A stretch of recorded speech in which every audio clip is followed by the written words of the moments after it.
Hello and welcome to the 2026 British 24-hour race, of course live here from Teesside Motorsports. I'm David Sullivan, he's Tom Butterworth. Yes, I am. Let's go and meet some of our owner drivers in the paddock. Well, first of all, we're going to make our way over to Bruce Healy, who's actually a solo entry this year.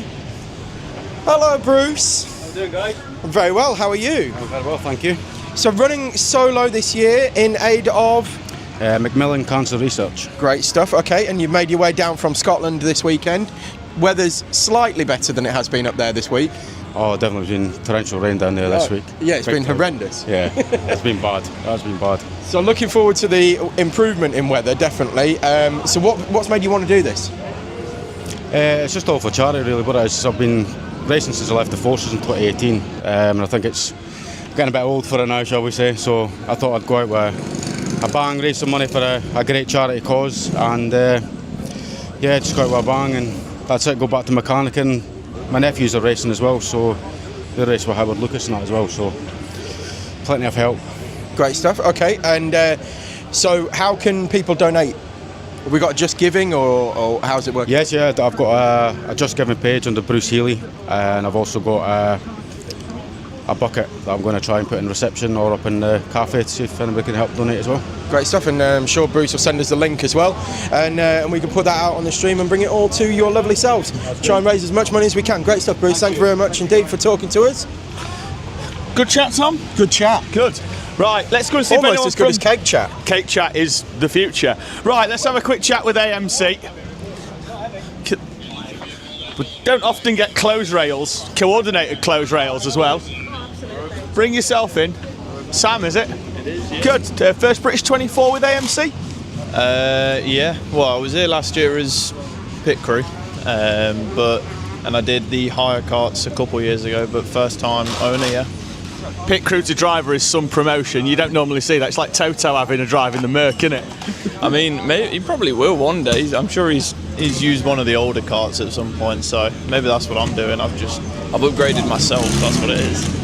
Team's been here for a couple of days. Most teams arriving Tuesday for setup, Wednesday for practice. How's practice gone? Feeling pretty good. We had a bit of a mishap, to say the least. One of the hubs completely snapped, so that was good fun. But other than that, pace-wise, feeling pretty good.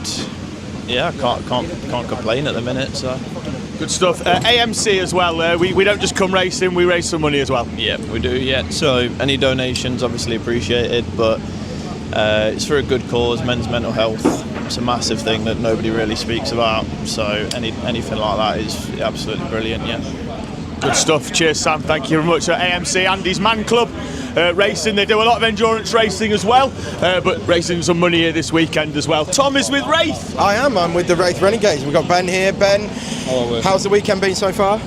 It's not been too bad.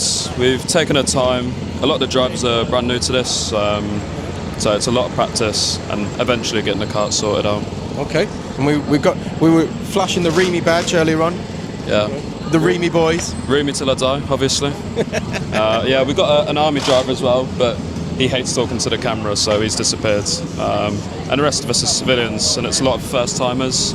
But we're hoping to be top of the clubman class. I know we're down as elite for some reason, but definitely not happening. No, we're definitely going to be looking at the classes anyway throughout the thing, and by the time people at home are watching this, it'll all be sorted out and everything will be adjusted for race day. But so prep's gone well. Yeah. More testing today? Absolutely. We're focusing more on the drivers. We've just got race engines, so get them broken in, get them sorted.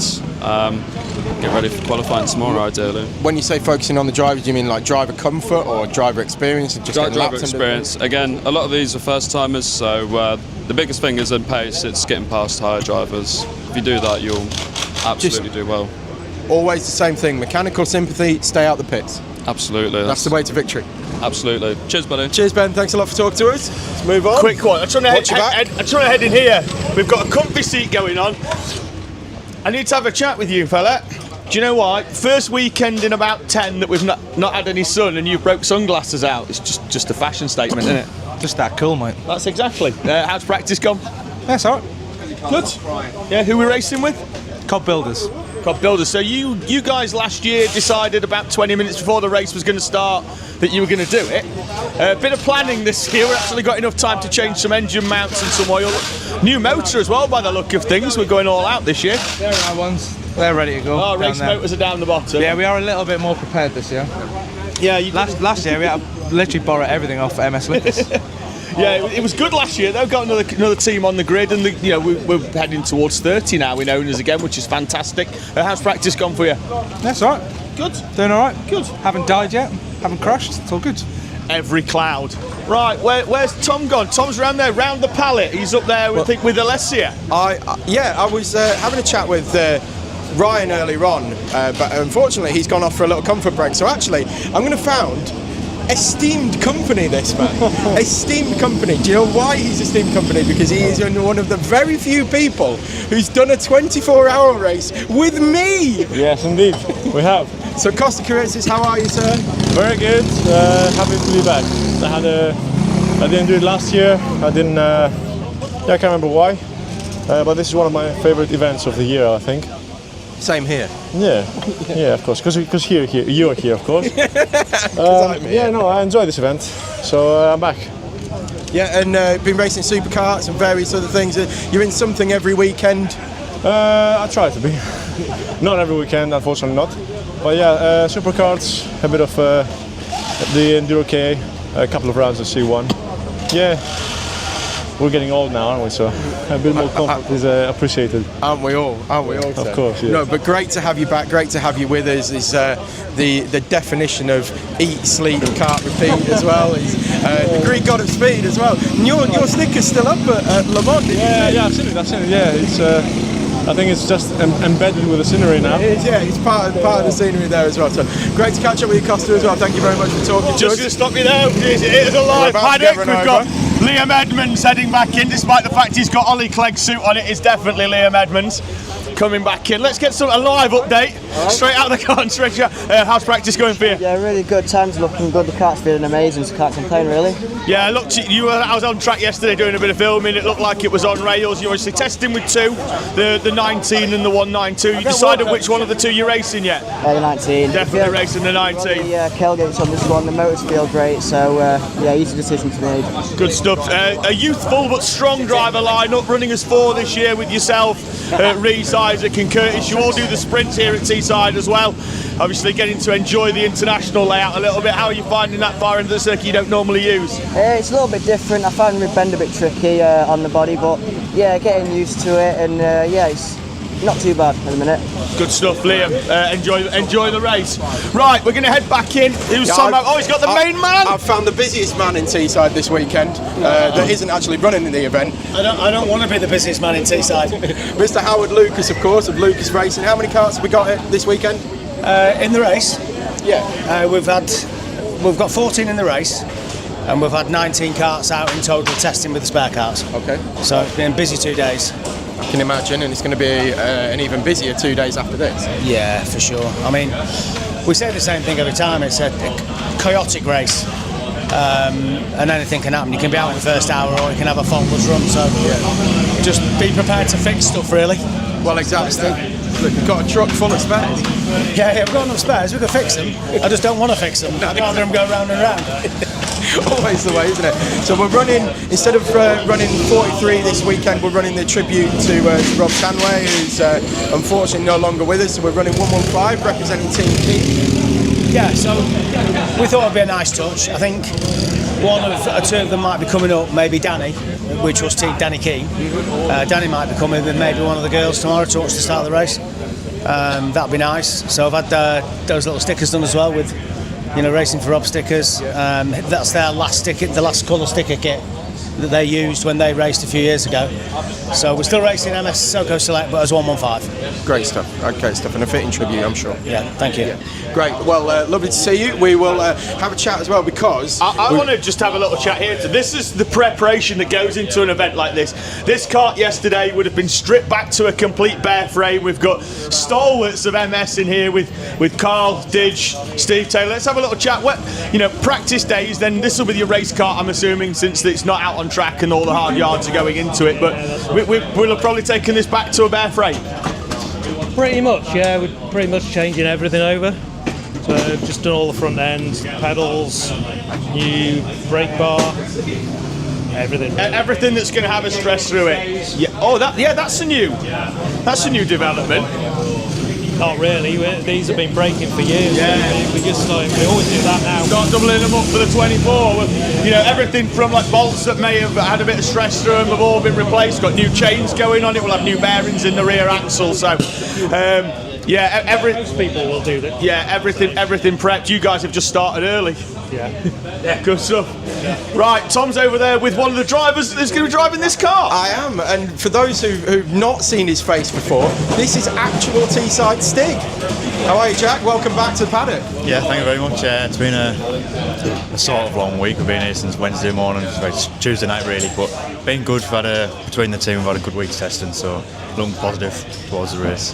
Happy with the setup, happy with the car, happy with the team? Yeah, from day one, everyone drove perfect. The car has had very minimal change, to be fair, so just survived the 24 hours. That's a worry for the rest of the competition then, isn't it? Well, you could say so, yeah. We've got 5 drivers this year, and we all bang on the money, so yeah, it should be a good race. Great stuff. All right, well, thank you for talking to us, Jack. Great to see him. Really, really good to have the Teesside Stig back with us, of course. Mind your step, Tom, and, I will. and cameraman Rob as well. Right, on cue, I've actually kicked something, as I said. Mind that. Right, in fact, I'm just going to hook back there. I want to have a quick chat with the main man from McRae Motorsport. Hello. Hi. Can I turn you round towards this very live camera we've got? Very live camera. 3 teams in the event. Yes, from yourselves down from racing up in Scotland. Yes, that's correct. Yeah. So we usually our home track's Crail, East of Scotland Kart Club. Big pro kart grids up there. There's over 30 in seniors, 15 in juniors, and then we've got a Launch and Cadet initiative, which I supply the engines to. It's like a pooled initiative. So kids turn up on a Sunday for the cadets, and they get a free engine to go out and race or that sort of thing. So it's bringing in a pathway to pro karts in Scotland. So yes, we've got 3 teams. We've got our senior team. All the guys are elite drivers. We've got like Davy Kellick, who's done like 38 years karting, raced with Susie Wolf, done everything, every type of kart. We've got Dale Sterling, Craig McCann, Craig Smith and Adrian Brody in that car. And then we've got a junior team, my daughter Bella McRae. She's racing with your own Elvis Hartley, Ashton Carmichael, Daniel Camp and Grace Matthews. And then in the third car we've got young Jaden Norris, who races up with us. He's very competitive, always on the top of the podium. And then we've got also Bradley Philpott racing there, Johnny Elliott, Tyler Nicholson, and we've also got Chris Allen as well, sort of thing. So yeah, so added to my stress level slightly. So yeah, running 3, yeah. Looking forward to it though. Yeah, really looking forward to it. A lot of the guys, there's a lot of the team have done either owners 24-hour. A lot of the guys that did the hire karts last year and across 2 teams, so they're all looking forward to it. And for a couple of them, it's like the first time or that. So yeah, so it's a good experience. We've done like the winter series down here and done a couple of the endurance events down here. So it's always nice coming down and always get a warm welcome from everyone here at Teesside or that. So yeah, and we're just running out of Howard Lucas as well. So thanks to Howard and Connor and all them as well. So yeah. Fantastic. Cheers, Neil. Thank you very much.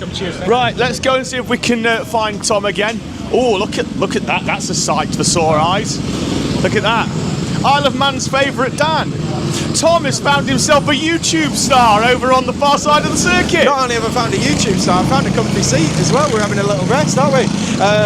Yusuf, Mr. Milky Cereal, of course, Yusuf bin Suhail. How are you, sir? I'm alright. I thought, we're in Middlesbrough, we're near the sea, do a bit of sunbathing. Yeah, why not? It's a bit of a change from the last time we spoke to you at Camp Elos, isn't it?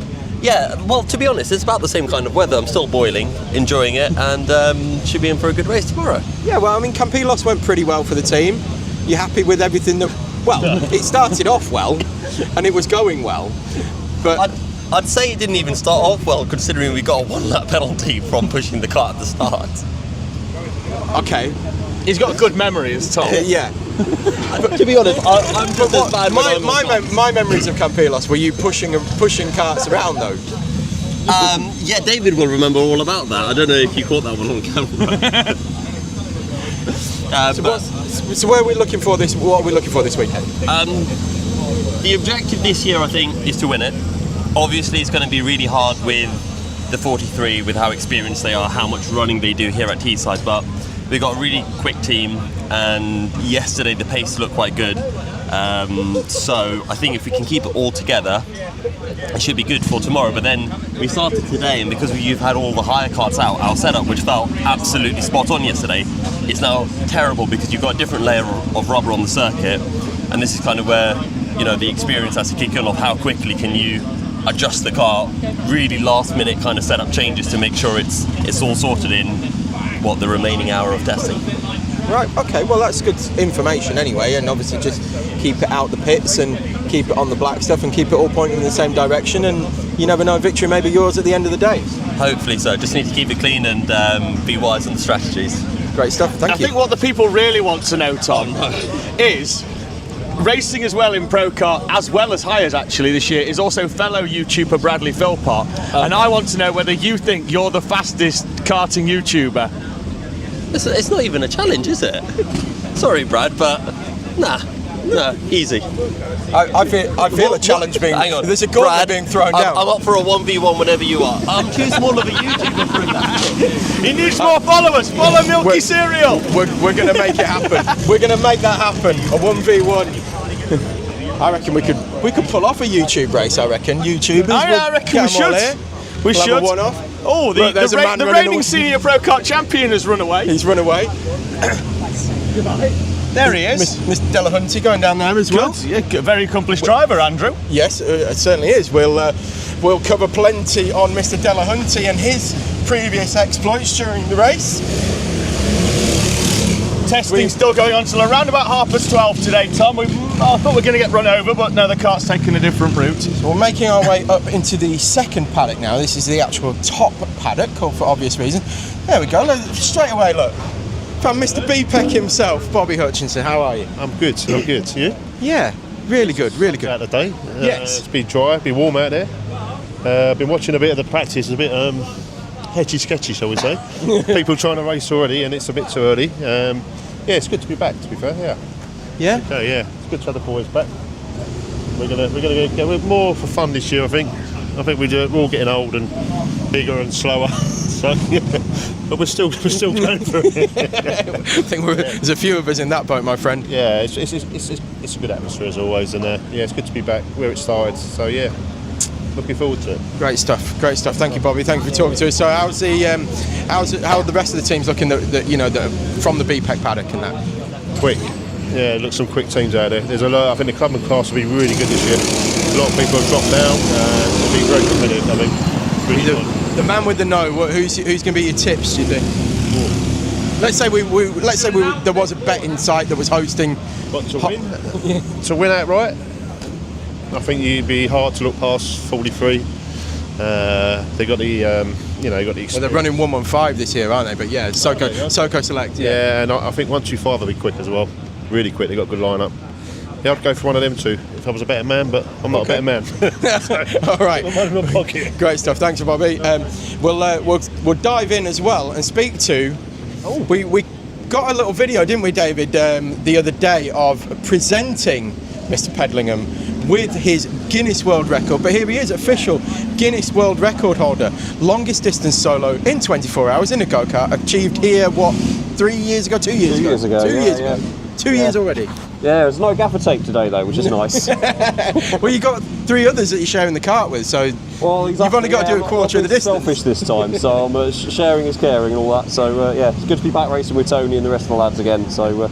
And we're back under racing for Ange as well, which is obviously we're raising money as well, trying to get some more money in behind the British Heart Foundation and all that kind of stuff as well. Yeah, of course. So we're just carrying on from where we left off a couple of years ago, and yeah, we're in with the double 4 this time, slightly different colour, but yeah, still the same cause and still running for the same reasons. And we'll still see if we can get the Just Giving back up as well, and make sure that we can get some money in for that as well. Yeah, still there. So yeah, same link works, same as last year. So if anyone wants to donate anything, then yeah, it's still there.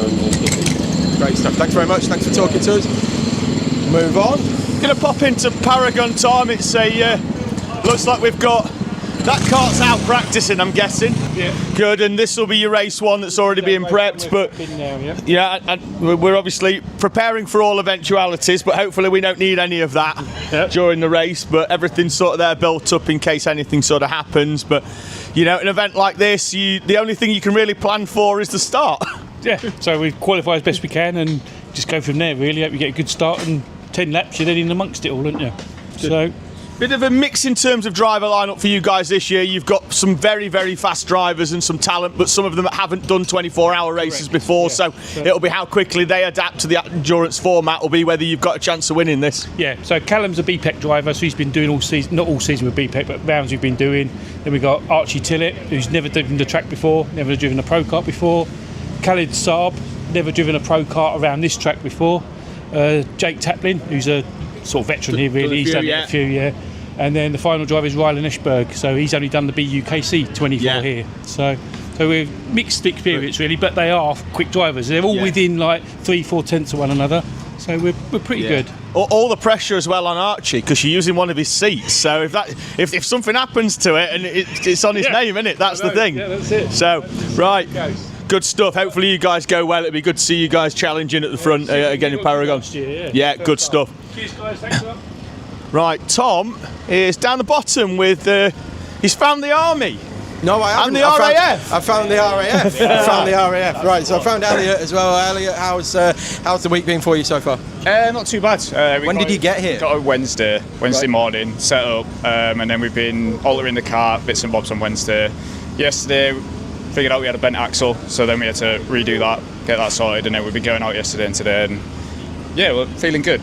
We're in a good place at the moment, I think. Confident, yeah. You know, I think with the drivers we got, we can definitely be pushing towards a podium in Clubman. So tell the people at home who else is in the team. So you got Tom Lucas, Jack Watson, Jack Williamson, Josh Kamen, Matt McClure, Rob Small, and then myself, Elliot Greenwood. And experience within the team, how many 24s have you done between you, do you think? This is my third. Jack's done 2 of those, so this will be his third. Matt's done quite a few, I would say. We've only got Jack Williamson, I think, is his first one. So only one novice, but he's probably our best driver, so we're confident he'll be all right out there. Great stuff. All right, well, thank you very much for talking to us, and good luck with the race. It's the army that are next door, and therefore we have to see whether there's any inter-service rivalry, so we're going to head in. Always is. Always is, between the army and the navy and the RAF. Clearly, and who's the best? We are. Of course you are. But then I'll go and ask them, and they'll say they are.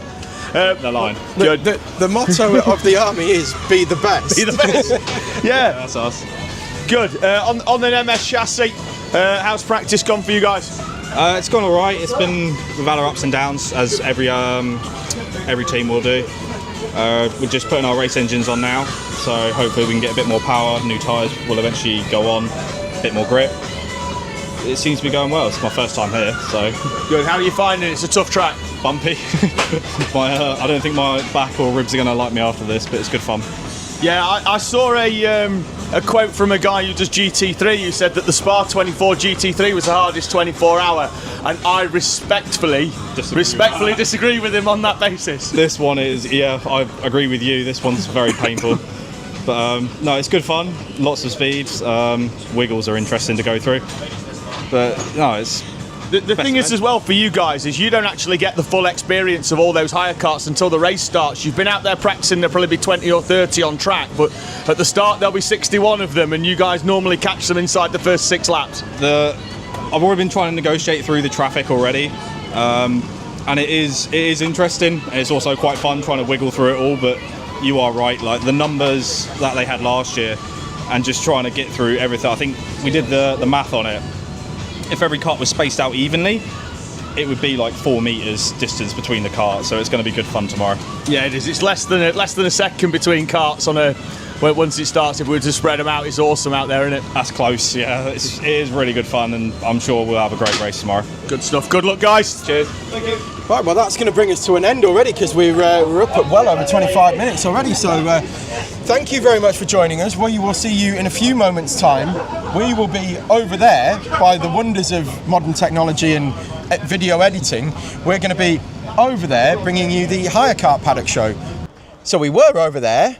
now we're over here. This, as you can see, is the track. We're in the middle of it at the moment. Behind us, on Friday afternoon, the hire karts, they get their allocation given to them as to which one they're going to be running for the weekend. They're currently over there putting their big foot panels on, steering wheels, lap timers, everything like that. So, should we go and get amongst them? Yes, well, there's plenty of them, Tom. 61 hire kart entries split across 5 subclasses. So we'll have Elite, Pro, Club, Rookie for your first timers, and for the first time, which we've run all season, the veteran class will be the first time that's run here at the British 24 Hour. Veteran class, so most of the drivers over 40. Over the age of 40, so you and I would be in the veteran class. Very much qualified for that, well, yes. Not very much, only just.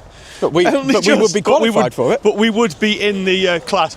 Right, let's have a quick chat with a few of our teams as we head our way, and you can see very busy, so teams told to bring only one mechanic effectively who will bring over all the equipment, and one driver who will ultimately start the practice session off. So we'll have a little bit of a chat. I'm going to head here first and then we'll head to Tom. We'll have a quick chat with Paul White, who's racing with Race for Ruben this weekend. Paul, a very late entry for Race for Ruben, and what will probably be the last time you guys do it as a team. Yeah, it's going to be an emotional one. It's the 10th year, I believe. And we literally just snuck in on the Saturday last week. So yeah, it's going to be a hard one. Well, if there's any list you need to be on here, it's the top of the reserve list. I know. It's a shame a couple of drivers can't do it. Obviously, they've got commitments and on holiday and stuff. But yeah, it's obviously just bring it home. It's one of them. We're just going to try and enjoy this one. No pressure. And like I say, just a nice send-off for him. Yeah, you say no pressure, but as former winners, as soon as that visor goes down... yeah, it's kill or be killed. Yeah, exactly. Good stuff. Yeah. Paul, all the best. Tom is over there with what appears to be quite a nice Nassau panel. Yes, I found the wonderfully festooned Team Bonato Nassau panel, if you want to show it to the cameraman there. I've been told we're not having a chat, but we are having a quick chat. Yeah, fine. Yeah, more than happy to. Yeah. Well, I just wanted to get the panel on more than anything, because I think it's genuinely one of my favourites that we've seen. Yeah, we've got this one, and then we've got the other team with the Oldmans on over there. So first time in many years that we've run 2 teams, but we've sort of got youngish team and then Oldmans team over there. So are they in the veterans? I think so. Yeah. Good for them. Oh yeah. But Rob's usually in this team, but he's decided to go for the Oldmans team. I would as well. I'd go with the old ones as well. I prefer to be in that one as well. Easier time. Right. Thanks for that. Shall we go? Which way do you want to go, Tom? Straight down the middle, but then we have to pick a side at the end, or do we go round the outside and then decide what we're going to do? Yeah. I think we should go round the outside, Tom. Don't you love it when we're doing live on-air planning? Go left. I'll go left. This is the joys of it, Tom. If it was pre-planned, this would be boring, wouldn't it? Well, that's the beautifulness of live broadcasting. Good evening, gentlemen. Hello. How are we? Yeah, really good. I mean, yeah, I got told off for putting the house on it, to be fair. But a bit more humble this time, but we are confident, we're happy, so just need to make sure that this runs all right. Got a good team, so yeah, everything that we can do is right, so... Yeah. All points in the championship. Yes, that's the main target at the end of it, the championship. So we're just wanting a good result. Great stuff. Right. Teesside Tigers, of course. We'll find. It's all team yellow. Where's our lemon Fanta? Good. Right. We've already had a lemon Fanta chat last night. Oh yeah. We're looking forward to this one. Yeah, it's going to be good. We've got a team of regulars. We've done a lot of races here. Came 5th in Clubman last year. The last 6 minutes, one of the engines went. So hopefully get a podium this time. Almost identical team. We've had a lot of debate whether our NASA panel is actually yellow this year, because it's quite orange, don't you think? It always looks yellow on the camera, but I think that's accentuated by the fact that most of you got yellow suits as well. Yeah, well, when you see our yellow suits, it's like makes that look orange. So we need them to wear red suits to make it a little more yellow. But yeah, we're doing good. Kart's looking fine, I guess. Hard to tell till you get moving, really, but. Yeah, it should be fun. Loads of teams this year. Loads of pro cars. That 2.5 hours you get practice isn't really, it shouldn't really be a 2.5 hour practice. It should be, make sure you're happy with your equipment, because it's a long 24 hour if you're not happy with it. Yeah, absolutely. We did the BUKC 24 hour a couple of months ago, and just in the first hour of practice, we just sort of went in and out, asked for a few things to be tweaked, and actually found quite a bit of lap time. So we're going to send Lawrence out first. He did Le Mans, and yeah. test driver, crash test dummy, yeah. whichever one you want. Yeah, he should be our fastest driver. He's probably going to do qualifying, but unless something crazy happens in practice. But yeah, stuff. looking forward to it. Should be fun. Nice one. Cheers, mate. Thank you very much. Not a very long walk for Jimmy here, but we found Peter Brett from Apex Twin Racing. Peter, great effort last year at Le Mans, set fastest lap of the race. What we didn't see you there this year?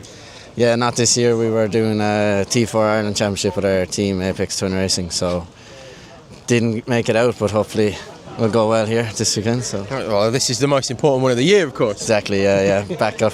Hopefully we can win again, or at least get a podium. We're in an elite class this year, so stepping up from pro, so give ourselves a good chance. What do you think the chances are? Good? You think high, confident? Good kart. We can definitely win it again, for sure. All of our drivers have been doing the T4 Championship this year, so a lot more practice in the bank, so hopefully it goes well. Great stuff. Well, just keep it off the curbs, keep it on the black stuff, keep it all facing forward. Yeah, absolutely. All those other cliches. We might see you giving you a trophy at the end of the race. Thanks, guys. Do you remember at Le Mans when there was a lad with a 24-hour tattoo and we were debating whether it's real? It's real. It's real. It's real. It's 100% real. Right, I'm going to have a quick chat with Vitesse, who we called Vitesse for the first half of the for the first part of the 24-hour. Look, we say it fast enough. You'll be going fast enough. Only one driver back from Le Mans, I believe. Yeah, well, they decided to do Croc. They're crazy, aren't they? They think Croc's better than the 24 Championship, unfortunately. Best race of the year by a mile. This hardest race of the year by a mile, but the most rewarding. Yeah, it is. This is. I can't. How anyone would pick to do a sprint race over the Teesside 24 is just unbelievable. Good. All these karts on track. How often do you get 90 karts on the track together? Exactly. That's the thing that we mentioned it in the owner driver pack show. The only thing that you can plan for is the flag dropping at the start. Anything after that is on the fly. Yep. And this time we bought 2 little pocket rockets coming through. Well, let's have a chat with this pocket rocket. Introduce yourself. I'm Dino Rohan. I race for Vitesse, also do Club 100 and a few other series. Good. Have you managed to get out at all in any of the higher karts before today? No, actually. Good. Oh, a proper baptism of fire then. Yeah, I'm looking really forward to it. Yes. I shall go and erect a sign that says "Welcome to Rib Bend," and once you've been round it once, you'll know exactly what I'm talking about. I've found an accountant. Oh, well, I found the fiscal wizard anyway. I think it's the first time we've actually had him on camera, but we talked to him plenty during the owner driver sprint weekend. Peter Webster. Hello. How are you, sir? I'm good, how are you? Yeah, really good, mate, really good. Really looking forward to the weekend. Yeah, it's going to be quite different. The sheer size of the grid plus the very different weight to what I normally drive in the sprint series. So the challenge is on, let's see what we can do with it. You got a couple of hours of practice now as well? Yes. Just to get used to it? Yeah, we need to get used to the kart ready for race day. Yeah, and have you been out in some of the practice sessions over the last couple of days? No, we rented an owner yesterday, but we didn't actually do a hire session yesterday, so this is our first time doing it. And what's your experience of the actual international layout? So after the double header last sprint series round, we did the Monday open pit lane practice day in my own kart, which went really well. I got used to the track, set some competitive times, and my fastest time would have put me top 15 in quali for owner last year, so quite good. And then we did a bit of yesterday as well, but that's all. Great stuff. Thanks, Peter. Thanks very much. Ross O'Meara, it's been a while since we've seen you here at Teesside. What brings you back, obviously, other than 24? Why would I not want to be here? You know, it's the best race of the weekend, you know that, Dave. Yeah, it's mint, isn't it? It's absolutely brilliant. Who are you with? We've Send It Collective this weekend, number 16. Got an invite earlier on this year and jumped at the opportunity. Good stuff. We've dug the old race suit out again, and we've still got the pace, do we think? It looked all right in practice yesterday. I did a 40-minute session yesterday. Did more overtaking than being overtaken, so it's usually a reasonable time. Yeah, you don't lose it, do you? I have found back that way. a legend of the hire kart field. Steph Walters, welcome back. Hi guys, good to be back. When was the last time you were here? Oh, about 8 years ago I did this the last time. And the front fell off? It did. The NASA panel come off 20 minutes to the end, and we were in first place. Well, we don't want the front to fall off this time, do we? Well, let's hope not. Let's hope not. So tell everybody who you're racing with. Vitesse Racing, got Mike Kimber that I race regularly with RHPK, and we've got Richard and Seb and a few of the other guys that do Club 100 as well. So a bit of a mixed bag. New team that I've not raced with before, certainly doing one of these. So it's going to be interesting. The most important thing, after, 8 years away, is it good to be back? Oh, it's amazing to be back. It's so good to see so many familiar faces from when we used to do it. So it's like coming home. Great stuff. Thanks, Steph. Thanks very much for talking to us. Look forward to seeing her progress throughout the race as well. We'll head straight round the back, Tom, and then back down the middle, and then we might even end up coming down the other side. You'll remember from Le Mans, this gentleman to the right here was probably the busiest man in the Le Mans pit lane. We'll be there. He'll be busy again, I'm sure. I'll walk backwards just so I can see who I want to speak to. That is a lovely NASA panel, so I'm going straight in down here because he's also got a quality suit on as well. Oh, mate, that's the good. Yeah, there we go. Let's have a chat. Whole karting on the front. I know you've been you were in this Cartwheelers too originally, but you changed the whole karting. So I guess you do a fair bit there. Yeah, so a couple of us went there, and then made up with some regulars.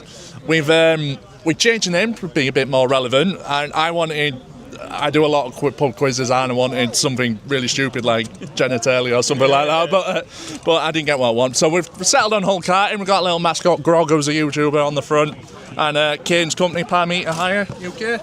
Good. Well, we always like it when you got to get the sponsors in, so they sponsor you again next year. Yeah, that's the whole point of things. This is the problem with paddock shows like this: is I lose Tom. I found Tom again. I'm down here. He's We've back. covered the Met Police before, but now we've got Bomb Squad. Oh, so Bomb Squad are here. Tim, how's the weekend been so far? Have you been out in any sessions so far? I've not so far. We've just literally got here, doing a little bit of practice. Well, a little bit of setting up, get a bit of practice done this afternoon. Yeah. It's the start of the weekend for us. And you were just telling me second year that you've been doing this, so in the rookie class, but second year you've been doing this? It is, yeah. So, second year I'm doing Teesside. Just got back from Le Mans a month ago. We've got 2 people that say it's the first time, and then people that think it's the second or so time.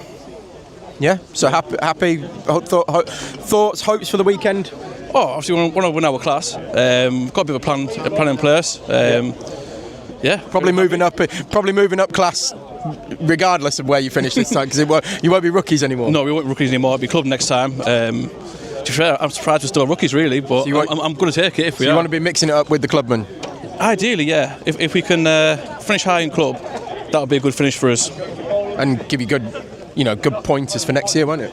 It would, yeah. I mean, it's all a learning experience, isn't it? The more times you come, the more you learn, the more efficient you get. It's not just a race and being fast on the race. It's not getting mechanicals, not making mistakes, not being in the gravel, but that's number one. Is every time you just learn something new every single time, don't you?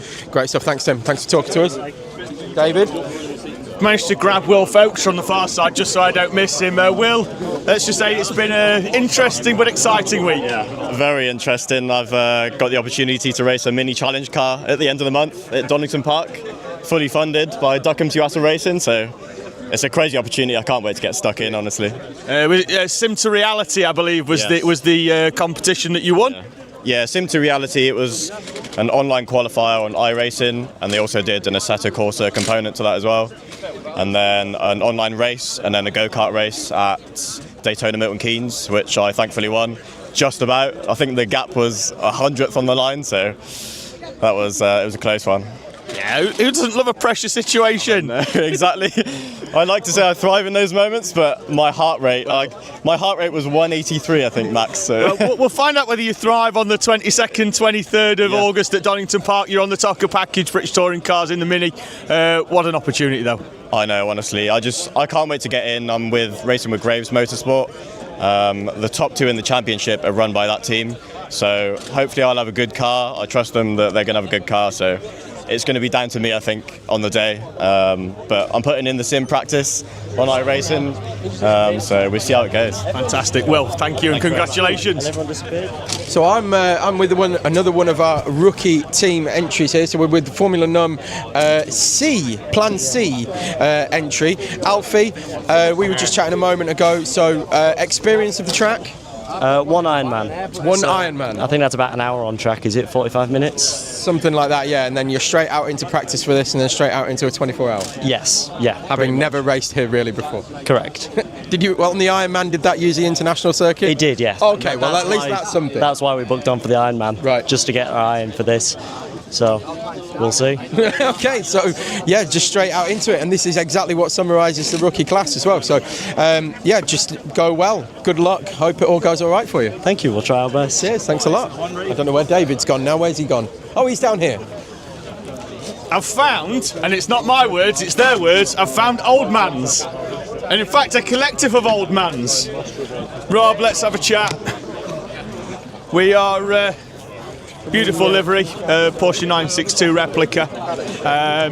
We're looking forward to being back again. Yeah, it's going to be a different one this year. We've only got a team of 4 this year. We split for our 20th anniversary. We split into 2 teams. The normal 987's down there, and 789 is the veterans team. So we've got these 2 reprobates. We're here on the first year in 2006. So we brought them back. Phil, who's been in our team for a decade, is back as well. So yeah, it's going to be a lot of fun. Hopefully, we'll do pretty well in class. Yeah, just here for a bit of fun. There is also, you've made it very difficult because Steel City Racers have got almost an identical panel to you over there in the 46. So don't be worrying if we can't get. There's only a 50% chance if it goes wrong that it could be yours. I'm over with one of the club entries, the General Lee, and they're in full team kit as well, hats and t-shirts. Of course, we've got the NASA panel as well. With Jack, stood here with Jack, wanted to get this in, but I feel there's a massive missed opportunity here, David. No Daisy Duke hot pants. That's tomorrow. That's tomorrow. They're coming out tomorrow, are they? Right. We'll buy them. So, Jack, thoughts for the weekend so far?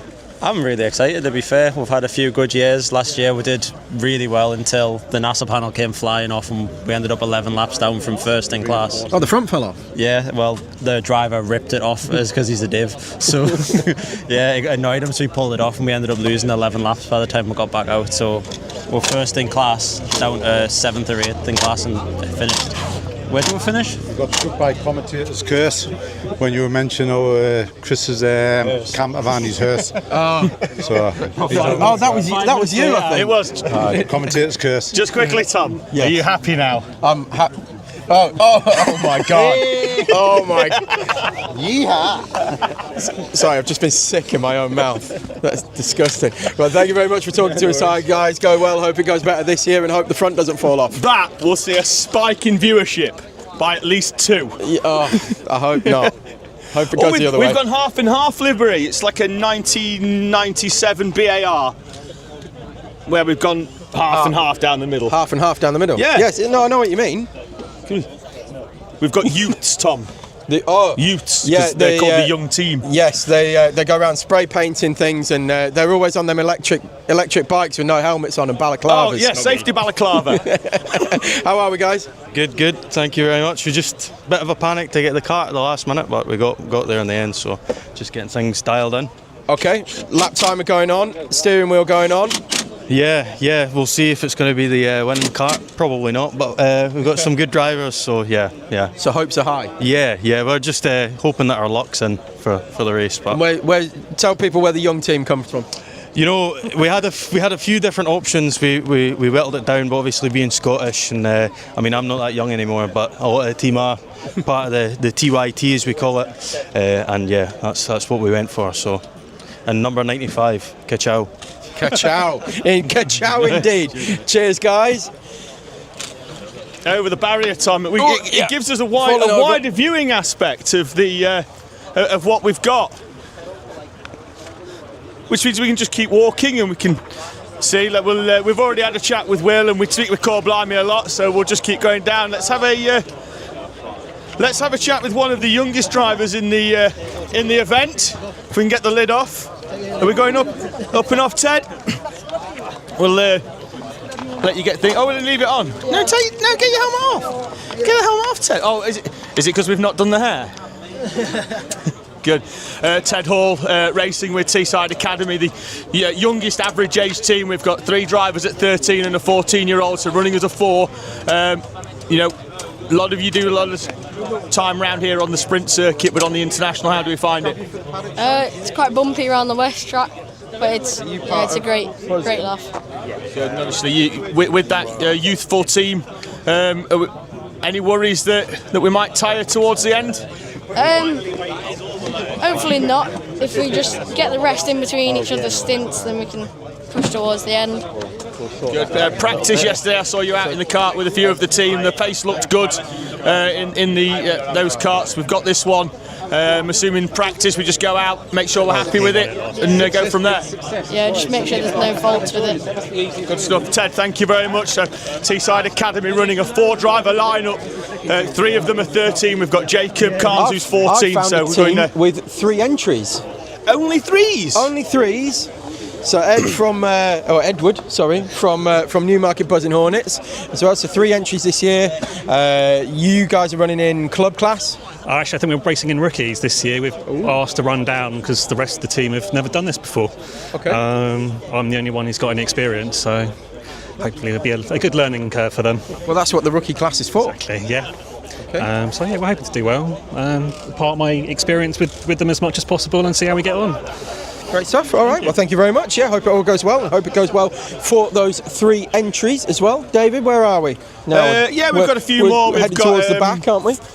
I'm going to make Pheonix, or is it Pheon IQ? Pheon.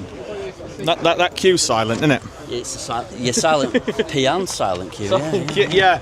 It's not really commentator friendly, that. No, well that's okay. That's all right. You have to do your research and really look at us. Yeah. Yeah. The problem is I'm currently doing my research live. Yeah. Oh, that's all. Okay. Okay. All right. Yeah. I'll leave. Good stuff. Now, looking forward to it. Yeah, this will be our 3rd time here. I think we've moved up into the club class this time as well. You can't be a 3rd-year rookie. No, you can't. So we're certainly in the club class. So we're looking forward to it. Ollie's come on board this year as well. This is your first time, isn't it? Your first 24 hours. Oh, you have been here, haven't you, in another endurance race? But that one where they went round the track the wrong way. So, So you done that? Good, that. Yeah. The weather was a bit rough on it, but we're looking forward to it. I think hopefully we'll have a good run and just try and. It's got to be careful these first few laps with the new brakes and stuff, just bed them in nicely, so I'm certainly not going to be setting any quick lap times for my first kind of 20 minutes. I'm the old man, so you make me go out first and make sure the brakes are all warmed up nicely without glazing them up and stuff. And then when they are, then the really fast kids can go out and fly then. It's all about experience. Yeah. Alonso's still in F1 and he's been in F1 since it started, so. Yeah, he's been knocking around a long time. But I'm excited to see my mate there flying around this track later on. It'll be exciting that. And that's his job to go really quick. My job to keep it all in one piece. Fantastic, brilliant. All the best, guys. So, with 61 hires and 28 owner carts, Tom, we're heading towards 90. It's 89 entries. It's going to be, as always, a fantastic British 24-hour. It certainly is, and the next time you will hear his voice, he will be in that commentary box over there. All of those carts will be lined up down the grid here to my right, to your left as you watch it on camera, and we will be about to go for 24 hours of racing. This event, Tom, is just so special every year. You know, the planning for ourselves, for the drivers, starts pretty much at the start of the year. Teams arriving from Tuesday, it's immersive. It's the best weekend of the year, without doubt. Oh, without doubt, yeah. It's a full festival of motorsport, and by that I mean it's like going to a festival. You can see all the awnings up on the banking up here. We've got camping for almost miles. Car parking is a nightmare. We've got everything that a festival has. The only difference between us and a music festival is our music is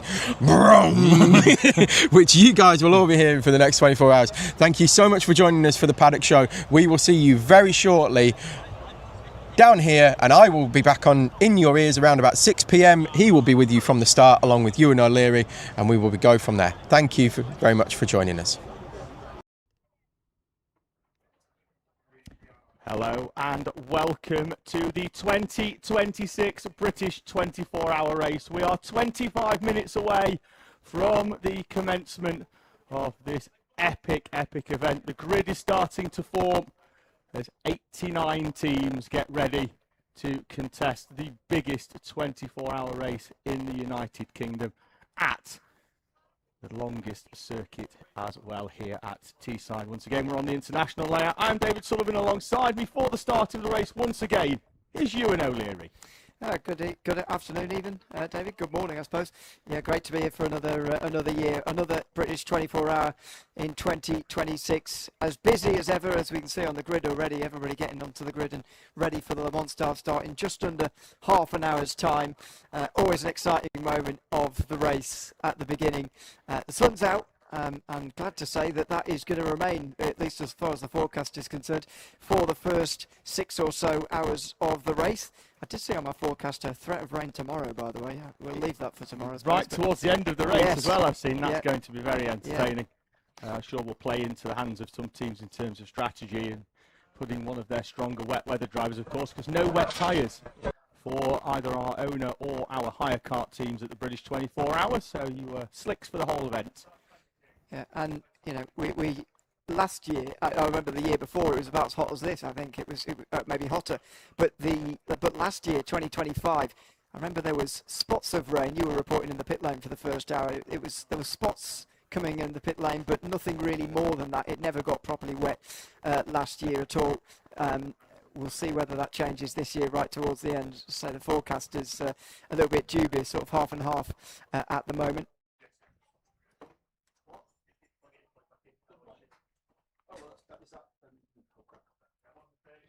So qualifying took place this morning at 9:15 for our owner teams. They had a half an hour session. The fuel bay closed 5 minutes before the end of that qualifying session. Our hire kart teams had half an hour's practice this morning, which was green flagged straight into their qualifying session.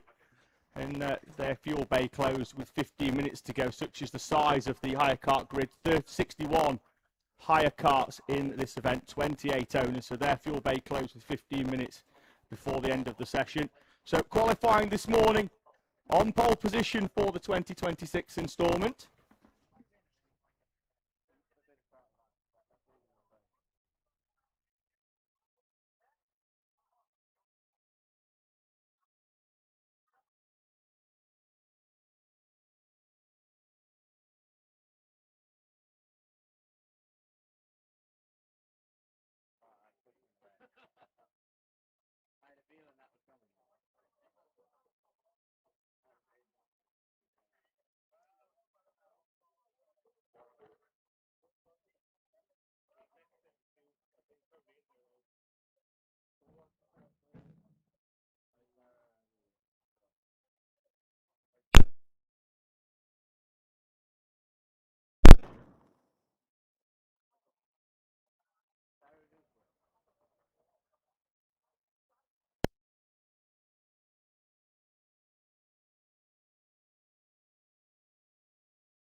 So qualifying this morning saw the 15 of MS Urban Blue take pole position, 10th and a half faster than MS JSR2, but doing so with that pole position time, that 1:11.540 set by Jake Richardson, was a new lap record at the British 24-hour event. The driver that had already poled it over at Campilos at the first owner driver 24 poles it at the second event here at the British as well. So he will start from pole position. MS JSR2 will go off second place. In third is MS SoCo Select, last year's winners, will start the 2026 British 24-hour from third place.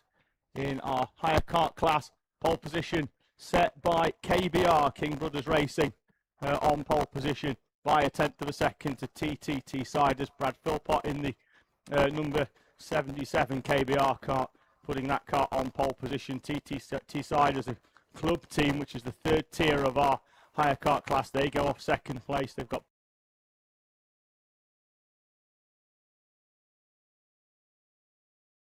who are one of our veteran runners, but do have a couple of very, very quick drivers in that class.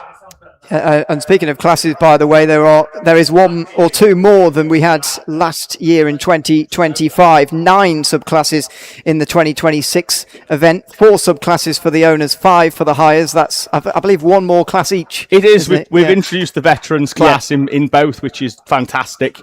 Gives a few more people opportunities to challenge. Yeah. So grid will start to be cleared, with the exception of the driver who will start the race and a helper.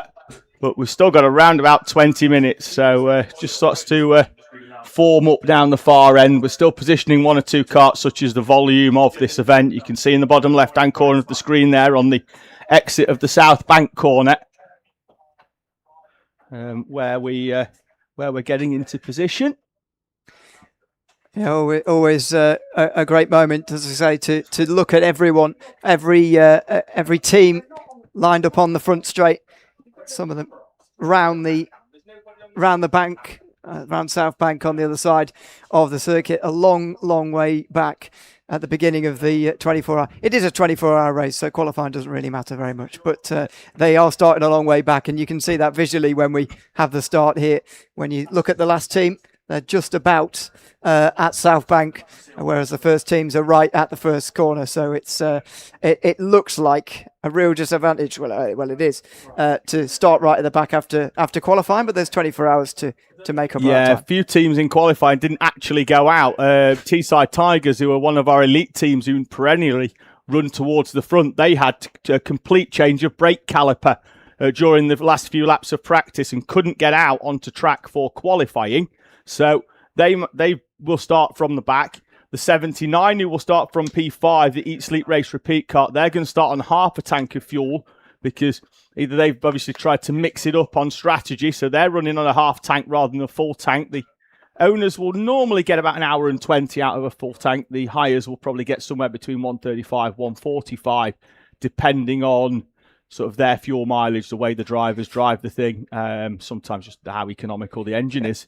I was down at the fuel bay when at the cut-off with 15 minutes to go in hires qualifying. I couldn't help but notice, first of all, the queue that there is for at that point, but also how quiet the racetrack was when that was happening as well. I was thinking about, I'm sure there's a good reason for this. Why doesn't some of the teams go in with maybe half an hour, 25 minutes of qualifying to go, then just run around when nobody's on the track from 15 minutes to go and set the best times then when there's no interruptions? Because even with only the hires out there, it's still very busy in qualifying. Yeah, the thing as well is that nobody this week has been out on track with a full complement of karts from this event until the green flag drops. The owners will practice and there'll be maybe 20 hires out there in interim sessions.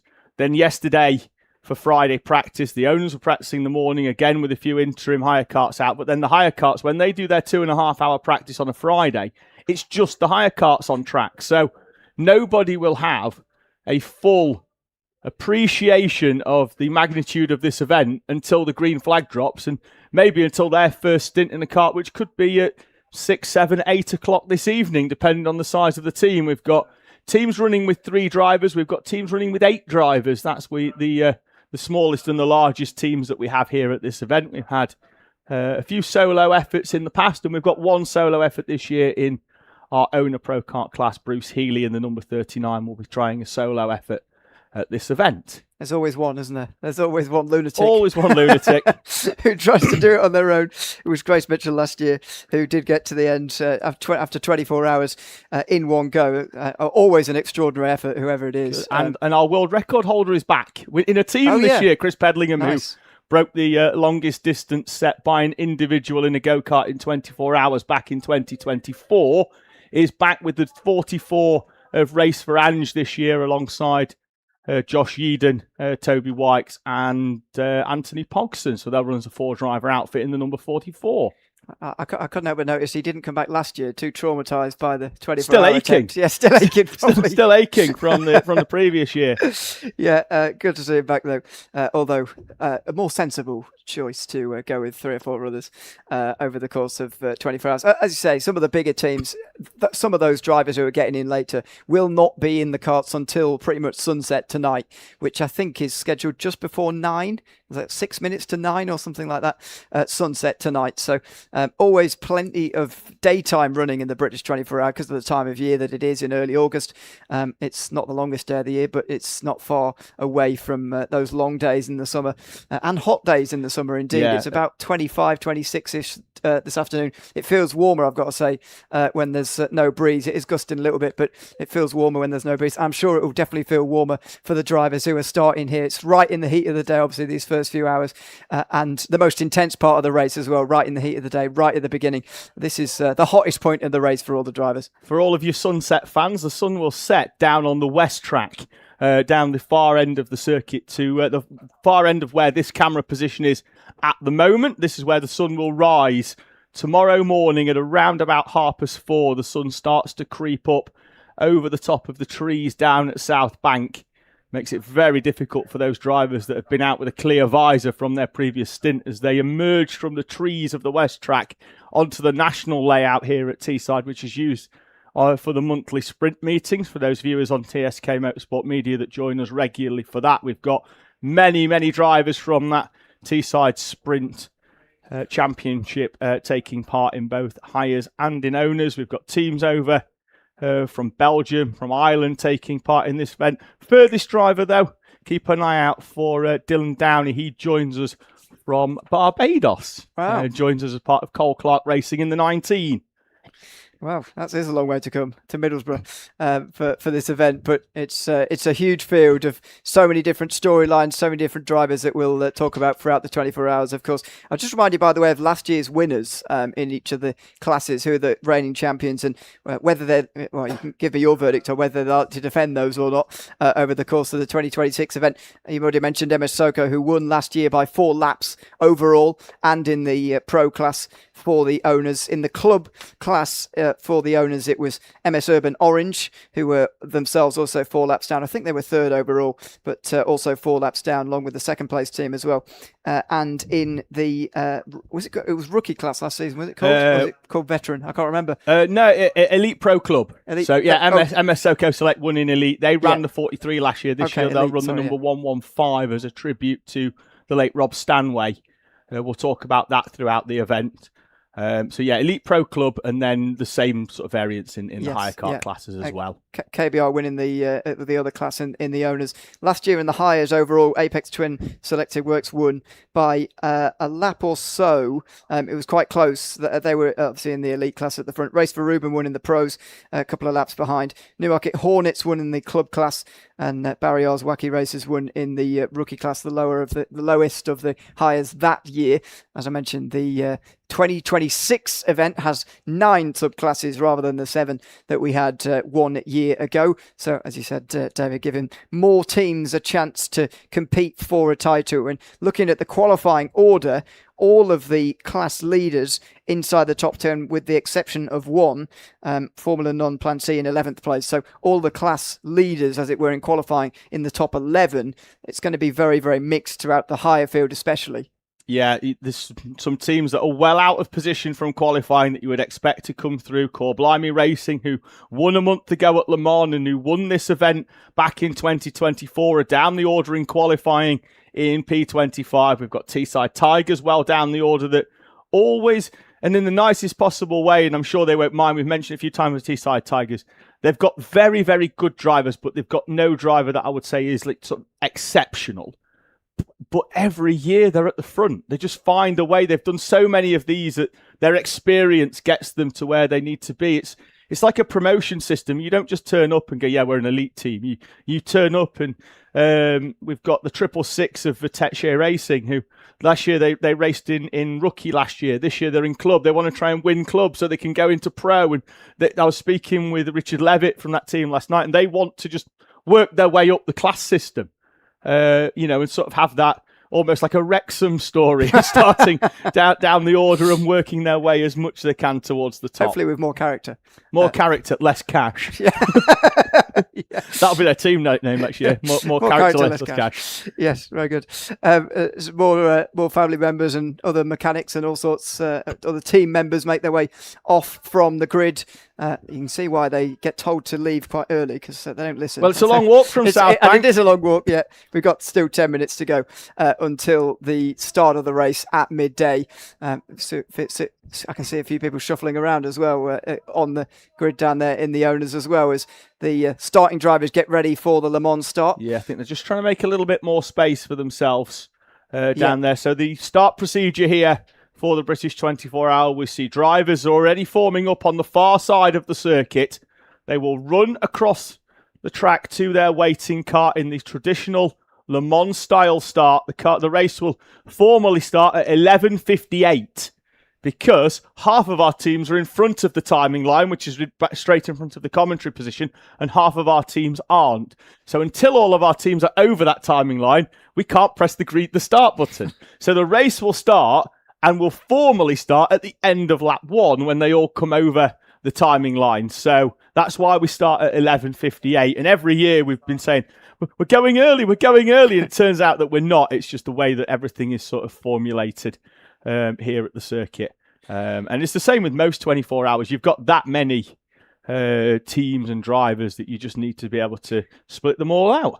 And because of the way that we're starting, obviously we're missing the chicane on the opening lap as well, because the front straight has to be used in its entirety to get this done. The third hairpin as well is being, and therefore the fourth hairpin as well, both being missed on this opening lap.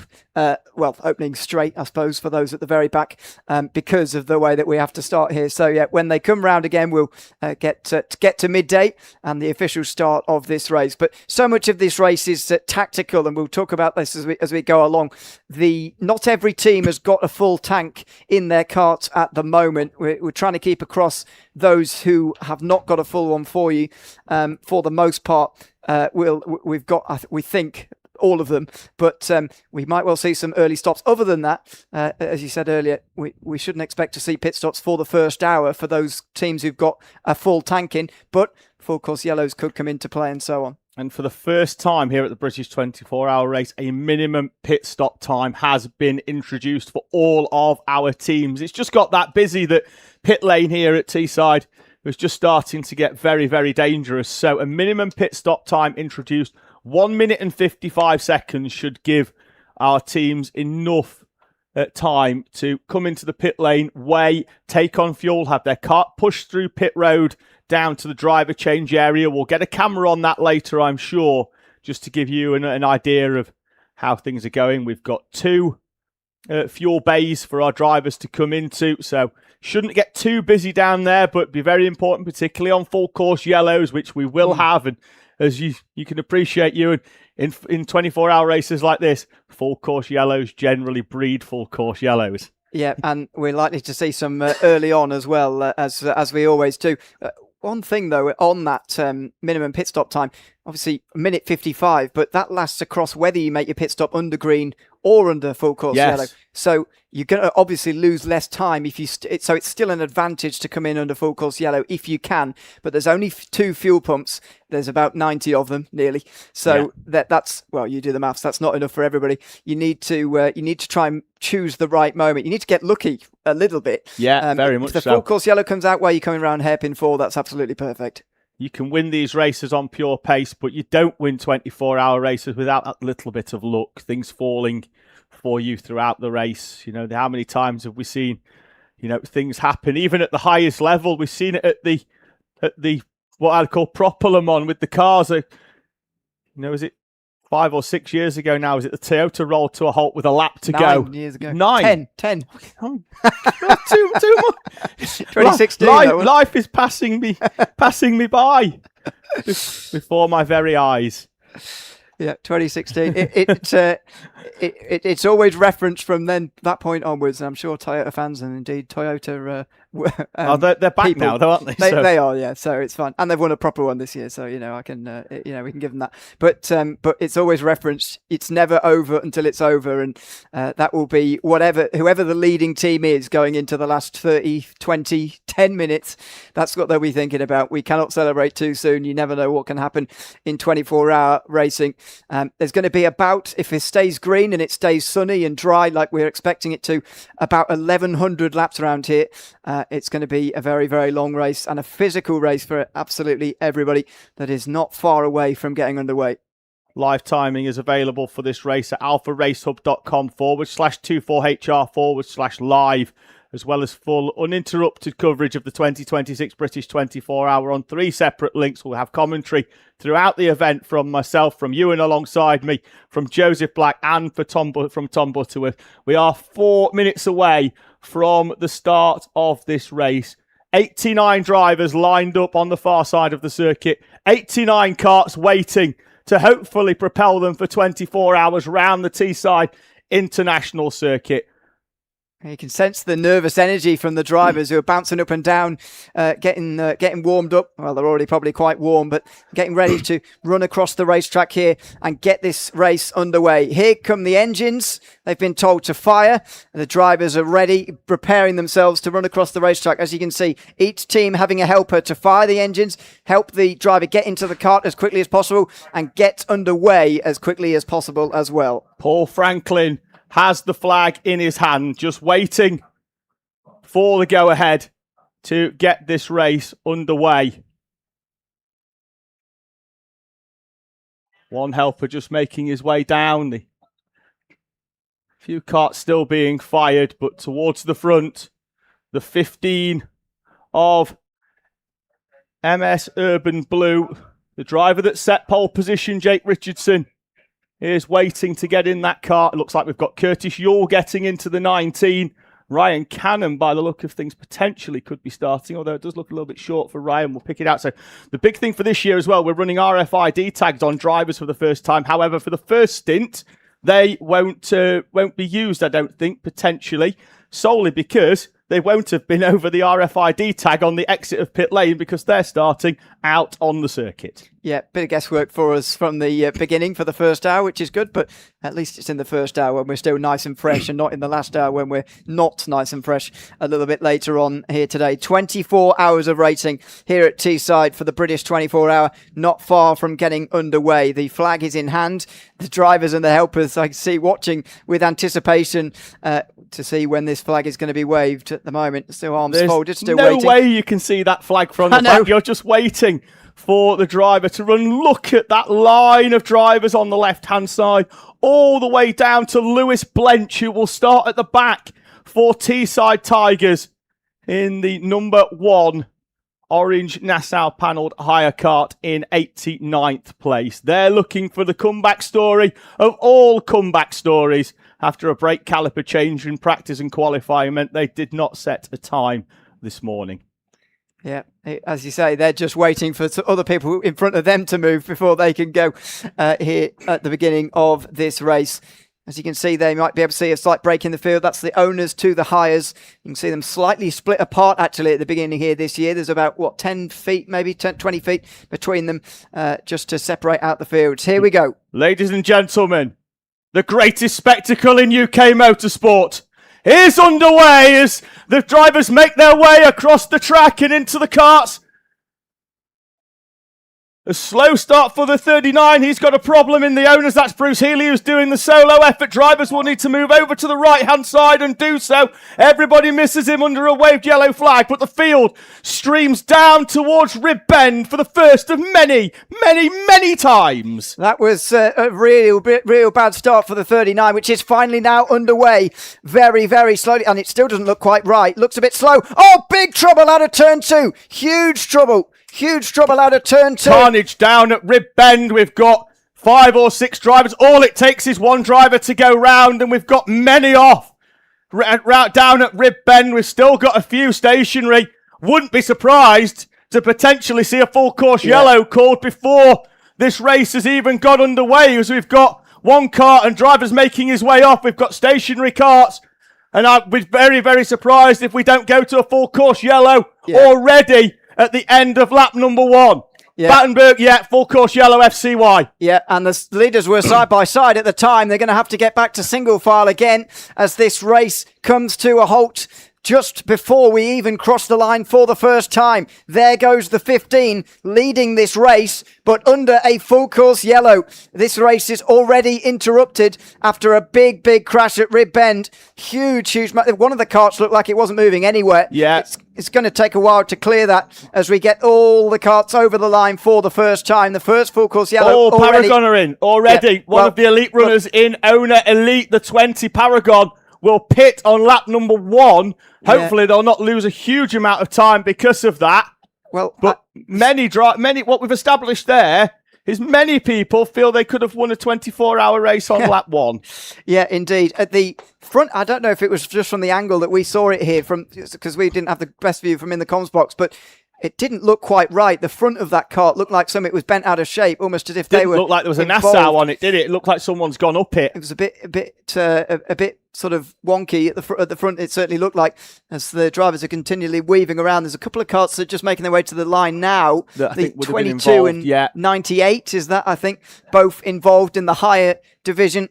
They are right at the back of the field as a result. That's the Formula Non-Plan C. They qualified P11, they didn't did they? qualify Alfie on Moore qualified that in P11. Yeah, We've got on pole. Licencio Racing is the other one, by the way, 98. Those two definitely involved. 85 have made their way over the line, though. So is that 3 or 4 who are still stranded there? Yeah, by the turn look of things, we've trying to pick up Hornets Racing, Axis Sim Sport, potentially a few down there. Let's say we've only got 85 over timing. Yeah. Well, what a dramatic start. I mean, you were talking before we came to air, we didn't mention it before the green, David, but that turn 2 this year is, well, it's always really bumpy. It's especially bumpy this year down there at Rib Bend. And I do wonder whether that came into play. Look at that. Well, you can't see it, sorry, coming into the pit lane, but the front part of another higher there, completely out of shape, coming into pit lane. That's the 19 of Cole Clark Racing, who've just tripped the timing. I think it's Barry Packer in that car.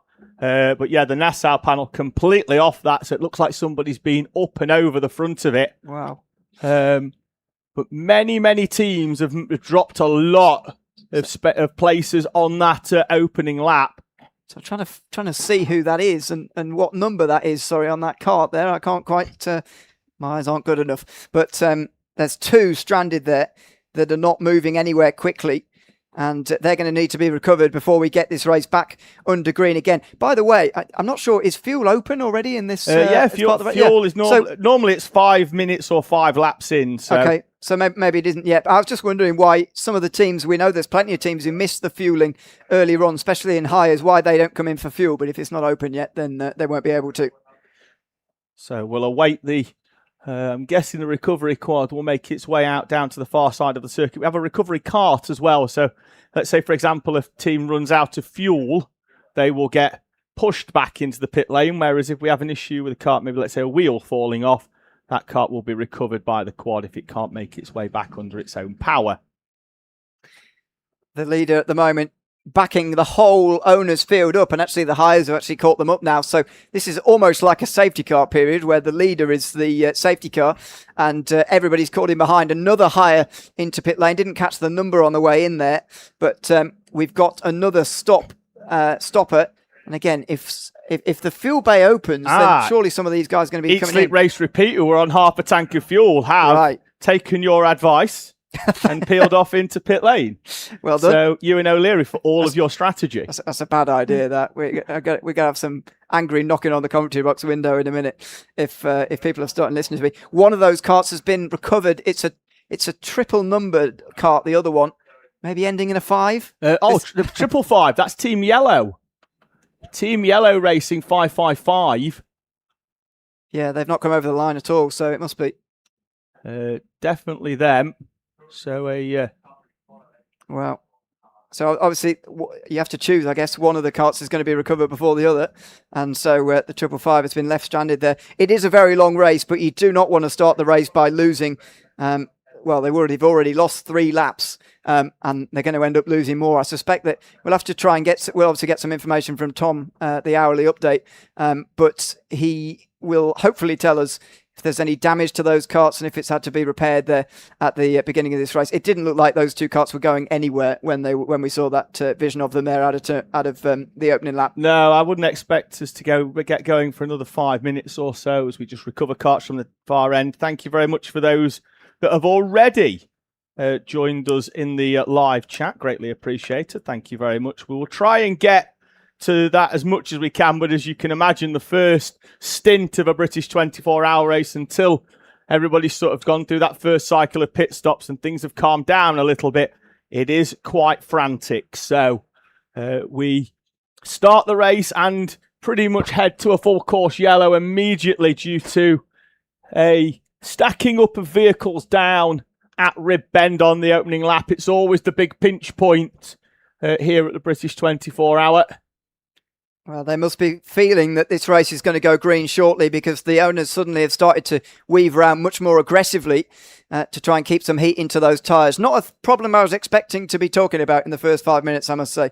But that's what the guys are doing on the back straight anyway. Got a report coming in that one of the hire karts had the front wheel folded underneath the chassis. We do have a lot of people watching, particularly the start from down at Rib Bend on the outside, that will also be watching the live chat so they can have the commentary. Now, green flags at this event don't always go green at the start line. They'll always be shown a board there. However, we will go green because of the way the field breaks out, pretty much as we are already, and we do go green down at hairpin 3. We're green on the race circuit again, and the British 24-hour race is back up to speed. Jake Richardson will lead through from Ike Needham in the 111.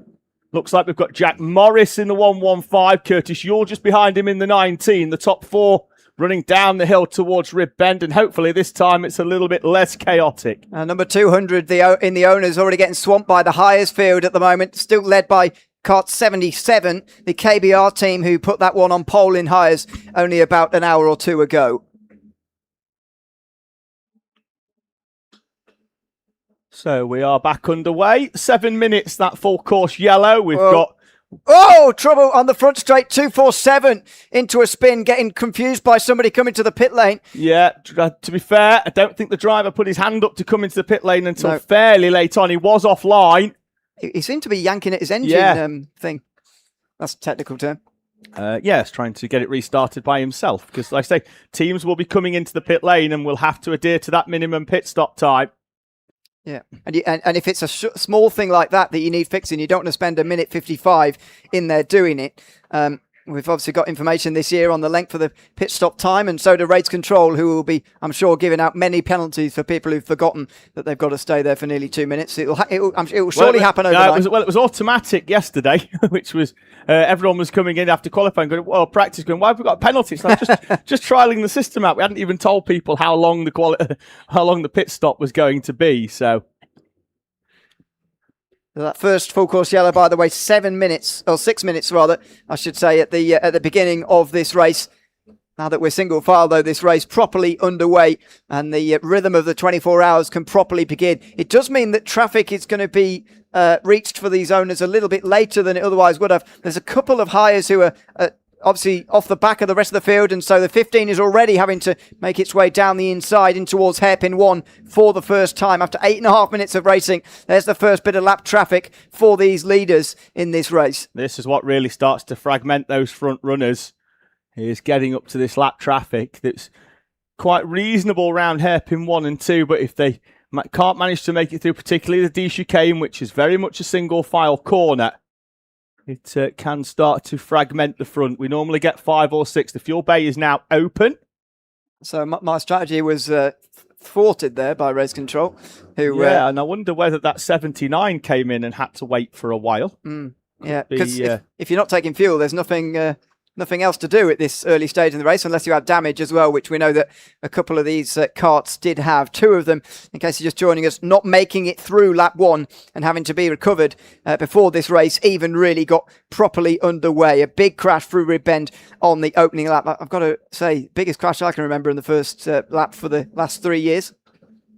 Yeah, there's always 1 or 2 off there, but that is probably the biggest one I've seen in all my time covering this event, both racing it and commentating on it. I think we did have a big one back in around about 2022, but it wasn't it wasn't catastrophic.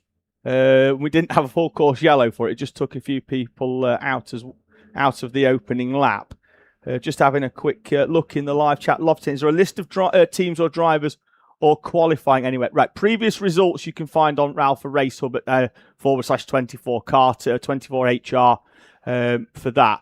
Your live timing will eventually have drivers next to the team names, but only after the first pit stop, when the driver exiting the circuit will have his RFID tag on. L'Essentiel going up and over the curb on the exit of the D chicane there, as the lap traffic really does start to come into play now. Rather than just catching one or two drivers, the owners are now starting to come through the tail end of the higher kart field after that full course yellow. Normally it's around about 5 laps, isn't it, Ewan? But a bit different this year under that full course yellow. The higher karts survived for 8. Yes, obviously some of them under full course yellow helping, but nevertheless, they're going to get there at some point, and that we are now there into traffic for the first time. I guess that the advantage of having a full course yellow early on, and all the trouble we had early on as well, means that the higher field is more spread out than it otherwise might be early on in the race, because of all of the trouble on the opening lap of this race. But even so, there's no two ways of getting around it. There's 90 karts on the racetrack, and you've got to get past a lot of them if you're in the owners class. Say in the last few years, the races been won by laps, and therefore you're lapping everybody at some point. Certainly can. The only thing that you can plan for at the British 24-hour race is the Union Jack dropping at midday. And as we've seen for many, many teams, particularly on that opening lap, all the best laid plans can go completely out of the window. MS Window Doctors in owners down 15 places from their starting berthing. Bruce Healy with that engine issue on the opening lap, down 20 from his. In hires, we've had a number of teams dropping well down the order after that opening lap. Piston Heads are currently down 21 places. We've got Met Police Motor Club 2 are down double-figure digits as well. And there were some teams, Ewan, that had some really big issues on the opening lap that are way down the order. We know that Formula Non-Plan C, L'Essentiel, V5, Rage, Paragon are still, or were in the pits, but are back out now because we've had confirmation that Rylan Ekberg is in that kart, which means he must have triggered the exit of pit lane RFID tag trigger. And the reason why, by the way, just had a message from Tom. We're trying to piece together what happened at turn 2 on the opening lap. Tom says that the Paragon number 20 had a kart go over the top of it, which smashed the engine cover. They were worried that would cause other issues, but it seems to be okay as they've gone back out onto the racetrack. So we're trying to piece together what happened on lap number 1 there. That's part of the story, but there'll be many other stories to tell after lap 1 there at the beginning of this race. We know the 29, one of the Newmarket Hornet karts, they've got 3 entries into this event this year, is still in the pit lane. That kart was having the front end worked on around about 10 minutes ago, and we saw it from the roaming camera down there in pit lane that it was being worked on at the front end. I think that was one of the karts that was certainly stricken, and we're still trying to figure out. We think it may well have been the 19 Cole Clark Racing kart that had the Nassau panel completely ripped off it. And we haven't seen that one back out. It's still being shown as in the pits, although I think the timer has stopped. I think they have rejoined after 4 minutes and 59 seconds. That looks like a change for the overall lead, potentially. It's close for the overall lead. MS Urban Blue have led every lap of this race so far, but that has now come to an end. The 1:15 MS Soco Select, the reigning champions, are through. They slip through on the inside of the 4.76 over the start line they go, and they are the leaders. So the first lead change of the race after less than 14 minutes of the British 24-hour, and MS Soco Select, the reigning champions, as I say, are now leading this race in front of MS Urban Blue and then JSR2, who are leading in their class, in the pro class. They are third overall, just in behind. You can see them as we've been following them first 15 minutes. They are nailed together, those three at the moment. 3 wide down the back straight as well. Sorry, David. Pace-wise, though, you can see qualifying was a 1:11.5. Fastest lap so far is a 1:12.5. And that is just due to traffic as they try to go down the inside. Curtis Yule in the number 19 MSJSR2 car managing to squeeze through as well. But that was a train of 6 earlier, and now it's fragmented into a 3, and then individual karts behind with the 111 in the mix as well as they head up. Just behind this, there is a train of karts that has a mix of owners and hires, and it's chaotic is the only word that I can think to describe that coming out of hairpin 4 now. They are 3 wide as the owners try and make their way through. Well, one of the hires wasn't quite expecting to get dived to the D chicane there, going straight over the tarmac. You saw it there. Always the most difficult part of the race for traffic when the leaders are coming past these hires for the first time. That was a nice dive down the inside by the 115, which just has a couple of lengths, although the 15 and 19 follow through just a couple of corners later. They're really getting in towards the top end of the higher field now, which, by the way, is being led by number 200, the Boneheads team, ahead of KBR, who are down to 3rd overall in hires right now.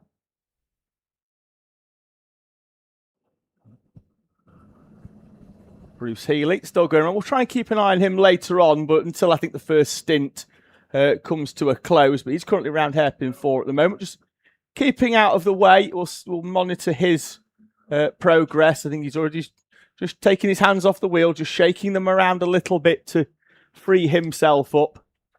He's not out there to set lap records. He's out there to try and get to the checkered flag at this time tomorrow. The leaders, as Yule in the 19 goes between 4 of them, but already that traffic now means that the leader and his follower at the moment, the 15, have moved away ever so slightly from Curtis Yule.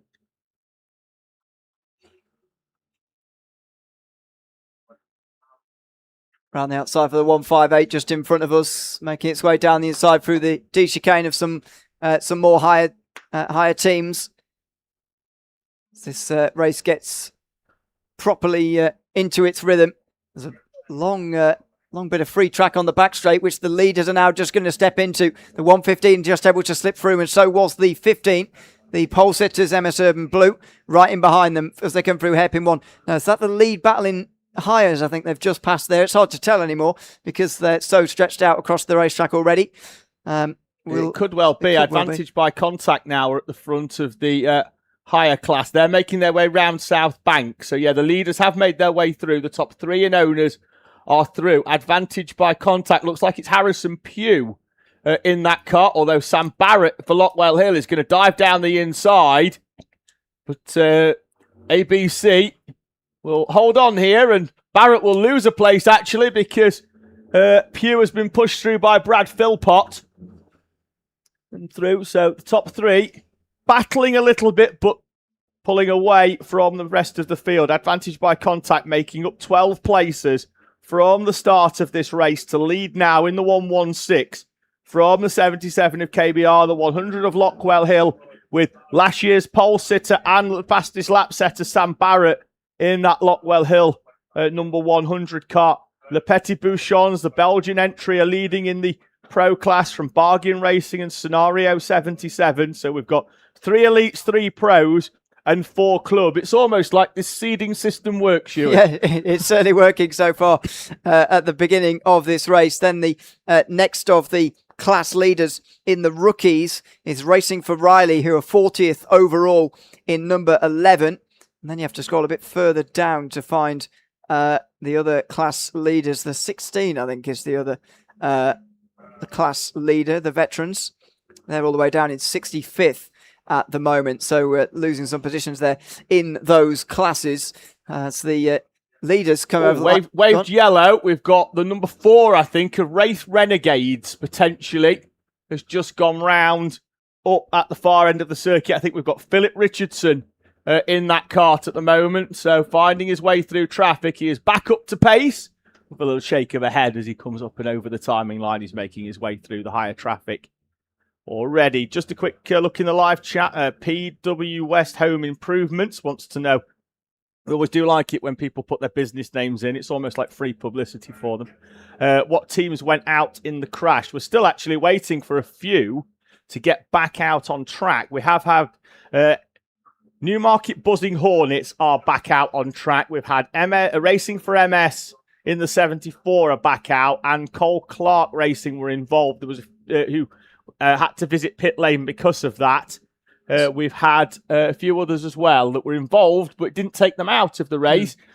Certainly, one of them, the 28 Teesside Academy kart, was involved. We saw that rejoining back on, but they are starting to make good headway back through the order. This suggests that Eat, Sleep, Race, Repeat were in for 2 minutes 40 as well, so they must have been involved somewhere along the way. And Cold Clock Racing, I'm not sure if you mentioned, they were in there for nearly 5 minutes. They're back out. We are still waiting for one team to enter the race, though, aren't we?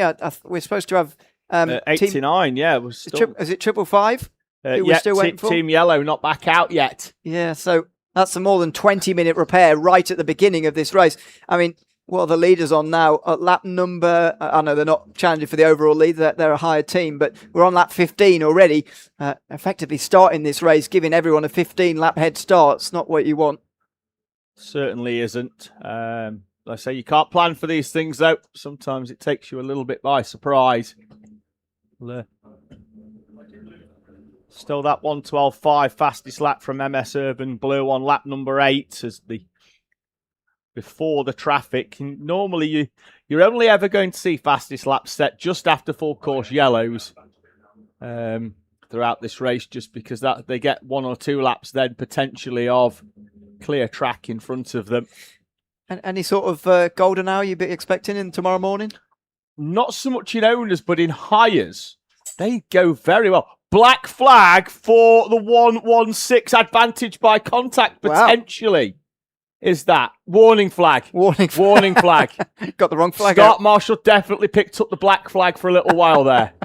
Maybe we've just saved advantage by contact a black flag, because there was definitely one in the hand of the start marshal. He doesn't look like he's listening. He's got earpiece in, hasn't he? So he's all good. Maybe he's focused on the job. Oh, there we go. Putting it up there. Is that the highest leaders there? Yeah, coming through. It's I think it's KBR back to the front of that. ABC have fallen down behind Scenario 77 now. So having led the race, they're down into 4th place. They did a 1:23.9, which is around about 2 seconds off where they needed to be.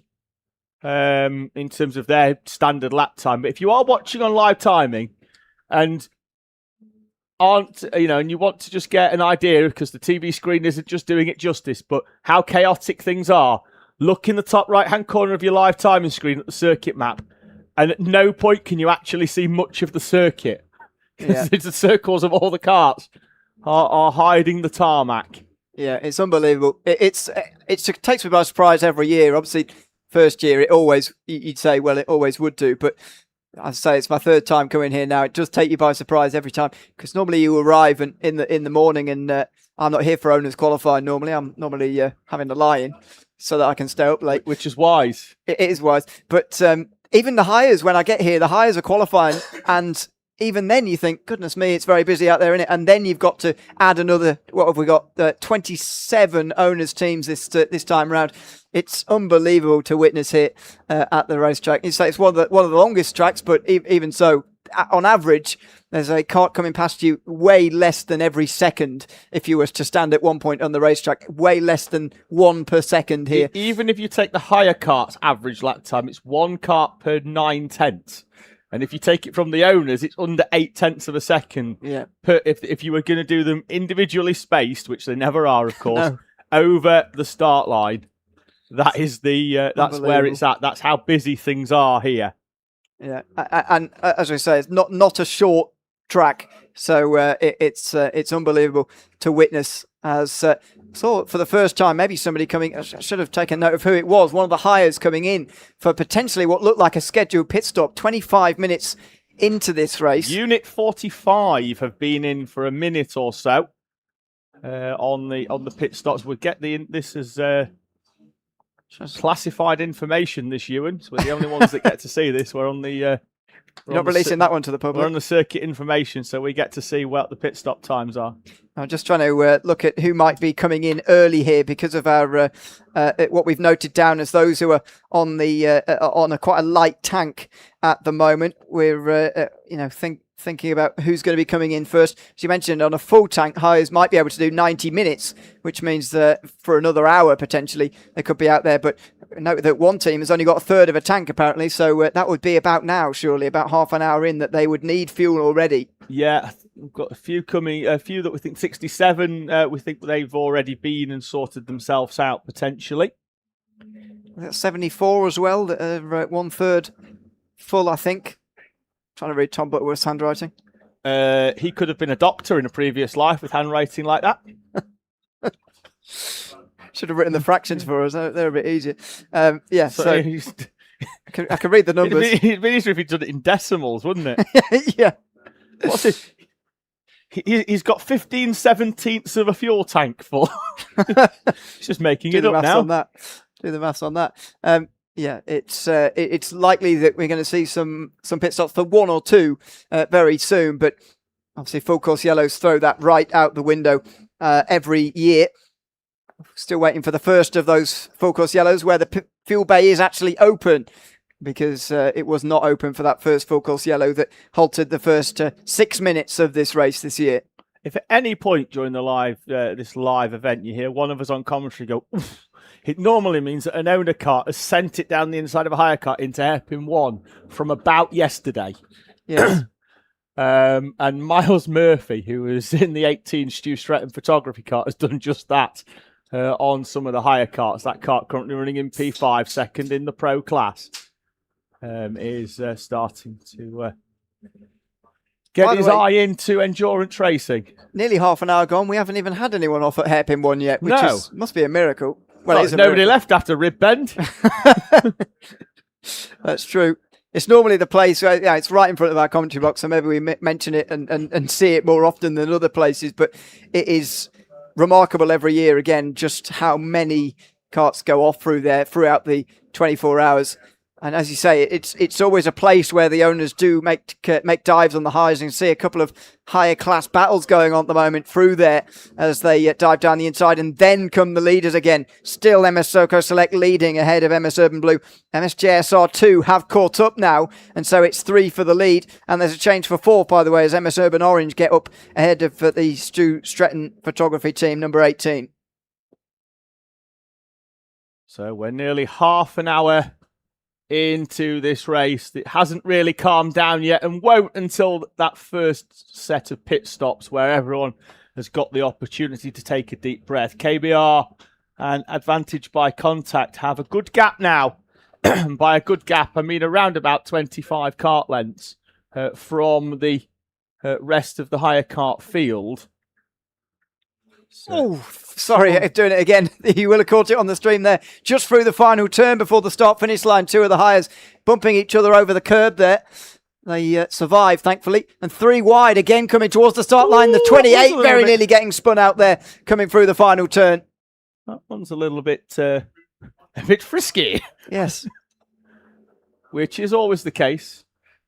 Makes it this race what it is. It's special, it's unpredictable, it's amazing. A stop for 89, one of the hires. Foolish behaviour. Has done some foolish behaviour when he comes into the pit lane, because he's gone around the barrier, which, to be fair, better than through the barrier, but not around the barrier in the way that he should have gone round it. He went around it and then around it even further. Came in a little bit hot. Yeah. They do make it very difficult, that kart. For some reason, they put a tie wrap all the way through their second number 8, which makes it look like a number 9. And I've done that many times. Like, the 89's off, and I'm looking through the notes for an 89, and we don't have one. So I've just made that. I've just done that. Have I? That's actually 88. It's happened to all of us. It happened at Camper. It's at Le Mans. I like how Tom's tried to replicate that on our sheet of paper, by the way, with the 88 there, written very badly, but almost like an 89. He has, yes. Oh, he actually. And that is 89. And he's written an 88 on there as well. I don't know if he's done it as well.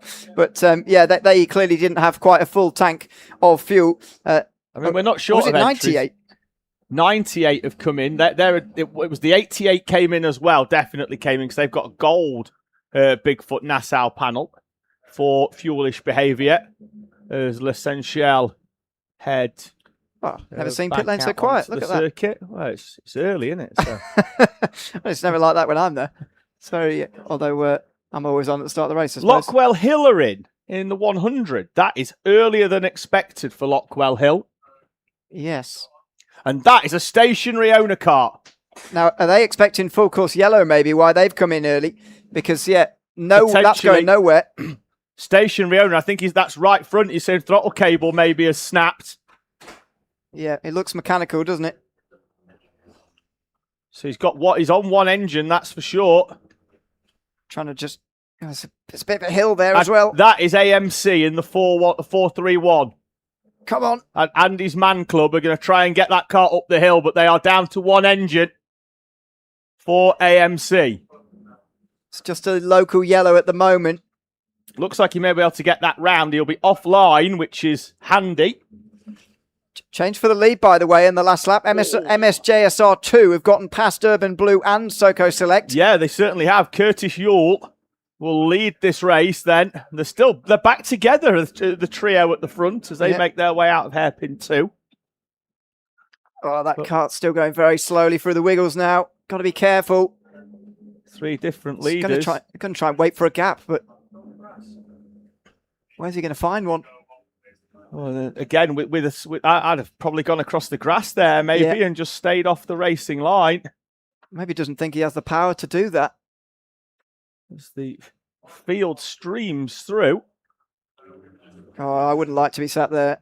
No, you've got to look over your shoulder heavily.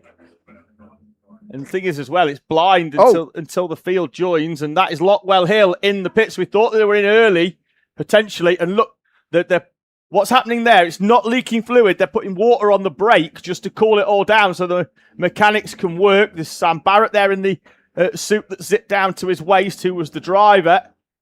And it looks like brakes could potentially be the issue there. Their AMC are finally moving slowly with an arm up, coming out round hairpin 2 now. That'll be hopefully covered by local yellows as the light boards will move down the circuit for that kart to be covered under a local yellow flag. Looks to me like it's going a bit faster than it was.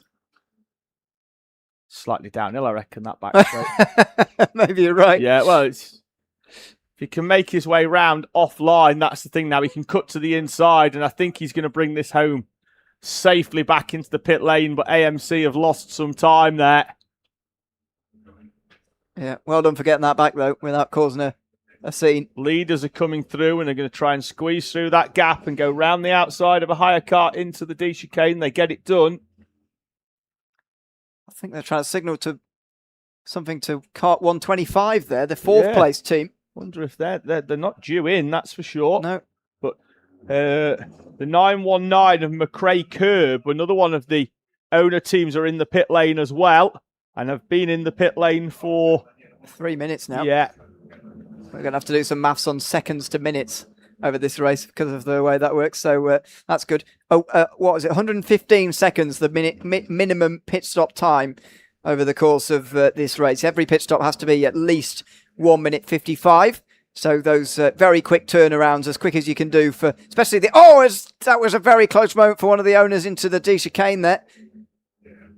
Get away with it, though. Couldn't quite pick out who it was. Update on Cole Clark Racing in the 19. Having had the Nassau panel ripped off early on in the race, they've now been back in with a ruptured fuel tank, which was part of that issue.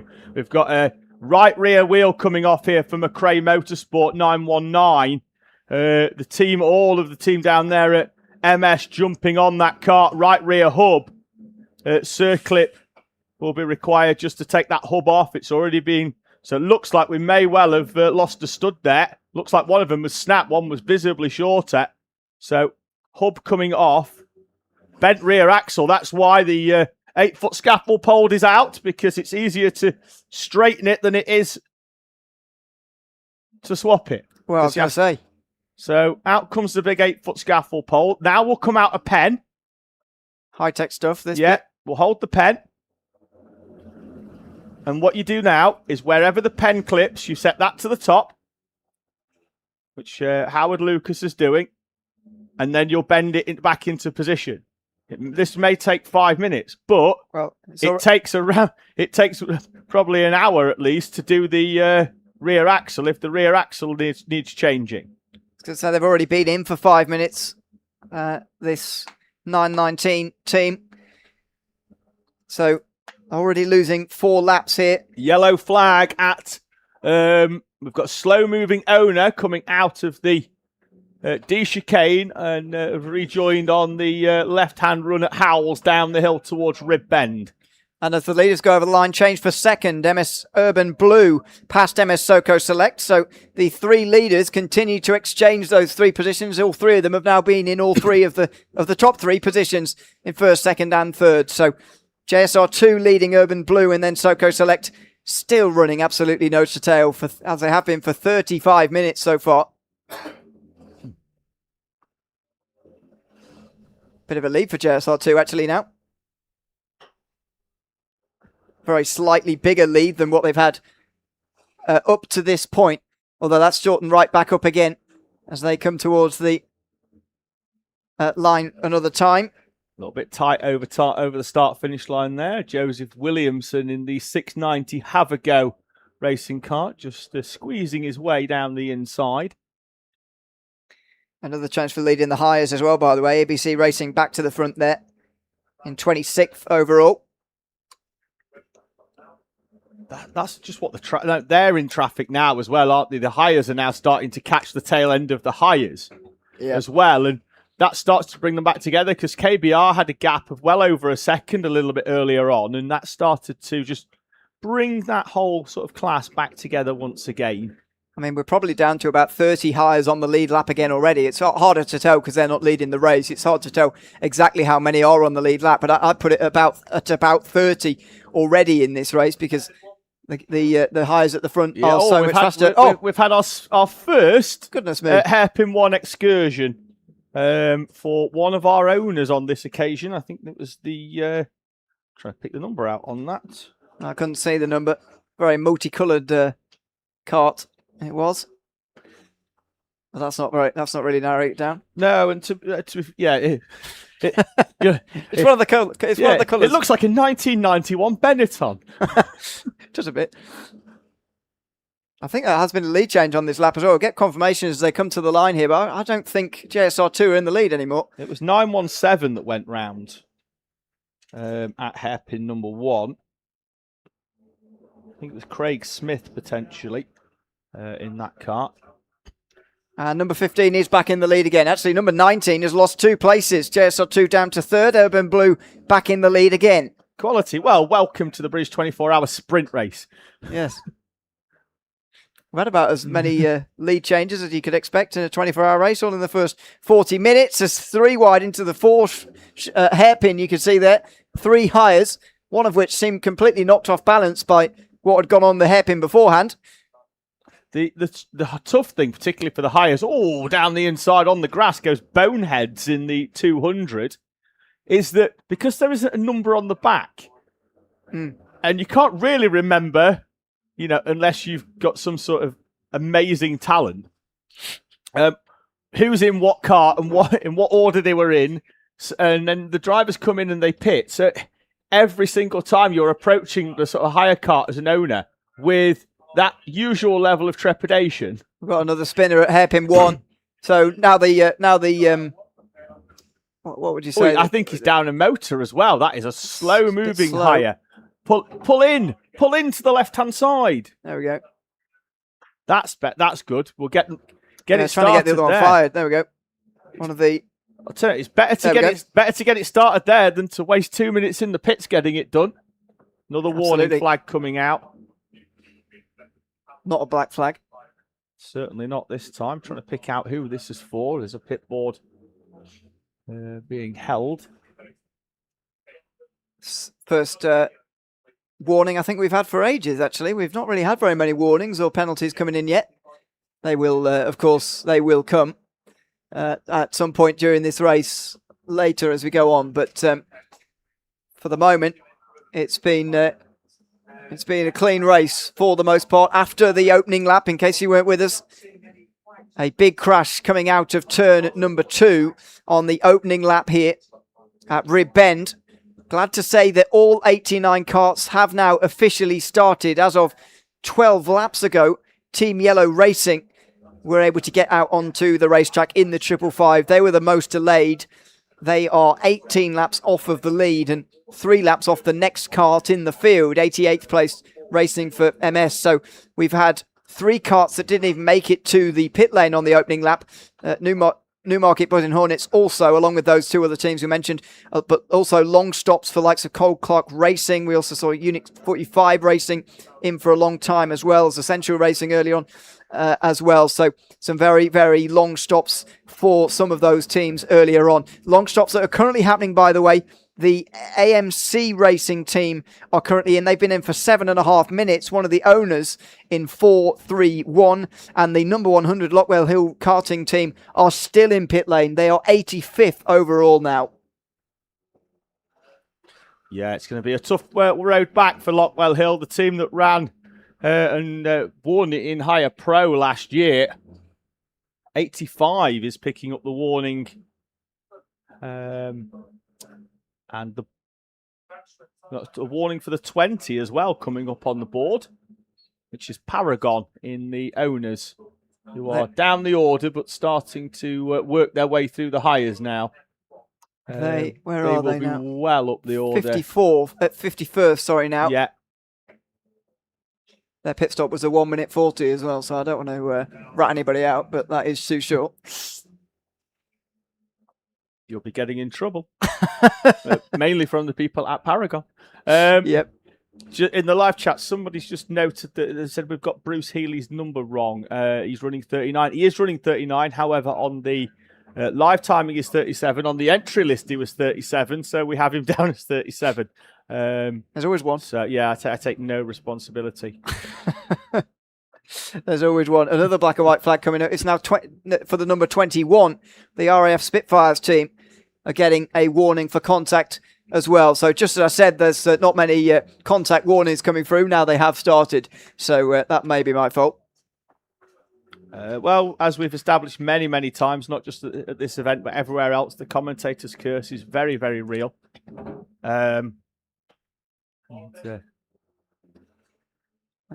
Waiting for the 21 to come past here and actually receive its warning. Here come Lockwell Hill again. So how long has this been now? 13 minutes for number 100. It looks like they're going to take this opportunity to change driver as well. So I think they may well have put a full tank of fuel in. That's Kieran Lambert getting in that car, and you'll be able to see that in a few moments' time on the RFID tag. No worry that they'll be exiting the pit lane too early. They've been in, as Ewan said, for the best part of 15 minutes. He will rejoin here on the right-hand side of your camera, here at Teesside, and they run up towards Rib Bend. The 20 receiving its black and white flag. It looked like a full tank, didn't it, for number 100? So they'll be able to go on for a while in this race without stopping again, if they want to, of course. Very interesting with the minimum pit stop time, how many teams are going to decide to pit under full course yellows now, because you still have to stay in there for 2 minutes. At what point in your fuel stint is it worth it? You know, how much fuel do you need to take on to make it worth it? I think that's going to be very interesting as we go on.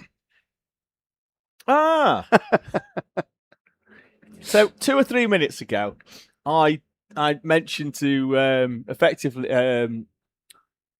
Harry, one of the helpers here at the circuit, that the flag penalties weren't being shown up on the screen. So they've shown a few and then put a nice message for me, which was probably far nicer than I deserve. I bet there's a David who's out there at one of the 89 out there at the moment thinking, what's going on? I'm sure there will be. There'll be a David who thinks that we're all saying hello to him. Just driven past at the minute. Other drivers thinking, when am I going to get a hello? When's my message? Pit stop for... Oh, is that... Waved yellow at Rib and the marshal goes running. No, I don't see a cart stop there. No, neither do I. Now, it could be at the mountain. There we go. Trying to pick the number out again. It's going to be difficult to see just because of where we're positioned, but... Not really slowing down there, those carts, which the marshals... They are keeping well to the inside, though, which is helpful. Something. But, yeah, not ideally. They could just do with being a little bit slower. Now, that's a good idea, actually, by the marshal. Push it that way, but also allow us to see the number. That's Cole Clark Racing again. Oh, dear. They have had A nightmare. Yeah. Now, we should allow one team who have had the worst luck to basically do a 23-hour race and they get a hard reset. FCY, Kart is going to need to be recovered. Wow. So we're going to go to a full course yellow. Now then, are you doing your garden gates? What does that mean? Where you do your lines and then we mark them off as 5 for full course yellows. I thought as soon as full course yellow came out, you picked your pen up. I thought you were counting full course yellows. I am counting full course yellows, yeah. That's number 2 for those who are not counted. Now, let's keep an eye on this pit lane here. Under these new rules, as I say, very interested to see how many people think it's worth it to come in and fuel up. I don't think for the owners it's a bad idea. Given we've had 45 minutes so far, but it isn't going to be a very long full course yellow, isn't it? The quad is already there. Yeah, we're already collecting. We'll often send the quad out before the FCY, and in comes 29. 28, actually. Sorry, Teesside Academy, and that is earlier than expected after 45 minutes. Don't think they're on our list. No, they had a full tank. They were brimmed. Yeah. And I have some slight insider knowledge on that kart being brimmed, given that it was my boy in it. Yes. The only team in so far. I mean, there's an empty fuel pump. Now the 115's in. One of the big contenders. The reigning champions, indeed. Emma Soko Selector into the pit lane. The only owners team who've come in under this full course yellow. And this, I think, is a good idea. They might lose some. I think this is going to go green before they actually finish their stop in 2 minutes' time. But I think given the fact that the owners have probably taken half their tank out, maybe even a bit more, this is probably worth it, I would say, for them. Yeah, I'd agree. They're probably about half an hour off. But if they didn't, with their qualifying, they've probably qualified and probably started this race actually with about an hour's worth of fuel in maybe. So don't think that's a particularly bad call there for the 115. Oh, spin under full course yellow as well, coming out of the final corner through the dog leg. There's a really slow running higher, which was confusing a few people.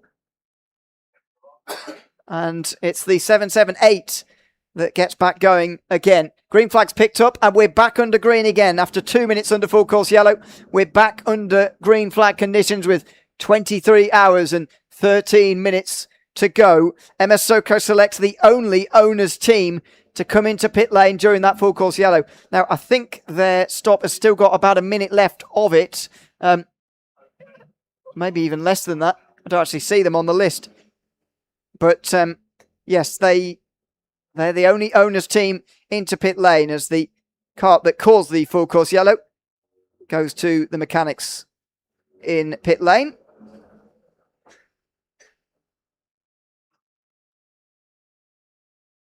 And they've left too quickly. I'm sure they've left too quickly. Yes. We've not got confirmation of the time. No, we haven't, actually. But or maybe they've come in too quickly. So, yeah, potentially. What's the structure for the penalty in case of a short pit stop then? Do you have to come in for a one-lap penalty? Oh, off-go Apex Twin in the D chicane in the number 3. Yeah, it's just a one-lap penalty will be applied. They don't have to come in or anything. And that just says pit lane speed, so I don't know. There's Cole Clark again. No, they don't have to come in. They'll have a penalty applied to them.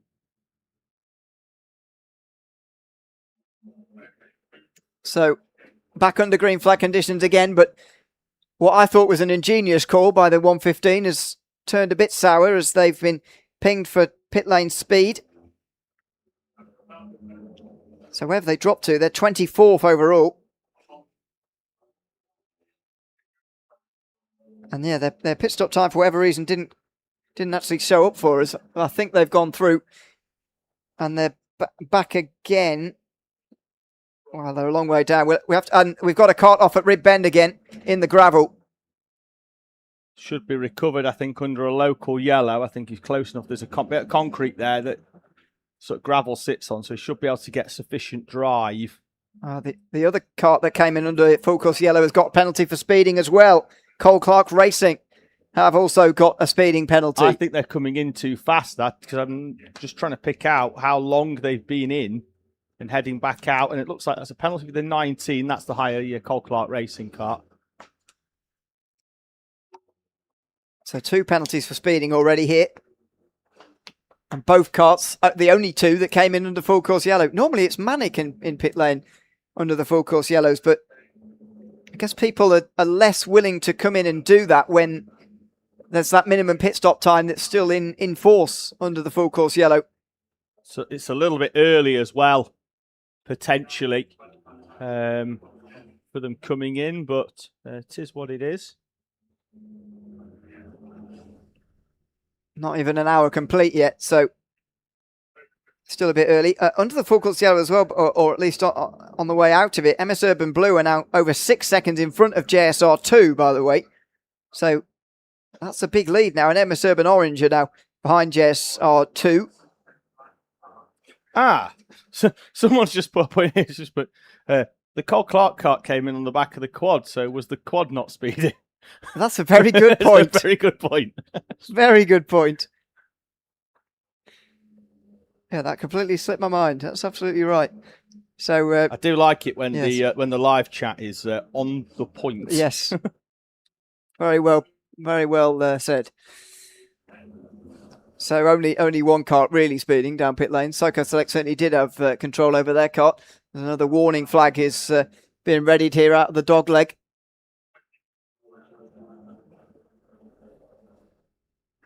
Get confirmation as to who that's for in just a moment.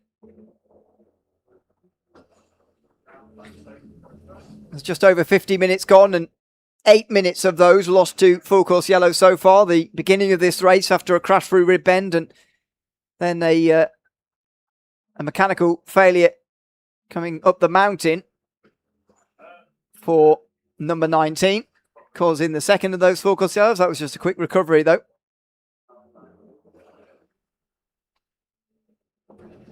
Heading up towards that 1 hour mark, and we'll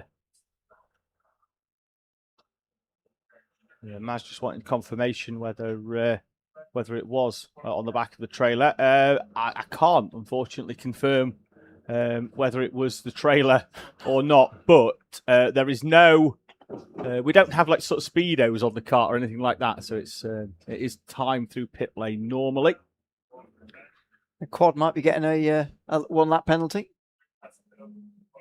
Yeah, number 19's getting that shown up again. Number 19 is also MSJSR2, though. I can't. Yeah, different colour background though. That should be a blue one for JSR2 because they're in the pro class. That's going to catch me out in the middle of the night. Well, it already has in the middle of the day. So there we are. But that's running third at the moment. That JSR2 team, although as you say, that's a different background. MS Urban Orange, though, ahead of them now, so a change for second, and a kart off through hairpin 1 again. One of the hires getting back underway, and again looking a bit underpowered. Needs an engine restart. Same kart as earlier, actually, on the same side. I think when that kart's going, it's going okay. When it sort of spins and the engine doesn't really like it, so good to see them back up to speed again on the back straight at the beginning of this race as we continue on here, with MS Urban Blue leading the way by just over 6 seconds right now.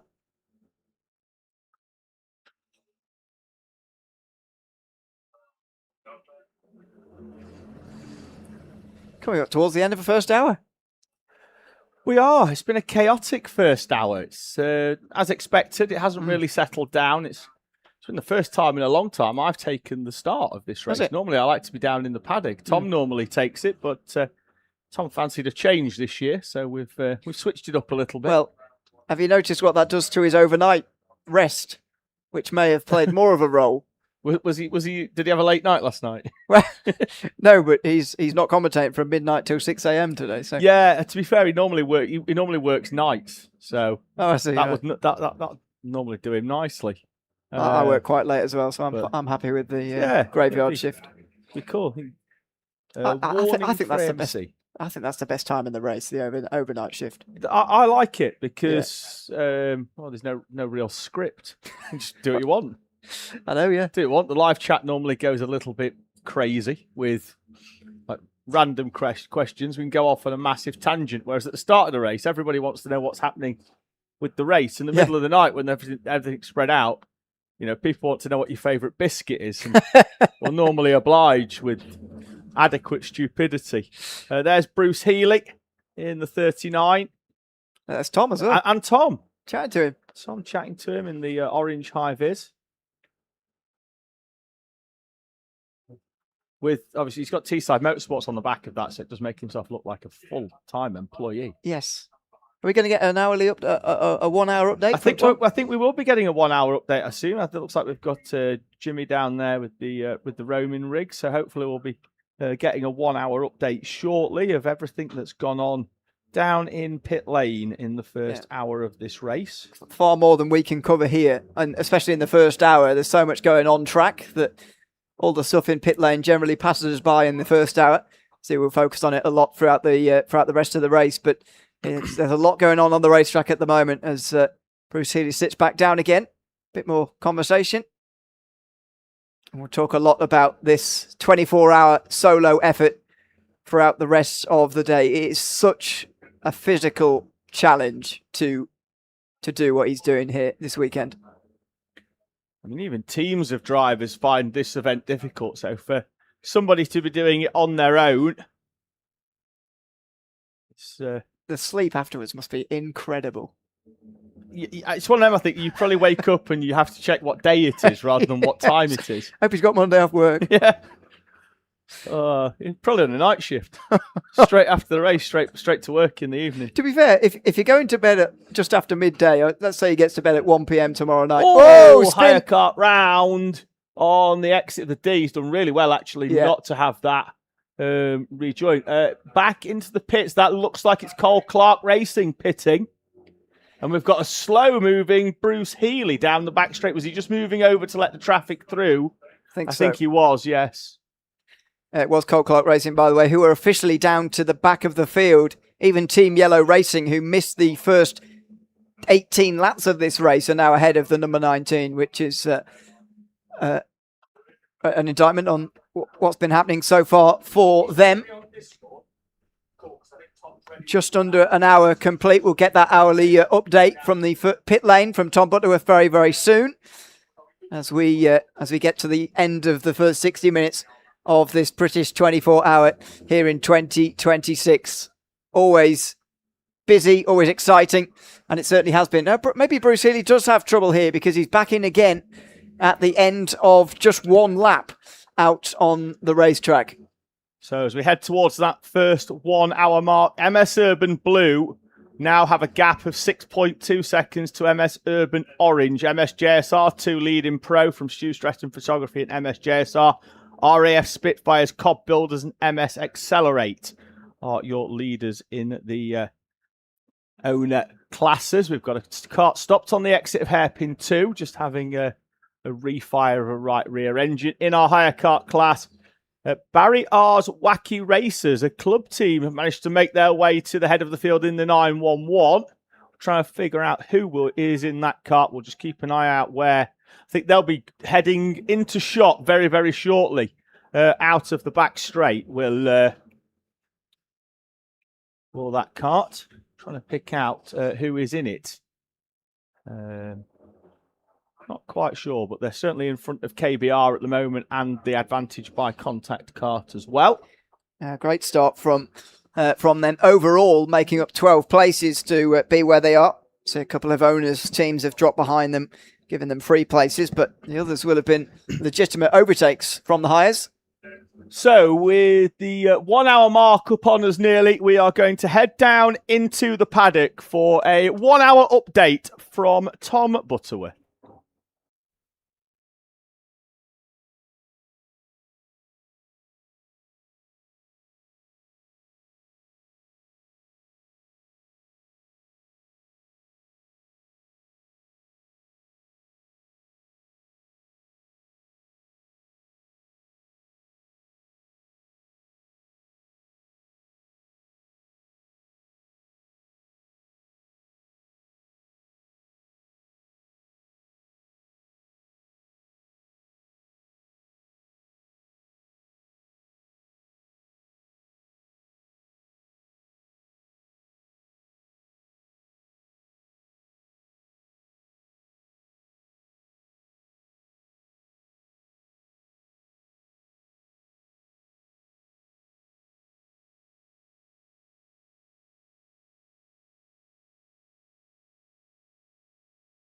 Hello, welcome down to the pit lane.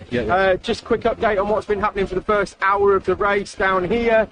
We've got the mechanics space behind me, so behind the camera, and we've had a couple of the MS karts have been in as well with various issues. So the biggest one has been Paragon number 20, who was obviously running right at the front last year. They had, on the first lap, a kart went over the top of them. They had the top of the engine cover has been sort of stoved in a little bit, but they have been back out, but they lost 3 laps. Newmarket Buzzing Hornets, they were in with a snap track rod. That was due to first lap incidents.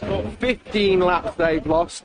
Cole Clark Racing still currently in the pits, I believe, behind me.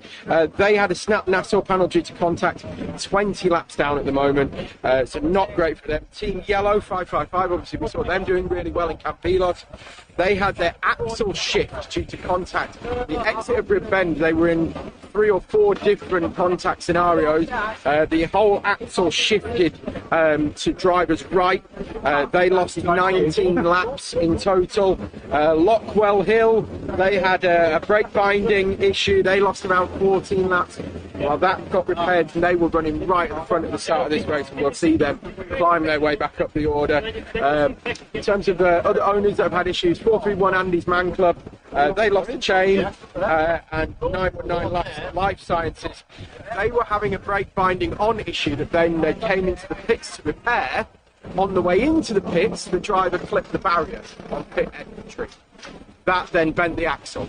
So that then cost them even more time, and they were, so they've lost quite a significant amount of time. But that was mostly self-inflicted with the barrier incident. So that's pretty much it for the first hour. It's not been as busy as we thought it was going to be. There's been some bigger issues, but not a lot of takers to pit road with mechanical issues. It can only be a good thing. Let's hope it carries on like that for the rest of the race. Back to you guys in the commentary box.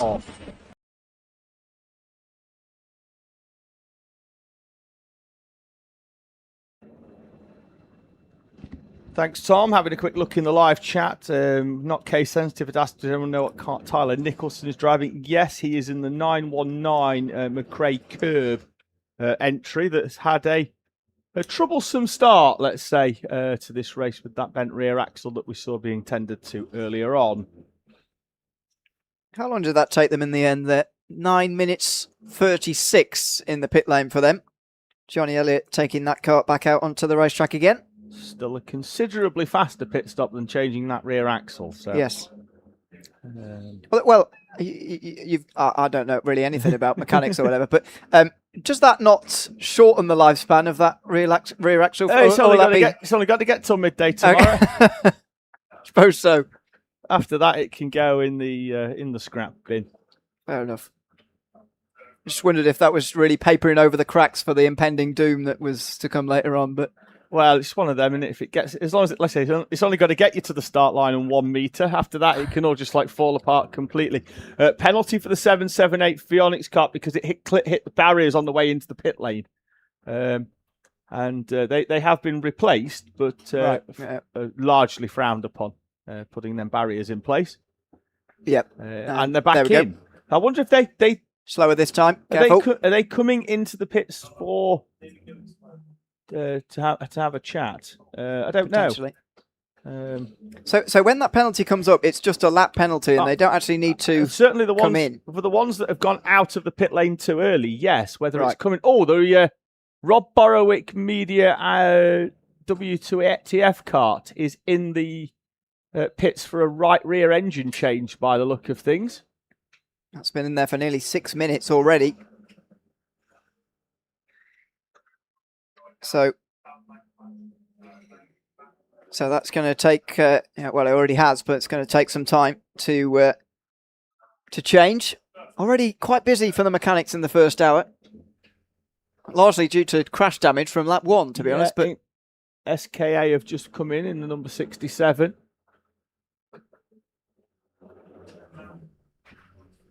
So these pit stops going to start to come in more regularly now, in more scheduled stops as well, with more than an hour complete. Still waiting for the leaders to come in, apart from MS Soco Select, who came in under the second full course yellow of the day. Chain came off the Rob Borrowick number 24 kart. That's why the engine was just being lifted off in order to put that chain back on. Tom is back and he's straight into the snacks that have been provided kindly by Nicola and Jason Cooney, who brought a whole file, and I do mean a file, like an old document file for A4 paper, full of sustenance for us all here in the com box. And Tom, without a care in the world, has took straight into the chocolate cookies. Why not? It's got to be wait till midnight. Let's be honest, you don't get a body shape like that eating salad, dear Tom. All round goes the 171 window doctor's car. And that looked like was had a higher going wide, trying to go round it. Wasn't a great recovered. No, I mean it's better to rejoin to the outside than the inside, and that's what the Kart certainly did. However, not when somebody's coming. No, something's either just come off a cart or has just been clipped by a cart and sent off the racing line, coming through the dog leg up towards the timing line. That's Lockwell Hill round at the bottom of the hill. Oh, miserable start to the race for them so far. Just gonna have a quick look where Teesside Tigers are, given that they started this race stone dead last. Well, they got about 6 positions for free. They did. They're up to 39th, which puts them inside the top 15. Goodness me. Of the higher kart class. They've made up 50 places since the start of this race. Needless to say, that is the most of anybody. Certainly, well, they did. Yeah, I mean, I reckon they've done that on purpose. Deliberately start last so they can say, look, we've overtaken 50 people. Tom was telling me earlier today that there was somebody who, it might have been them, there was somebody who was intending to start from the back by, it was definitely a higher team as well, by running around very slowly and just doing one lap throughout the highest qualifying and then parking it. I wonder if it was them. And I know they had brake problems, had a whole new caliper fitted to that kart. But, still the lead, 6 seconds for MS Urban Blue, by the way, who are still going. So what you were saying, expecting stops after about an hour 15 or so for these owners. A couple of full course yellows might extend that by a few minutes, but even so, we can't be far away from the first scheduled pit stops of the day for the overall leader. Now, MS Soco Select came in under a full course yellow earlier, but because of their penalty that they got for speeding, I think it was, they are 2 laps down at the moment and they're unlikely to get the lead briefly as they would have otherwise done. They're not going to get that anymore. We'll see where they come out, but I wouldn't imagine they'll be in the lead when these first stops are complete. That's a black flag for the 222. Rapid recovery team. Yeah. I'm trying to figure out what that's for. Tom's gone hunting down here. We don't normally see Tom down here because he had to go under the commentary box to get to where he's got to and try and find out what that black flag is for. Busy down the far hairpin 4 all of a sudden.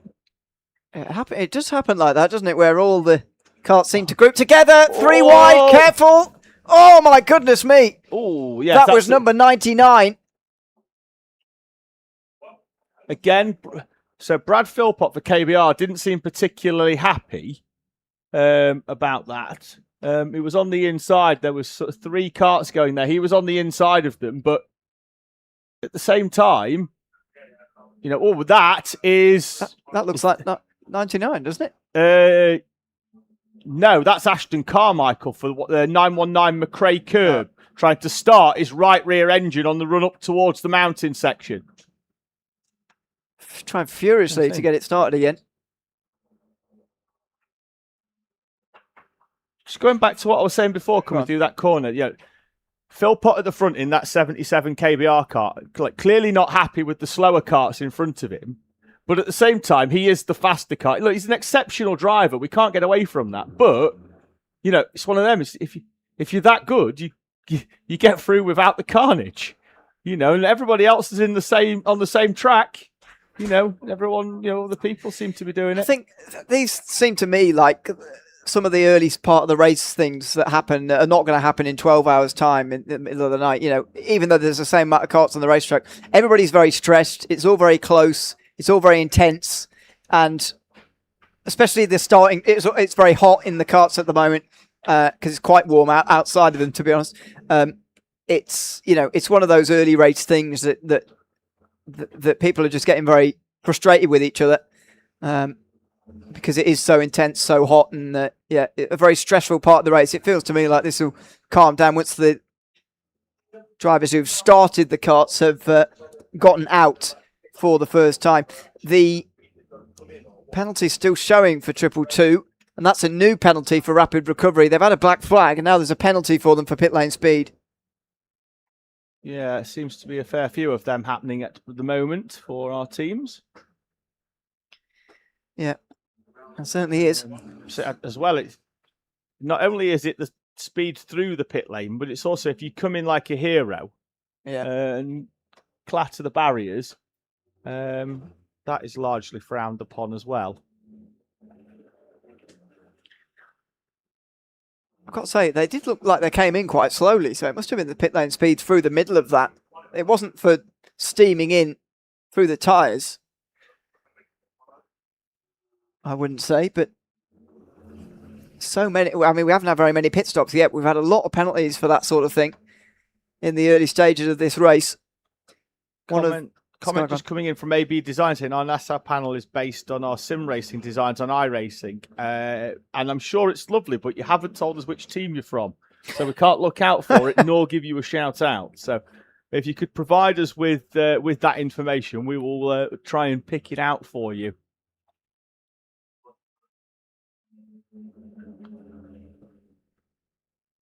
Because there's certainly no AB Racing. There's an ABC Racing, which is advantaged by contact. They're doing quite well. AB Designs, yeah, I don't know which team that could be. We'll get more confirmation on that, but always have a regular number of teams who come here who are regular sim racers or whatever, karting in the real world. And I know one of the drivers from that 24 Rob Borrowick WTF kart had never driven a kart before this weekend because he's not even just sim racing. Wow. So yeah, hadn't driven a kart before this weekend. So the number 19 former race leader MSJSR2 kart is into pit lane now, by the way, and there it is. It's already taken on the fuel. No driver change. That's a long opening stint. No, that has had a driver change already. Yeah, that's Isaac Duff's going to get in that. Okay. Curtis Yule was in it before, but because we've got enough time now, they can. He's probably out of his suit already before he's heading back out on track. Yeah, it's a much more relaxed affair down in pit lane now, and I'll be interested to go down. I'll be off at the time. Interested to go down there when the tyre changes are happening, because last year that was very frantic. When an owner team were changing tyres, everyone knew about it. We'll see whether that's quite as frantic this year with the minimum pit stop time in force. They've just gone over the 1 minute 55, so they're safe, but they have left 4.5 seconds on the table there. Number 19. They are way out though in front of MS Soko Select, whose lap penalty is going to begin to hurt them. Yeah, they pitted early, so things will be slightly offset between the 115 MS Soko Select kart. They are a lap down, but are the sort of leading car, or second car, in fact, that are 2 laps down. They currently sit behind Alessia, who have been in and pitted for the first time in the 61. They're back out on circuit and have been for around about 20 minutes or so. Confirmation then on live timing now that it is indeed Isaac Duff, as we'll be able to see now. Those teams that have been in and out of pit lane now are starting to show the drivers that didn't show at the start because they didn't trigger the RFID tag system on the way out of pit lane. It's great to have though throughout the race, though, isn't it, to see who's in the karts. Bit of guesswork from us in previous years. Yeah, we've done the notes, and then the drivers turn up and they've gone out and bought a new race suit the week before. Yes, and the notes go completely out of the window. So yeah, big change this year. First time we've used the RFID tags, which is fantastic. Round goes a kart in the middle of the run up the hill towards the mountain section. Covered under a waved yellow, that is in now. So contact warnings for the 18, which is the owner Stu Stretton kart. We've got a kart that's come in a little bit hot into the pit lane, and that is a fantastic pit board to the left-hand side. It's basically a LED board where you can just put all the messages on. I imagine if they've just got that preset, Tom, and Ewan, because I get the feeling that if he's not going quick enough later on, he could get some motivational messages. I want to see what the message is at 3 a.m. Whether it's to do with the race at all. So, 3 a.m, stay out, gone for a wee. Please leave the seat dry for me. I don't know. No, it's happened before. Speed in Squealburg, I think last year, definitely did a wee in the seat.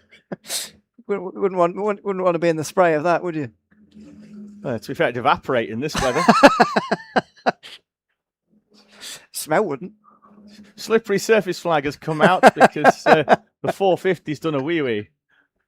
Waved yellow just on the entry to pit lane as the barrier gets put back in place with a firm left foot there by Nigel Moore. An angry stomp, as if to say, done it again, for goodness sake. Yeah, he's looking back. Now, that's A, for his own safety, but I think he's trying to dead-eye the team that skiffled it. Yeah. He did have the look of anger when he was putting that back down again there. Sometimes you only need that angry look, don't you? Oh, big jump over the curb through the wiggles there for one of the hires. Absolutely launched over the curb. A white and blue one. Yep. Phoenix again. Yep. They were trying to pass somebody and, well, they ran out of space, obviously. Got all 4 wheels into the air coming through there. And the dust kicked up as well there. And by the way, you can already see it in front of our com box here. Interesting. And we do see this every year, but I think it's going to be even more so this year because it's been so dry. It's so dusty on the outside of the circuit, more dusty than... I mean, it's good that it's not been raining overnight or something because you get stuck in the grass or something, but also it's been so dry where I live. I can't remember the last time I saw any rain. It's so dusty on the outside of the racetrack that it's going to become very slippery as well. Elliot Dalton Ayres brings in the 221 Teesside Academy Pro Kart from 11th place. Pit now 18. It's the 18 that's being told to pit. I think that's in hires. No, it can't be. It must be in owners because we don't have an 18 in hires. So I'm trying to keep an eye out for them. They are currently in second, in leading the class, in pro, third overall. But for Stu Stretton Photography. Only leading because JSR2 have come in only, 4 minutes ago. So a bit of an offset there. They're not showing up as in pit lane yet. No, he had the board. Oh, I see. Sorry. Had the board out with pit now. So he had one lap on it. Then he had pit now. The thing is, when you're trying to tell your driver to come into the pits as they are turning right and you're to their left, and they're also trying to overtake around about 10 higher karts over the start line, it's not always the easiest Here we go. see. Oh, no. So that's the 19 making its way around still. I'm just having a look on the timing where the lines are. They appear to have disappeared on my timing. They're still on yours, which is handy. I don't want to end up running out of fuel. It's going to happen to some teams, some drivers who missed their just coming out of box. hairpin 4 here. Is that number 18? Gone on again. Yeah, still going. Number 99 came in from the owners. That is the CYTM Sport team in the club class. 85 coming in from the hires as well. So this is the point of the race. These first stops, when everyone's on the same strategy, because nobody came in under the full course yellow bar, 2 teams, there's and obviously minus all the teams who've had trouble. So let's say there's 70 teams who are on the same strategy at the moment. That means they're going to have to share 2 fuel bays, and they're going to have to time this right so that they don't end up queuing. That's going to be the problem, isn't it? But with that minimum pit stop time, you can get away with it a little bit. If there's 2 there and you're the third one waiting, you can get away with it a little bit. It's when you start stacking up. Let's say if we were to have a full course yellow now, it's just going to be owner in pit lane. It's going to be absolute carnage. You've got to remember as well that it's going to happen to everybody at some point in the race. So it's not. There's no point getting too stressed about it early on, I would say, because, as I say, it's going to happen to absolutely everybody. However, you've got to worry about it if it happens too often. 22 and 18 both in now from the owners. The 18, trying to make an overtake into the pit lane. Goodness me, that is very overzealous there from the Strustetten photography team, who were trying to get past one of the other owners coming into pit lane at the same time as them. I'm not sure actually where the other one is in the order, but so the 18 is in third place coming into the pit lane at the end of 63 laps of this race. What do you reckon the odds are for a distance record this year? It's nice weather, dry weather. Yeah, as a team, it could go well. I think the most I've seen recently, about 1,143 laps. Oh, waved yellow at hairpin 3. And spun higher there. Yeah, and that's had the tyre wall has been skittled because we can see the carts through hairpin 3 on the outside, so that may require just them putting back in place a little bit later on. That'll probably get done under a full course yellow later when one naturally occurs. Yeah, bit of sweeping up to do when one of these full course yellows come out, as I'm sure it will at some point later on in the day. So far only 2, and they've lasted 8 minutes so far of the 81 that we've had in the race, 81 minutes of this race. Yellow flag coming through up the mountain there. Tyre wall dislodged coming out of Barbecue Bend. Coming onto the Bob Pope Straight. That is AMC, slow and stationary on the outside of hairpin 1. He's looking down. That looks like a front left puncher. I think he's took the front left off the bead there. So looks a little bit frustrated. He's going to try and carry some pace. It's that cart there just going slightly wide round the outside of South Bank, but I would not be surprised if that was a puncture on the front. It's dragging on the floor. We normally see rear punctures here where they've dropped the rear down the inside and pulled it off the bead, but surely into pit lane, stay to the left here. There's a lot of carts coming. Got to be very careful. Let's just get yeah, that's ruined. That. Oh yeah, that tyre is absolutely gone. Ruined. So does that they get 3 sets of tyre for this race? Yes. And is that one set or one tyre at least? It's gone, I guess. Yeah, one front's gone, so they're going to need a little bit more. They're going to have to put another one. That's a penalty for the 22. Pit lane speed. Formula non-plan C, I think. Is it? Or no, Two's Racing, because that's the owner class, isn't it? That's the strange thing. Sometimes we have higher carts and owner carts with the same number. Oh yeah, that's going to trip me up later on tonight. That's for sure. Yeah, you have to hope the background is correct on the screen. Yes. Now when it just comes to us at 22, because the club background is black anyway. Waved yellow because somebody skittled the barrier again on the way in. To be fair, I don't know if it was AMC. They obviously had to wiggle their way through.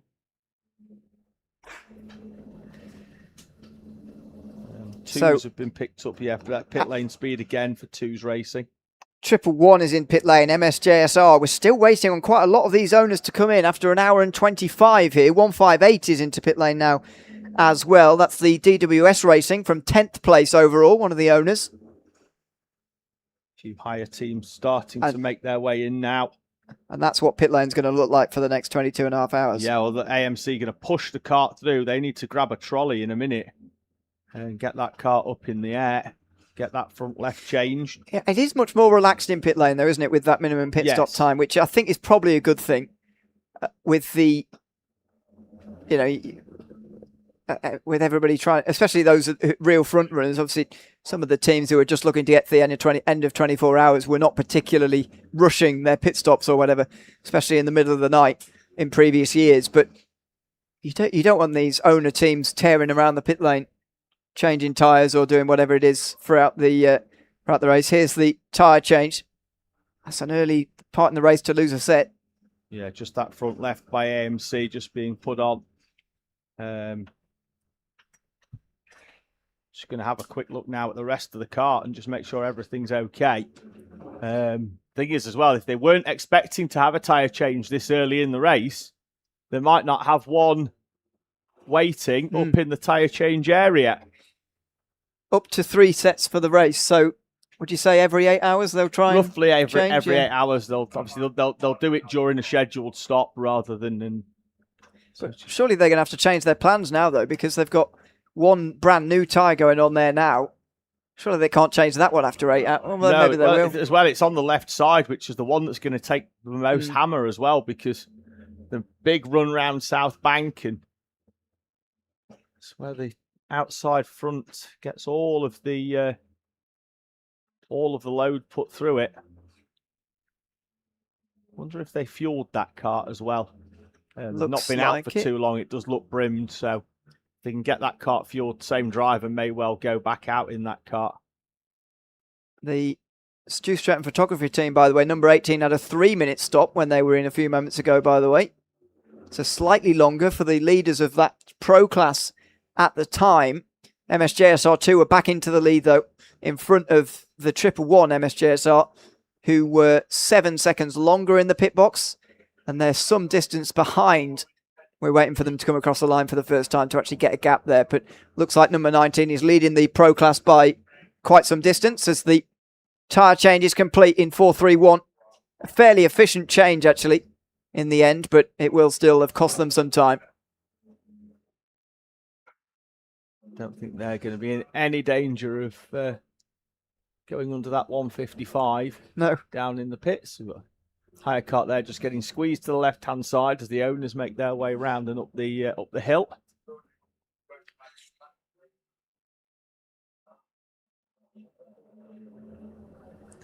.431, by the way, outside the top 80 overall. That stop was nearly 4 minutes for them as another hire goes through the tyre barrier and a head-in-hands moment. A literal, in real-life facepalm that was from the driver. Looks like one of the TRX karts. It did. Just flew straight through. I mean, they weren't even nearly going at the right speed. Race leaders are in MS Urban Blue, pit out of the lead. They've been in the pit lane now for around about a minute and a half, and there is that kart just being tended to. They need to be slow through the pit lane. They're just applying some chain lube to the rear end, and then the driver will sit and wait. And very good timing, because next lap around MS Urban Orange came in, but they followed 2 other karts in, so they'll be queuing. So driver just making sure that the weights on the post that ensure that the driver and kart combined come over 185 kilos when that kart comes in at the end of its stint. It's just being held in pit lane. Now he's off. Yeah, they've sent that kart at 1:15, as in 115 seconds, which is roughly the time it needs to be when it goes out on track, and they've crossed the timing line 1:59. So yeah, around about 4 seconds over, but safe. Yeah, so MS Urban Orange, as I say, will be queuing, but that might mean their actual stop is going to be quite quick. Because of this minimum time, queuing is not quite as bad as it used to be, as long as there's only, a little bit of waiting for you. We'll see how quick their stop is. I'm not sure they are yet actually in the pit bay itself here, the 125. But they do still have to time this correctly. Very, very busy in pit lane now. Yeah. So they came in just behind, was it 19 and 22, I think. 115 came in. But yeah, as you say, what's that? About 8 of them in at the same time here. Yeah. So that's quite a queue, that.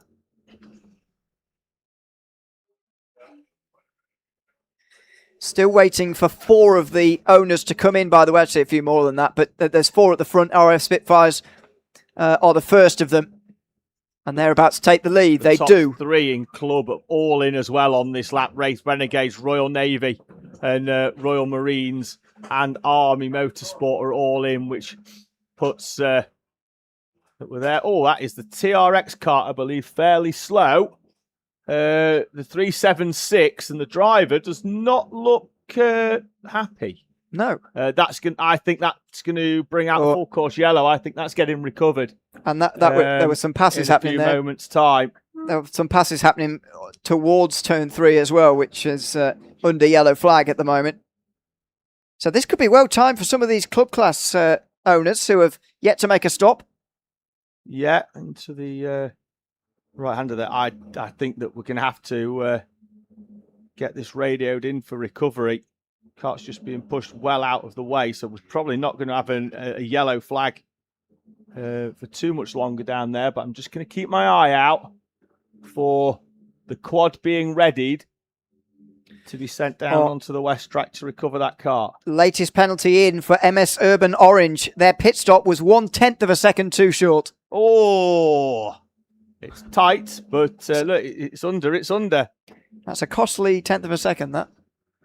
Certainly is. Right, let's just keep an eye out for what could well be the recovery of that kart down the far end of the circuit. Is the quad getting ready to go?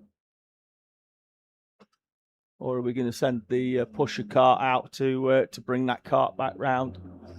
We'll figure it out in a moment. I'm going to have a quick chat with the man that's just come in the commentary box, if that's all right. And I'll give you a little bit of a break. We'll pop a headset on to Andy Clark from Cole Clark Racing to discuss what has been a fairly turbulent opening hour and a half of the 2026 British 24-hour race. So, Andy, anything interesting happen in the first hour and a half? I need a drink, I'll tell you that much. So, we've got caught in the stuff down at Rib End. Our drivers clipped somebody as they spun. He's gone into the tyre wall. We believe he's come out and hit out of the car, hit the tyre wall himself and everything. The result of that, the NASA panel got destroyed and that's had to be re-drilled and everything. We've had a ruptured fuel tank and had to have that replaced. We've then had a wheel come off later on, which has then caused more problems. We've had a kart change from there. So it's just been one thing after another. We've got called into the steward's office to review some things as well. So yeah, it's just been a disaster. It almost looked like it was like a pit penalty. But was that down to sort of changing karts or? Yeah, we believe it's might be a technical issue and things like that. So we. Looking at the way things are, it wasn't speeding itself in the pit lane. It was more the timings. But then But then you're up on the ramp for a long time. So, it can only get better from here. I think for us now, reality, we're looking at damage limitation and see how far back we can pull it and just sort of go and have a good ride and see how it goes. Yeah, just got to enjoy it from here. We've got a waved yellow because the TRX kart is just being pushed back in by the pusher kart down at hairpin 4. We've got Benato Old Boys bringing their kart into the pit lane. But yeah, the pusher kart is just coming in for the 376 TRX entry. It's, Thomas Mallig in that kart when it came to a halt. So, Andy, the weather's nice here. Yeah. What's it like where you're normally?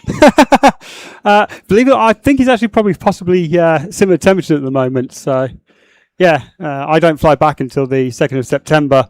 Later on, I'm hoping to bring Dylan down, and we've actually got Dylan Downey, who's in the kart at the moment, who's actually flown in from Barbados to drive in this race. So. Just quickly, we've got a stationary kart down at hairpin 4, Andy. We've got a solid black Nassau on that, so difficult to pick out the colour scheme and numbers. We have got a few teams that have just got the standard black Nassau panel, so I wouldn't be turning off that pusher kart just yet. It may well be required down at hairpin 4 to get that kart back in. So I'm just going to keep an eye out on that heading back out onto track and making its way around. Driver has been moved to safety, which is handy. Kart just being pushed a little bit further. And we're going to go to a full course yellow. Here, the Battenberg flag is out, just as the race leading MS Accelerate 88 kart comes into the pit lane. So they appear to have timed that rather well. I think we might see one or two others diving in as well. Cambo Crew in the 456 are pitting under the FCY as well. So we are going to send the quad to collect the kart from the far end. It's making its way down the grass, and we are going to queue as in comes the 24 Rob Borrowick Media WTF kart. There's the RFID tag on the driver's right arm. So pit lane now will start to get very, very busy. As we've got a spin for the 13 in the middle of the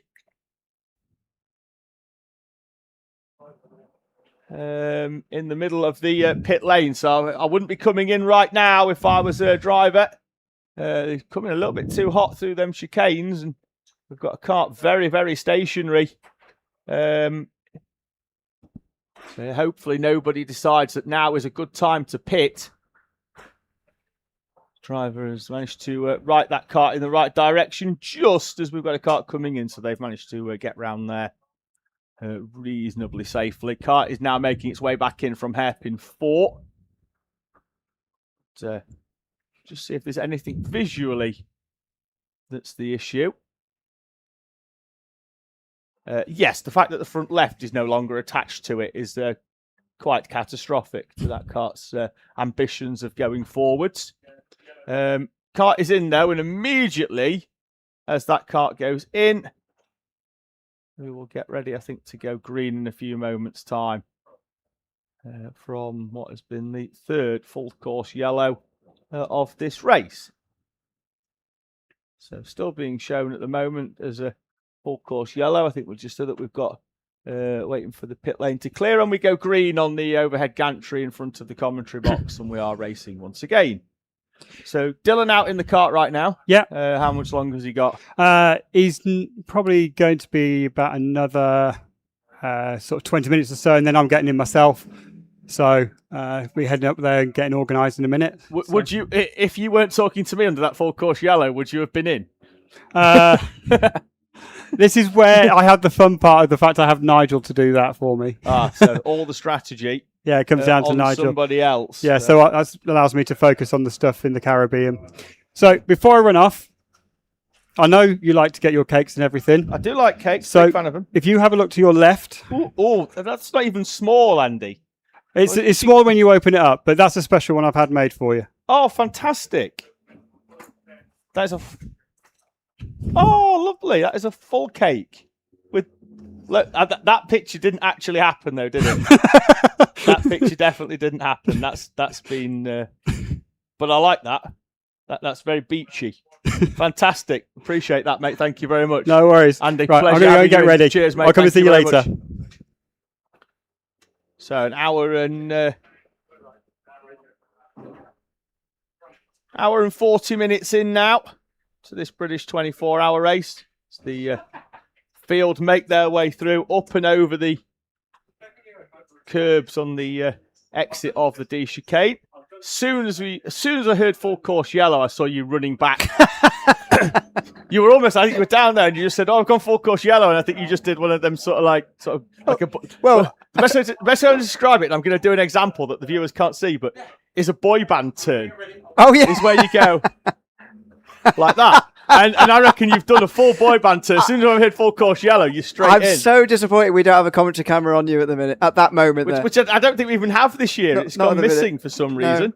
What's he done to my timing screen? I think I'll just press back. It's fine. Yes, I did come running back. Well, one thing you don't want to be in the middle of, by the way, is all the teams when a full course yellow is called, because everybody does that turn that you just did there towards the pit lane. We've got to come in. And it was even more important that time, obviously, because lots of people hadn't come in at all yet. So I think the 88 was able to get their whole stop done under that full course yellow, if I'm not mistaken. And they're now second. MS Urban Blue are in the lead by a long way. But yeah, how do I say MS A-Seller? A-Seller? What am I? Accelerate. Accelerate. Oh dear me, that's embarrassing, isn't it? For me, they're up to second with that pit stop there under full course yellow. So yeah, they're the biggest winners, I'd say, out of that full course yellow. But yeah, I did turn around quickly because my notes were going to go out of date very quickly. That was the third one, so another 2 minutes full course yellow. That brings us to 10 minutes for the race so far from 100. That is a very wide line by 420. Flying without wings nearly were as they went wide out of Rib Bend. We've got a slow-moving owner car, and that looks like it's Bruce Healy. And that looks like a right rear puncture, maybe. Oh, and it's, yeah, you're right. And it's now stationary. We just caught that on camera there through the South Bank. A big thanks to all the camera team, of course. Full course yellows breed full course yellows, and I would not be surprised to see another one. He's looking back towards the right rear. That kart spun very, very quickly when he got exactly. out. Well, because of the tyre, I suspect. Yeah. And he's getting out, so.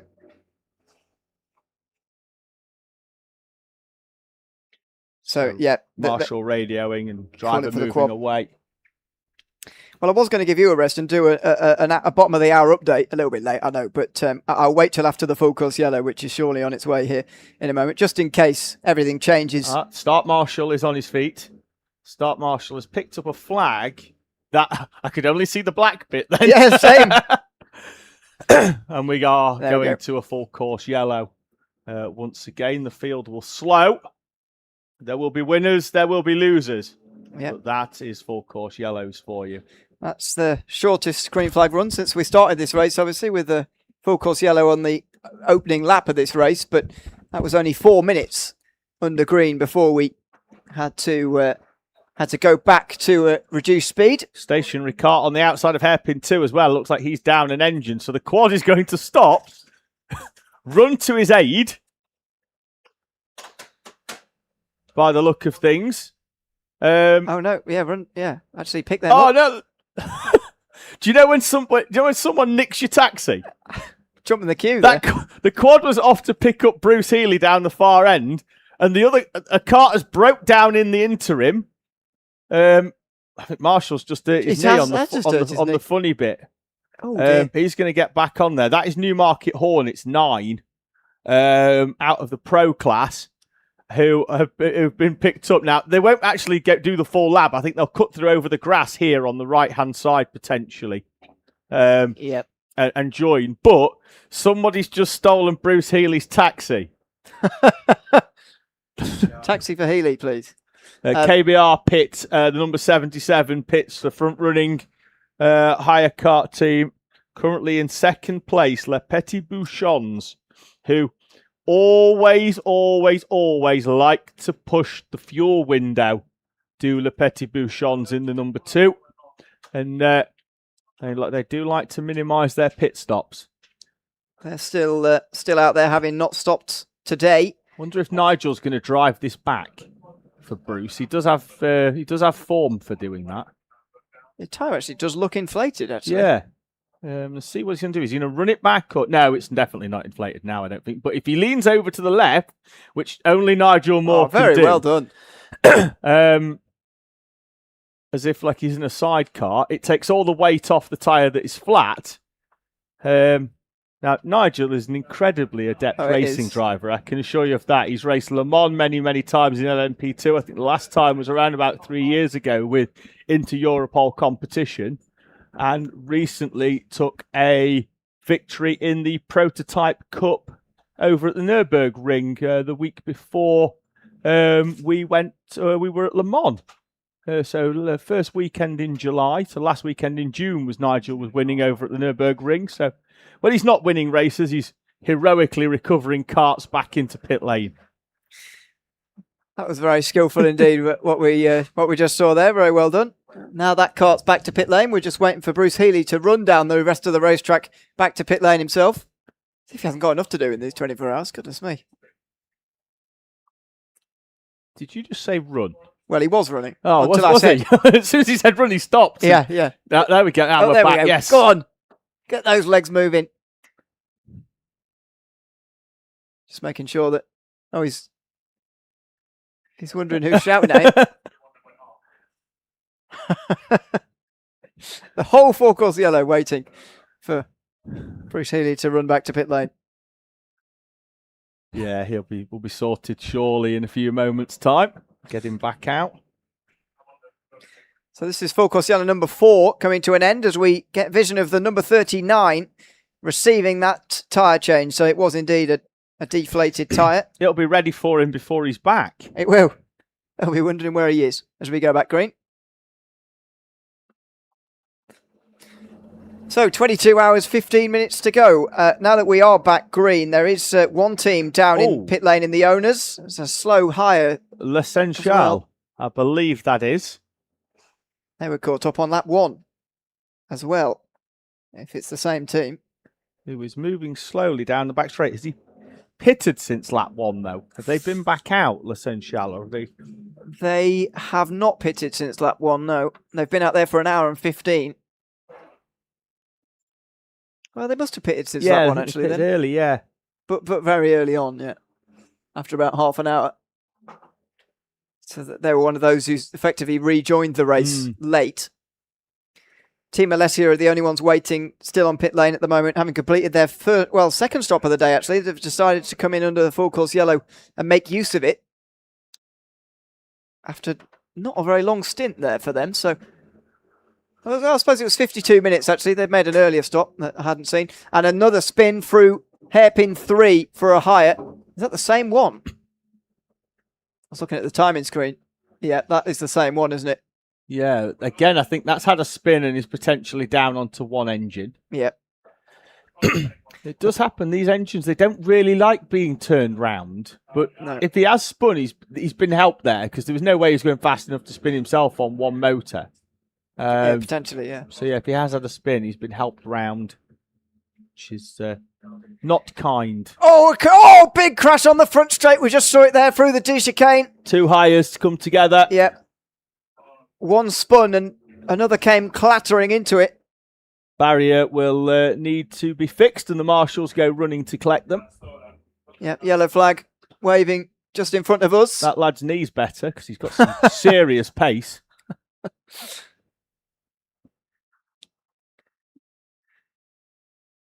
Yeah, great job from the marshals down there to get the barriers back into order. Right, I know we're 15 minutes late, but I will do the bottom of the hour update.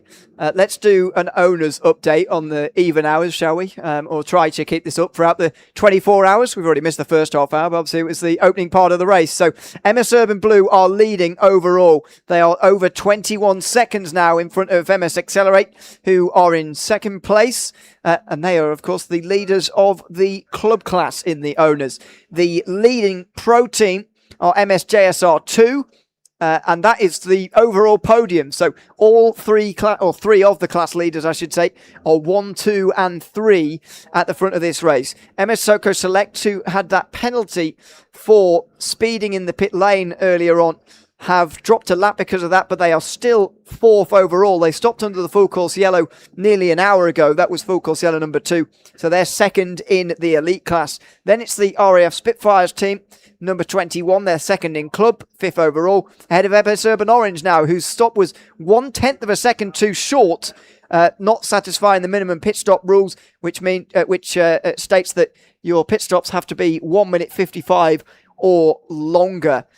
Behind them is the Stu Stretton photography team. Their stop was 3 minutes, 25 minutes ago, by the way, so they were slightly delayed because of that. They are the last karts on the lead lap of this race after nearly 2 hours. So the 15 is probably close to putting a lap on the 7th place team there. MS Help for Hearts are in 8th place ahead of Cobb Builders and DWS Racing, who round out the top 10. All 3 of those last 3 there, all club classes. As are the next 8 in the field. MS Window Doctor are 11. At least they're a club class team on our timing screen. They were a veteran on our entry list, so I'll get clarification to David which one they actually are supposed to be, because they're one on the entry list and one on the timing. Anyway, I'll go past them. Rafe Renegades are in 12th overall, sorry, for the number 4. The Royal Navy Royal Marines KT team are 13th overall, head of Army Motorsport, and then Racing for Ange, rounding up the top 15. These all still owners, by the way. CYT M Sport are in 16th place, head of Team Alessia and McRae Life Sciences in 18th. Then another one of the pro teams, the MSJSR team, very delayed. They've made 2 pit stops though, which does explain that to a degree. They're 19th now. Those last 4 I just mentioned, all getting past Twos Racing in the last couple of moments, who are down to 20th. They received a penalty earlier on in the day for pit lane speed. They're now rounding out the top 20 in this race. Teesside Academy Pro Kart are in 21st and 221. Then McRae Juniors 888 is 22nd, and if TMS2 in 23rd. The is that the first of the veterans, the Boneheads, or are they second? What about MS Window Doctor? What are they actually? I had them down in veterans, but Yes. they've obviously been shown They've been there as a moved. club. So I'll go and try and find out when Okay. my work is done. Well, I say done, but for the first part of it, in Temporarily around good. about an hour and 10 minutes. Okay. Boneheads then, we'll call them the leaders in veteran for now then, shall we? In number 200, 24th overall. Paragon Motorsport, who were severely delayed earlier on, or at least still in the race and back out there. They're 25th overall. As on your screen, there's a spun higher, getting back underway again. Now, apologies if I miss any of the owners that are more delayed and a bit further down. McRae Curb in the club class are 63rd overall, 9 laps off the lead. Bruce Healy, as we've got a kart stopped just on the pit lane exit there. On the pit exit. That's a very strange place to go off. Well, on the run down towards pit exit, but so it's been forced into the tyres there. We'll try and pick a number out. Sorry for cutting across you, All right. but we've got, I think that's a TRX 376. Or 276. 276. There's 27, yeah. Yeah, it was this. Yeah, so they're getting back going again. Just 2 more to go through. Bruce Healy, who's still in pit lane, by the way, has been for nearly 8 minutes after that issue, so he's dropped to 79th overall now. And AMC Racing are 87th overall, down at the very back of the owner's field, and that is your owner's update. We've got to do a hires update in an hour, and that's got about... I'll take that one. Okay. It'll just be before. About 40 more carts Yeah. to go through. Yeah, it'll take the best part of an hour, won't it, Yeah. to run through that? Yeah, we'll try and do these hourly updates at the bottom of each hour. As you can see, we've delayed this one by 20 minutes because of stuff happening on the racetrack, and that will probably carry on happening. But yes, we'll try and keep on top of the old hourly updates at the bottom of each hour over the course of the British 24 this year. Now, the live chat started interacting with each other, which is fantastic. They ask a question of us, and somebody else answers it before we get to answer it, which is fantastic. Penalty for the 17 of Teessiders. I imagine for... I don't like their team name when I have to say that in the middle of the night. No, I'm not a big fan of it either. It's a bit of a mouthful. They were half a contact, second. sorry. Contact Oh, at the hairpin police! 1. The police have been hit there. That's not something you want to do. That was one of the owners' teams. Find out who that was and charge him with assaulting a police officer. It was one of the owners, definitely. Try and see who it was when they come round here in a moment. I might get it wrong now, so I don't want to point fingers. No, you've done it once already. I have, to You've be got fair, form, yeah. so I have. you can be. I've got form. I did it once. You can be corporal punishment. I don't know. It might have been 44, might have been 20. Oh, look at you now. I'm just hedging my bets. Tarnishing half of the owner field with the same brush. It's only 10% of it. Warning for the 99 and the 21. Both in owners. RAF Motorsport and CYT, which is the Crail Young team. And Lockwell Hill Karting also with a contact warning as well. Their miserable race continuing. Yeah, team that will have come here to win with the talent that team has got. Now, most of the hired teams, even those at the front, have had stops way longer than the minute 55 that they need to be. Is there any rhyme or reason to that? Just chill out. How maybe it's happened. Maybe have an ice cream. I mean, some of them, even like, the Barry R's Wacky Racers, who were leading the overall hires earlier, they're third now, but their stop was 2 minutes 45. It's not even nearly... it's not even close to there. No, if they're stuck behind a queue in the fuel bay. Yeah, there was a lot more that came in under that full course yellow there, so it can get quite tight. So there's number 9 coming at us. We are out of the way, I can assure you. We're just zoomed in. There is Newmarket Hornets. Back into the pit lane. They were just getting some fuel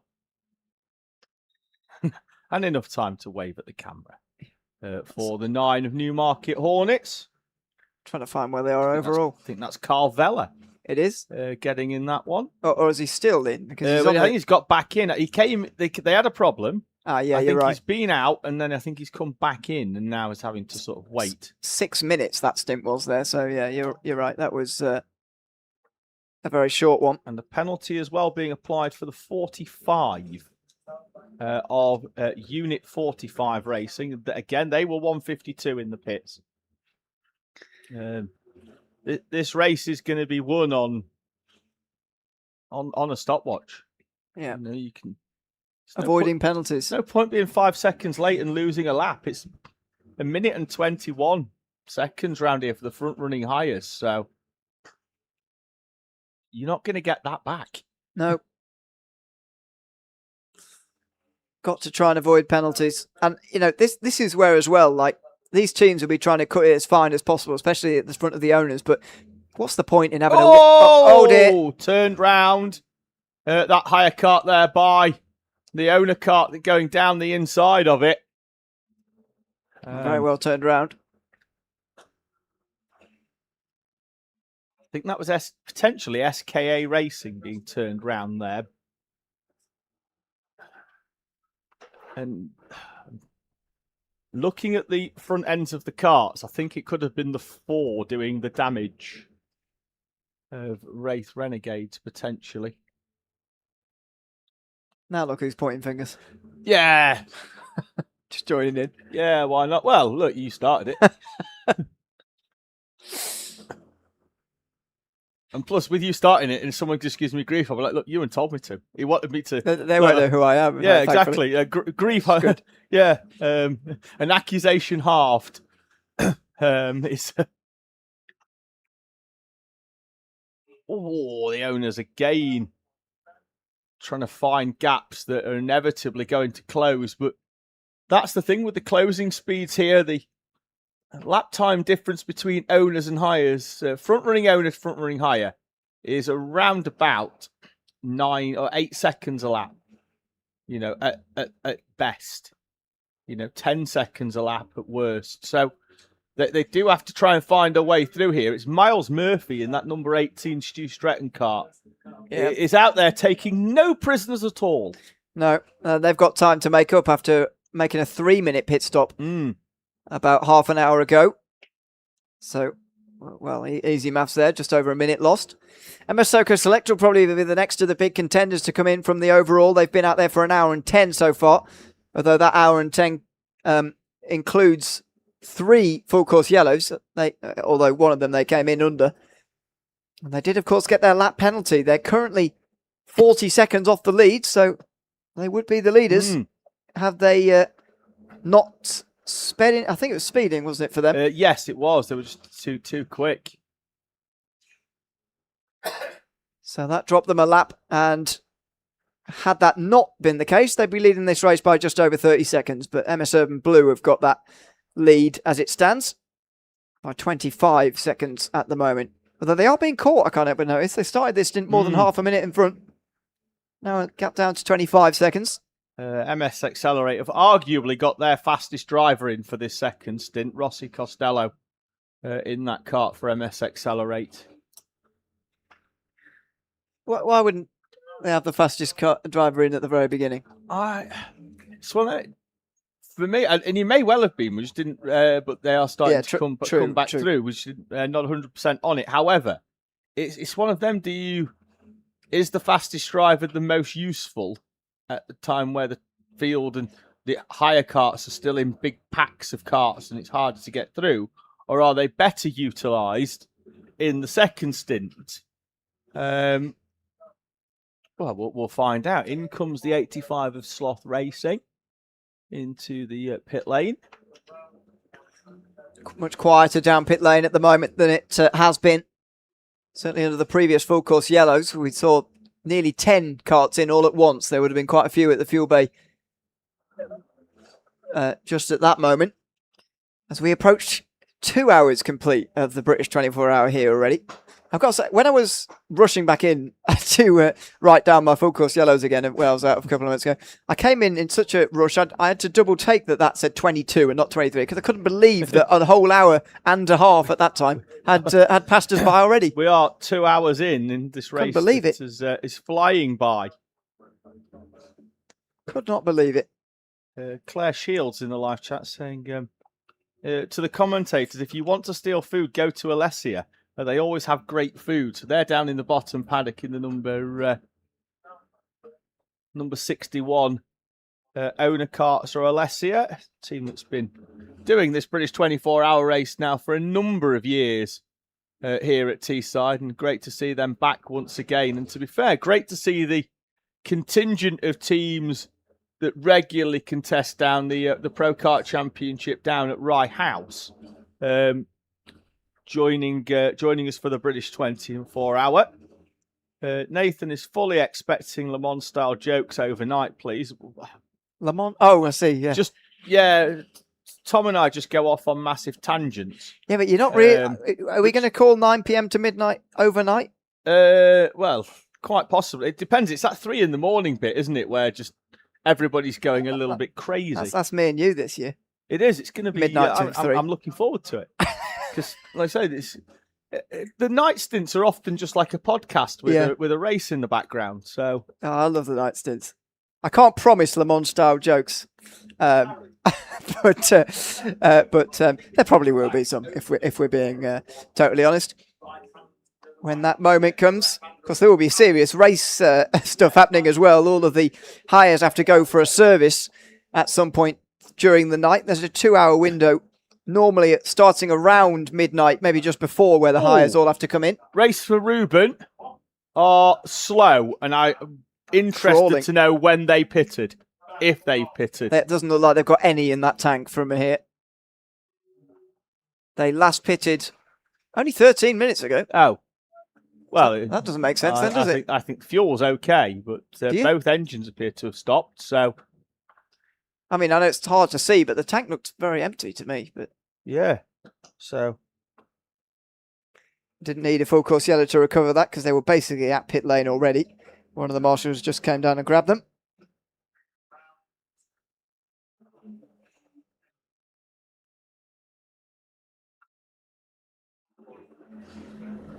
$15 goes past our window, passing about 4 tyres all at once through the start line and through the D chicane. They're leading still by 25 seconds. Their last lap, a 1:14.5, 2 seconds off the fastest lap time of the day, which was set on lap 8 and is going to be struggled to be beaten in the next 22 hours.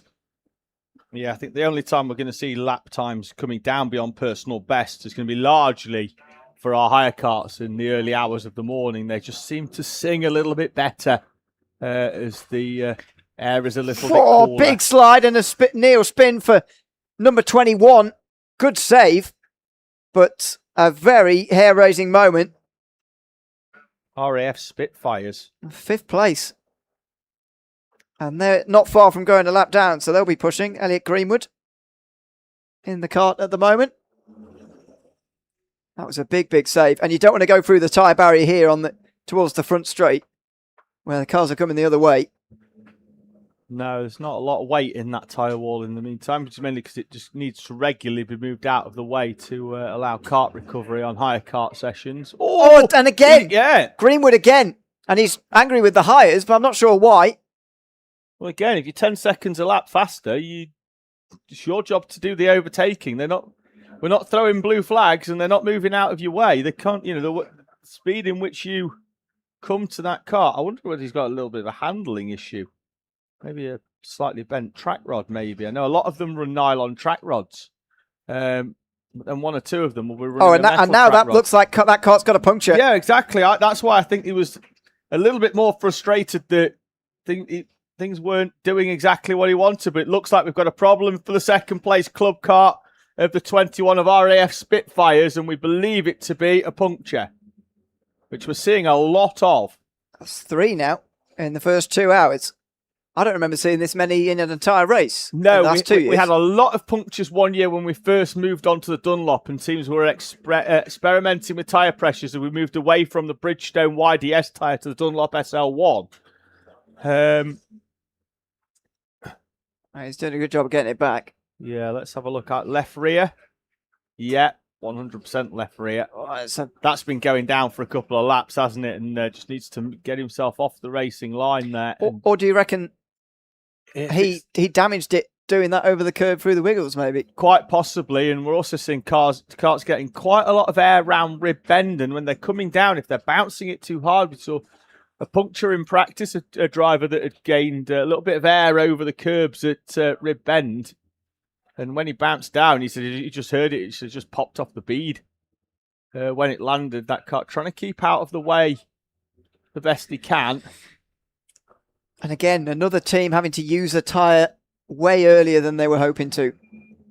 Only 3 sets allowed for this entire race, and so that doesn't mean you have to change all 4 all at once, but you do have to use one tyre to get that change there. Just going to keep an eye on the MS SoCo Select 115. They're an hour and 17 minutes in to their stint.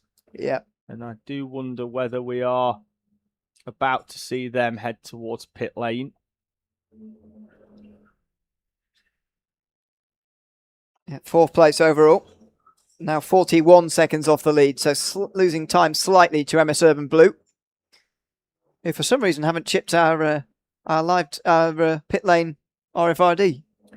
No, so they're out there, but the big question is who is in it. Yeah. We'll try and keep an eye out. Where's the timing line for them? So they should be heading back towards us from the west track in around about 10 seconds time for the number 15. Oh, that's 125, sorry. The sister kart for Urban. There we go. Down the inside for the number 15. Someone with a helmet that's not what's the might be Jake Richardson. So He's Jake, got an all Jake white started, helmet. but I don't think that's his suit. I think It's an all white helmet, doesn't it? Yeah, I'd go. Some of the mystery is quite nice, isn't it? It's quite... Yeah, it's great. I'm gonna guess it, Kieran Harrison. And then normally the live chat will chip in and tell you that you're wrong. Yeah, which is great. That's definitely an all white helmet. They've been mixing and yeah, you're right about the suit though. They're definitely. It'd be funny if they started mixing and matching those just to mess with us. Yeah, it would not. Funny for them, I suppose. I hope this is the start of a bit of a rhythm into this race now. Just over 20 minutes of a green flag run. Starting to everything again. Them big packs of carts that we saw earlier are sort of spreading out a little bit now, aren't they? And everything is starting to come together nicely. Teams are starting to take a little bit of a breath now. They've all had that first pit stop. Yeah. And already, again, the stops have offset people in strategy. So MS SoCo Selector already offset with everybody else in this race, which is going to make the rest of this race fascinating, unless there's a full course yellow, obviously, wherever everybody comes in from the main contenders. But that does seem somewhat unlikely to happen really at any stage. So yeah, fascinating that we've got different strategies already, and it's going to stay like that for a while unless, as I say, there's a full course yellow. Hour and 20 now since 1:15 was in, so it's got to be soon. This next stop for the 4th placed kart. Yeah, I'm going to try and keep an eye out. We've got a pit board, which is actually a Nassau panel being held up in the air for whether the pit lane is clear. They'll be on the radio to somebody down near the fuel bay, and they'll also be on the radio to the driver as well. And in is going to come the 115. Now, Ryan Cannon will bring that kart in, the 2021 KZ2 British champion, will hand over the 115 that was started by Jack Morris, that kart with 5 very, very accomplished drivers in that 115 kart, effectively the 43 from last year that won the race. They're running the 115 this year as a tribute to Rob Stanway. But they've got Connor Lucas, Dan Crosley and Max Shields, who is the reigning Pro Kart champion here at Teesside. Connor Lucas, a former 4-time champion. Dan Crosley over from the Isle of Man. Now that kart, historically, Ewan, as you'll remember from last year, they normally work as sort of a 3 and a 2 shift. They'll basically run 3 drivers through the day. It'll get to sort of like the 11 o'clock at night, and then they'll start back-to-back in 2 nighttime shift drivers and allow the daytime drivers to go and have a bit more of a rest. I would be very surprised if we saw all 5 of them in a sort of 1, 2, 3, 4, 5 rotation at the start of this race. And here is that newly fueled 115. As Connor Lucas has taken over the seat. They've used 3 drivers in 3 stints there, so maybe they will do the... Yeah, but that still doesn't, that doesn't necessarily mean they're going to go 4-5. They might go back to 1. So kart will sit stationary for a little while. Did we get confirmation of who started that kart, by the way? I can't remember. Jack Morris. Right. Jack Morris was in that one at the start of the race. So what have we got? Max Shields and Dan Crosley to potentially go overnight? Quite possibly, yeah. Like I say, I wonder whether they will do a normal rotation. But I would still say that I think the two overnight is a very good idea, to be honest. As long as the drivers can cope with it going through till 6 in the morning, the drivers that actually have to stay up. But going through 1, 2, 3, 4, 5 at the very start of the race doesn't seem like a terrible idea. And then everybody gets their eye in, and then starting then to sort of do double stints would be the potential. Yeah, so they do doubles overnight. If they're doing if just 2 of them are swapping out, they do double stints where they not, 2.5, 3 hours in the car. About 2.5 hours roughly to 2:40. We've seen triple stints before for front running teams. I remember back to the 2020 British 24-hour. One driver did a triple in the final. In the final 4 stints, he went 1, 2, 3, and then handed it over to another driver at the end. Round. Hairpin 1. That's Lucas round. He's only just come out of the pit lane. Yeah. Connor Lucas in the 115 is round at hairpin 1. His stop was 1 minute 59.9, so all is fine on that penalty.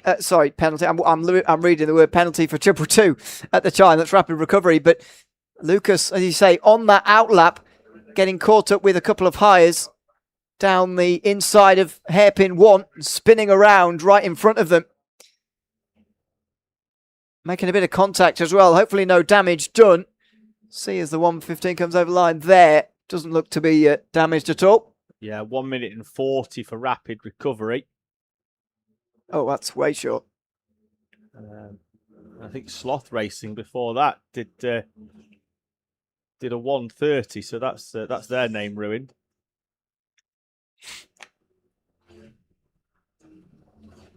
Drive-through penalty come through for Race Asylum as well. Oh, that's different. That is different. And now a penalty's come through. I wonder whether it was an accidental drive-through there. Yeah, probably worth one of their team going down to race control and checking before they just peel off into the pit lane. So Core Blimey Racing now then lead the higher class according to the timing on the screen. Well, they're leading. I don't think they are. They're leading club. They were in 31 with Core Blimey Racing. I thought they were at the top, but no, it's still KBR from Core Blimey Racing 313, and then Wacky Racers, and then Teesside Academy that started in 4th place, dropped all the way down the order. Lockwell Hill are back in, and are working their way back up, but they're on an offset strategy as well because they had to pit slightly early, did Teesside Academy. So that looks like a snapped exhaust potentially for, and we've got a yellow for the barriers in the entry to the pit lane have been scuttled. Yep. Another given they are quite weighty bits of kit. I don't it can't be pleasant hitting them. No. Well, maybe it's not. Actually. Another drive-through just came through on our board there. This time for flying without wings. Flying. What do you reckon? Flying through the pit lane? Yeah, something like that. So Lockwell Hill Karting, who have brought their own sticker for the back of their car for some advertising. Circuit on the outskirts of Mansfield. Oh, I didn't know that. I used to live near there. It's between, if you're Go on, familiar, then. if you're familiar with the A614, it's between Centre Parks and White Post Farm. Oh right, yeah. On Oh, this means so. on the Reneth bypass roundabout. Oh yeah, I know it. I used to go to school in Reneth. Yeah, you come down the Reneth bypass towards the 614, and it's literally now straight in front of you where they put a track where the off-road centre was. They've I see, yeah. tarmacked a track there, so which was just in time as Amen Corner shut down. Oh yeah, opposite Centre Parks. So, well, there you go.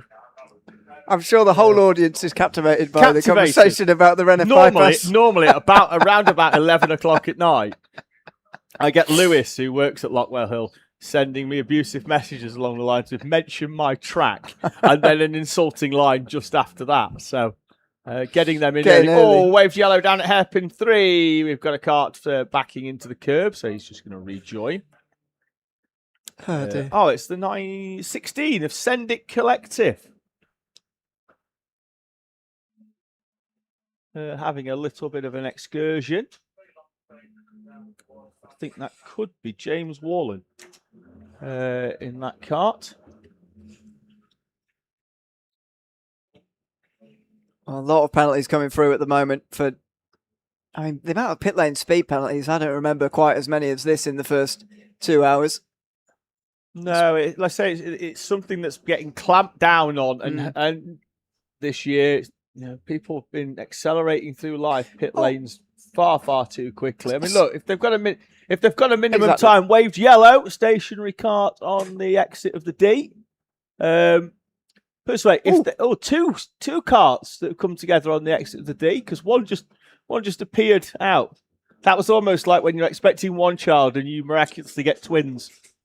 I can't say I've ever experienced that. No, me either. I think the Stu Stretton photography team are coming in, or is that a higher number 18 that are expecting a stop? They've got their LED board out, which is very high tech. I think that's Stu Stretton. Very high tech, isn't it? I think that is Stu. Yeah, I think. What happened to the old numbers and the things? And if that's the case, that's early. It is a bit. They've done 47 minutes so far. Technical defect for Cambo crew in the 456. First meatball of the day. So what are Stu Stretton? They're 53 minutes in, aren't they? 53, sorry, not 47.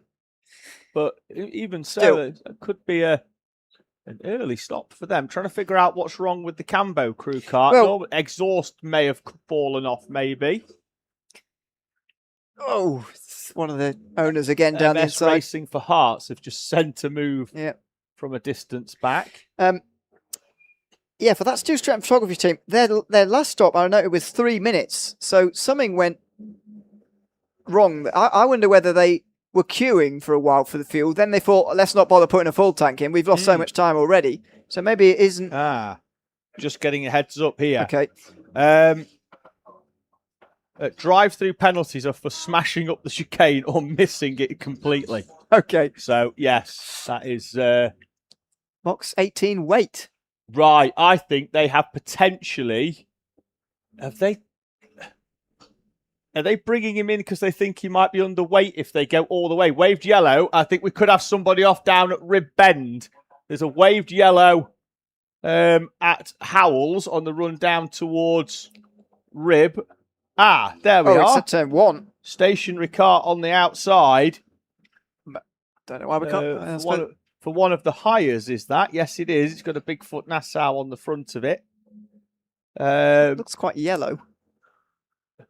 This might be this. If that needs recovering, even though it's not far away, and we're not able to do it with a live track, might be a saving grace for the 18 of Stu Stretton photography here. If Miles Murphy can actually see the pit board, because it's still not come in.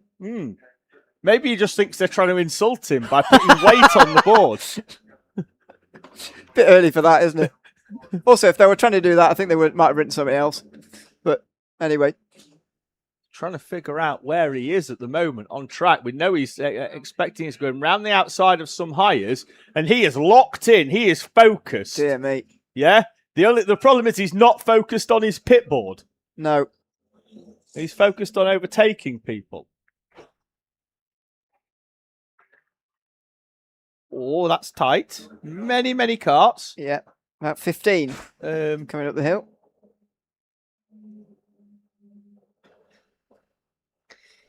Onto the back straight for another time. Look at that. You'd think it was the start of the race, but this is what it's like for the whole 24 hours. As MS Blue continue to lead. Over 31 seconds, their gap now. They've extended that in the last 50 minutes since their most recent pit stop. A stream of karts. They just keep coming at you down the back straight there. So, MS Urban Orange with Jake Brooker at the wheel of that kart. He's having a double stint in that 125 at the start of this race. Some of the owners take a very, very wide line over the start line. Obviously, they're trying to miss the hires, but they are incredibly wide. We've got 2 pit boards now for the 18. Two opportunities for him to try and see that pit board. And inevitably miss them as he's carrying on at the moment. It seems that car at turn 1 has been able to get back going again. Yeah. The yellows have disappeared. We didn't need a full course yellow, it turned out.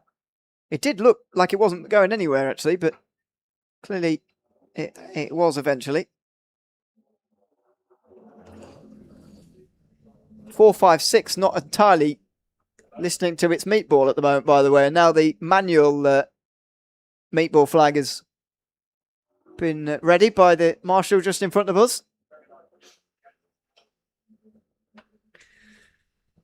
I haven't seen a kart with anything, hanging off it or anything. I don't know what the defect is. No, I'm going to try and find out roughly where they are on track. Middle part of the track, I think. They're just beyond the halfway point for Cambo Crew. In fact, I think the driver heading into South Bank now, behind the driver in blue with the yellow helmet on, I think is the kart that we are looking for. Because that looks like Reese Kello's suit, who appears to be doing a double stint at the start of this race for the team as well.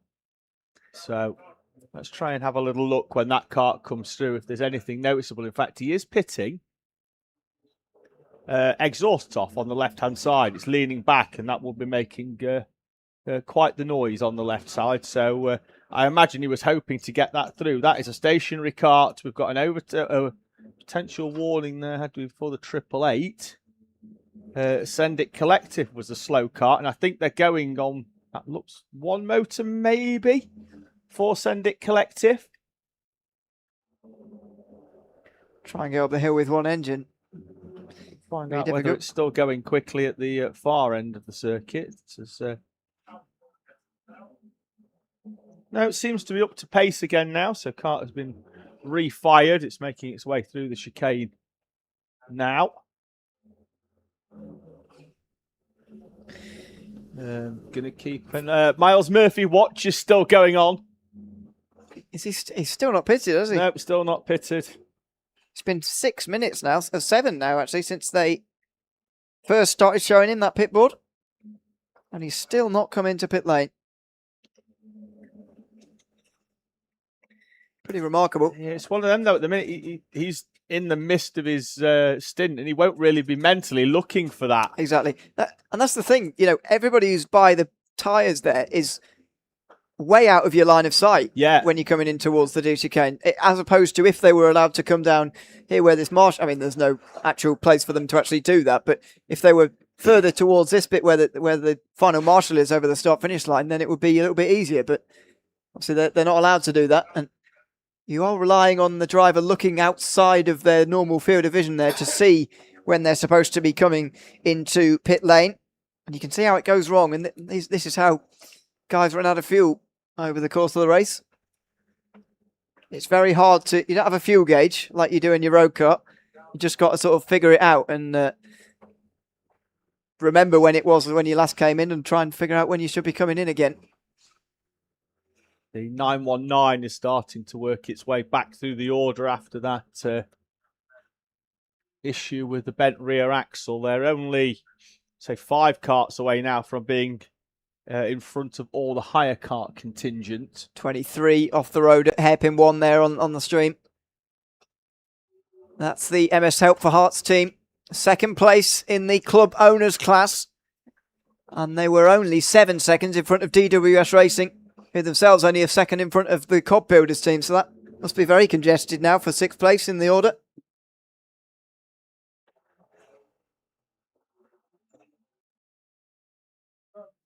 I said it earlier, it's so dusty off the racetrack though. When anyone comes back on again, bringing on so much dead grass and mud and, well, not mud, but dry mud onto the racetrack. Yeah. It hasn't really started. We've had a lot of testing here, but and you can see on some corners a sort of line of rubber, but by the time that the sun comes up tomorrow morning, it will be dark and there'll be just lines of sort of right-hand wheel rubber, particularly around hairpin 1 where we can see position from our commentary box here at Teesside. We straddle we're to the left of this camera position at the moment. And say we can see probably 60% of this international layout. They disappear as they head round Howells and down the hill towards Rib Bend, and then 25 or so seconds later they re-emerge from the trees and the run up towards the Wiggles. A lot of the action right in front of us in towards hairpin 1 generally down the few years that I've been here. Although we went 35 minutes today without any trouble. No, without too many issues there. It's the big one that happens there. So if it starts to drizzle, and we do see some incidents in that corner when things start to get a little bit damp. Forecast so far today is okay. We're expecting a little bit maybe towards the end of the race tomorrow, but fingers crossed it stays as dry as possible for as long as possible. The forecast on my phone says that only a 25% chance of rain starting at 2 p.m. tomorrow. Oh, fantastic. So just as everybody's driving home, which is brilliant. It'll be overcast tomorrow, a bit cooler by the time we finish up. So that'll be a relief to the drivers because at the moment it is mid-20s, which doesn't feel too uncomfortable outside. Certainly not in our air-conditioned commentary box, but it will be a bit uncomfortable for the drivers for the first 4 hours or so of this race. 3 wide down the back straight. One, though, is a owner pro kart. So just going to go head back up. An hour and 3 now. That 18 is still out. I'm going to see whether they've given up. I think they have. Lad's on his phone down here. I don't know whether he's trying to ring him.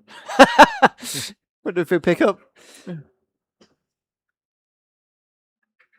It's got to be the most frustrating, infuriating thing in the world, trying to get to somebody you just cannot get them to see your message. Yeah, no, I think he's... Yeah, no pit boards out now. I think he's... There's the 18. Not a care in the world. I guess that probably out of a phone call about a change in strategy. But how are they going to get to him before he runs out of fuel if he's not looking now? Well, the fuel I think might be fine. It's whether they've we've got slow moving Vitesse 666 car into pit heading in front of us. Very slow moving. Has that even got any power? It's got 1 power.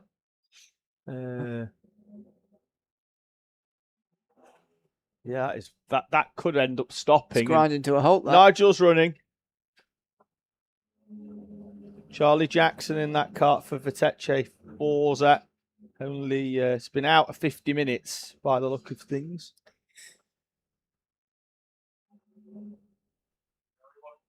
For Vitesse. Can't be out of fuel. You'd have thought.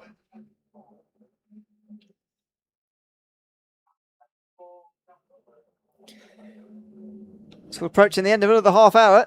21 hours 31 still to go of the British 24 hour in 2026. 2.5 hours complete already. This green flag run coming up towards the longest now. We had one earlier, 47 minutes, sorry. This one is now 45 minutes exactly. A nice rhythm to this run at the moment. AFF Motorsports saying, pro tip, try to avoid silly penalties. Yep. What a wise man. A silly penalty suggests the likelihood, the existence of a beneficial or Of a non-silly intelligent penalty. penalty.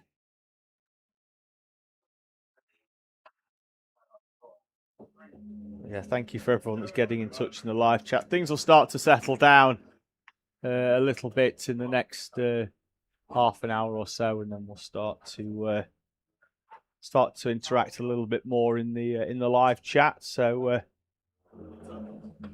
where's that Teesside Tigers kart now that was started all the way down the back end of the field? It's running inside the top 5. Got an advantage by contact. Is that a warning or a penalty for the 18? It doesn't say. And there's the first overtake on yellow came a few moments ago, by the way, but that's just the latest of them. It's just popped through there. The RAF Spitfire's getting the latest warning for overtaking on yellow. They've already had a warning. TMS2 have got one as well. Again, we've got another waved yellow at Howells, which means we might have somebody off down at Rib Bend.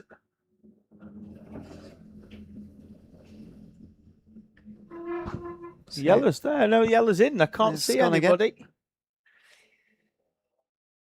No, look. It's all fine. Everything's okay. Yep.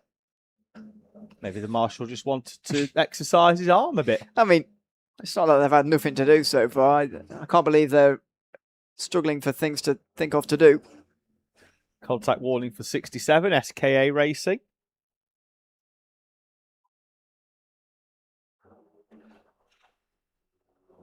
Do you mind if we have an hour, a bottom of the hour update for the hires? For the hires. Absolutely.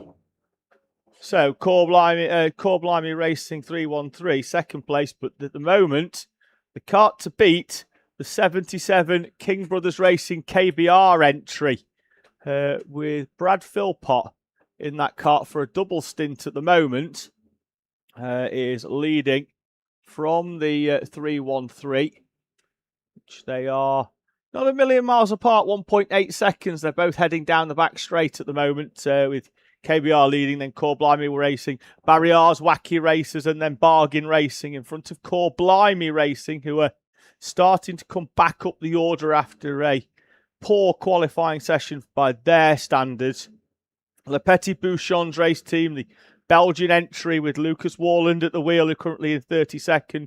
Teesside Tigers, an advantage by contact. The early race leaders are in 34th overall. Piston Heads and then TMS1, Corblimey 213 and Cartwheelers in front of TTT Siders and Scenario 77. The young race team are in 41st overall. Yacht Motorsport are just behind them in 42nd. And then it's going to be Teesside Academy, Have a Go Racing and Apex Twin in front of the General Lee and Steel City Racers. Hull Karting are 48th. Formula Non Plan C are in 49th with Speeding Squealberg completing the top 50 runners. SKA Racing are 51st in front of Racing for Riley. Formula Non Karting and Met Police Motor Club with the Bomb Squad and TRX 476 in front of Hornets Racing Team in 57th.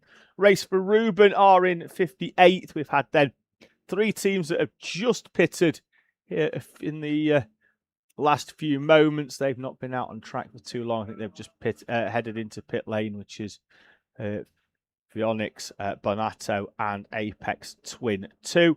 Tuccia Racing and TRX 276. Fuelish Behaviour and Met Police Motor Club 2 are in 65th. Then we've got an owner team in 66th with Send It Collective in 67th. Pateche Forza, TRX 376 and Eat Sleep Race Repeat, who had the early stop for fuel are a little bit further down the order than where they qualified. They qualified top 5, currently down in P70. Flying Without Wings, Race Asylum and Cambo Crew, with Sloth Racing and Formula Non in front of Rob Borwick Media, WTF Racing.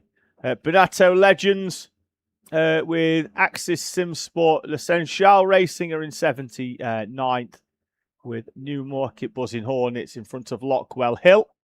A penalty for the 18. Now, they picked up a contact warning earlier on and have now picked up a penalty, have the number 18 entry. We'll come to that in a few moments' time. Newmarket Hornets, Unit 45 and Team Yellow, who are back out after a lengthy early opening lap pit stop. Rapid Recovery, V5 Rage, Cole Clark Racing and Racing for MS are your final runners in the higher kart class. Penalty for the 18 was for speeding in the pit lane. I believe Miles Murphy finally did see his pit box, his pit board, or word finally got to him somehow. He came into the pit lane, but too fast, and so he's back out again for a second stint, but far too quickly. And that stop, by the way, was only 1 minute 27.5 as well. So not even close to being where we needed to be on that 155. That's a team who've forgotten, I suspect. So they will drop down the order.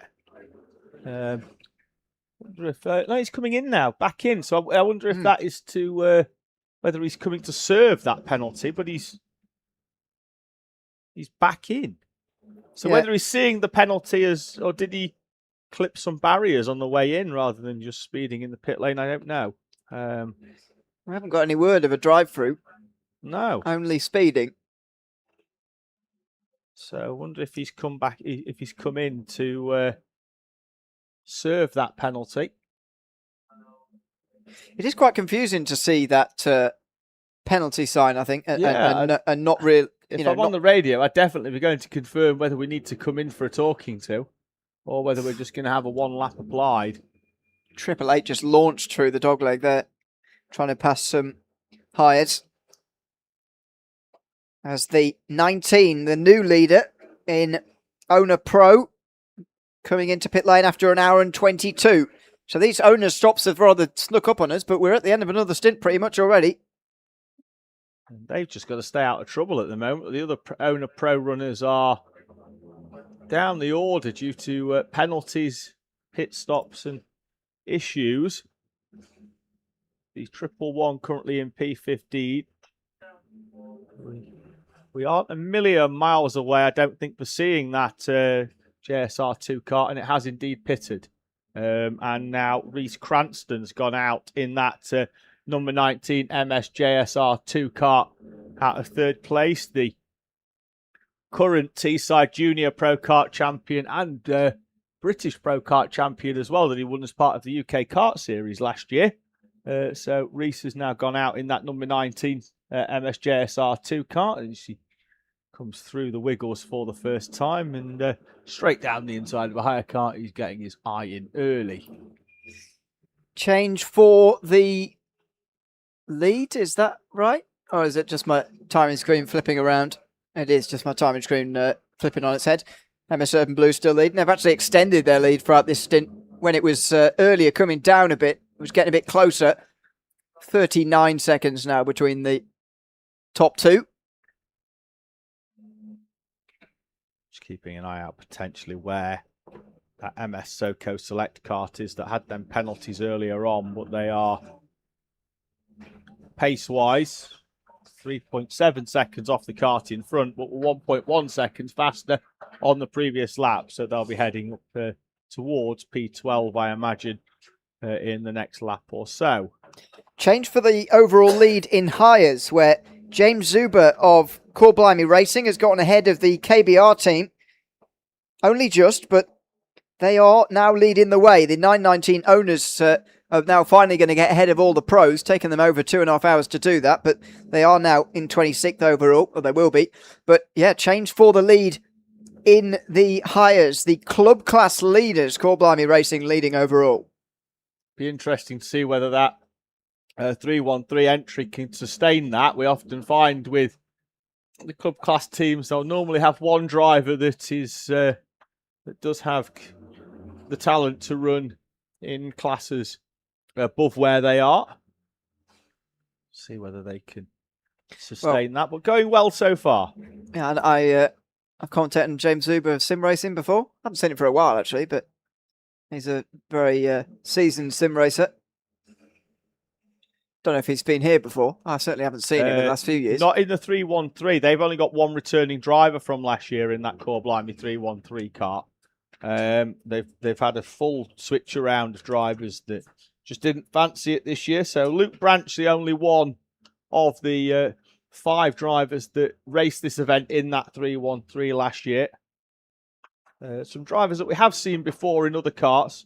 Adam Nather, certainly one that we've seen in the Core Blimey karts before, but certainly not at the British 24-hour last year. That kart finished, was in the rookie class last year. They've gone into club this year, finished 5th overall in the in that class last year in rookie. 28th in the hires for that 313. Doing a bit better this year, but it is still early days. And they have actually just lost the lead again. KBR have just got back ahead of them. So the commentator's curse of talking about them. Yes. Well, they'll come past our position here in a moment, actually. We might be able to see them here. They might be in that big group, actually, fighting towards the line. Is that a higher off? Yes, it is, at the bottom of the mountain. Couldn't quite pick the number out, but they took the scenic route round the mountain section. It's busy. Black flag for number 20, Paragon Motorsport, as if they haven't had enough trouble already.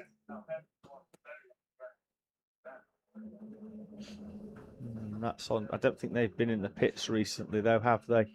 An hour and one. Yeah, so I imagine that's for an infringement on track for the 20 of Paragon.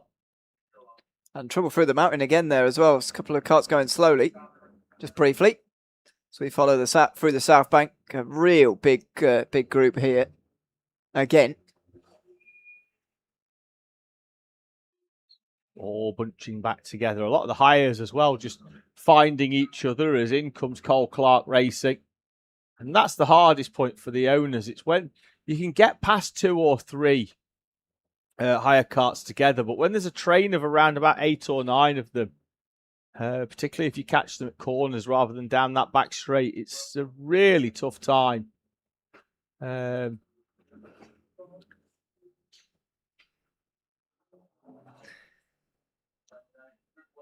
Still trying to look here for the leaders in the...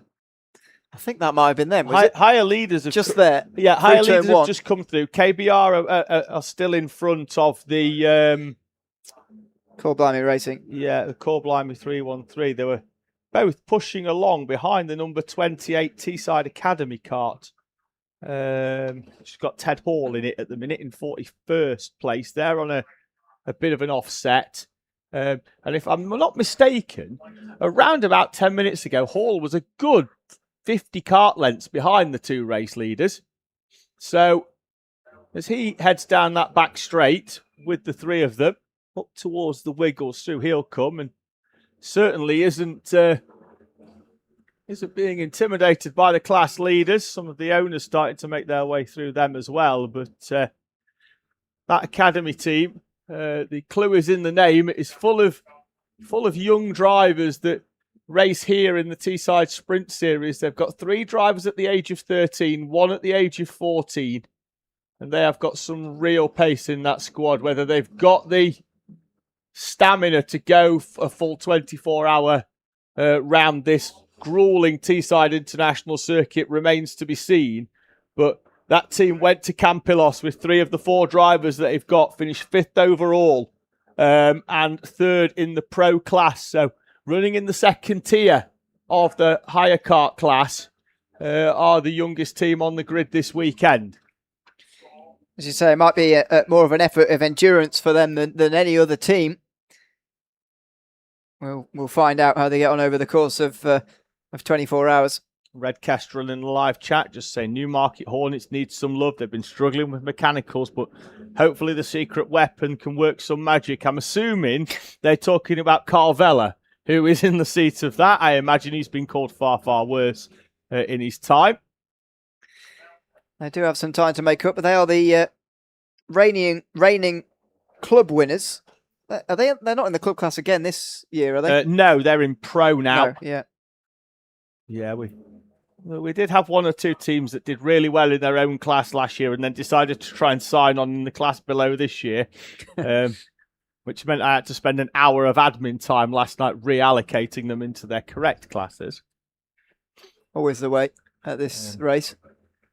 Let's wait for the 77 to come past again at the front straight. Whoa, DME 200.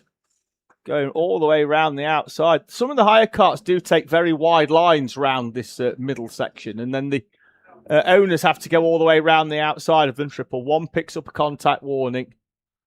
And on that occasion, he went all the way around the outside and did trim the grass. Luckily, it was about 1.5 foot away from the tyre barrier, but that is unforgiving.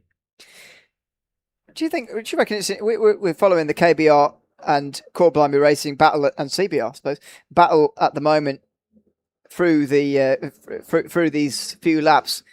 The 77 to me is very obviously staying behind. I think it's 28. It is. It's the Teesside Academy kart, which is currently being helped down the back straight there by one of the owner karts, I think. But yeah, they are staying together, trying to make their way round the. Round the higher, some of the slower, higher traffic, but also trying to keep out of the way of some of the owner traffic as well. And it seems that James Zuber's just happy to go along with that at the moment, especially while there's a group of owners coming down the inside as there is there. They're now going to jump past, I believe, though. So now the 77 gets down the inside and Zuber tries to follow and does so. They both get past that higher, but just as quickly they're behind another one again.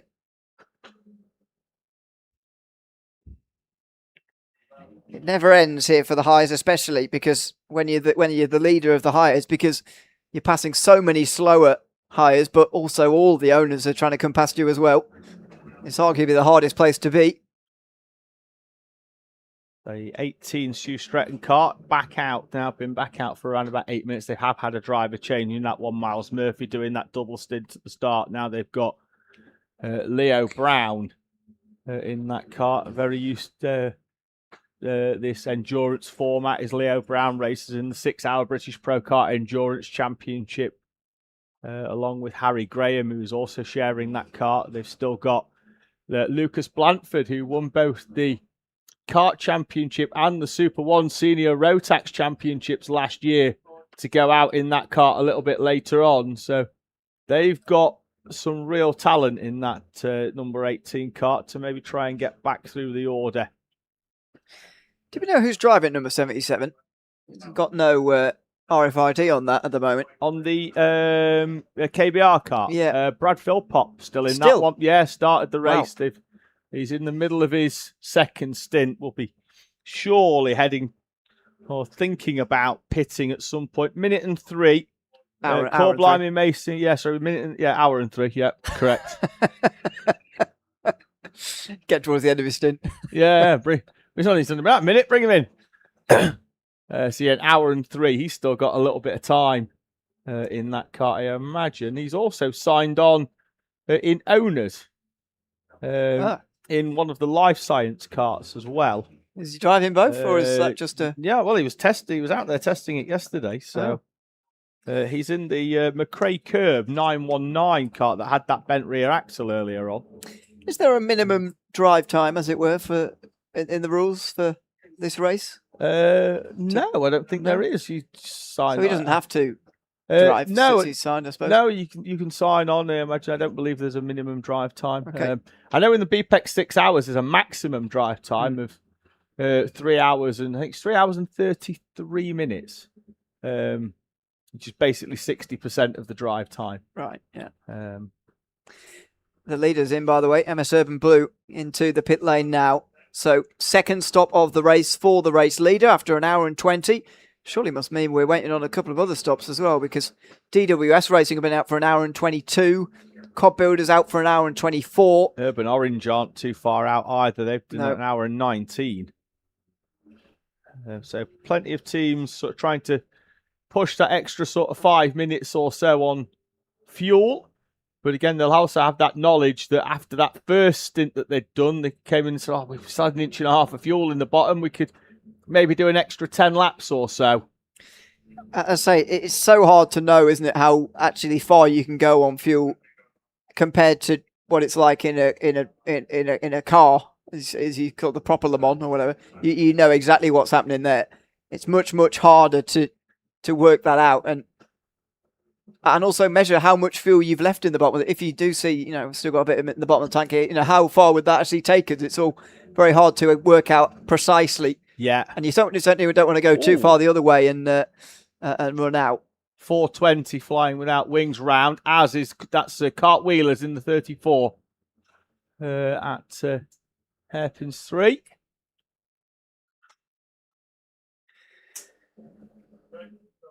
The leaders in hires might well have changed again here. James Zuber seems to have gotten past. I think they're in this big clump of traffic just coming towards us on the start-finish line, as weaving one way or the other is the MS Soco the MS Urban Orange team rather, Jake Brooker. Still leading KBR on Core Blimey, although only a tenth of a second split the two of them after what is now 2 hours and 50 minutes. Yeah. In comes the number 4, Wraith Renegades. And I think they've got one of their 2 chain guards to the left-hand side is hanging off. Haven't seen a mechanical flag for that, but was 121 in anyway, was Hayden Royce. So probably about the time. And as long as somebody's down there with a tie wrap, we can get that tied onto the rear bumper, and I think he'll be all right. Another new driver for MS Urban Blue, Yusuf bin Sahel, is in the 15 now. There's a slow-moving kart round South Bank on the outside. We'll just try and keep an eye out on a number and on their Nassau panel when it comes round, but it is down to half pace. Leaders in hires are coming up onto the back of it, so we'll just need to be mindful, and to be fair, well done to the kart for pulling over to the left of the circuit as early as possible. And is that the 79 of Eat, Sleep, Race, Repeat? Long way down in the field. They've only been out 20 minutes as well. There's Danny Miller at Eat, Sleep, Race, Repeat. One of the veteran teams. It's a 3 veteran team, 3 in hires, is it? Veteran teams? Send It Collective, Eat, Sleep, Race, Repeat are definitely 2 that have done most of this. And Benato Legends that says it's Rob Chalmers, but I think someone's got his RFID tag. He messaged earlier to say that he was out and they were putting their reserve driver in. I heard the Tannoy announcement before the race about people leaving them lying about everywhere. It's going to be a nightmare for us if people are not least not putting them on at all, but actually putting on the wrong ones. Yeah. What a disaster that is. Pick the wrong one up, but we'll see. We'll try and keep on top of it the best we can. Mr. Kuchar is saying our whole karting's still on their first driver. Not sure. It wouldn't surprise me. Teams do tend to run double stints at the start of a race, and I think they're quite short on drivers. I think they only signed on with 3 at Hull Karting at the early sign-on that we'd seen.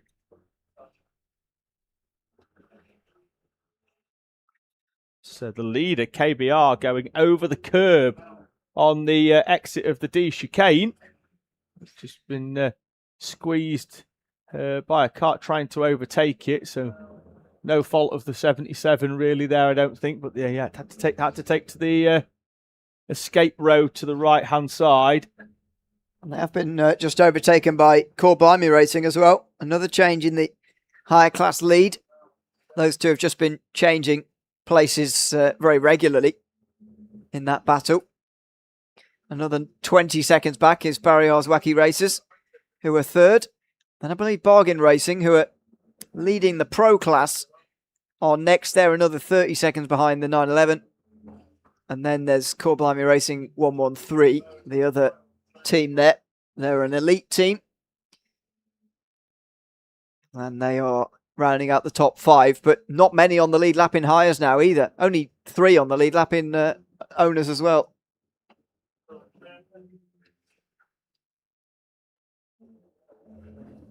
Just picking out AMC, just making their way round up and over the timing line.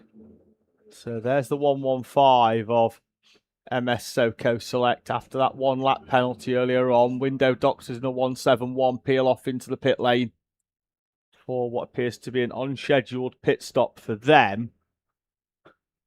The 111 is also in. Dan Bugard in the MSJSR kart in the pits after an hour and 23, as are Teesside Academy Pro Kart. Joseph Yao at the wheel of that kart, peeling off into the pits again, an hour and 23.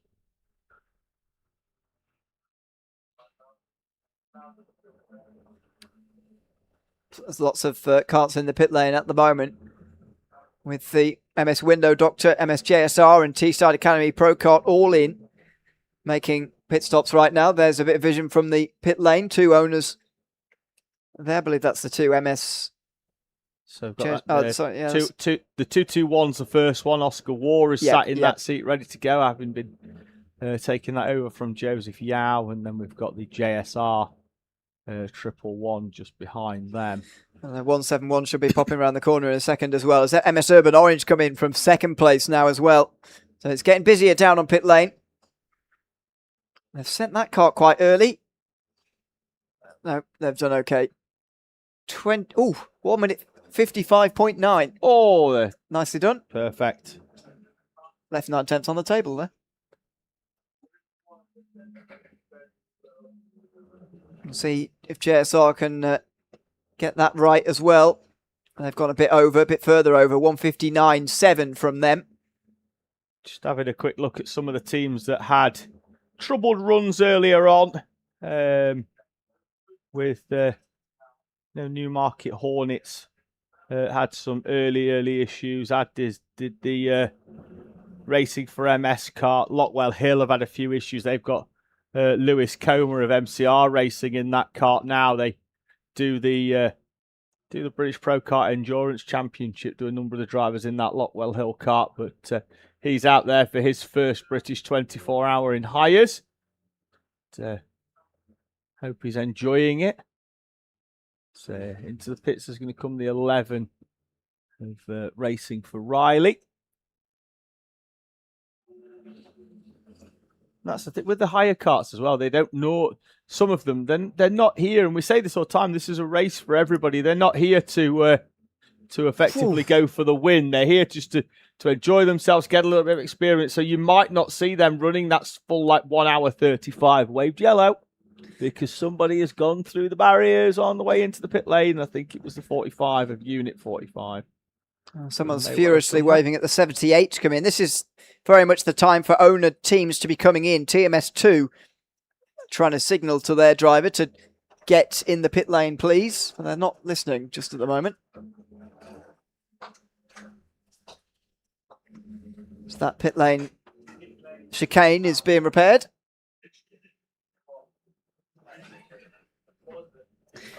So Gregor Knight into the MS Urban Orange kart now. Also a stop for Cobb Builders after an hour 33. They've done well there. That's a good stint. Waiting for their pit stop to be completed. Army Motorsport also in.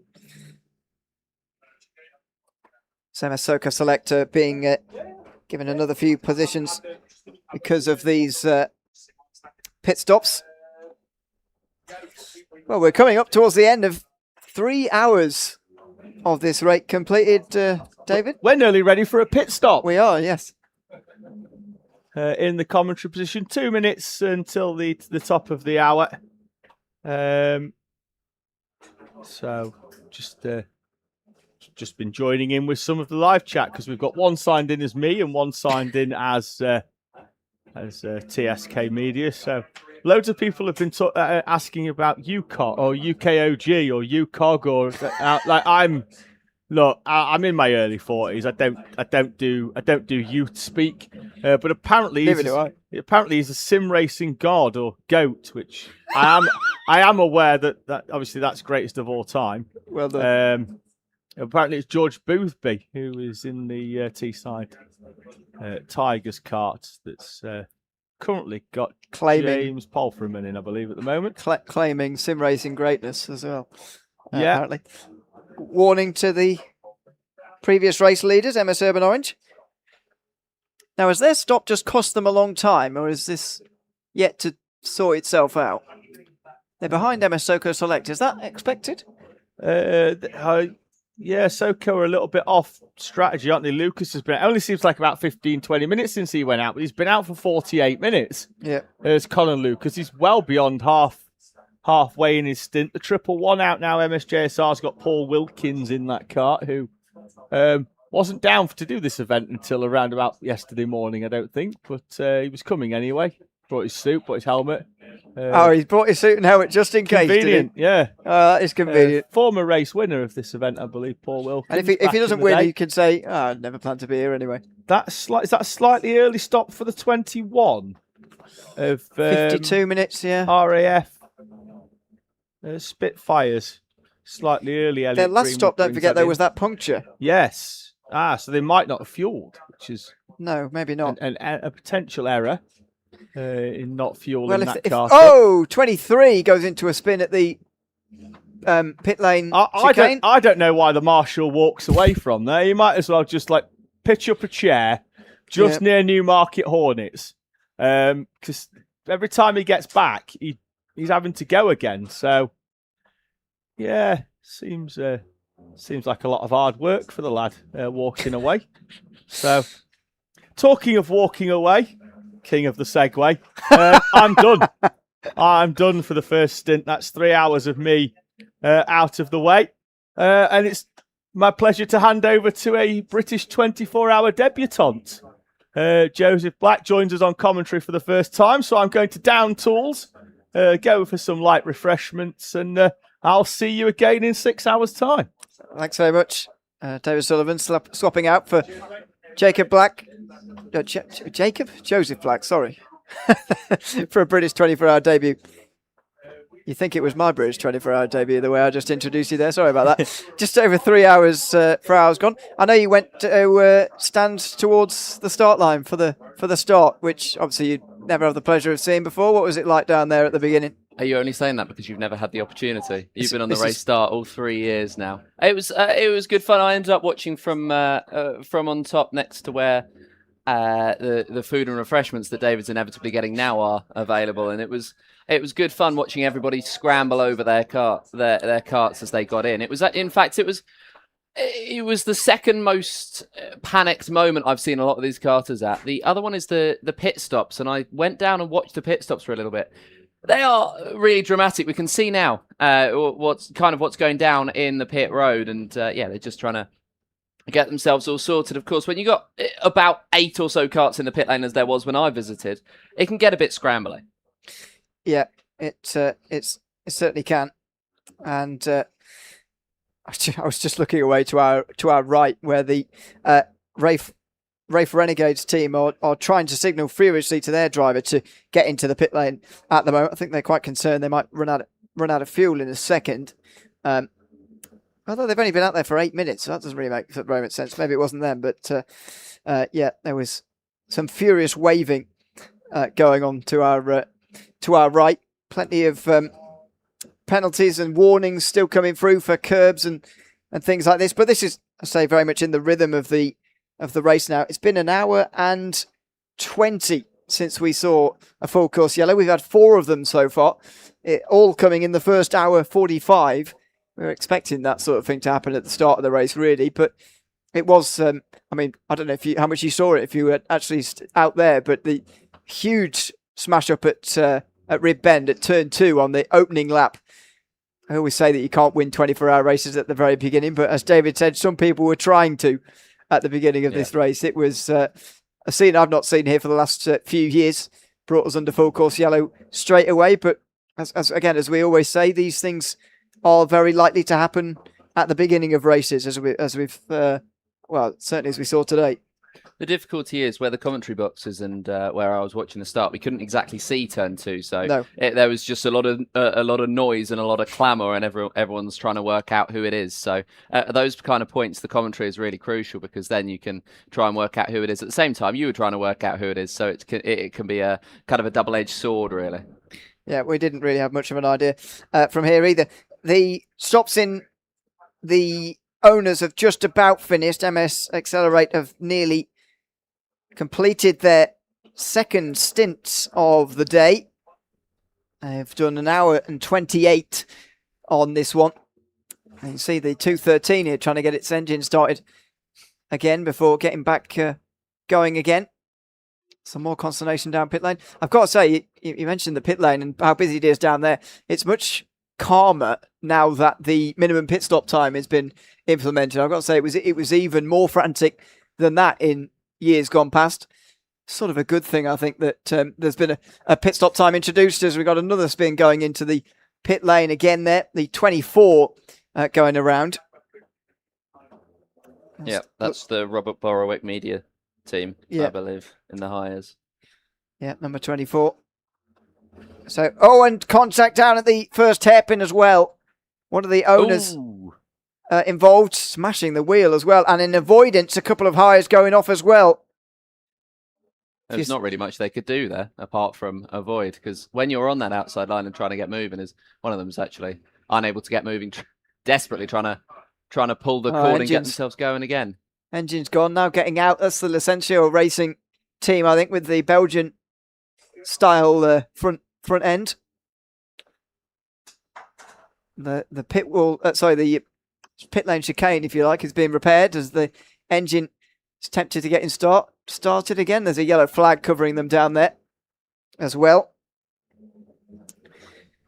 I told you there'd be a bit going on.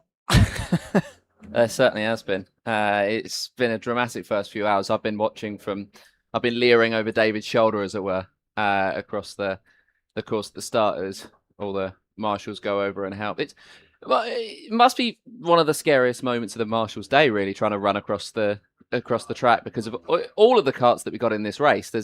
It's so difficult to pick a moment. Exactly. There's just no space to get back going again, and we've seen that time and again when people have been limping back to the pit lane as well. There's so little time to actually do that in a field of 89 that we do still all have running, by the way. There has been another long stop for Bruce Healy, who's down in pit lane for 5 minutes at the moment. But other than that, everybody is still in the race, and nobody in the lane with damage repairs going on at the moment, which has not been the case for too long in this race, actually. There's been plenty of work for the mechanics to do so far. We've got a couple of drive-through penalties, or we've got one drive-through penalty coming in within the last 5 minutes. The Boneheads 200, who I believe, have they served that now? It's certainly they're in pit lane. Well, at the they're moment. in pit lane, yeah. I don't know whether this will actually count as them serving it or not. I'm not sure. Oh, no, so that isn't them in. That's Paragon Motorsport in. So they still need to come in, Boneheads. Other penalties, MS Help for Hearts and TMS2 in as well for pit lane speed. But as we mentioned, you don't have to actually come in unless it says drive through. That penalty just signals a lap being taken away from you effectively. And we've already seen the effects that can have. MS Soco Select are only 42 seconds off the net race leader, which is MS Urban Blue. We're still waiting for MS Accelerate to come in, but Soco Select would be the race leaders with their clever pit stop under the second full course yellow of the day. If they'd have avoided their penalty for speeding, then they'd be the race leaders right now. That's how costly penalties can be. Well, yeah, if buts and maybes, but in karting, you've only got absolutes, and yeah, they're absolutely pushing it at the moment out there, all of the karters, despite the fact we're still, we're just over 3 hours in, it's still, they're still going at it, which is great to see, and some still, obviously, we've mentioned a couple of the drivers still out there on circuit from from the first pit stop, and of course we have Bruce Healy, who's still in the pit lane, but he's attempting it all alone, which is mega impressive. Yeah, very impressive. Always a huge effort. As I mentioned, it was Grace Mitchell who did it last year. The 24-hour effort. There's always one. Chris Pedlin did it the year before. Set the record for the biggest distance covered in a 24-hour period in a karting race such as this one. Do you reckon you could do 24 hours? Oh, of anything. Without going to bed. Well, you put up with me for 24 hours so far. I was unconscious for most of it. That sounds mental, but it's true. I didn't have anything to do with that part. No, I sent myself. I mean, look, I'll be here until about 6 tomorrow morning. Yep. For the remainder of this race, so yeah, looking forward to that and the overnight shift, but we'll make it a long day. So it's a fun race to go to, though, the British 24-hour every year here at Teesside, and it's delivered an energetic and lively start as thumbs up from 88, the race leader. Rossi Costello into pit lane after an hour and 33. A very, very solid stint from MS Accelerate, not only the club class leaders, but also the overall leaders as they come in. Yeah, very good effort indeed. That'll hand the lead, you would imagine, to the MS Urban Blue. Yusuf bin Sahil in that kart at the moment. Who else is that into pit lane? There's a couple now just peeling off. I mean, it's been pretty persistent, really, coming into the lane. There's another one there, the TRXs, I believe. So it's been pretty persistent. The people refueling the cars have got a hell of a job on their hands. Yeah, they certainly have. Well, shout out to them for going the 24 hours without being able to sleep, because there's always karts coming in and there's always things for them to do. Have you stood by the pit lane yet, by the way? Well, earlier on in the race, have you been down there? I took about 20 minutes just standing and watching the people refueling at work, and it just demonstrated how hard they were going. Going at it. I think it might be a harder job than the karters have, actually. Oh, I thought you were about to say, but I think it might be a harder job than ours. That's a given. That's definitely true. Yeah. That stop about to come to an end now for Rossi Costello in 88. We'll see whether it is actually still Costello who takes that kart back out again. I doubt it somewhat, but maybe. If it's going to be another hour 35 until he can get out again, that will be a maybe not in that case. As there's about 30 seconds of that one to go. I say much more relaxed now that we've got that minimum pit stop time in place. It is much calmer and safer in the pit lane this year compared to some previous. Don't forget, there are 89 karts and all their teams. Most teams with 4 drivers or so. Also all the team staff and helpers and so on. Minute 55 now crossed by number 88. Their stop ticks over 2 minutes. So this is a longer stop for the race leaders at the moment. They're still down on pit lane. And we did note that it was a bit busier down in pit lane a few moments ago. Trying to see how many there are in at the moment. There's probably 3 or so in pit lane. Now finally they come out after 2 minutes and 8. So they might have been queuing for a minute. They might have just miscalculated slightly. But that has cost them about 10 seconds. Yeah, and it's Hayden Harris in the kart now. They've come out. We'll find out exactly where they've come out, whether they've come out ahead of the MSJSR2 of Reese Cranston, who's in it at the moment. Last time around, it was 35-second difference, I believe, between Cranston and Bin Sahil. So we'll see where they end up. Of course, all different classes. So good to see, but all still part of the owner karts, the highest of the highs currently 26th, and Hayden Harris dropping down to behind Cranston, behind Connor Lucas in the MS Soco Select 115 as well. So might be jumping down to their grid position of 5th. Well, you mentioned the higher leaders there. They're still in a fight there. The Corblimey Racing 313 and the number 77 KBR team. I think we've been following them for quite a while on the stream. Just watching their fight continue on. Try and pick them back up on the racetrack somewhere. I think that was as they just come over the line there, actually. And just making their way towards turn 1 and through a bit more traffic. James Zuber, the leader currently for Corby Racing. Have you ever come across him in your sim racing days? I haven't actually. No? Although Okay. there is one person that towards the top of the hour there was a lot of debate in the chat about. I have heard of George Boothby, unlike. Okay, go on. Tell me about George Boothby. Unlike you Is he two. the sim racing goat? Well, some could claim. Some Right. could claim. I'm not gonna say either way because I don't know too much about him, but I know he's very popular indeed. I think I've casted 1 or 2 races of his. I don't remember him doing anything of relevance. That's the kind of thing I want to hear. I'm watching the chat. It's Don't about look to at the chat for explode. the next 20 minutes. Don't do that. Don't do that. Yeah. Anyway, lots of people who are adept on the simulators. Also here at Teesside, we had a Williams Sim Racing back when they were called Williams Esports team here 2 years ago. Apparently, it's his birthday tomorrow, George's. Well, what a place to spend it here at Teesside in the British 24-hour. Absolutely. Where else would you like to be? Well, exactly. I think down the back straight there goes the battle for the lead in that highest category. Excuse me, they're just coming across the line again here, and they, I think, have switched. KBR have gotten back in front of Corby Racing, and how many times have we said that in the last hour? They have switched again and again and again, and it is Corby Racing who are overtaken this time. KBR, who are the new leaders of this race. Wait and see who's in third at the moment. I think it's Bargain Racing, but they are some way behind the leading battle between those front two. I think are about to come back into our view here.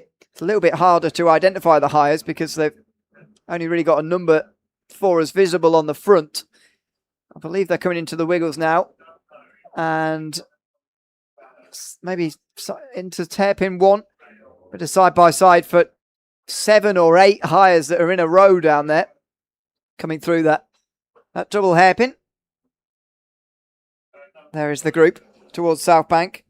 Trying to identify. Yeah, there's 77. And Corby Racing kart coming straight down the inside there. James Zuber on a couple of karts and 3 wide as they come through the South Bank back towards us again. Thankfully, the higher leaders have negotiated this, but that's what I was saying to David earlier. This is why I was saying to him, sorry, that the higher leaders, I think, have the most difficult job passing all the other hires, but also letting those owners through as well.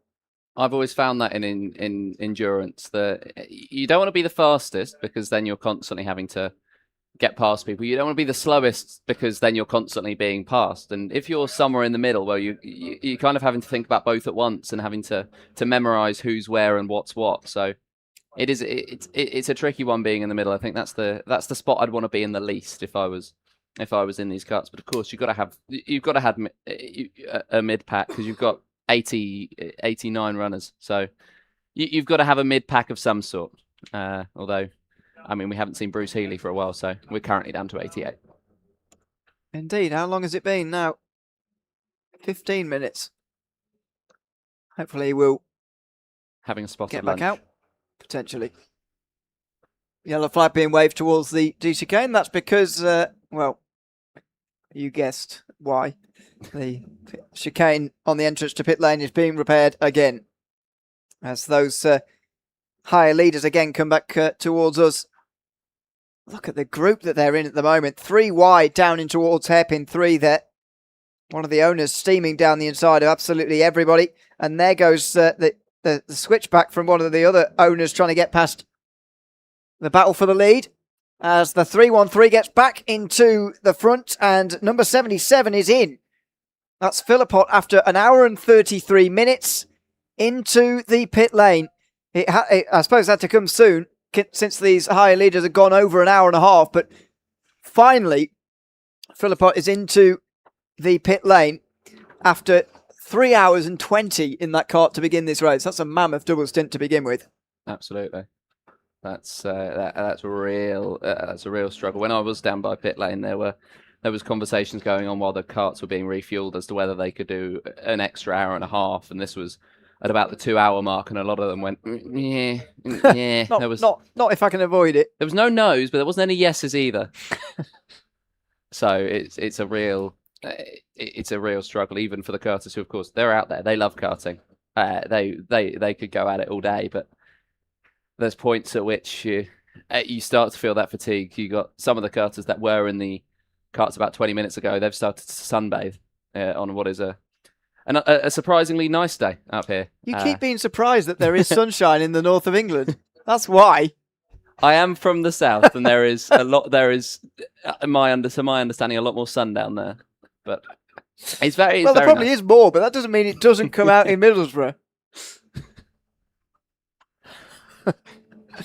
It is a very, very nice day, I've got to say. Unfortunately, the sun is going to go in at about 6 o'clock this evening or so, 7 o'clock, 8 o'clock, just before sunset, which probably is going to push the actual darkness, the pitch black darkness that you're probably just going to get out before, I would say, at 9 o'clock. But after that, it will be, pitch black, really. And obviously, there'll be floodlights. But the overcast evening will maybe make it a bit darker earlier on, as we've got a spinner through hairpin 3 that looks like a TRX suit. That's a really annoying part of the circuit. It is a bit. There we go. Finds a small gap there. Oh, I might have been wrong about that. So that's 85 of the hires, which is Sloth Racing. Sorry.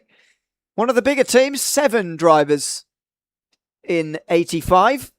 So one of those teams, it seems, who are just here for a bit of fun, really. Yeah. And why not as well? 7 drivers makes the driving much easier. It's about 3.5 hours driving each. A couple of stints. I was going to say they must only be doing, one or two stints, if that. Some of them might even be doing one. So, hey, it's all fun. All fun, exactly. It's all fun. There's a technical defect on the number 4, the Wraith Renegades in the owners class.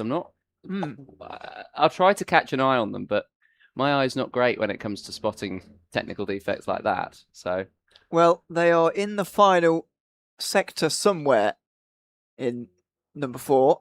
Now, they might only see it for the first time coming past this time, so I'm not sure they'll be coming in, but let's see. There's number 4. It's got the rear bar hanging off there. That's something that even me and you can spot. The sort of the back end of the kart is sort of half dislodged where it should be. The technical term, I think, would be bobbling. Bobbling about a bit, yeah. Not where it shouldn't be. So there'll be a pit stop required for that. Oh, contact through the final turn. The hand up from 158. That's DWS Racing. Steve Nichols, who went over the line there in 6th place. Still second in the club class of the owners behind MS Accelerate, who have now corrected their order, what you were waiting for a moment ago. They're 4th now. MS Soco Select up to 2nd as well, as they get past MSJSR, and they cross the line just now. Absolutely nose to tail, those two, for 2nd position. As we've got a couple more into the lane, trying to work out who they are. But we've still got the meatball waved for the number 4. One of them was James Zuber in Core Blimey Racing, the leader of the higher class, the Bomb Squad, 669, also into pit lane as well. But there'll be a queue down there because there's at least 5 who are down at the fuel pump right now. There's only 2 pumps, so again, I'll leave you to do the maths on that. 5 and 2 tends to not go. They'll be queuing down there. But again, this minimum pit stop time just alleviates some of these queuing problems that that you might see. 2 fuel pumps for 89 karts here, which doesn't sound like a lot, but actually it doesn't take too long to fuel, does it really? It's not a really long fuel fill. I think the thing they spend the most time on is the positioning of the karts. So they've got both of them down at the bottom point, and you've basically got to go in and rotate the car at about a 45-degree angle more than you'd be used to, and then they are literally wrangling the kart and throwing it back into position at the end of it, which has been it was a really interesting thing to watch earlier on, how aggressively some of them took their karts and how much more some of them need to go to the gym at the same time because they were struggling to pick up the front of them. But I can't imagine a kart with a full fuel tank is particularly easy to pick up. Here comes the 4 then, into the lane. There we go. So the You just saw it there flashing through on your screen. So we're watching the through the D chicane, the Race Renegades team from 22nd overall, having to come in to make a pit stop. Unscheduled as it is as well. They were only out there for 18 minutes before having to come in. And again, this is where it's a bit more punishing. You know, so many things that, so many disadvantages to the minimum pit stop time. One of the disadvantages is that small problems like this cost you a lot more because you know that you're going to be in there for nearly 2 minutes, whereas other disadvantages like queuing for fuel, not such a big disadvantage anymore because of the minimum time. So many things changing because of the new rules for 2026. Should have just stuck more tape on it. Well, they might well be doing down there. I suspect they'll be putting it back into position again. Doesn't look like a massive job. Although it might be. They've been in there for a minute now. We're at Race Renegades. Cool Blimey Racing back out onto the racetrack again. Jack Goring, now the driver. We'll see whether James King is in front or not there in the KBR number 77. So there's driver change there for KBR. After finally Brad Philpott got out after 3 hours and 20 minutes at the beginning of this race, all in one go. Now King's about to come across the line. Is Goring in front or not? Goring's stop was about 10 seconds longer, so I'd be surprised if he is, but let's see. Yep, 77 goes past and still no sign of the 313, which goes across now, and that gap is 9.9 seconds. The Petit Bouchons, though, are still out there, as they so often do, extending their fuel run, as are the Teesside Tigers, by the way, who've been out there for over 100 minutes, an hour and 37 out there for the Petit Bouchon as well. So they're currently the top two in the higher class because of those late stops that are coming in. Already getting to the stage where the stops are not happening all at once and instead just in a sort of as and when sort of fashion. Which kind of feels the way that they should be going, because there is obviously going to be an ideal strategy. I'm sure the teams have worked that out, but it's not necessarily going to be so ideal when you've got 16 of you trying to attempt the same thing. So. Well, look, yeah, and the problem is you don't know when a full course yellow is going to come out and completely uproot that. So. Yeah, there's a lot to figure out. The battle for second is coming back towards us again through hairpin 3 and 4. Trying to keep an eye on a few things at once here, but battle for second place overall in the race. You can see the gaps on the left-hand side of your screen. 32 seconds, the current lead for MS Urban Blue. And over the line just in front of us, the 115, Connor Lucas still in front of Reece Cranston as they go through turn 1 now and out towards Rib Bend. On lap number 161 already. Time flies. It does. I'll do a calculation on how many laps we're expecting in about 3 minutes when it's a nice round number. Yeah, I was going to get in there before you, but that seems to make more sense. Do you think you can do it now with 20 hours and 33 minutes to go? What would that be? That'd be... no, I can't do the maths in my head. No, 3 point... something. I've got to get I've got to get a calculator out to do 20 times 60. I don't think 20 times 60. 20 times 60. That's 1,200. Yeah, 1,200. Anyway, we might as well just wait 3 minutes at this point. We might as well wait. By the time I'd have done the maths, we'd have made it to that point. Yeah. Again, I mean, we do have a real chance of a record here this year. We've had what is it so far? 4 full course yellows, 14 minutes of the race lost so far to full course yellow. Last year we had a red flag that lasted over an hour, which meant we're never going to get anywhere near. Last year we did 1,081 laps, and it was spitting with rain for a few laps as well, but that really didn't make much of a difference. The year before we were definitely into the 1100s. I think in a year previous to that, David mentioned we were in the 1140s. Let's see whether we can get to there again. But again, pace at this stage of the race is likely to be a bit higher anyway, because nobody's really fatigued yet in these first few hours compared to how they definitely will be later.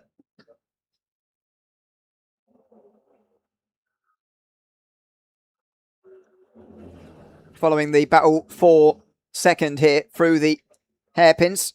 You see them flashing through hairpin 2 there. Connor Lucas still in front of Rhys Cranston. They come to the end of lap 162 now. The higher traffic in front of them. Not quite showing the door, but Connor Lucas forces the door on the way towards hairpin 3 this time.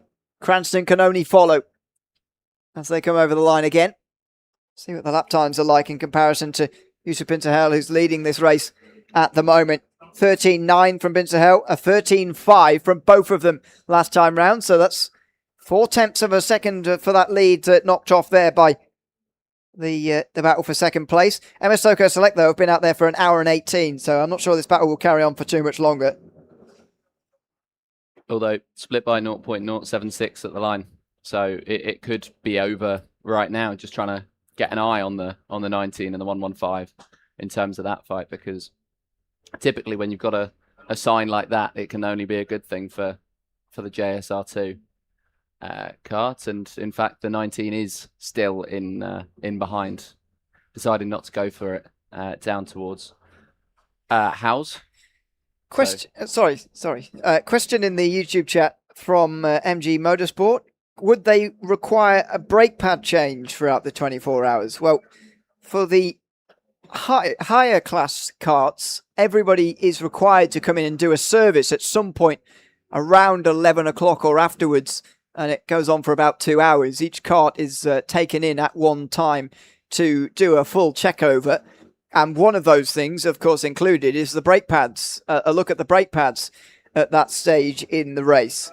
So potentially is the answer to your question. The mechanics won't automatically change brakes at halfway like you would see in a GT3 24-hour race, even to some extent a prototype 24-hour race that you might see with car racing. But here in this race, the mechanics make a judgment really as to whether those brake pads are going to last for the remainder of the race, or whether they are going to need changing.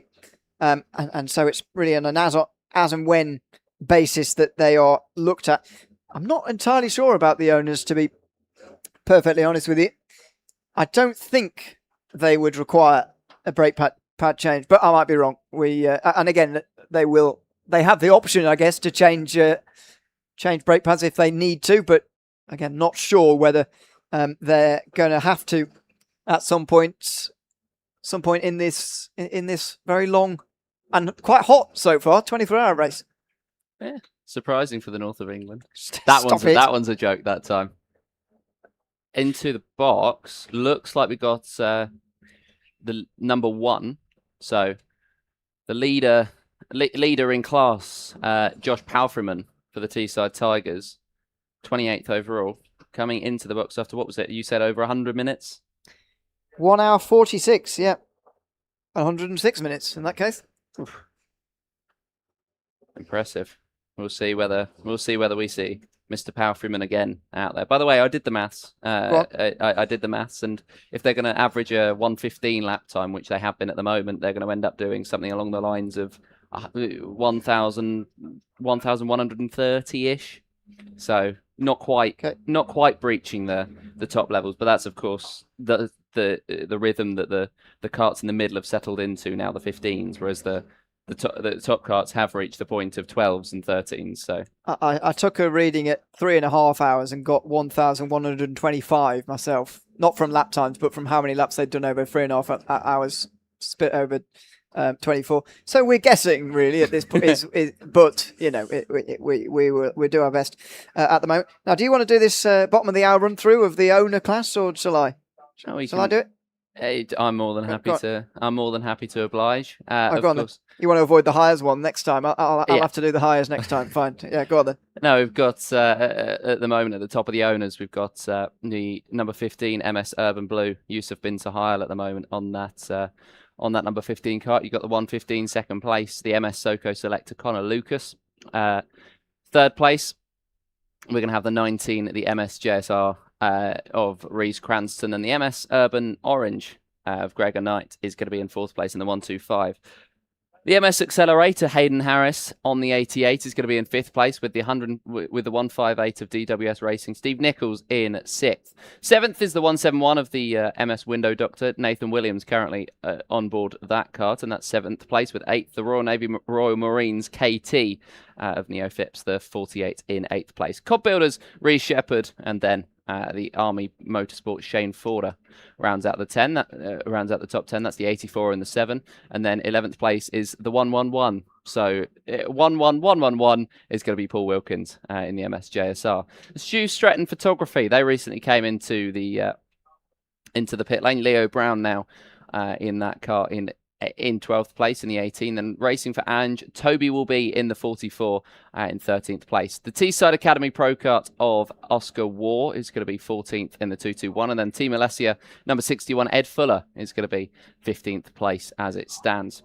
At the McRae Life Sciences 917, Adrain, I assume that's Adrian in that car at the moment. And then the 21 RAF Spitfires in 17th place, and I'm just double checking whether that is actually Adrian. It is Adrian Brody at the moment in 16th place. 18th is going to be the TMS2 of Jacob Cardagni in the 78, and then the 22 of Twos Racing and the 23 of MS Help for Hearts, Benjamin Arnold and Dan Cooper on board the 23 and the 99 respectively. The Paragon Motorsports of Jake Taplin, 20th place, the number 20 and 22nd even at the moment. Then the 888 McRae Juniors, Daniel Camp is going to be 23rd. The Boneheads, number 200 in 24th place, Andrew Thornhill Brooks there right now. Then the 919 of the McRae Curb. Jaden is going to be in that kart right now. Currently going to be about 3 laps down on the kart in front. And of course, that's going to be Jaden Norris in there. It was the Wraith Renegades 4, but into the box, Sam Raybold's come literally just now. And, well, they're going to drop down a few places. In fact, they've spent 12 minutes in there, so not literally just now, but they have dropped places. And then looking further down in the order, you've got the AMC Racing of Carl Burns. That's going to be, will be 27th in class, and that'll be 34th overall. And then just trying to see if there's any more owner carts. I don't believe there is, so that's going to round out our order. You've brought a little gift in for us. Well, no, I haven't brought in a little gift. Team Alessia have brought us in a little gift. I haven't actually opened this yet. I don't know what it is, but it has a message on the top that says, "To commentators, be kind to us. Love you lots from Team Alessia. Unless you mention Alessia at least 2 times every hour, you have to eat the carrots." That will help us on the night stint. We'll be able to see the carts out there. Don't know what carrots. Oh, there you are. We've got. What is this? Well, are you a cake expert? Here, describe this for the everybody who's not watching this commentary box. So there is 3. There's 2 cupcakes. Is that 2 cupcakes? I think that's 2 cupcakes. That one's a chocolate with the vanilla swirl. One's a jam in the middle with vanilla as well, and then one looks like a kind of jam tart kind of thing with a swirl on top as well. And you got 2. Not to repeat myself again, there's 2 what I would describe as Viennese swirls. They look a little bit like bagels, actually. Yeah. They've all got carrots on, they've all got vanilla on, and they're all going to be devoured later. Not now. No. No? Okay. Not now. Well, I mean, feel free. I'm not going to... No, I'm You going might mute your mic first is the only advice I'll give you. Yes. No, I won't. Well, I'll actually make sure it does not go spilt all over our box. Actually, otherwise that will break the whole thing. And what was that one we were brought early? We were brought a massive eatyourphoto.co.uk. Others are available. Yeah, they've got a cake with a picture. David's on it. Have a look at it. Lift the. I didn't want to touch it too much earlier on. I'm going to have to take the headset. Jazz is just going to go over and have a look. It was the cake delivered to us earlier on that has a picture of David Sullivan, and I think Tom's on there as well. Yeah. So there you are at the beach. So that was earlier on. A big thanks to everyone who's brought us stuff so far. I've got to say, we've got a mountain of food here. I know there's a lot of us, not only commentators, the 4 of us, but the amount of camera operators that we've got at this event, as well as other staff, producer Toby, of course, as well. We'll not get through it all between us. I've got to say, the amount that we've been brought, but we're very grateful for it anyway. I brought my own stuff, quite foolishly, actually. I brought my own stuff. And I realise it's not really going to get eaten, is it now? Because we've got so much stuff brought to us. So, Well, if you want a balanced diet, then it may well be. Well, indeed. But yeah, big thanks to them, especially Team Alessio, who now we're forced to mention 2 times every hour. I'm sure we'll manage that. I'm more than happy to eat the carrots. Accepting that we're going to fail already. That's a kart going behind the wall, as it were, down back into the paddock. That was number 9, the Newmarket Hornets team, the defending rookie champions. They're not, not rookie, club champions, I should say. They're not in the club class this season. They are in the pro class, but they've had a bit of a disastrous day. That's their 6th stop of the day already. This one going over 2 minutes. Again, Cole Clark Racing also have been in for nearly 5 minutes. Number 19. There's a few teams at the back there, aren't there, that just have not had very good days so far, and that's the kind of thing that happens in 24-hour racing. Glad to see, though, that so far most teams and drivers are still going here. Bruce Healy has not been out there for a while, but yeah, we have seen most. Now then, we've got a kart stopped at a turn or hairpin 3, and I was just thinking, we're coming up towards the end of another hour without full course yellow, and that driver is absolutely distraught. That looks like one of the karts that had a puncture earlier on. Wonder if there's another one here. The marshal radioing back to base, so this might be a full course yellow. We can't quite grab the number from that. Apologies if you can at home. Our eyes aren't good enough for that. Can't quite see that. But is that the 919? Possibly, yeah. It's not a bad shout. The driver's absolutely distraught at the moment with that. 919 would be the McRae Curb team.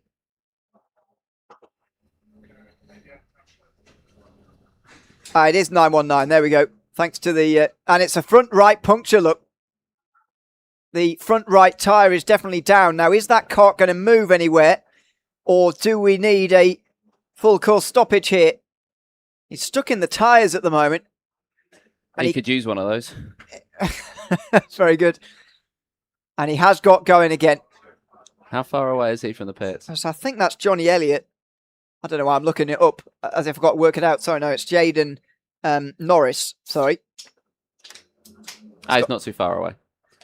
He's coming in now. He's coming in here. So I could have sworn that 919 used a spare tyre earlier on through a puncture. Maybe it was somebody else, but if they've used 2 of their spare tyres, effectively 8 tyres they get, 2 sets to put on, obviously a 3rd set when you count the existing one that you have to start the race with. They've used 2 of their tyres for punctures in the first 4 hours, which is not good news at all. No, definitely not. Definitely not at the moment. And well, let's hope that the 919 can recover. Of course, this is going to be their 4th, I believe, pit stop of the race. Drops them further down, not quite as low as last in class at the moment. The AMC 431, but we'll see. In the meantime, however, I did mention just before we did the run-throughs, but the number 1's back out there on the road, and it's driven by everybody's favourite. George Boothby's out there on the circuit, which people are very excited about, apparently. People will be very excited about. Yeah, so there we are. Well done, all George Boothby fans. You've got your wishes. Speaking of questions coming in, Josh asking, what do the colours mean? Well, I will go through them all on the left-hand side of the screen from the tower. So, starting from the top, the red numbers are denoting owner elite teams. These are the teams who are likely to be competing at the front, although any owner's kart, in theory, can compete at the very front. But the other ones we expect. Yes, thank you. Stole the words out of my mouth. The owner pro teams are in the light, not the light blue, the darker blue, I should say. So MSJSR 2 are the leaders of that class. The black background with the white numbers are the owner club class, and there is only one veteran owner team, and that's the Boneheads number 200. So they're effectively in their own class here, really. Although we're getting confirmation as to whether the 171 MS Window Doctor team actually is a veteran team or a club team, because they were entered as a veteran team. They're now showing up as a club team. But anyway, we'll get that confirmed for you. Also on the left-hand side, the hires, the elites are in the light blue that you can see. So KBR number 77 there, you can see they're the leaders of that category. Then you've got the higher club class actually in second place in that category at the moment. Core Blimey Racing currently in second overall in the hires as a rookie team, but you're more likely to see as a club team. Club are in yellow. You're more likely though to see the higher pros next later on in the race. They're in the pink. The higher rookies are in orange. As I say, the higher clubs are in yellow. And another new class for this year, the higher veterans, they're in the grey backgrounds. There's only 3 of them. And Send It Collective are leading the way in that class with 59th overall as well. So I hope that clears up the class colours. 9 of them this year, giving lots more people a chance to go on and win a class at this year's event. Absolutely. I mean, Boneheads are going to have a difficulty not winning because they're of course the only ones. Yeah. But I mean, it's the first year the veterans class has come in, so maybe they don't not quite everybody knows about it just yet, because that can be the case. Hopefully, they'll have plenty more contenders later on. Of course, next season is going to be the where they'll be looking to now, because we are, of course, almost 4 hours into to the British 24 hours, so a little bit too late to enter, but never too late ever. We've got a couple of people asking for specific shout-outs. I'm afraid you're going to have to bribe us with food for that. But no, I mean, we mentioned Jaden Norris a minute ago. There was a request for a shout out for Jaden Norris. Mainly because I identified him wrong as somebody else over there when he had a puncture. So sorry about that to the team at 9:19. We've had a message also from David Sullivan, who's down in the pit lane now, giving us some updates. The reason why the MS SoCo Select team had that penalty, that they were 1/10 of a second too short on their first pit stop of the day, and it cost them a lap, and it has cost them currently the race lead. They've just made their third pit stop of the day, by the way, which actually isn't coming up for us at the moment. Dan Crossley, though, the new driver there, they are having to do that manually because they're having issues with their pit timing, or MS SoCo Select. So that explains why they got that penalty earlier on. Some old stopwatch stuff happening down there for MS SoCo Select, old-fashioned. Yep. Yeah, definitely. So that explains why they've had. It's probably just an iPhone, isn't it? I bet they don't have a stopwatch out. Oh, they should get some of those fancy watches that you might have seen when they did it back in the 70s. They had some real nice timepieces. I'm not a watch expert by any stretch of the imagination, but they were always good to see. Yeah, you mentioned it, but just to confirm, by the way, for somebody asking why the number 1 has dropped back to the 31st place overall, and George Boothby's gotten into that kart, that was because of a pit stop. That was about 13 minutes ago or so in this race. So Boothby out there and will be for a while. See if we can get him in later. Although next time we're on, it's very unsociable hours, isn't it? He'll be fast asleep. Probably. 3 till 6 in the morning, we'll be back on. In about 12 hours' time, we'll be almost seeing the sunset. 13 hours' time, let's say. We'll be seeing the sunrise, just from across us here in the commentary box. We'll start to see the first signs of light, and that'll be a relief to the drivers. Always a point in the race where you think, we're on the home straight now. We're getting towards the end. The sun's come back up again. And then at that point, they're going to have how many hours to go? Well, 7, maybe 6. Something along those lines. What happened to Army Motorsport in the chat? That's another question that we've got. That'll be the number 7 at the moment. Currently, not sure, because they're not registered as being in the pit lane, but they haven't been registered either as coming through to start another lap. So something I will definitely keep my eye on for you, as we've got another couple of karts into the pit lane. See how busy it is down there at the moment at the fuel pump. Shouldn't be too bad, actually. Only the Lockwell Hill karting team coming in for their, I think, 3rd or 4th stop of the day. The problem is their stops have been very, very long. As the black flag for number 88. That's the owner's club leaders, MS Accelerate and Hayden Harris, with a black flag. So, what's the lead gap there?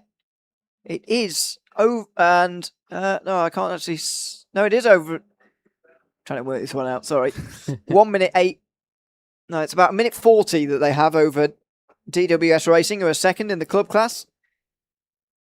They should be able to get away with this MS Accelerate without losing the lead, but let's wait and see here, because it's never ideal when you're receiving a black flag.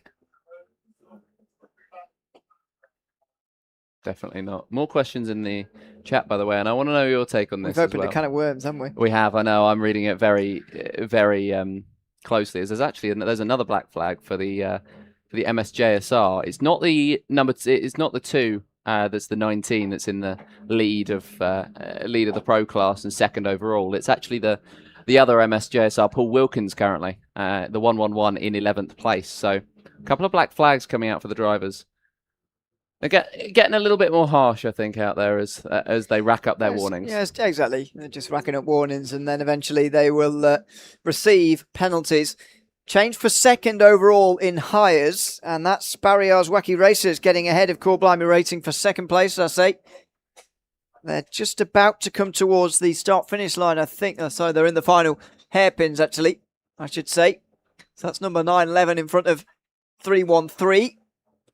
The orange 313 just coming past us now, just behind number 911. So that's a change for the lead in the higher club class. The Barriar's Wacky Racers up into the lead. They won in the rookie class last year. Now trying to take that success to the club class in 2026. That sort of folds into one of the other questions I got earlier on about how KBR are doing. I presume number 77 is what they're asking about. James King is the driver at the moment, and just over half an hour into a stint, currently first place overall in the hires, up 3 places on where they qualified, but that is partly because, well, and actually entirely because 3 owners have had issues that have put them behind the hire leader. So as far as the hire grid is concerned, KBR qualified on pole and are still in first. Absolutely, which is not bad going at all. Not bad going at all, but yeah, a lot of that class is boxed twice-ish. So I'd be expecting them to start thinking about pitting again soon, because the majority, I'd say, of the owner class has started to box, has started to make their way in. So we'll see as we're almost going to get 3 abreast down the straight, just in front of the commentary box there. But they're all going to sort themselves out in time. But yeah, I just wanted to get your take on some of them talking about the drive-through penalty and whether they think it's going to be, whether they think it's particularly harsh. I'm not so sure about it. I'm not so sure whether they're getting properly reprimanded for it or not. Because to be honest, they're doing plenty of laps. Well, they will do a lot of laps. We've already calculated that they're likely to go over 1100 in this race as MS Accelerate do come in to serve their penalty here. They've been in for about 30 seconds or so. So how long is this talking to going to be? And will it change the lead here for DWS Racing? Will they get in front here? MS Window Doctor then are not too far behind them either.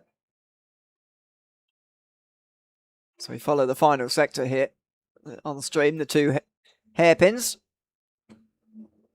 Trying to keep across as many of these fights as we possibly can all at the same time. If only I had 89 eyes. And even then, you probably would still want another one. Yep. Yeah. Try and watch everything happening here. I want to keep an eye on the pit lane as well. Oh, yes.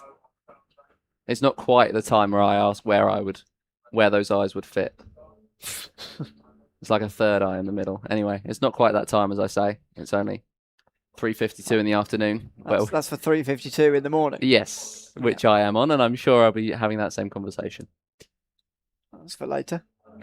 A driver with a hand up here. It's the Rafe Renegades team again. Number 4 had a very long stop earlier. It must have been, because they're a long way down now. 9 minutes. Sorry, 22 minutes, I should say. Their previous stop. They've only been out there for 7 minutes. Ooh. And a spin for 24 in the higher class. At hairpin 1, that is the Robert Borovic media team with WTF Racing. Still spun round and now going finally. Not sure which driver that is at the moment in that one. It's Gabriel Rupp, 75th overall.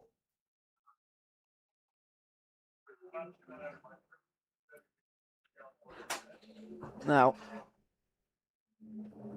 second place has, of course, changed hands into MSJSR2's hands. The lead in the club class for the owners has now changed hands as well. So MS Accelerate out of the pit lane again. 2 minutes 6 in the box for them. And we've got a driver pushing their kart to the pit lane as well. Marshall running over to them. Just, I think, tell them to get back in and yes, yeah, let him do it, or try and restart the engine. It's 9:50, which is race for Ruben. Sean Ferguson was the one pushing that kart down the road. Dropped to 38th now, and we'll see what the issue is in a couple of moments' time. Is it out of fuel? Is something more sinister going on here? Try and see if we can see the fuel tank here from outside the window. Although it's pretty impossible to see anyway. It's between his legs, so it's going to be a tricky one. It looks like there is fuel in that. Might be something else going on as 111 comes in. Well, they've had engine issues previous years, haven't they? And they've still ended up coming out on top. Well, so. so we've heard, yeah. Race for Ruben did win the Pro Class last year. Keep saying last season. As if this is not a one-off event. Last year in 2025. Only completing 2 laps less than the overall winners, who were Apex Twin Selective Works. Completing 978 laps 1 year ago. In case you're wondering where Apex Selective Works are, well, they're running 2 karts this year, not under any of the same name, but Apex Twin Racing, number 3, is 36th, and Apex Twin 2 is 61st in number 10. So that's where they are at the moment. Bit of a tricky year this year so far, at least. A little bit, yeah. And again, you know, Lockwell Hood Karting have had one of those as well. Number 100, where they were running right up towards the front. At the moment, they're 31 laps down on the overall leader, but that translates to 15 laps down on their class leader. You know, it's a pretty disastrous start to be that far behind after 4 hours. They were out of fuel. Oh, it was fuel. We've got information from David Sullivan, who's taken the role of pit reporter. Wow, it was fuel. So how long had that? Oh, an hour 53 out there. Well, that gives you a good indicator, doesn't it, of how long really they can take it. So was it the number 1 of the Teesside Academy? Teesside Tigers. The Teesside Tigers that took it to, what was it, 100 1 hour 46. Minutes. Yeah, so I think it's the biggest. But Le Petit Bouchons managed more. Yeah, maybe that is. Yeah, where are Le Petit Bouchons now? They're down in 54th. Suddenly, their last stop was 7 minutes 20, which we missed. Apologies for that. They've dropped a long way down as a result. Gregory Kay, the driver now.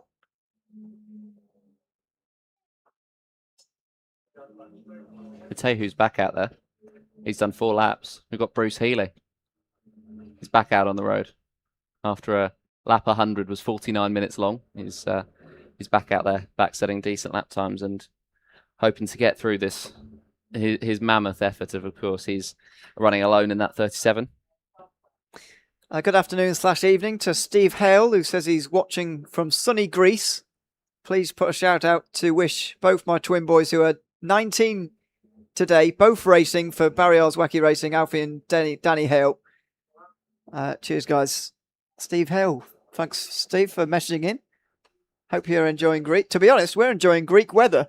in Middlesbrough. I've got to be honest with you. It's never sunny in Middlesbrough. 26 degrees. Stop saying that. 26 degrees here this afternoon. And yeah, I hope you're enjoying it from, I presume, a sun lounger or something like that, wherever you are. But worst places to watch from. Indeed. Update on Lockwell Karting been requested. Well, Lockwell, the number 100, if that's what you're talking about. They're currently 80th place. Kieran Lambert has taken to that kart relatively recently. He's out there. He's just done 3 laps, so should be getting back up to speed, getting back in with their regular place shortly.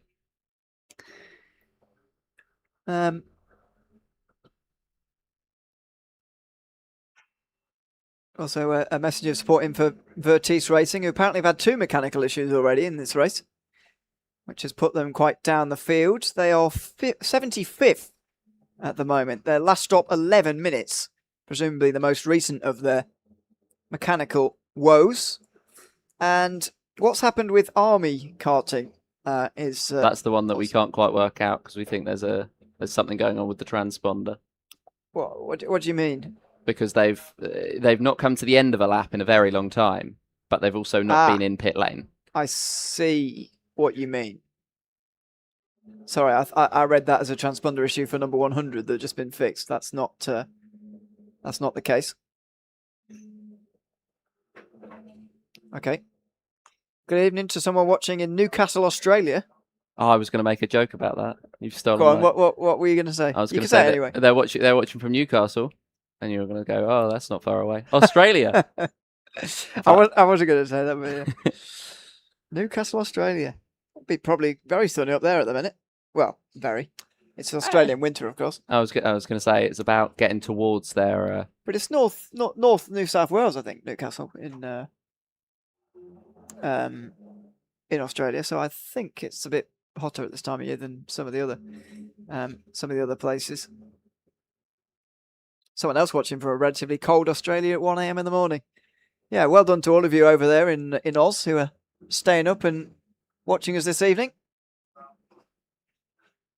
1 in the morning.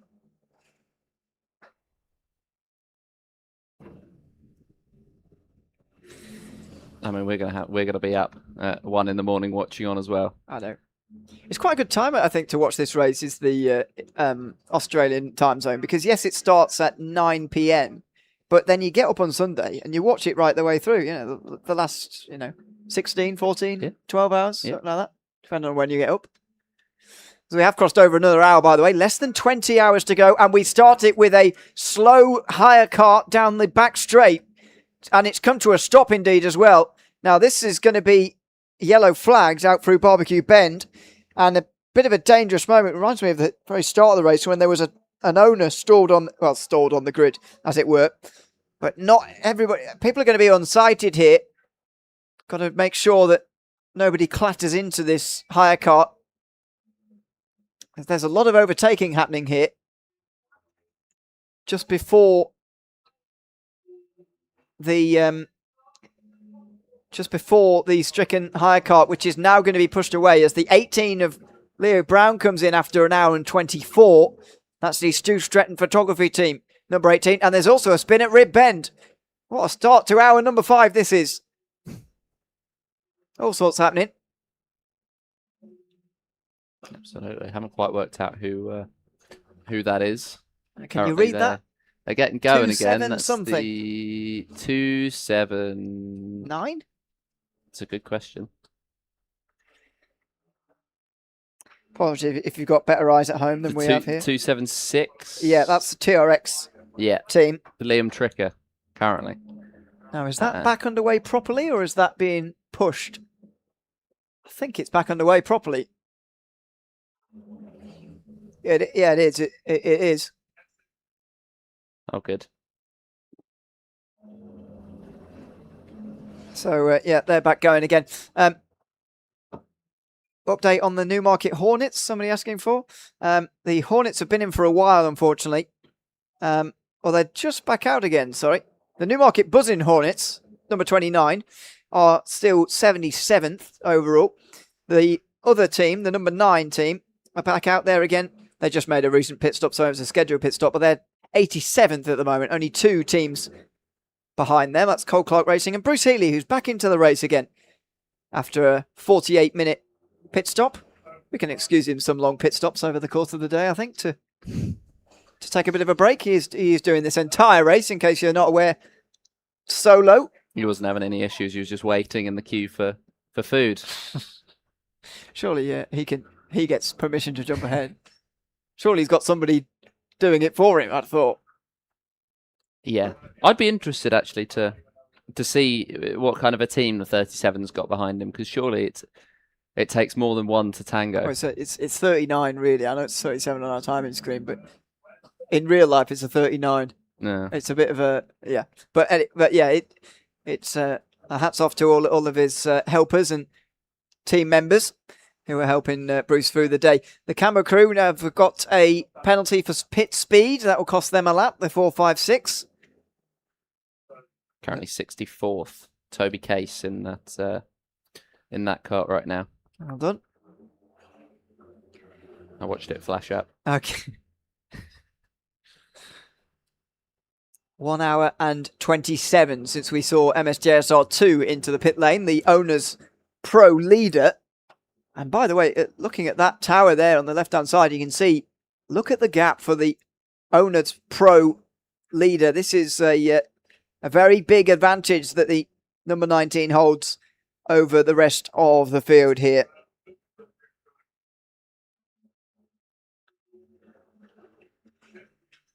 That's... Ooh, what's happened to the 431? Was that a late bail into the... He's pointing at something to his right-hand side. Doesn't seem to be a deflated tyre. No, he seems to be running okay. It didn't seem to be going too slowly, but... I want to ask your opinion on this as well. I asked someone earlier, I got snubbed. Is that the 22's pit sign that's now been taken away? Is the 22's in? I think it's a chopping board. But it has been claimed it's cardboard, which makes a lot more sense, but it's got like a really well-fashioned handle. And I'm just, because I've been having a look at some of the different signs. I think is that the 19 that's actually holding out a physical, that's the side of a cart. That's the front of a cart. Of course, yeah. They look too thin to be the front, but yeah. It is for the owners. And that is... There's been some real creative ones. Yeah, there has. There always is. There's even an LED one down there, which is very high-tech stuff. It's going to be the only one we can see in the night, I fear. There's going to be a lot Potentially, yeah. It's always a problem in the night, being able to actually see anything. However you say that, it gets very quiet out there during the middle of the night as all the sort of people who are just here to watch, or a lot of the team members go to bed. Whether, maybe a nap in the car or wherever. And suddenly it actually gets much easier to see your team member, because they only ever really come down here when they're trying to get somebody to come into the pit lane. Yeah. So there is that. That's true indeed. 3-minute stop and counting for number 99 CYT M Sport in the owners category.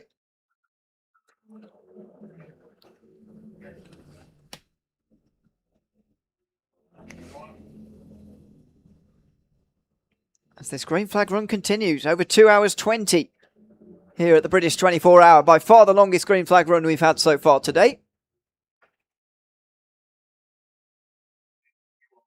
After the 4 full course yellows of the opening 2 hours. It's into a nice rhythm, this race, really, isn't it? It is. It is. They've really settled into it.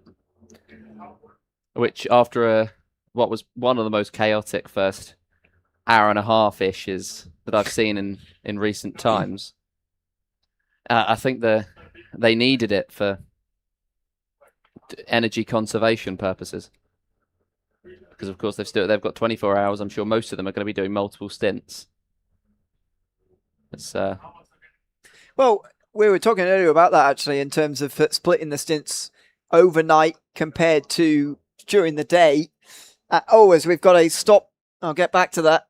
A hire cart stopped out of the first hairpin, and another frustrated driver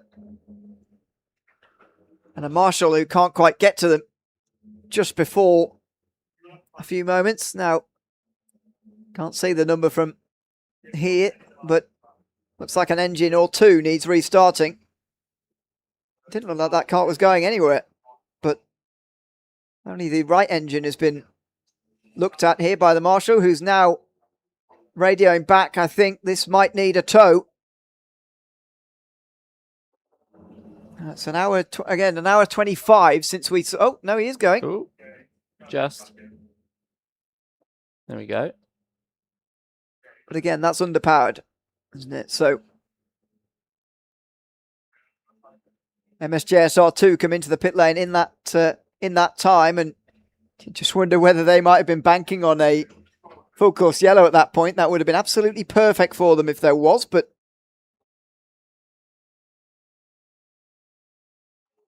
not quite. He's pointing to the left here just to signal to the other drivers that he's coming to the left now. It's actually going at a decent speed again. Actually, that's just through the turn. Nothing wrong with the handling, it seems, but just down on power. Oh, could have been a miscommunication there, but staying out the way nicely. 376. Is that the other TRX team? Is that? It is indeed. Maxwell Kutyakov having to pull that one into pit lane. And we've got 84 off at Rib Bend in the gravel. That's Cod Builders from 9th place. And Reece Shepherd at the end of an hour and 11 stint. I mean, he might have 20 minutes to go yet, but a mistake and more trouble. It was involved with a higher kart that needs restarting down there at Rib Bend. The gravel down there claiming more victims. Can he get out from there, I wonder? That's not a full course yellow anymore. There we go. Yeah, it's green back there again as well. The cars have been pulled out of the gravel.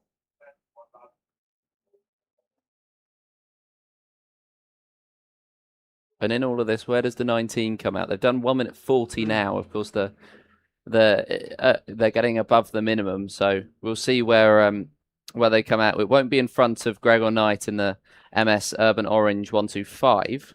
Is it going to be ahead of the Soko Select that'll be a lap down on... Well, they were running together before, if you remember. Liam Edmonds now, by the way, getting into number 19, but Dan Crossley is behind Edmonds there. And a little bit behind him as well. So a little bit of a gap for the JSR2 team.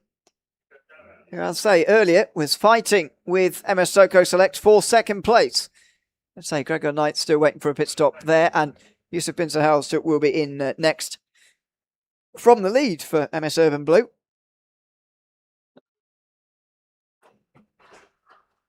And in the meantime, we've got Zoe Healy coming in talking about Bruce. This is going to be his last race ever. He's gonna hang the helmet up today, and he wanted to do something. So he wanted to do something big for it. So he's helping out Macmillan Cancer Support, and he's only got, by the way, in answer to our question, he's only got one friend down there helping him. So shout out to Dean Fraser for doing everything behind the scenes. Nice, thanks very much for that, Zoe. And yeah, do go and donate to the fund that set up for Bruce Healy in this 24-hour effort at the British 24-hour this year. If you're able to, it's a fantastic effort, and a shout out also, as you say, to Dean Fraser helping him out in this race this year. Always somebody who, well, at least in the 3 years I've been, there's always somebody who does give it a go. And fair play to Bruce for being that driver this time around. What a way to have your last experience. You got to go out with a bang. Or is he doing this as his last race so that it puts him off from ever doing a race ever again? It's a possibility. Hopefully it's the first one. But yeah, but hats off to him, absolutely. We'll try and keep spotting him out over the course of the 24 hours as we will. We've got a bit more information, by the way, down in pit lane. David Sullivan, of course, providing us with that information. We've got the we worked out what happened to the 276 TRX. There was the left chain came off of the car, which of course doesn't help anything. The 431 had a puncture. The 7 has a missing clutch bolt, and the 22 had a snapped and dragging number board. And now the higher the higher 789 has snapped their kingpin. None of which necessarily ideal. Was that the kart that was stopped just in front of us a minute ago out of hairpin 1, was it? I think it might have been. Don't know, can't remember. But yeah, thanks to David again for all the pit lane info. The did you mention the ABC racing team as well? The 116 in that chain. You probably did, but just want to reference them a bit further because they were previously the higher overall leaders and indeed class leaders, both at separate times. Sorry, elite leaders. Did I say pro? Elite in the elite class leaders. They're 48th overall now. Right front stub axle problems not that long ago. Their stop was most recently 3 minutes 49, so that's not too far over the minimum, if that indeed was the stop where they repaired that. As Yusuf Bin Sahel comes into the pit lane right now from the race lead. This should be interesting. Wasn't he second before this pit cycle? No, he was leading. He was leading. MS Urban Blue has been leading by just over 30 seconds, and he will go down to second in this stop, I think, because MS Urban Orange haven't come in yet, and they might well be out there for another 10 minutes. However, Yusuf Bin Sahel will be completing his first stint of the day. Now, does that mean we've gone through 3 drivers? Let's see if we go back to a driver we've seen before. This is what I wanted to reference earlier on before we started having drama on the racetrack again. I'm not sure if it's MS Urban Blue or somebody else, but one of these 5 driver teams, we've been talking about their driver strategy, the way they're going through driver changes, effectively using 3 drivers up until about night time tonight, so first 10, 11, 12 hours, then just 2 drivers swapping on their own overnight, the middle 8 hours or so, and then the other 3 drivers to the end, so as to keep the 2 drivers fresh for the nighttime hours, but also to allow the other 3 to go to sleep at a normal time throughout the night. Yep. That was a lot of numbers. Just thought it was an interesting way of doing it, but fine. I got lost. I got lost in the numbers quite quickly. Yes. Spin at rib bend for I think 48. Does that look like 48 or 46 involved? And there's somebody still spun there. Trying to find a space to get turned back round again. There's only it has to be 46. The Steel City Racers, 6 drivers in their side. As William Stacey leaves the pit lane in the race lead for MS Urban Blue. So actually they do keep the race lead, despite the fact that MS Urban Orange are still yet to come in for the 3rd time today. MS Urban Blue keep the race lead in front of Liam Edmonds, and we'll see at the end of the next lap how big their lead is, as it was just over 30 seconds beforehand. We will indeed. That'll be, of course, a driver change. Yusuf Bin Sahel putting in that stint, so we'll watch the drivers swap over as well. We've now crossed over what are we at 5 hour 15-minute mark, or the beginning of the 5th hour. 15, 4 hour 15 5th mark. hour. Yeah, 5th hour. Yep. Smashing through this race already, aren't we? Oh, absolutely. It's flying by. You stole the words out of my mouth to the point where I started saying the word flying. I had to back out, which sounded like I was about to say something at the less than table. No, it is absolutely enthralling every year, this race, and it doesn't feel like a 24-hour race sometimes, the way that this race is taken on by these teams. Absolutely remarkable. Also, lap 200 now completed by Gregor Knight, by the way, who did take the lead, sorry, for MS Urban Orange. So I had to let the timing screen actually sort itself out there, but I went a bit early. So Gregor Knight has to... Oh, and a spin through hairpin 1. An owner and hire, and 2 hires actually, off the road, and 171, the MS Window Doctor team, is one of those owners off the road down at hairpin 1. Again, all of that dust and dead grass brought onto the racetrack all over again as they get back underway. Not ideal at all, as I'm just trying to investigate now that the number 7's transponder's back working again. Ah! And they are down in, they were, of course, within the top 10. They are now down in 62nd place, so... That is... Do they not get those laps back? That's really disappointing. I'm not sure.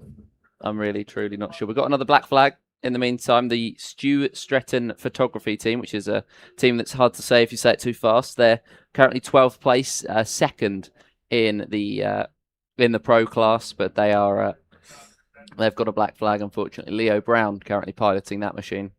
That's for advantage by contact. And a spin through the up the mountain as well. Oh, and a spin in avoidance, a sympathy spin, and one of the owners as well having to go around. Look at this. Now they'll finally get back going again. The 11 was one of them, I think. Two spins at once coming up the hill. Certainly not ideal for either of them. The racing for Riley. Yeah. Higher was one of them. Yellow flag still waving, actually. Oh, there's someone spun right in front of us as well with the D chicane. Right in the grass there. I don't seem to be able to get going again. And that's a very precarious place to be sat. Now found the space to get going, but dear me. Oh, and they're going to have to do an entire lap, it seems, with it damaged. Or maybe it will be fine with an engine reboot. I believe that's the Unit 45 racing kart. 83rd at the moment. John McAfee in there. Okay. Always something happening here. Always something to look at. There might be a virus in that kart. You get that reference. Oh, McAfee. McAfee, yeah. That's a poor joke. That. Well, people were asking whether they were going to get Le Mans style jokes overnight. I'm not quite that funny yet. We can't, as I say, we can't promise jokes about Class A drugs, but not going to rule it out. But about virus protection, absolutely. Just terrible jokes about virus protection seem to be inevitable. Yeah. So the pit stops are complete for what will become the top 3. So the gap now for MS Urban Blue, as you can see on the time gap. Sorry, you can't see anyone on the time gap. We're seeing how many laps they've completed, but 43 seconds is now the gap for William Statesy, who will become the leader again.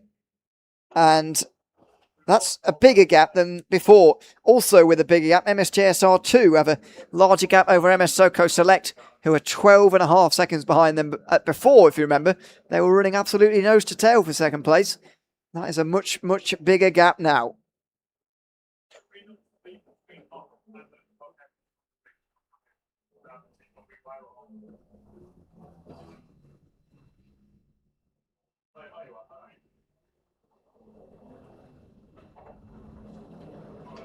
The 171, the latest into the box, the MS Window Doctor. Nathan Williams from 7th place overall. I will see how they do. They did just under an hour and a half in that kart before making that pit stop. So we've seen that they can drag it out to about an hour 40, an hour 45. But of course, they don't want to take too much risk at this early stage of the race. I don't want to run out of fuel like we've seen happen to a couple of teams already here. Yep. Would certainly be less than ideal. Got quite a few actually in the pit lane. The MS Window Doctor 171 was joined by the Teesside Academy 221 and also the Cobb Builders 84 and Stu Stretton Photography. I believe that's actually a planned stop as opposed to when they received that black flag a couple of minutes ago, because they've spent a minute 45 in at the moment. That's 4 in, and it appears that 2 of them came in at a very similar time, the 171 and the 221, so maybe they crossed the timing tower as they were getting refueled, which is entirely a possibility. It looks as though we're going to be seeing the 18 back out there behind the 111 of the the MSJSR of Paul Wilkins. Actually, the RAF Spitfires climbing up above. We had a question about them as well. The 21 now up to 14th place. Thomas Lucas at the wheel right now. Race leader in, at least temporary race leader, into the pit lane right in front of us. Hour 26 on the stint for Gregor Knight. And that's a full stint under green flag conditions, by the way, because we've been going for 2 hours 50. I think that's the first full green flag. This is all for all these guys, the first full green flag run out on the racetrack for all of them, which is expected, really. I mean, expected as in that it would take 4 hours to do that, although slightly surprising that it's come this early in some senses. You'd almost be expecting more full course yellows earlier on in the race, but what a rhythm we have reached here in the last 2 hours 50 minutes in this race. To remind those of you who have not been here so far, maybe missed some of the race so far, lap 1 of this race, down into Rib Bend, 5 or 6 karts involved in a big crash involving lots of the hires, including 3 that didn't actually cross the line at the end of the first lap under their own power. The Cole Clark Racing team were one of those. The Team Yellow team were one of them as well. Team Yellow Racing, although they're up to 80th now. And I think Licentio Racing with the other team. There was so many others who were involved in coming into the pit lane early on. That was followed quite quickly after 40 minutes later by another full course yellow that MS Soko Select decided to try and make use of. But their stop was a 1/10 of a second too short under the new minimum pit stop time rule for the 2026 race. That cost them a lap, which at many stages today has been costing them membership of the race lead, although that would be starting to, if they were in the lead, they'd be starting to lose ground to MS Urban Blue, who'd be catching them if they were to be a lap ahead of where they should be at the minute. Then another little bit of a green flag run, 45 minutes or so before a quick double full course yellow period of 10 minutes where there were 2 stoppages before, with 22 hours 16 minutes to go, the latest green flag run, which has kept on going from this point. And during this period, MS Urban Blue have extended their lead to now over 40 seconds. And MSJSR have gotten up to second past MS Soko Select. Who've lost a bit of time to them to round out the top 3. And in this period, Barriar's Wacky Racers have gotten ahead of Core Blimey Racing and KBR in the last green flag run, in the last hour even, to get into the lead of the highest class. And that was the 777. The Axis Sim Sports of Thomas Pugh coming into the lane after an issue was going slowly. So at this point, about 35 minutes into the stint, it's not going to be a planned pit stop. It's not likely either to be out of fuel. So other issues there for them. And well, there's another pit board that looks a bit like a chopping board, ready for somebody else. And that one's actually not got a number on it. So not quite sure who's getting that signal. Looks to be, as they peel off, the 11 coming into pit lane. And so that should be racing for Riley, the number 63, back in after an hour and 15.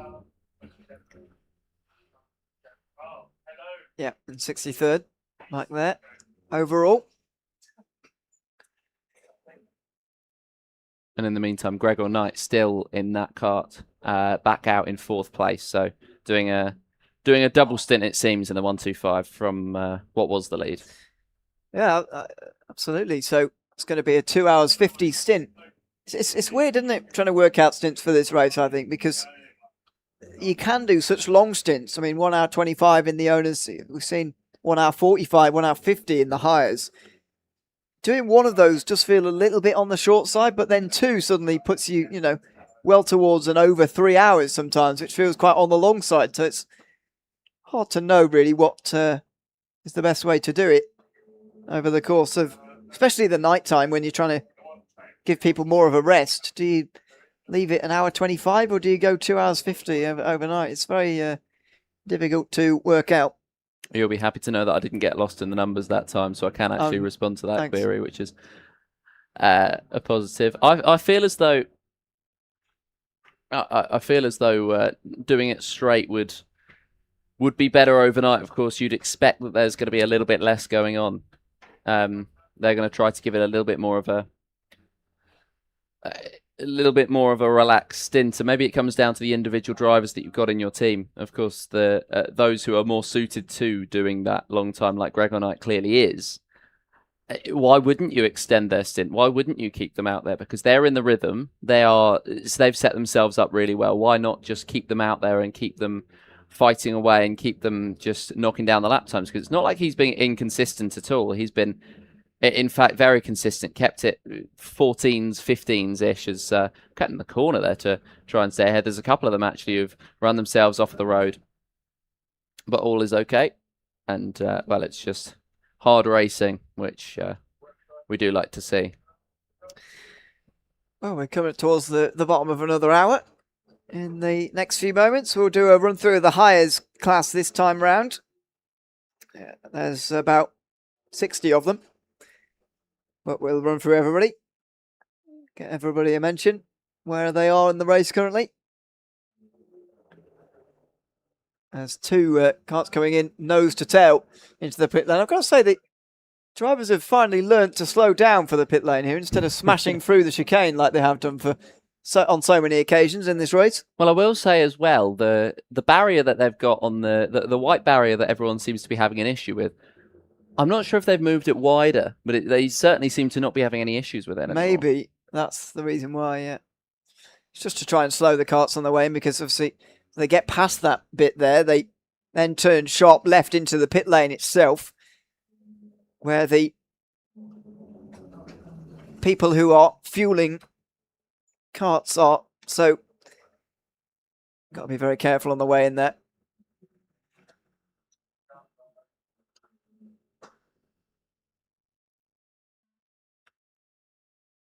Two carts on the lead lap right now. The lead lap overall, and that will be the MS Urban Blue and the JSR2, the 15 and the 19, doing well at the moment, of course. Liam Edmonds trying to chase in, will be about 42 seconds behind. Or actually, I think there might be 3 on the lead lap with Dan Crossley crossing the line, and they're all over onto the 209th lap of this mega race. And I think Gregor Knight, actually, he might also be on that stint, so he completely I think it is 4, yeah. But only just Gregor Knight is still on the lead lap here. But 4 on the lead lap's not bad going after 4.5 hours. Right, I will do a hires update then from the bottom of the hour, as we've got a warning coming through for another car, 115. That is now I'm just going to deal with that actually first. MS Soco Select. It is a warning for contact. Dan Crossley. So that is from third place, but just a warning though. So leading the hires overall, it's Barry Wacky Racers. Danny Hale has done a great job to get that kart into the lead throughout his 1 hour 16 stint, which is surely going to come to an end in the next half an hour. Also, he's leading by 16.8 seconds now in front of Core Blimey Racing. Those two are both higher club class karts. Then it's KBR who are leading in the higher elites. They're third overall. And then it's the higher pro leaders, Bargain Racing, Tom Thorpe in fourth overall. Then Core Blimey Racing's 113, their elite team effort. Then in fifth, rounding out the top 5 overall. Teesside Tigers are next. George Boothby still driving there in front of the Cartwheelers team as we get outside the top 30 overall here. Piston Heads next. Core Blimey Racing's 213. Which is their pro effort, 33rd overall with George Watson.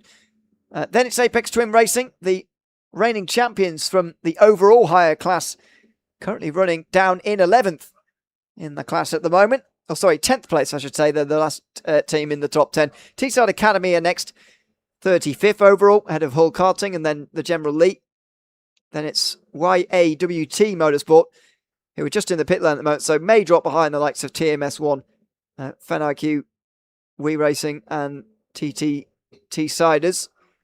Bomb Squad are in 43rd overall, ahead of Steel City Racers, Hornets Racing Team next. Then ABC Racing and Race for Ruben, 2 delayed pro teams, elite teams rather, in 46th and 47th.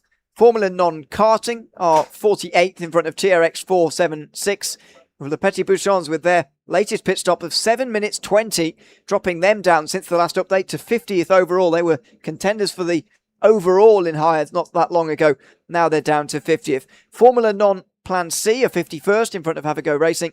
The Young Racing Team Racing are next in front of the first of the higher veterans, who are the Send It Collective in number 16. So I didn't point out to you which of the karts actually was leading the rookie class. So it's Hull Karting, who are 36th overall. Back further down the field, 55th overall, MPMC. Next ahead of Foolish Behaviour. The other MPMC team are then in 57th, ahead of Barnato. The other Apex Twin team, 59th overall, in front of Speed in Squealberg. Eat, Sleep, Race, Repeat, another one of the veteran teams, in front of the other veteran team, Barnato Legends. And the Cambo crew, who are 64th overall, followed by 3 pro teams, Scenario 77, TRX 276 and SKA Racing. Racing for Riley are 68th, in front of Flying Without Winds and Race for Salim, running out the top 70. TRX 376 are next, in front of Newmarket Button Hornets in 72nd. Robert Brorick Media with WTF Racing are then 73rd, although they are in the pit lane, so Trista Ratching may well overtake them, along with Lucko Karting, who are recovering from big issues early on, and even their last stop was nearly 5 minutes. Vertice Forza at 76th, in front of Formula Non. Sloth Racing, Team Yellow Racing, who didn't even get to the end of the first lap and pretty much started this race 15 laps down. They are 79th. Axis Sim Sports in the pit lane from 80th place, ahead of Licencia Racing of Unit 45 Racing. P5 Rager next, ahead of Racing for MS. Rapid Recovery, Newmarket Hornets, and Cole Clark Racing, rounding out the Hires field of 63 karts, I think. I can not confirm nor deny. I can't do the maths. It's just been very easily established. I will try to work it out now. So we got, how many have we got? We got 24, 25, 26 owner karts. So 27. So that would make. What was your guess? What was your guess about? 63. 63. That's right, isn't it? I believe so. I think you've got it right. I think you've nailed it. Anyway. 23 plus 3 minus 89. No, 89 minus whatever that is. Yeah. Yeah. There you are. Math's Anything happened while I was looking down? Not as far as I'm aware. Apart from a shout out for Hull Karting at the moment, which is yeah. I think they've got the most appropriate color scheme on their little color code on the side, because they've got the orange and black of the Hull FC, Hull City FC, Hull City FC. Hopefully Hull Karting are not fans of Hull FC. Otherwise, they'll be very upset. They're probably a team somewhere. Yeah, it's true. It's true. But there's another kart off. Not sure who that'll be, but they're going to be coming back to it. That's going to be, I believe, that's the 85. They're just getting themselves going once again, and that'll be Sloth Racing and Lucas Dent slowly, like a sloth, getting themselves back up to racing speed once again. Plenty more of those to come, folks. I'm here all day. Indeed. There's a tyre there coming out of Rib Bend that's right in the middle of the road. Is that where we've just had that problem, or is that separate potentially? We'll wait and see. Yeah, Marshall just on the racetrack at the moment, trying to clean that up. We are seeing that is from. So they must have had a pretty hard hit into the barrier. A little bit, yeah. There's a few tyres misplaced, so I wouldn't be surprised if they keep that yellow flag down there for a little while they try to fix that tyre barrier. Looks like they're just about there. Liam Evans is being caught by Dan Crossley here for second place overall. The two of them are just making their way through the 2 hairpins now, I think, and towards the end of the lap. Try and spot the 19 coming over the line here in just a second. There goes the 19, and now goes the 115. So, yep, just a couple of seconds. Actually, 1.8 between them now as Dan Crossley gains 2 tenths of a second on that most recent lap. And the leader as well gained 2.5 seconds on Liam Edmonds, so extending that lead at the top is William Stacey at the moment in the 15.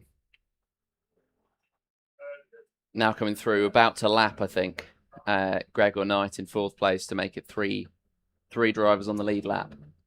So, yes, that we are very close to that point now.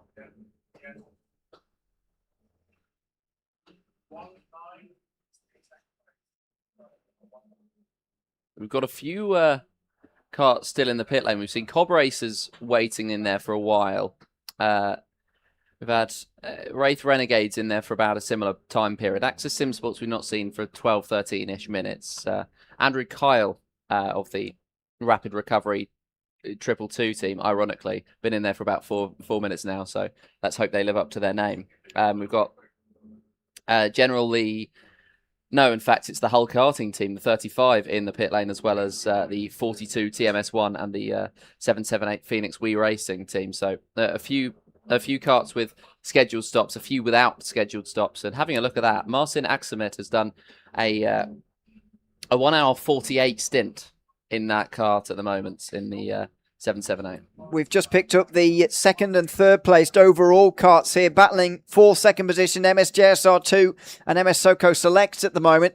Yellow flag through Sector 1 as a kart gets back going again after a spin. But yeah, we're following the battle for second position here, coming down the back straight on their way back towards us again. It was just under a second as they crossed the line. Crosley is on an absolute mission at the moment, and you wonder how long this pass is actually going to take if he's catching this quickly, lap upon lap, in this fight for second. Just being messaged about MS Soko Selects and their issues with their pit stop, having to time it manually instead of with a computer. You know what I thought when they said time it manually? Well, my first thought was stopwatches, but then I thought some more creative responses to that. Egg timers. Egg timer would be a good one. I was thinking counting it manually as in 1 Mississippi, 2 Mississippi. Very good. There's worse ways to count it. Being forced to go back to a time when even stopwatches weren't invented. Anyway, no, they are they're having to try and get. To be honest, I thought Race Control would have the manual. The automatic. So they've got all the data and whatever. I didn't realise the teams would have access to it as well. I thought they'd all be stop watching it all day, to be honest with you, but apparently that's not the case. Apparently I'm a bit low tech as well behind. Into the hairpin 1 as we follow these two. There is the 115 of Dan Crossley. Didn't gain anything that time, actually lost time last lap, but now he's right on the back of the 19 as they come through that bit of traffic. There's a bit of owners traffic actually between them, which is not going to help Crossley really, but Edmonds is going to have to negotiate the same traffic. Crossley down the inside through hairpin 3, and now there's no carts between them, just for a brief moment. When these two come across the line, that gap will be much, much smaller. 4 wide out of hairpin 4. Unbelievable. Crossley on a mission, and he's now only 0.6 of a second behind second place. A bit of a drift into the pit lane for one of the karts that they came through and lapped before, but the 19 and the 115, I mean, they've had a couple of fights throughout the course of this race. They seem to only be interested in continuing it. The last time we caught up with them, it was towards the end of the 115 stint. That was the last time they really had a go at fighting each other, so we'll be seeing them going at it hammer and tongs again, I'm sure. Well, it's so difficult to get past somebody in lap traffic, isn't it? Yeah.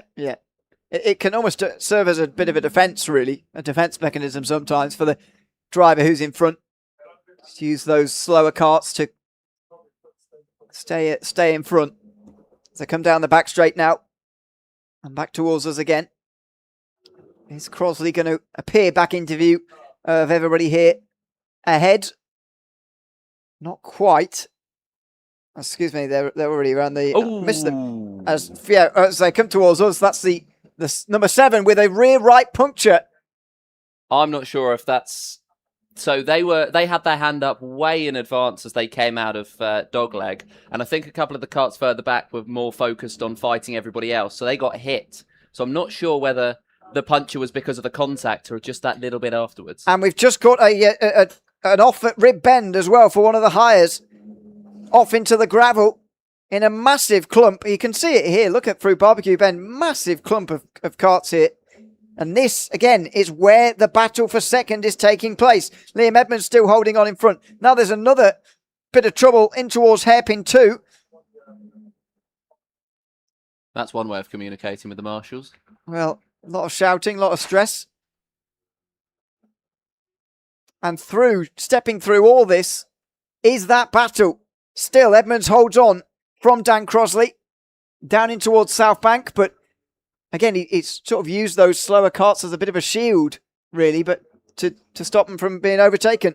He's used them really well, but they've got a tiny bit of clear air for themselves, and they're going to split, actually, the kart in the middle as they still tried to go at it. The 19 had a look at, or the 115 even had a look at pulling alongside the 19, but couldn't quite take the opportunity to pull alongside in the end. And as they head out of dogleg and down towards the first corner, there's a little bit of a gap between them. And it's changed.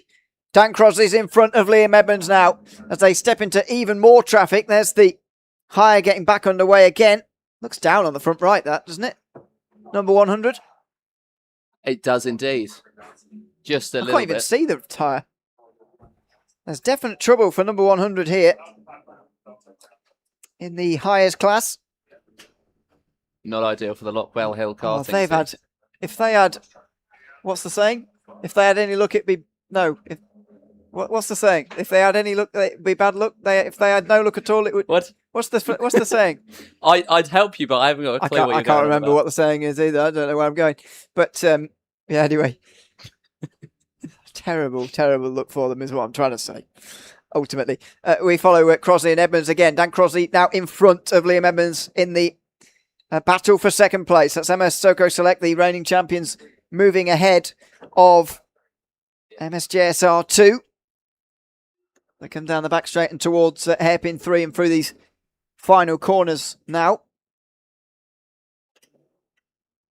Not sure who that is going slowly around South Bank, but they do seem to have some sort of issue that they're keeping out of the way of everybody very, very well. But as soon as somebody's maybe not quite paying attention to them online, then it could be some issue as well, they're coming through. They've actually split up a couple of the carts who were coming to try and lap. There we go. That was a treacherous move. There goes the hand nice and early for the number 100. And it does look like there's a puncture on that right front. I think you're absolutely right. I think there is. I can't see the tyre. There's no tyre, is there? There's no wheel. I can't see a wheel. Although he's on the opposite side of the cart to us, but there's no wheel. Because there's another cart around. There is another one. In the meantime. So that's a bit of a little bit of drama for the 79. There's been a couple that have had issues. Eat, sleep, race, repeat. That one there, 79. And they've stopped before the hill. Now, is this going to need recovery, or can this be done with an engine restart? This feels like getting my Suzuki up a 5% incline. Get out, push. Don't do that. No, don't do that. He's trying to restart the engine. Yeah, there we go. The marshal's been able to get across. There's been a gap. He's dropped the yellow flag. There we go. And there he goes once again. Thumbs up. Thanks very much. And there we go. And they're back underway. The nice and powerful engine that we've got. Getting them up the hill. They're powerful if they're turned on. Yes. Not very powerful when turned off, as tends to be the case for engines. Now, that was a bit of a shot of Gregor Knight there, who is not that far in front of the race leader. Just crosses the line now. William Stacey. They won 117.0 that time. That must have been, well, it was bad traffic. You can see the hires that are coming over the line after him. A lot of traffic on that lap, which may see the lead come down, but look at the lead now. Nearly 54 seconds for William Stacey at the front of this race. It was just over 30 when you started commentating with me just under 2 hours ago. So that's a significant change in favour of MS Urban Blue. If I didn't have bad luck, I wouldn't have any luck at all. That's it. Thank you for that. If I didn't have bad luck, luck is what these you. lot should be commentating, not us. These lot who were telling us all the information in the YouTube. Oh God, sorry, but thank you for that. Well, at least they could translate you. I know. Yeah, see, they can understand me. I couldn't. I was just staring at you, going, "Please." What are you talking about, man? Yeah. Anyway, dear me. It's the biggest group on the racetrack just coming through the wiggles now towards hairpin 1. And you know what? There's still 2 tenths between the two There second and is. third place. So the 19's not exactly been blown away. No. And you feel as though the 115's coming up to their pit stop soon. They've had a 1 minute 11 or 1 hour 11 stint even. David did that as well. It's fine.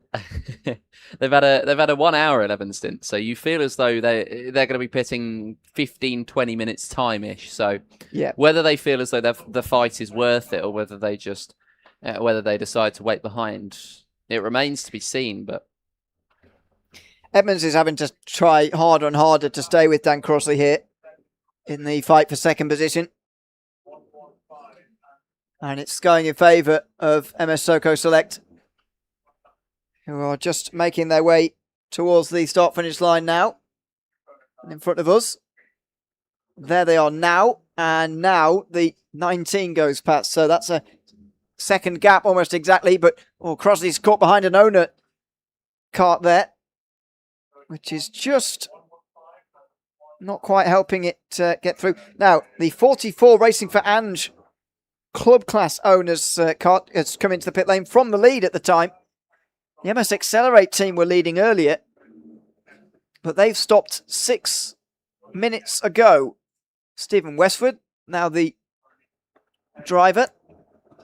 And Racing for Ange will drop back from there. The DWS Racing cart, though, should be the new leader when this is all shaken out, because they've only been out there for 23 minutes, which puts them as the legitimate leaders now in the club class.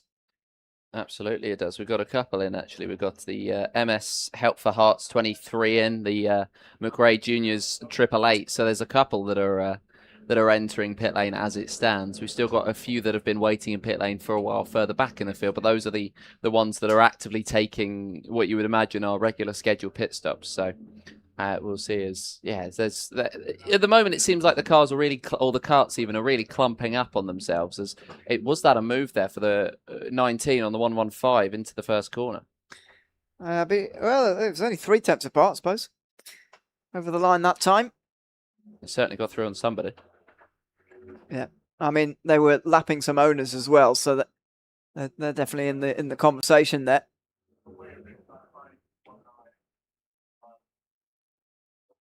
As they come around, where are those 2 cars? Just coming towards the back straight, I think. See a couple of drivers ducking their head there, trying to be a bit more aerodynamic.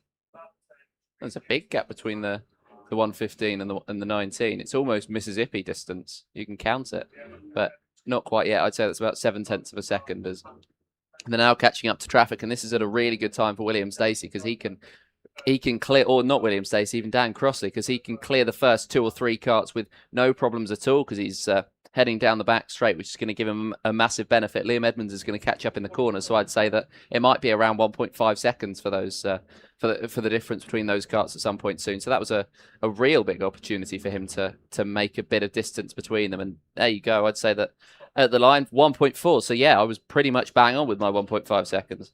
In fact, I was only 3 thousandths off. I'll take that. Yeah, take that. Look at the traffic, though. That could just at any time turn on Crossley here. Goes to the inside, though, nicely there. Though the 19 won't be too delayed by that either. I think Crossley's got this. And he's now going to focus up ahead on actually catching William Stacey up front. Look at that. Someone's banging his head there. Down the back straight. That must be 30 karts on the same straight at the same time. Yep, and look at them all towards hairpin 1 as well. And we're following the 19 there, just picking him up through the 2 hairpins. 3 wide off the turn. It never ceases to amaze, does it? The spectacle of so many. Oh, and that was contact through South Bank. One of those moments where the driver on the very outside knew there was 1 kart down the inside and didn't know there was 2. And there eventually is contact. One of the hires eventually going around, I think, was able to get going again very, very quickly. But a group like that was always going to end in contact at some point. And there we go. Leaders will be thankful they got through before then. Crossley and Edmonds.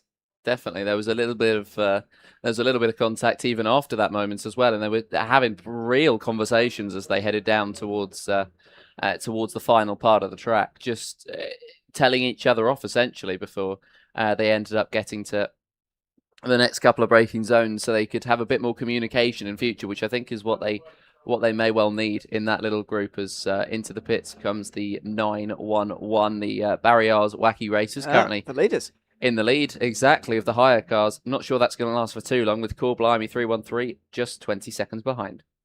Yep, they're definitely going to take that, at least for now, though they've been out there for nearly an hour and a half now.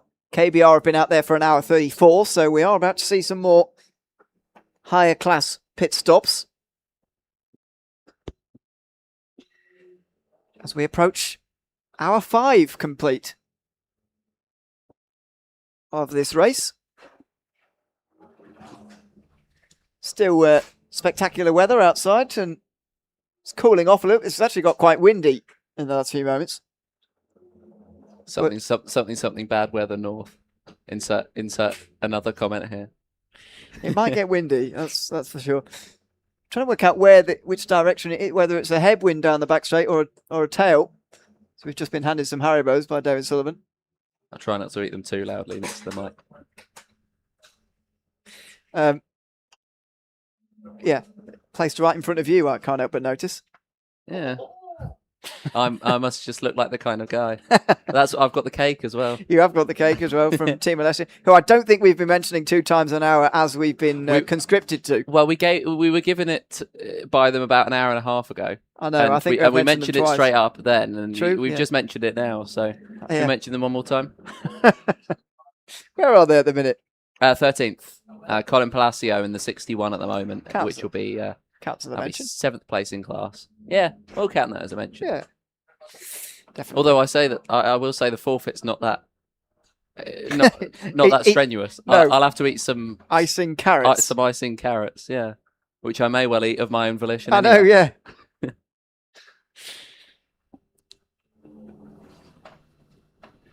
So thanks to them, of course, and everyone else who's handed us food, including some with David's face on it, and Tom's. I assume David saw it. Has Tom seen it yet? Or... No, I don't think so. Well, that'll be a nice surprise for him when he comes in the box. I'll just hit the slice with his face on. Just scare him. Yeah, he'll be taking over from me in about an hour.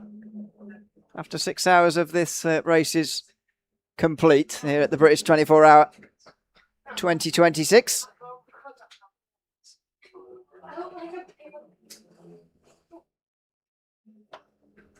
There's now 3.7 between Dan Crossley and Liam Edmonds, so it seems that the 115 has really been able to clear the 19 at this point in time. Yeah. And the way he was catching, I'm not surprised, to be honest. The interesting gap for me now is the one between first and second. How much damage can he do to William Stacey's lead in the 5 or 10 minutes that Dan Crossley's got left here before a pit stop? The gap's, it was over 52 seconds. It's already down below 51. How much of a dent can he put in that gap before he has to come into pit lane? I'd say he's got about 20 more minutes to go. And 20? He's done an hour and 20.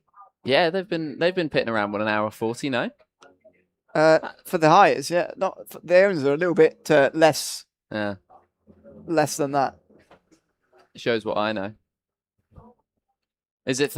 Would you say it's an hour 30, hour 35 then? So you're saying about 15 more minutes? I would say hour 30 maximum, really. Maybe 35 actually. But I would say he's only got 5 or 10 minutes left of this stint potentially. Well, if we go with that, then that means that he's going to end up doing about, if I can do the maths correctly, he's going to end up doing about 8 more laps. And last lap he gained by half a tenth of a second. No, half a second. In fact, it was. Although now that they've crossed the beam, it's pretty much identical lap times. So if he was able to gain by that 5/10 of a second last time around, then he'll be able to put a dent of 4 seconds or so. 4 seconds exactly. So that'll be certainly good for him. If he's able to do it again, then we'll see. As Dan's going to come around the final couple of corners, he's going to come to the line, and then we can see what the 115 is able to do on this occasion. It was a 1:14.982 last time for him. It was a 1:14.990 for Stacey, and as Dan Crossley crosses the line, it's going to be slightly slower. So settling into a rhythm at the later part of this stint. There's going to be a car around. That's at hairpin 3, hoping to get themselves going again. Ooh. Actually, they've gotten out the cart and pushed again.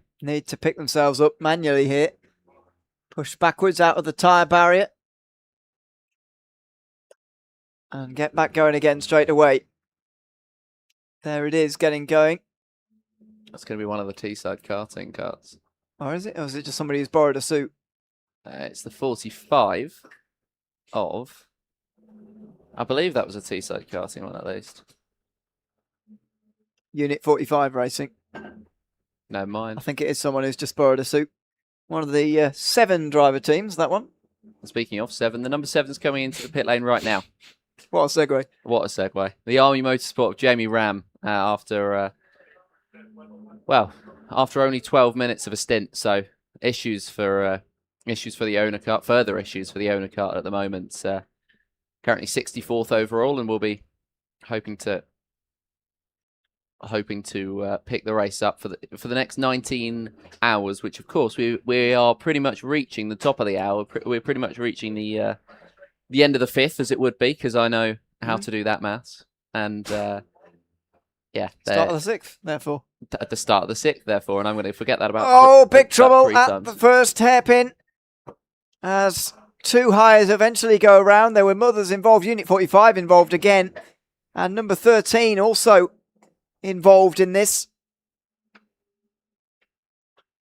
Number 13 being the Formula None team in the hire rookie class. 60th overall in the hires last year. Not going to finish much higher if they sat here too much longer. Unit 45 are waiting for them to get back going again. There goes the third. There goes the Formula None kart. And then they both go back to green flag without the marshal having to do much. Apart from watch and wait. Let's make sure everybody's slowing down and to the first hairpin there. There was an overtake on yellow in the meantime. The JSR2 clearly getting a little bit too eager trying to lap somebody else. And went through it. Look, they went to the outside of hairpin 1, which was not ideal when you have the outside currently covered by 2 karts facing the other way, but they still chose to go around the outside regardless. Still warning that one. Yep. And 45 comes in after 2 issues and 2 laps. 45 straight into the pit lane, which is probably not a bad idea.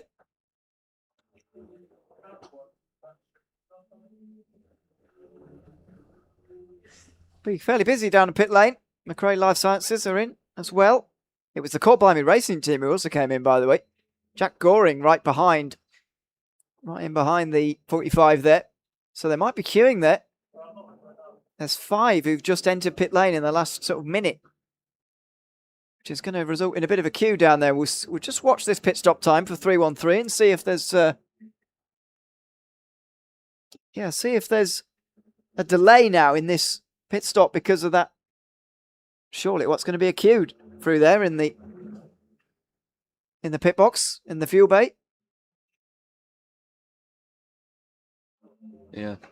Watched a couple of queues earlier on. It was really interesting to see how it was coped with from both a fueler and fueled perspective. Where a fuelie, exactly, where they were just trying to get themselves out there as quickly as possible, trying to literally throw the kart in certain cases back into the going into the right direction. It was really, really interesting to see the 28ers join them in the pit lane. The Teesside Academy kart of Max Hall, currently sitting in 2nd place in the higher pro class. So we'll see where he's going to come out. 3rd place in the higher pro class for reference is going to be the Court Blimey 213, who's now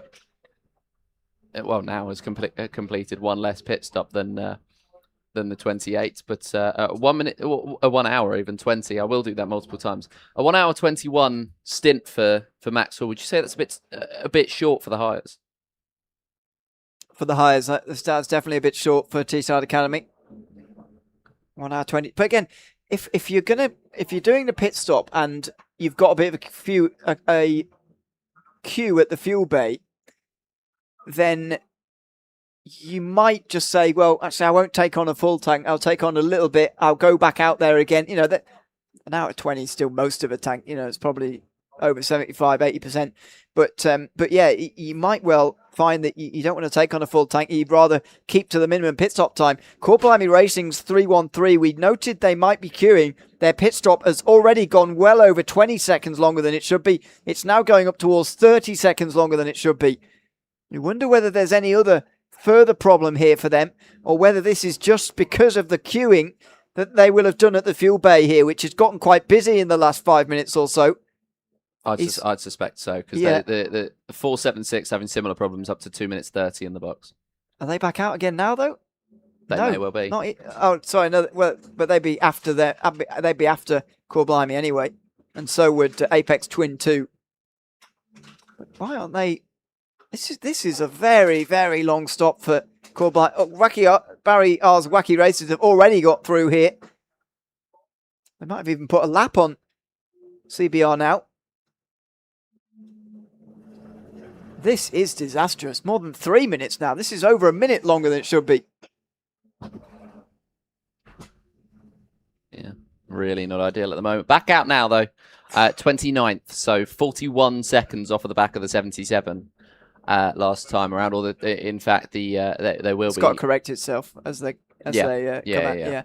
It will all go weird for a minute, but yeah, Luke Branch has taken that back out again. 3 minutes 12 in the end. Ouch. Yep, indeed. Ouch is certainly a term for it. The Teesside Academy 28 having a similar issue will be up to about 3 minutes when they come back out. There's Hairpin 1 again and more trouble. We've got through the first 35 minutes of this race without seeing any Hairpin 1 drama. We've seen plenty of it since then. Another pair of hires who resume through Hairpin 1. Some might say they've become lowers. I do think about that when I'm saying it, whether people think what I'm saying. Another penalty for pit lane speed for MS Soko Select this time. Second penalty of the day as Max Shields takes the 115 back out. He's greeted straight away with a penalty. There has been plenty of those today. But don't forget, they're doing that manually now. The 115. But that's pit speed shouldn't be anything to do with that, surely. Well, because they're measuring it from start to finish. They're starting the stopwatch at the start of the lane and stopping it at the end. So I think that may well be something that comes through. 21 very nearly clattered into the back of a hire that was going. Oh, and look at that, 4 in at once down there in the pit lane at the moment. That is going to be AQ. 21 is the RAF Spitfires team. Robert Small getting to the end of a 31-minute stint, actually. Quite a short one, but that's going to be a big queue there down in pit lane, and somebody else coming in now as well. You've got to try and time these pit stops right, and it's impossible, of course, to try and time them, but you've got to try and avoid the queues as much as possible because, I mean, just think about the effect it used to have when we did have this minimum pit stop time. That's reducing the effects of these queues, but it's not alleviating them, as we're seeing. And it's put them behind what will be the 241 Bargain Racing, the 789 of the Bonato Legends, the 33 of Race Asylum, their own teammates. Well, there you go. There's so much stacking in there, and you've got the Sloth Racing 85 and the Army Motorsport 7 who are in the box as well. They've only just gone into the box, so they're going to have those issues later on because, of course, they're going to lose that time now. They're going to have to wait for the 2 karts in front to be done, and whilst they can be quick in the hires, it's not going to be in the fuel even. It's not going to be necessarily easy for them at all to get them all out as quickly as they would like to be, as that's another kart into the lane. Was that the 57 or the 577? It was certainly a 5 and a 7 on that kart as they came in. In fact, it was the 577. Scenario 77, Jake Horan joining them. Penalty for 619 Have a Go Racing in the last couple of moments. So many of those coming in here for pit lane speed and the like in this race so far.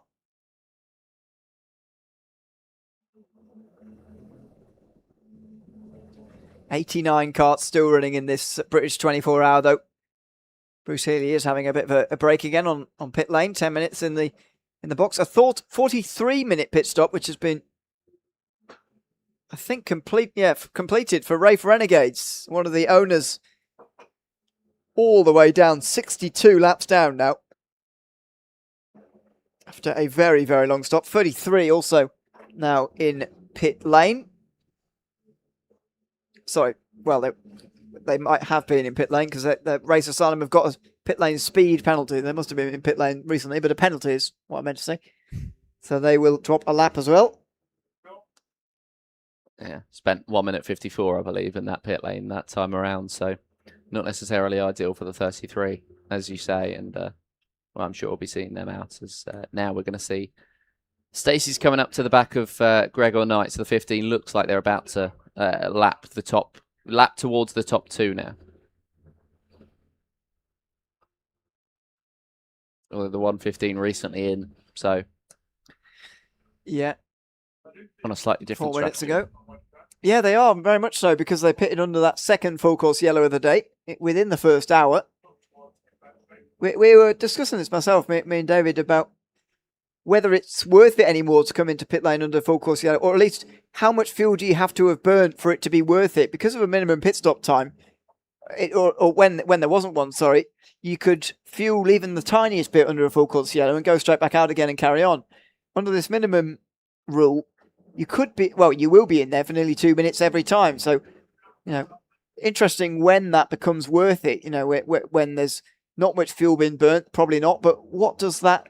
And if you're absolutely out of fuel, obviously, then the choice is obvious. But I wonder when in that middle it comes where people will start to go in under full course yellows, because so far we haven't seen very many stops at all under the 4 yellows that we've seen. It's also the inaugural year of the rule, though, so yeah. I think there'll be a point at which they start to work it out. Maybe it'll be later on in the race where they start to decide what the ideal time to come into the pit lane is, and they do all the analysis of how much time has been gained or lost under full course yellows. So 32 is on the apex of hairpin 1 here.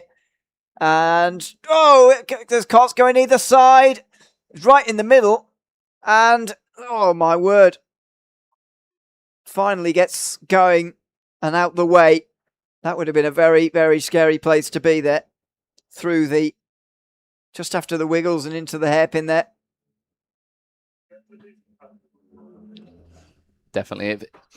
If there's anywhere not to have an issue, it's going to be there, as there's going to be more yellow flags out.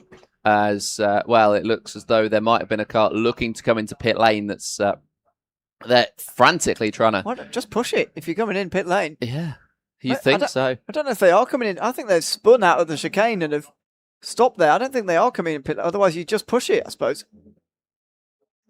Yeah, the marshal just pointed towards pit lane and the driver shook its head. I'm not going in there. Oh.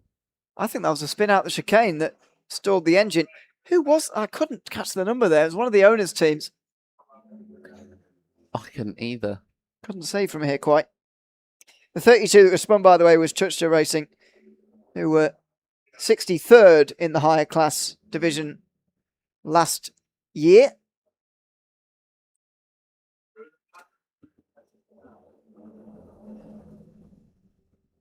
And of course, they're still going in this race. Everybody's still going in this race.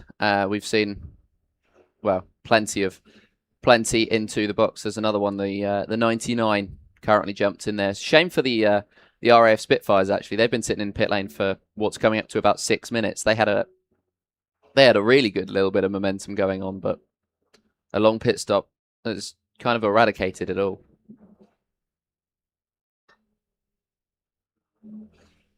They're not the only ones. Scenario 77 haven't reappeared yet. They've just ticked over 5 minutes. In fact, plenty of people with long stops.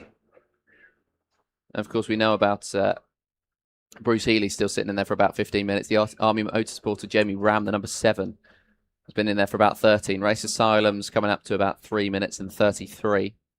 Fuelish Behaviour, the same in the 88. That's a great pun, isn't it? Fuelish Behaviour. They're now in the pit lane again. Open goal for David to make a joke about that earlier on about them doing something foolish. 00. That happened earlier on. We've seen where's the other nice? Is it Speed and Squealberg? They were just above. They're about to come into the pit lane. So a couple of jokesters on the grid. We don't mind it. It's always good fun. It's all part of the fun. Exactly. Especially when those teams end up doing all right. You go, oh. Announcing them on the podium. just after midday tomorrow.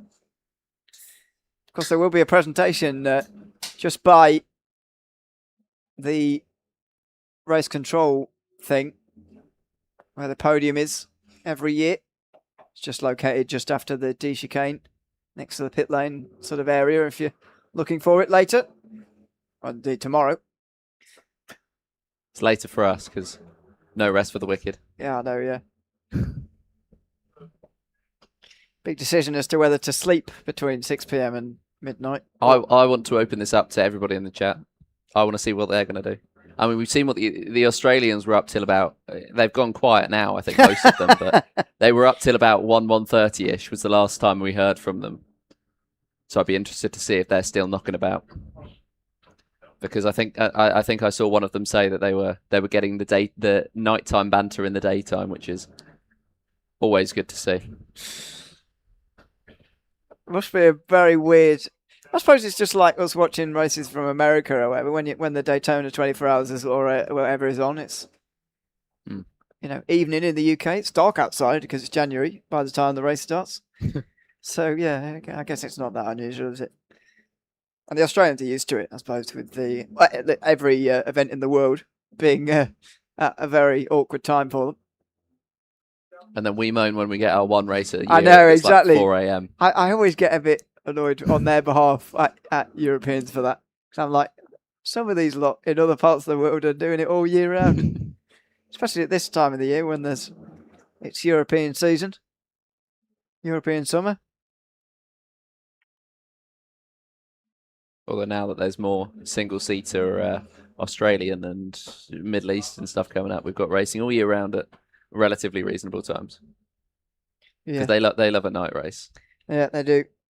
Only time it's cool enough, really. Yeah, true. I think cold enough. Yeah, it's otherwise very, very warm indeed. So MS Soko Select's penalty has now put them 2 laps down in 4th place. That's for speeding in the pit lane. Last time they came down. Max Shields currently 4th in this race after 5 hours, 15 minutes. 3 hours and a half of which, the last 3 hours and a half, completely green with no full course yellow. What a run into the evening we're having as the sun just begins to dip a little bit. Shadows lengthening slightly. We'll be in darkness, proper darkness, in 4 hours' time, I would say. Maybe 5. Although the sun never truly sets this time of year. I discovered this yesterday. A fun fact. Sun never... Yes, it does. There's always like a little glow. You'll always be able to see it. Well, a little bit, yeah, but if you're going to count what the sky looks like at night as daytime, then, then it's never dark. Well, we're not in Finland. We're not far off. We're not in Finland. No. I think people from the UK forget that in a lot of places in the world, certainly when it's close to the equator, the time of sunset doesn't change quite so radically as it does in the UK. Yeah. Yeah. You're kind of right. The longest day of the year, it doesn't really get very dark overnight, even though it is dark, but just not quite as dark, in the middle of June and whatever. But in some parts of the world, it's sort of 7:30, between 7 and 8 all year round. Between 7 and 9. I like this much better though. I like it when it's radically different. Radically different. Oh. When I'm leaving for work and it's completely dark, I'm like, oh. In the morning. Yeah. I leave for work. I leave for work in the dark and I get back in the dark and I go, ooh.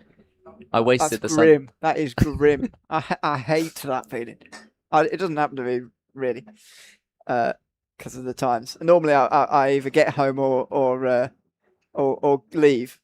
One of them I'm guaranteed daylight. Yeah. I don't often get both, but one or the other, and I'm fine with that. I couldn't cope with not seeing the sun. Well, I suppose you'd see the sun, but you don't. You're like the opposite of a vampire. Yeah, I just like the light. Yeah. You fan of garlic? Although it doesn't garlic. Yeah. Why? That's a vampire thing. Vampires don't like garlic. They don't like garlic. Well, they hate. They can't. Voice crack. They can't have garlic. Well, I never knew that. The more you know. Vampires don't like garlic, and Ewan's not a vampire. Yeah, well, yeah, the more you know, indeed. I didn't know that. Difficult now to transition back to the race. Gap's 1:08 for William Stacey now. He's not far from putting a lap on Liam Edmonds. He's certainly not far from putting a lap on Gregor Knight in third place for MS Urban Orange, who himself is catching Liam Edmonds. And I think what we're just starting to see here is the owners' elite teams starting to show their pace versus the pro team of MSJSR2, who were overtaken by MS Soco Select, although that penalty will put them back in front again. They're now being caught by MS Orange as well for second position. And that means, I think, that we're being shown now the normalisation, really, of the pace here, where they should be. That these divisions are sorted out, these classes sorted out based on how quick the team's drivers are effectively. And we've seen that dark blue number up in second, even in first for some time in this race here today. It was never going to last forever. And I think we're starting to see that start to be normalised a bit with JSR2 being pushed down the field just a little bit.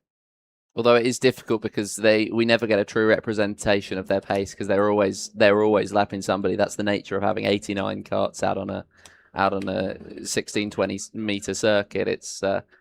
It's difficult to actually get that balance and find that actual raw pace. And I think we're discovering that because all of the laps that they set, the fastest laps they set were, the fastest lap of the race was lap 8. The lap times were really, the fastest hasn't been any later than lap 17 to 20-ish, really, because they've had to come through and they're constantly having to lap people. So there's not really an opportunity to get clear errors. There's going to be a couple of black flags out. There's a few, actually, as Paragon Motorsport 20, the DWS 158, quickly moving on, and the 221 of the Teesside Academy. They've all got black flags, and there's actually not enough space on the board to demonstrate that. So they're cycling through all of them and trying to get their message across effectively. Yeah, that is a class leader. DWS Racing. Will that change hands then? Well, they've got a lap, have DWS Racing, over MS Window Doctor. So I would suggest, have they? Yes, they have. Sorry, I'm reading the wrong line. They have got a lap and a half, actually. So they should keep the lead despite that, probably. But let's see as they come in and serve that over the next few moments. Teesside Academy also getting one Paragon Motorsport, the other two to get one in a triple black flag moment there. The 18 team have got their LED pit board back out again. It says 3 laps, slow entry on it, which I'm presuming they got a penalty for speeding last time and they don't want to do it again. I would imagine it's something along those lines. The way you're amazed by this LED pit board, it's great. Have you ever seen one before? No, that's true. All right, so you're just uninterested and unamazed by everything. Fine. There's a spin, by the way. Oh. The 22. Just trying to change the subject. We can have an argument in a minute. But the TWS Racing of Toby Gent has had an issue. 17th overall at the moment. And although they won't be enjoying that one because the 20 actually is in the pit lane and they would have been able to get through on them. After that spin at the hairpin one, not so sure. We've just been shortening that to Twos Racing, by the way. Instead Okay. of TW. Yeah, I don't actually know if that is supposed to be an acronym or it isn't, but we're shortening it to Twos Racing anyway. Okay. That's fun. That might be the name anyway. That actually makes more sense because it's 22 and it's twos. Just to make it. Yeah, that's a good point. Actually, yeah. Did you not think of that? Nope. Okay. Didn't put that two. And we'll leave Didn't that put one there. that 2 and 2 together. 2 lap slow entry now, so we can guarantee Okay, for the you LED. missed my joke. Fine. Yeah. He's changing. I wasn't I listening. wonder what the control pad thing is like for changing that. How difficult. It can't be much of a palaver, can it? Right, as soon as I'm off here, I'm going up to them and I'm asking them to put messages on the board. I don't know what. Oh, there we go. He's got a little. He's got a lanyard around his Bluetooth neck. thing. He's got a lanyard around his neck, and it's got a thing to change it because he was just looking down a minute ago and typing it out, and we could see it updating. I can write all sorts of Are things. you not amazed? Are you not amazed by it? I think it's I'm not amazed by LEDs, you and no. on a pit board though.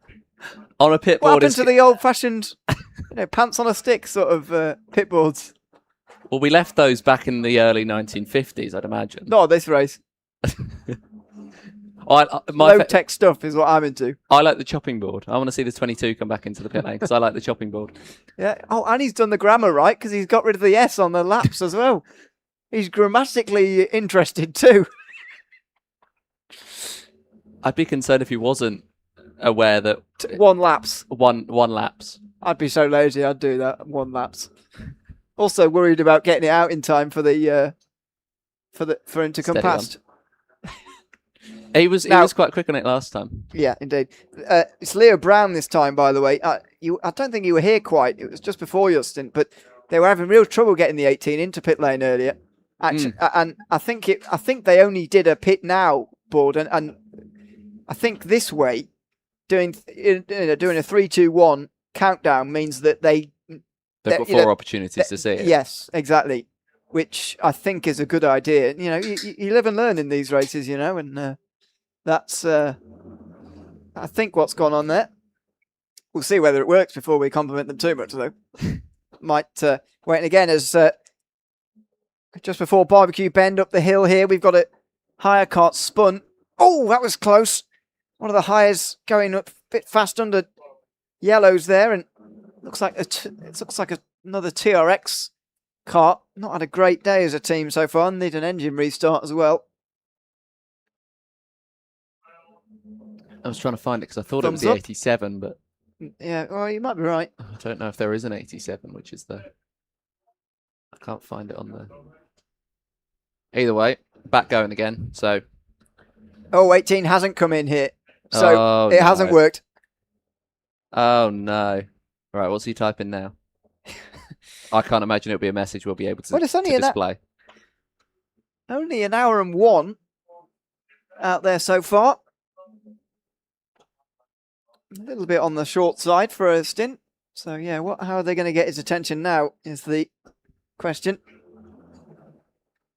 I would find it difficult because they're displaying these signs on the outside of turn 1, which is a right-hand corner. So a lot of the times they'll be looking either at the apex or the carts around them. So you know that's the only place to do it. You know, any further down, you're doing it through the chicane, which is even more difficult. You know. But I guess if you're on the exit of the chicane, you can kind of get that message across more because they might be looking around a bit more. I think from this angle, it looks like it would be better than it is down there. I don't think it would be quite as useful as that. And I guess it's littered with people at the moment. Yeah, so. Exactly. Less of a problem during the night, but obviously half this race is not at night, so that does make things more difficult. And a lot of the to go back to a question that was being asked earlier, actually, is about whether these teams actually have radios or not. And there's the 18. Some 18's coming in now, so 1 lap delayed. Yeah, the teams, some of them do have radios, so we're seeing the sort of pit boards in front of us for teams who don't generally have a radio to their driver.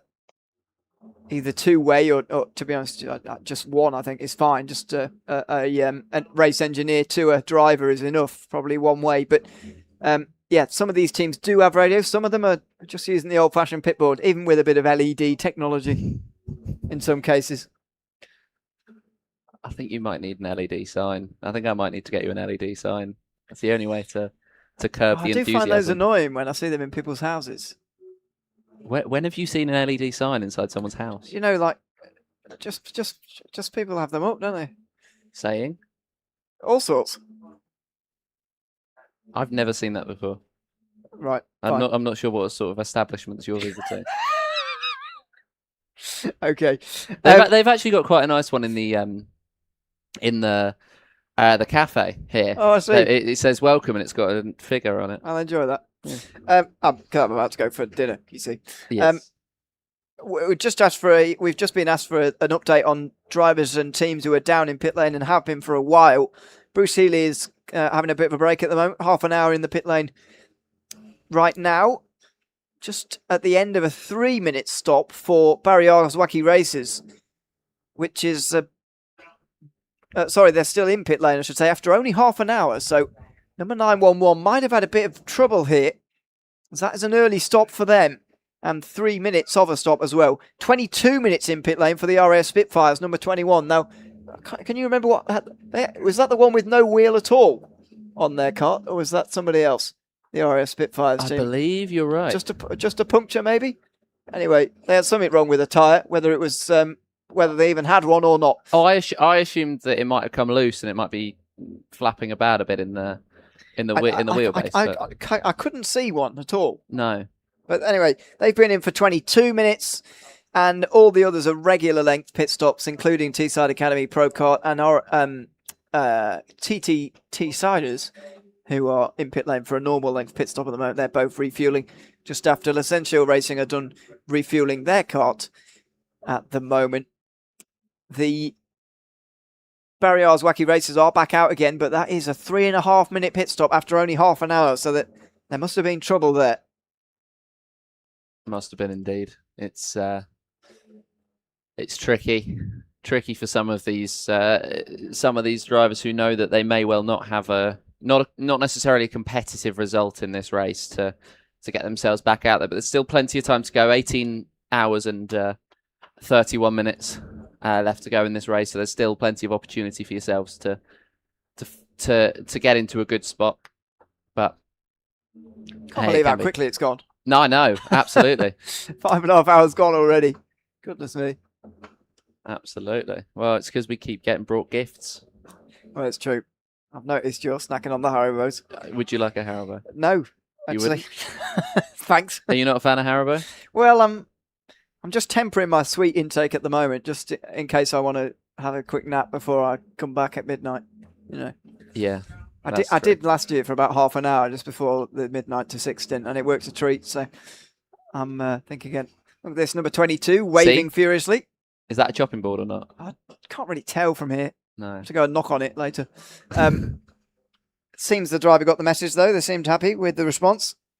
So number 22 is the Twos Racing owner's kart, driven by Toby Gent at the moment, which is going to be coming in from 17th place overall. Just while they're coming in and we're coming up towards the bottom of another hour, I'm going to go through the owner's order in its entirety, which is all 26 of them that are still in this race. We don't believe we've had any retirements yet, although I will go through, of course, the long stops that are happening right now for two of the teams. MS Urban Blue are leading this race by minute 11 now, in front of a battle for second. MS Urban Orange have just overtaken MS JSR2, who themselves are the pro leaders. MS Soko Selector 4th after their second penalty of the day in the last hour.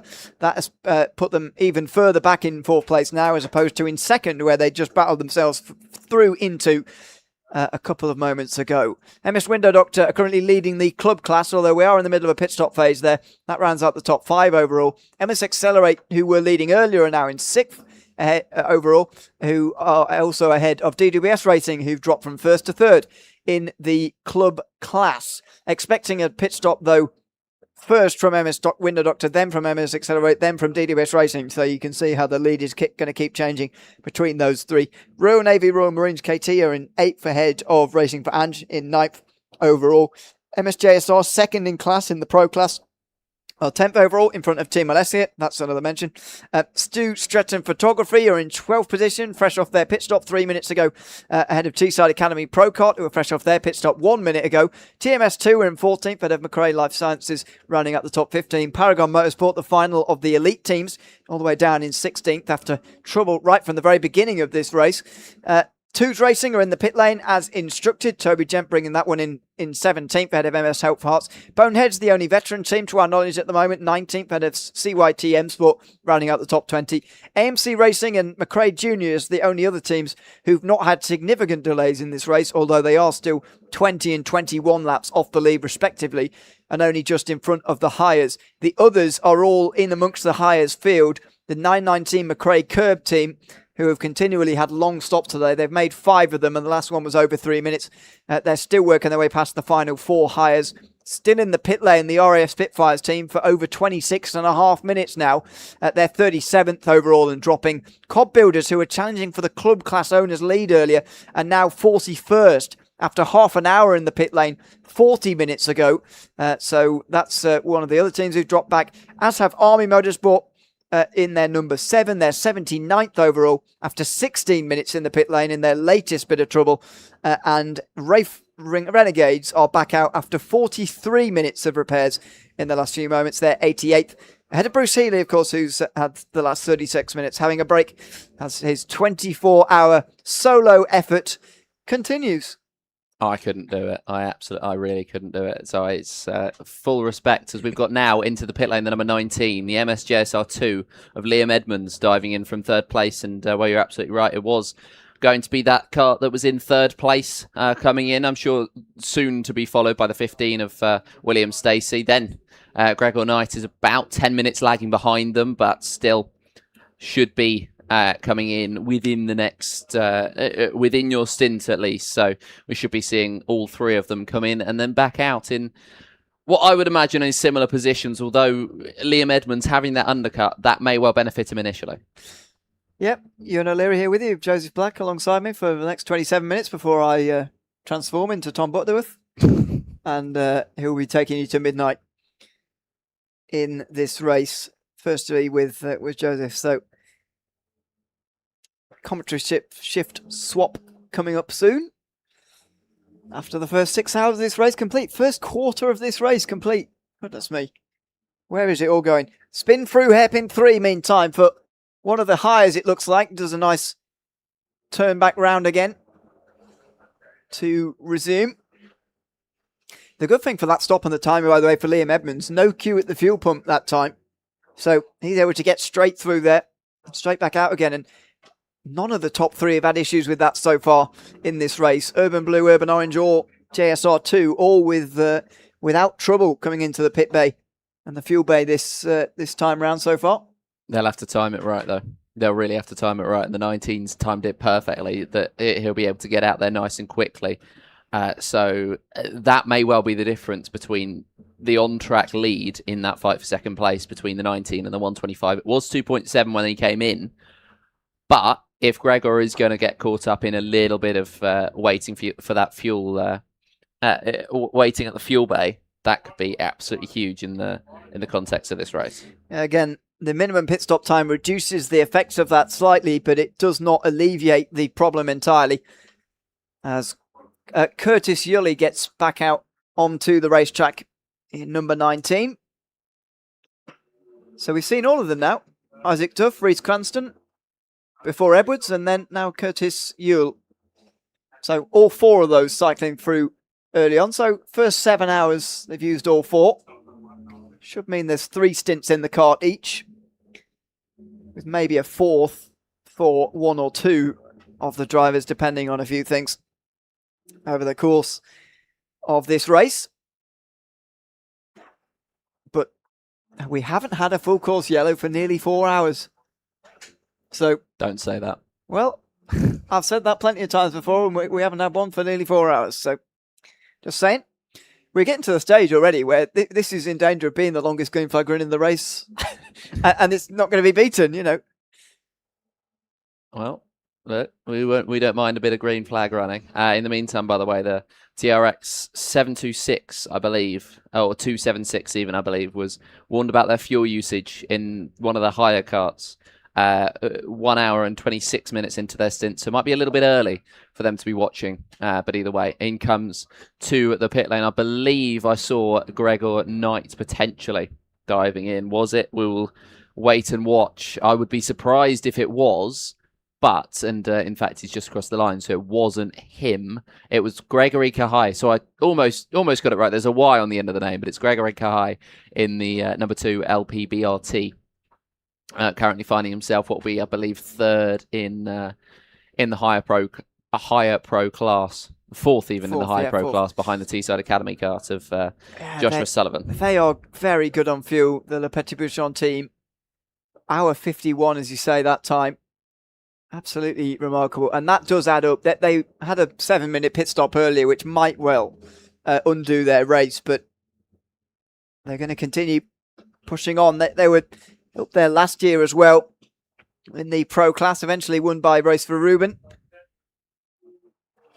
who are up to the... Oh, and a kart spun to the inside of the first hairpin, which could take some fishing out here. Is that the 30? It looks like a 3 at the start. I need my eyes checked. It looks like the Schuster racing team, maybe. Look at this. the karts having to all go round the outside. 33. Using a camera, yeah. That is the... Yeah. Oh, no, sorry, that's Race Asylum. So they look quite similar from this distance. I wasn't taking a picture. Don't worry, Barry Deering. I wasn't taking a picture. Just zooming into your phone so you could see what it actually... Yes. And it worked. Said. It did work, yeah. It was the 33 of Barry Deering having issues on the inside. That's probably the worst place to have a problem, on the inside of one of the most treacherous corners on the track. Yeah. I mean, to be fair, when there is a kart on the inside like that and there's a yellow flag and a marshal there, they do seem to use the outside of the corner, obviously, to go round and therefore are a little bit sort of more reasonable with each other. But where's that kart supposed to go that they're trying to wheel on? The difficulty is you've got to wait for a gap, haven't you? Yeah. And that's the problem. With 89 karts, not many gaps. Yeah, there isn't many gaps. You can see that on the track map if you're enjoying the live timing at home. If you're not and you're unaware of the link, it's alpharacehub.com/24HR/live. And you can see the same live timing that we are using here in the commentary box. Just a quick mention, because we've had questions about UKOG, which is... Is that what that means? As Dave was saying earlier, UCOG. I don't know if it's UCOG. I'm not 100% No, he sure. was saying it because he didn't know. Anyway, he's out of the kart. He's been out of the kart for a while. It's Jonathan Allen who's been in it for about 20 minutes now. They find themselves 26th overall, second in class, so not doing too badly. Fourth place in the higher class overall standings, so not doing too badly, the Teesside Tigers at the moment, and I'm sure there's going to be eruptions of cheers in about 3 houses across the country. Although I did see his daughter and partner are watching on from home, so that's always nice. At least one house, then, is it? At least one, yeah. Nice. It's UCOG, apparently. Lol, like they're laughing at us or laughing at me. Well, there was an eruption of cheers when they found out that he's doing all right, but there's an eruption of laughter when we tried to work out how to pronounce it. Indeed. Well, the race leader, William Stacey, is not far away from making a pit stop here. Not actually that far away from lapping the entire field. Gregor Knight is only just in front as they now come over the line. There's the 125. And there goes the 15 as well, behind a big clump of traffic. So it probably... Oh, and there's a spin coming up the hill. That kart's going to do well to get up the hill now. And there's an owner in the wall, in the tyres down there at turn 3 to 4. That's the 21. Just it looked like they got squeezed into a position there where it was going to be tricky. Of course, they have to react quickly to the karts on the inside. But the 21 having issues there, and it was the RAF Spitfires of Jack Watson who's... Didn't he just come back out of the pit lane? 8 minutes ago from a 26-minute pit stop, and already there's trouble through the mountain at that time around. So, yeah, wow, that's more trouble there for them, the RS Spitfires team, as TMS1 get a black flag now, number 42. But yeah, William Stacey not that far away from putting a lap on the entire field here as we complete lap hunt number 267 of this 24-hour race. It's too early in the day to make 6-7 jokes, isn't it? Not quite yet. It's always too early in the day for that. You didn't even look at me that time. No, I looked away in disgust. There's a 42, by the way, with a black flag. I already said that. The TMS one. Oh. I was thinking too much about that. Change the subject. Yeah, you were thinking about that joke while I was talking about that. Oh no. Anyway, there is still a black flag, of course. There is, yeah. Oh, we saw it. I'll have to come in and serve that in a moment. Tom Butterworth just walked in. Tom Butterworth's walked another. Ready to take over. He's not seen that cake yet. How good is that? Tom Butterworth has discovered the cake with his face on it. Yeah, the one that we were handed earlier on in the day. Well, we've got even more cake as well, by the way, Tom. You're going to have to eat some carrots, Tom, unfortunately. Is this only available to watch for people in the UK? Nope, it's available around the world. We've had people from Greece, people from Australia, Newcastle, Australia specifically. People to watch, he said. Yeah. He's watching it right now. on the YouTube stream. There's people in Arizona. There's people all around the world. Somebody else is digging into the Haribo apart from me. There we Yes, indeed. Well, rightly so as well. That's what it's there for. Absolutely. Over the line again. Into the pit lane again. That's why we can't see William Stacey, because it's come into the pit lane. 1 hour 26 in the pit box. Sorry, not in the pit box. Out on the racetrack, doing this latest stint. Pulling the gap out in this race lead to very nearly an entire lap. MS Soko Select will maybe be back in second. They're 6 seconds in front of MSJSR2, by the way, who come out the pit lane. So that was 8.5 minutes ago. More trouble here going up the mountain, I think this is. For another one of the highs, it's Unit 45. We're going to need an engine refire. And then they go again. They've got a lot of clear air down there. Never mind. They had a lot of clear air down A little bit there. There is one portion of the track that does seem to be really clear at the moment. It's between the 48 and the 276. I mean, they're just coming out of the. So 276 just coming around Barbecue Bend now as the 48 gets into the first part of the mountain there. So there's the next group that is just coming through mountain, and yeah, here's the gap. There's one cart in it, and then there's a little bit, and then there's a big clump. So yeah, I counted 6 Mississippis. But that's as you say, that is the biggest gap in this whole racetrack right now. That's how busy it is at the moment, and it will continue to be for the whole of the race. I'd say that's the biggest gap that we've had across the course of the race as well. I don't know about that. It's just those kind of gaps since they started lapping. Yeah, oh, of course, yeah. Well, I didn't even think about that, actually. But yeah, you're absolutely right. At the very start of the race, of course, there's loads of gaps. But yeah, it's those kind of gaps appear every now and again, just all over the place, But they get closed up very quickly, and they are quite rare. So it's got to point it out when it happens. But every now and again, you will find a clear bit of road. Every now and again, you will find bits like this, as we're seeing on the screen right now, coming through the final parts of the racetrack up towards the start-finish line again. 111 involved, 125 involved as well. MS Urban Orange, who will briefly, for the 10 minutes or so their stint's going to carry on for, will take the race lead. Absolutely will. The Urban Blue is going to come out in second place, I think, although we haven't seen them just yet on the racetrack. So we'll just try to work out where that number 15 is at the moment. And, well, hopefully they're going to be all good in their race so far. As into the box comes the leader of the owner club class. That'll be the 171 of the MS Window Doctor. Oliver Hall, having done an hour and 22 minutes of his stint, has decided to come into the pits. Whether he's going to succumb the car or whether or the kart even, or whether he's going to continue on and just get a refuel, I'm not sure. We're going to get another meatball out for the 85. A technical defect on the Sloth Racing kart, which is making it a bit slower out there at the moment. Yes, that's another sloths are slow joke. I didn't even I need to be more creative with my sloth puns and facts. You'll walk into the hotel room tonight, I'm just going to be frantically Googling sloths. Yeah. Oh, big one at the Wiggles. Someone's gone through the barrier down there, which has brought out one of those bits of the wall onto hairpin 2. Cop Builders. That's Justin Whitmore in the 84. That is right in the middle of the track. So that's going to be difficult for the karters, especially if they're going to go side by side through hairpin 1. It's being dragged back into place now. There is still yellow flags in the segment, although it's just gone back to green just after it. So, yeah, he's going to get that in position once again. Hopefully that's going to be all good. It did wipe out a couple of the barriers, though, which is not necessarily ideal, nor is that. No.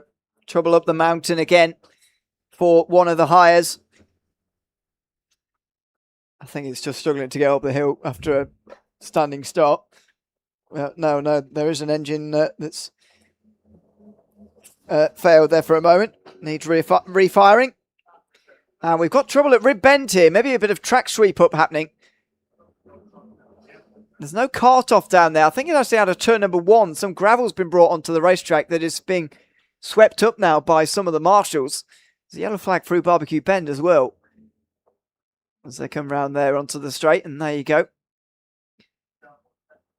Down the straight. Well, that was a big one through the wiggles there. Coming right through the tyre barrier there, one of the owners you identified as the Cobb builders there, the Justin Whitmore driven owner's cart, and you're almost certainly right. 1:26 lap time from them that time, which is slower than the hires managed around here. So very much expected that is probably the case. So where has this left MS Urban Blue? And they're over a lap in front of MS Stoker Select. MS JSR2 have lost a lot of time in the last few months. They're now a lap behind Urban Blue, who overtook them in the last hour. Absolutely. I'm not quite sure what's going on with that, as they seem to have gotten up to speed now. So that is interesting indeed. Is there any rain expected? There is a little bit. There is a little bit in the middle of the night-ish, so about midnight, 1 o'clock. There is just the smallest bit of rain potentially expected, but I think it's small enough that we can be safe in the assumption it's just going to be threatening clouds rather than anything else, although this is when I looked the other day and you're about to prove me completely wrong. Yeah, well, it's looking overcast right the way through now. It's... yeah, well, I looked last week. I've got two weather forecasts next to me. I've got one to my right and one to my left, and neither are agreeing with me. 10 a.m. potential rain. Okay. 10 a.m. 33% chance. 33% chance we're hearing as well, potentially. So, yeah, depends which weather forecasting app you ask. But I asked the wrong one, it seems. Well, there's no wrong one, is there? Just looking at the sky is probably more useful and hand out the window stuff. Well, it's lovely weather at the moment, which is not to be expected of Middlesbrough. It is. It is clouding over a little bit, you know. As we get towards the evening, it will start to do that, and so it is going to be a bit more a darker night than maybe it would have been if the sun had been out right the way through. As the race leader has got a black flag here, the MS Urban Orange team. So they're yet to make they're going to have to serve this black flag and make their pit stop all in the next 10 minutes. I would say they've done an hour 25 since their last stop now. And could this change the hands of the race lead back to MS Urban Blue? We'll wait and see on that. MS Soko Selector a lap behind them, followed by MS JSR, who are only a second and a bit behind Urban Blue. But a black flag's going to be shown here to that 125, who come through here. A handout from the driver. I don't know if that's to say okay or what's the penalty for. Well, that's about to be explained to them, but into the pit lane then for the race leading MS Urban Orange team, Gregor Knight, just at the end of what otherwise was a very, very solid stint.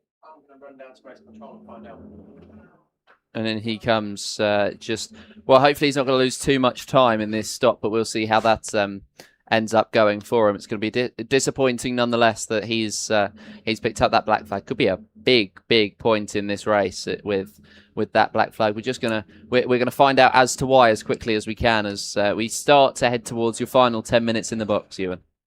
Yeah, indeed. Be able to have a break very soon, which would be nice. After 6 hours in the box, Yusuf Bin Sahel's jumped in. Hello, after 10 years. Yes. Do you want to have a chat? Sure.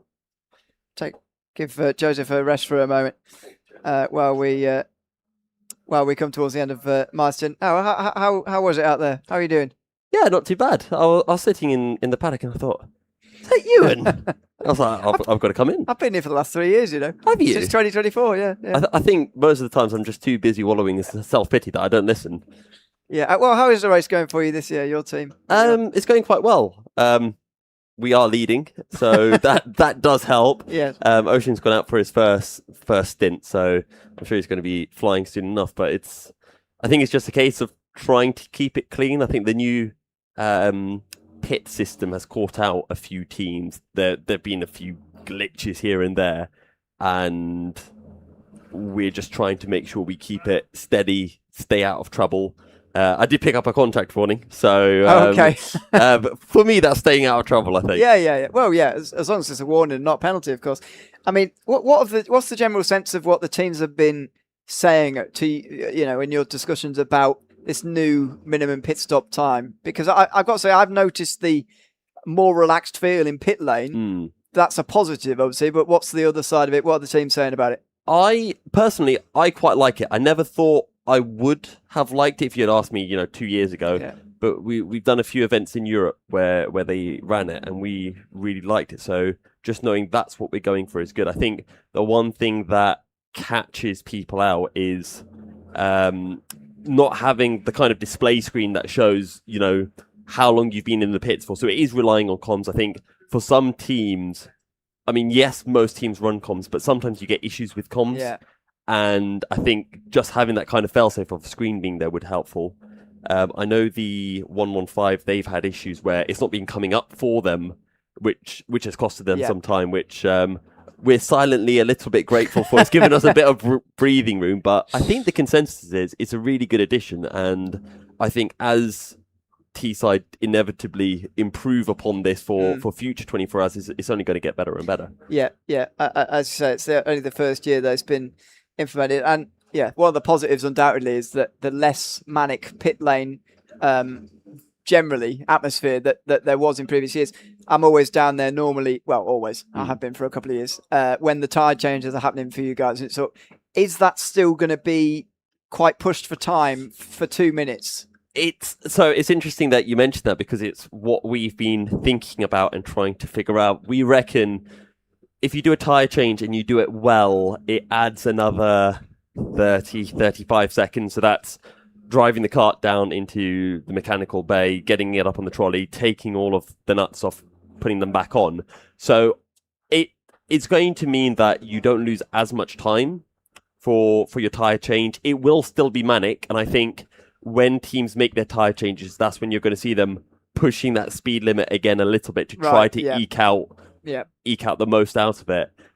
It's also made a really big change in terms of strategy for full course yellows as well, because you're not going to gain as much now because you're in the pits for that much longer, coupled with the fact that we're not getting single kart train full course yellows. You got the individual groups spread around. So that's all kind of just playing into the whole strategy thing. In terms of those full course yellows, is there a cut-off point that you've all agreed to where you'd have to tell me what it is? Yeah. No, that's fine. But where okay, it's finally at this point, because it felt to me in previous 2 years when there was no limit that literally any full course yellow, unless you'd only just made your pit stop, was worth coming in, as long as you're in the right place, as long as there's a fuel bay free and all that kind of thing. Yeah. Is there a cut-off point that's lower than, or is it only if we're absolutely out, then we'll come in, but otherwise? So my advice to other teams is, let's say you've been out for 20 minutes and you can do 1 hour 25 or 1 hour 30. If you've got, 18 hours left in the race, all you do is you do 18 hours divided by, so you do 18 times 60, that's your number of minutes, divide it by the number of stops you think you have left.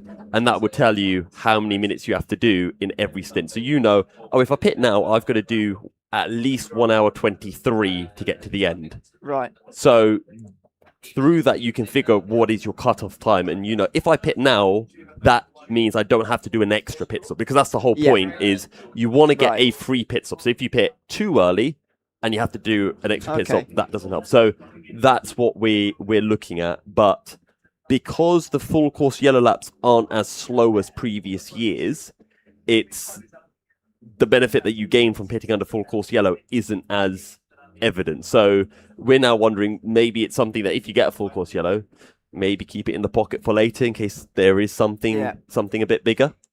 And so it's not actually about how much fuel you've got left, really. It's about making sure you're not making an extra stop, an extra 2 minutes, because they're all going to be 2 minutes, whether you're taking a drop of fuel or a full tank. So, okay, interested, obviously.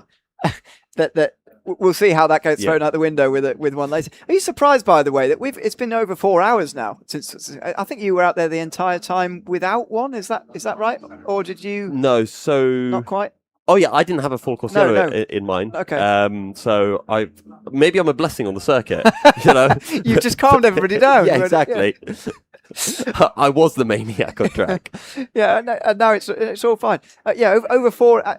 Seriously though, just surprise you. Over 4 hours at this early stage in the race without a single full course yellow. We had 4 in the first 2 hours, but since then 4 hours without one at all. The first lap was absolutely crazy, and to be honest, I thought, right, it's going to be manic. We're going to have full course yellows every half an hour, but I think it's settled down now. It is a very big grid. I mean, I know we've had these size grids in the past, but from memory, not in the last couple of years. And it is making it that little bit more difficult for both the hires and for us in the owners, because every single lap we're overtaking 5 or 6 hires, and you're getting them in odd positions, trying to find your way through in the right places. And the bit that makes it really difficult is you catch up to one hire, they'll take a corner in a certain way, and then you catch up to another hire, and they take it in a completely different way. So you've got to be constantly adapting and think, right, I can't necessarily send this because this guy might decide to turn early. I had one where I came through the wiggles, and I tried to go up the inside into hairpin 1, and this one hire car, his racing line was to come out of the wiggles all the way to the left pretty much. And I was sitting behind thinking, I've kind of committed to go for this, and you're there. So I was almost on the grass as I went on the brakes. So yeah, it's sketchy, squeaky bum time. Yeah, and for the rest of this race, we're actually, as we've been talking here, the MS Urban Orange team have just come in to serve their black flag. I don't know if you know what that was for or anything. I think Tom just went to find out. We'll find out from him in a minute. But you're leading this race by over a lap now. Well, it's nearly a lap, sorry. I think JSR2 and Toko Select have just gotten themselves either they were when the pit stop was made, or they've just gotten themselves back onto the lead lap. Anyway, it's nearly a lap. Is this all about avoiding penalties and pit stops, as many as possible, or what else is there to this? Is it as simple as saying stay out of trouble, stay out of penalties? It is. There is a degree of kind of mechanical sympathy that you might have. There's a few curbs that maybe you want to stay off of, but in my opinion, it's probably a bit too early to be playing we're leading, let's play it safe, because so much can happen. So you do really need to build your buffer, but not take stupid risks, let's say. So yeah, keep it on track, keep on putting in good laps, and just try to navigate through the traffic cleanly, and then see where you are with 5 or 6 hours remaining, and then adjust accordingly. Thanks very much for coming out for a chat. Good to see you, by the way. Yes, likewise. Thank you for having me. It's just dawned on me that we've never met before, because well, in real life, it feels like we must have done, because I've talked to you for so long, but actually... Didn't you come with us to Denmark that one time? No. Okay. Never mind. Sorry, you weren't part of that club. No, I wasn't back then. No. So yeah, first time in. So good to meet you. Good to see you. Good luck for the rest of the race. I'm sure you'll be. When are you next back out there? No idea. Okay. We've kind of done the bit where we've put everyone out to do one stint, figure out how everyone's looking, and then it's right. You're very quick. You're very slow. Usually, I'm the very slow one here. Teesside, despite having done so many races here, is a bit of a bogey track. So I'd be quite happy if I get one more stint. I can watch the rest of the race, just put on some mechanic gloves. But no, my first stint was okay. It was better than what I thought it would be. So maybe I'll get a cheeky third stint. It was solid. From what I saw, obviously, I'm trying to look at everything. Did you guys see the spin? Your spin? Yeah. Sorry, I mean, what spin? Exactly. I don't really remember it, but that's not, a lot of stuff's happened in the last 6 hours. Yes. So that's not saying too much, So no, to be honest. What happened then? I got sabotaged by our teammate, the 125. I was trying to follow him through the traffic, and he slowed down a bit more than I was expecting at the apex for Rib Bend. So I got on the brakes, and I was about 4 car lengths behind, so I thought, I'm going to go late on the brakes, come up behind him to follow through so that I didn't get my nose chopped off. Go on the brakes, and then I realised he's not fired out of this corner yet. So I had to go a bit harder on the brakes, spun, and then I was just pleading, please, no one smash into the cart, because my team's going to hate me for the rest of eternity. Yeah, well, no, you do.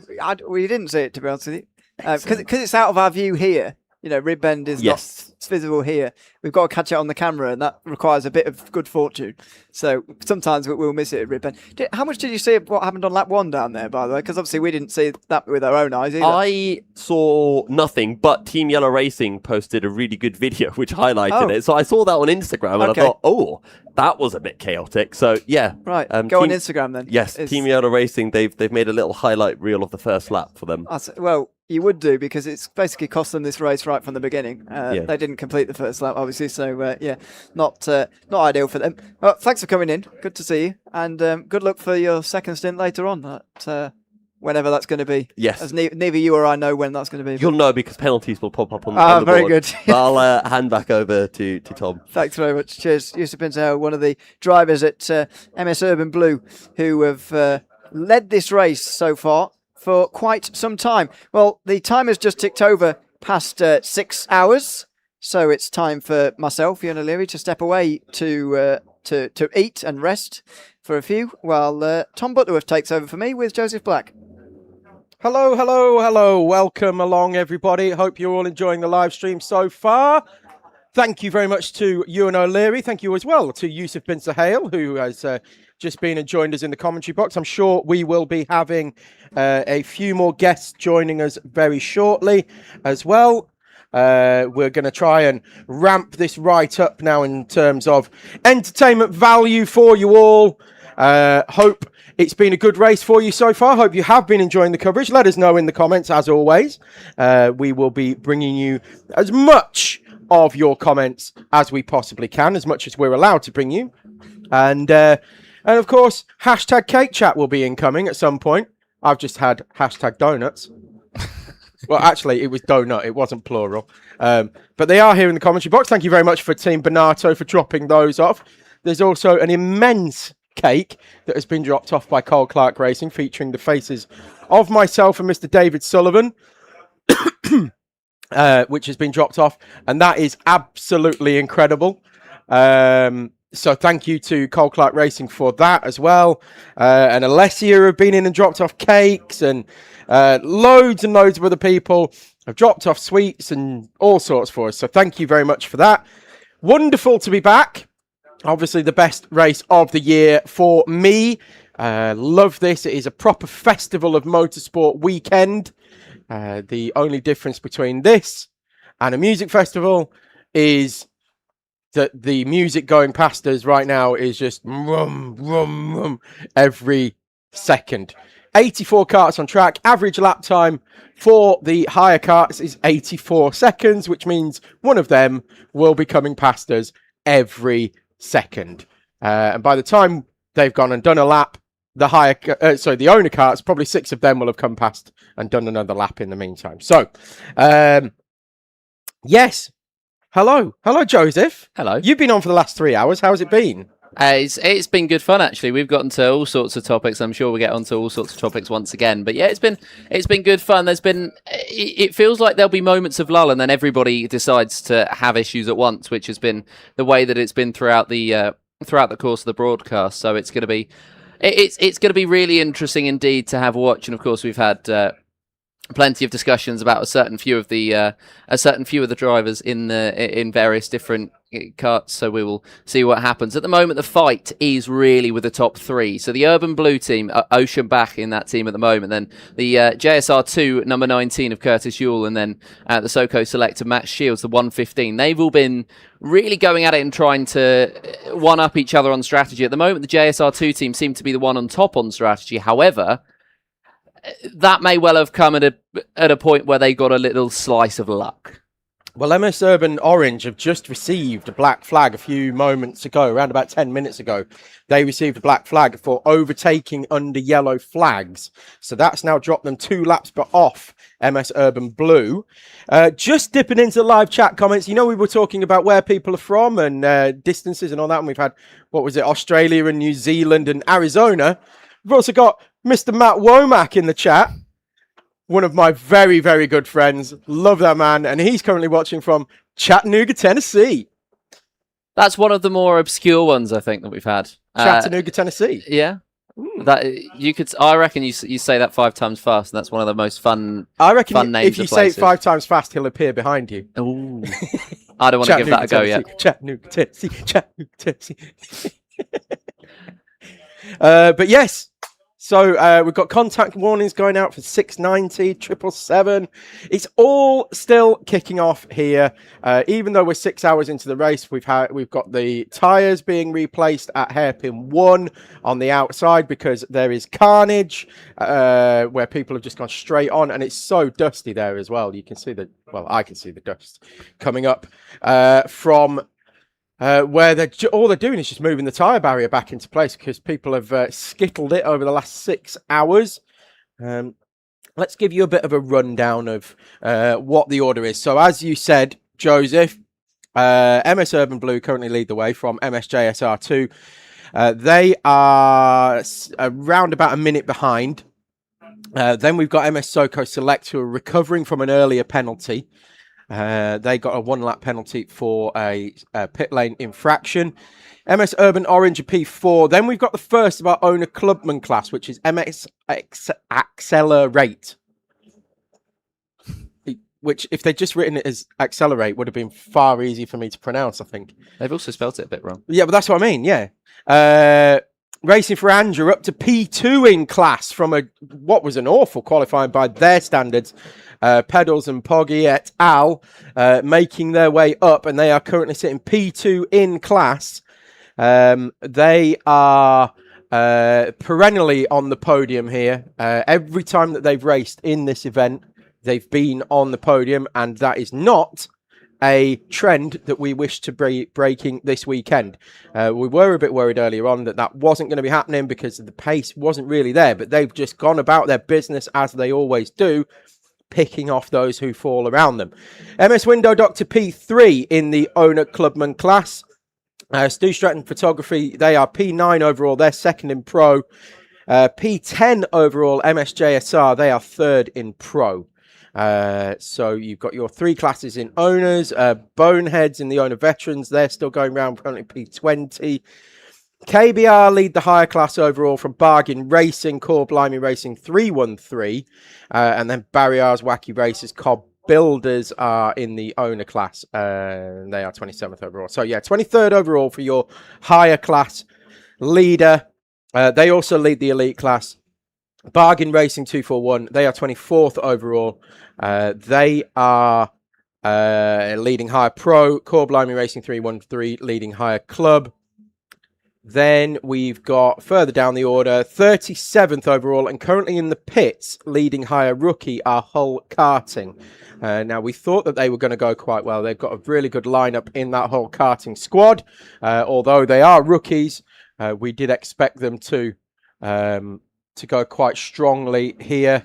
And I was just having a look at Team Yellow Racing, who were going through the D chicane in front of the commentary box here and remonstrating with a cart in front of them that they were not too happy with being overtaken into the D chicane. No, I can't imagine they were too happy with being overtaken into it. Anyway, some karters today have found it a little bit difficult through the hairpins, especially to get through, and some are finding it a little bit easier. There's been points during the race where you found an opportunity, where the karters in particular have found an opportunity to really make the most of that clean air, and there was a really good fight earlier on between the 19 and the 115, where it was a really good usage of the traffic from the karter in the 115 at that point in time to get through, and on the 19 actually build up a gap of about 3-4 seconds before they came into the pits, and there was issues with them in the pit lane. But yeah, either way, it was a good gap indeed. Of course, there's not really many opportunities to have gaps, and into the pits comes the 33 and the 23. The 23 is the MS Helpful Heart, currently in 17th place, and the 33, well, they're going to be a little bit further down the order, as I'm just having a look through our 89 carts. 89 carts. It's a really good turnout here today. It's going to be Race Asylum, Barry Deering coming into the lane after a couple of spins. So dipping into the live chat comments, we've got a big shout out to Speed in Squealburg. They'll be the ones with the Jurassic Park style Nassau panel on the front. Speed in Squealburg, great name. Always one of my favourite entries. Got unlucky with the cart and spent some time with the mechanic, back on track now and just speeding past the police of 999. So they'll be happy with that. And of course, in the mirror of the, if they had mirrors on these carts, it would have, you know, the Jurassic Park dinosaur will be closing in on them very, very quickly. The T-Rex. Oliver Brandenburg is talking about the live timing and stuff. Well, that's, yeah, you can figure that out from the live timing website, which is Alpha Race Hub /24hour/live if you want live timing. And then we have Darren Drive 1620 said Ayrton Tennant, Mighty Bambino, regular from the Sprint Series. Wondering if they can do the full track for the next round. Unfortunately not. You mean for the owner driver sprint series, of course. Unfortunately not. We only run the national circuit. Oh, got a little... Someone's taking a bite out of your Haribo. Out of the Haribo, yeah. Someone's not too happy with that one. You're but not no, very happy with we only run the national circuit for the owner driver sprint series. There are events available where drivers can run the international, but for Bambinos, just ease him in slowly. We know Ayrton very well. He's got all the time in the world to learn the international circuit. And then good luck, Matt. This coming in from Kieran Denyer. Good luck, Max LB, Scott Bennett. Go smash it. And yeah, so plenty of comments coming in. We'll try and set up a little poll shortly of stuff. We'll get some debates going. We're going to get some interactions going here in the commentary box, as well as some guests coming in as well.